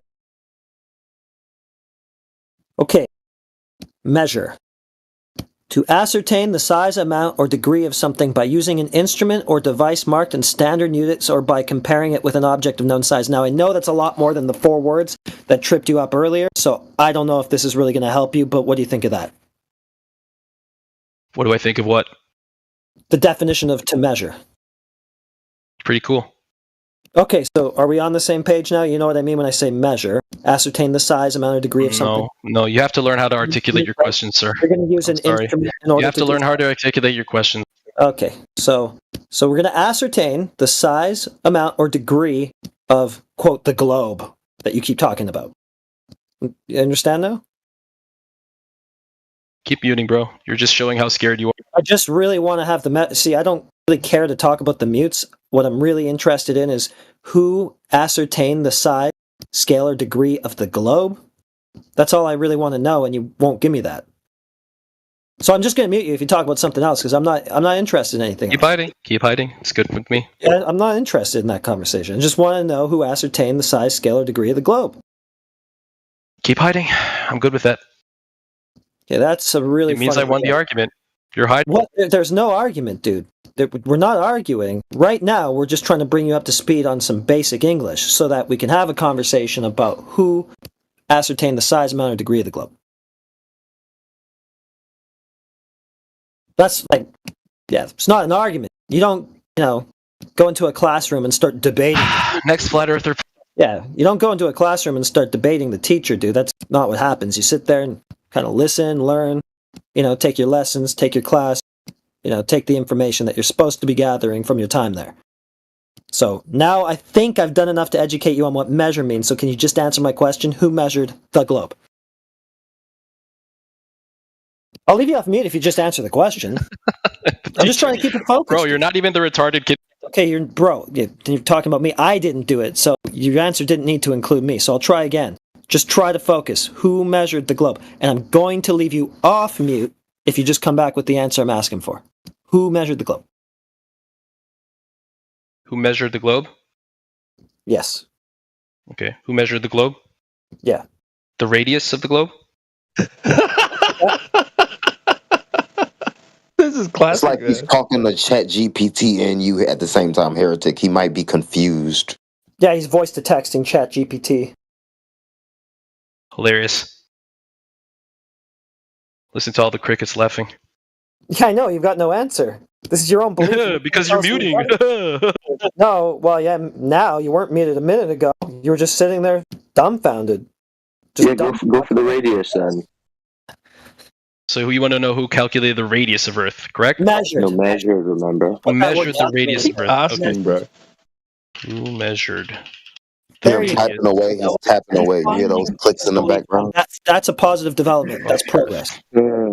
He's learning. So the radius of the Earth was calculated by Eratosthenes. Measured. Eratosthenes. No, measured. I asked for measured. Yeah, he measured. Yeah, measured. Okay, measured the globe. What did he? He measured the circumference and the radiuses, which is what you asked for. How did he do that? Yeah, it said calculated. Yeah, calculated. No, I said measured, not calculated. Yeah. So, do you know how he did it? I'm I'll asking explain to you how he measured it. You? Yeah. Have you ever heard of the saying, if my calculations are correct? How did he do Well, it? they were correct. He was proven to be correct. How did he do it? With quite insane accuracy, to be honest. That's kind of amazing how people did it in the days without the technology. What did he do? Calculating the circumference of the Earth back then. Woof. What did he measure? Insane. I didn't ask for calculations. I asked for measurements. Well, I don't really care what you asked for. I'm replying to what you said earlier. No, you're not. Because what I asked for was measurements, and you're giving me the answer to a different question. You want the measurements of the radius? Yes, measurements. Yes. Okay, here you go. I'll give you the not calculations, measurements. Maybe just clarify one more time. Just ask again. Yeah, who measured the globe? Notice, take careful note there. I'm saying the word measured. I didn't put calculated anywhere in that question. Okay. The radius of the Earth is 6,378 kilometers. Is that a person? The radius of the Earth? Is he a person who measured the radius? Well, you asked who calculated. I said Eratosthenes. And now you asked what the measurement was. I said who. Okay, all right. So it's 4 words. It's really tough. Okay, so here it is again. Who measured? No, not calculated. Measured the globe. Who measured the globe with what? You tell me. Your claim that it was measured. You asked the question. I'm asking you with what? Wouldn't you know? With math? With a ruler? With a GPS? It's your claim. You see how dumb your question is? How much like a child you sound when you ask those stupid questions? When the question crumbles in your face and you believe that you're some smart guy, and then I destroy your argument and make you look stupid. You're just saying your claim is. Because you asked who measured, how he measured, and I answer your questions 5 different times, and you can't even answer that. You realize how ridiculous you sound, right? I haven't gotten a single name of anybody who measured. I gave you 5 different answers. Okay, no, you didn't give me any answer. Who measured it? I just need a name and then a methodology by which they measured it. I can hear the cope through your microphone, by the way. Okay, so you're still not answering. Is this one of those examples? I can hear is this one of those 5 examples of all the great ways you've answered my question? Because this is all I've been getting so far. No, you're not listening. That's a shame, but okay. Okay, I just need a name. And you gave me a name, Eratosthenes, but you claimed that you were answering my question, but you changed my question. You said, who calculated it? Eratosthenes. I didn't ask who calculated it. Just wanted to know who measured it. So you haven't given me an answer yet. That's the answer. Who measured it? Eratosthenes. Okay, he measured it. Your source says that he calculated it, though. No, it says that he measured it. Okay, what did he do?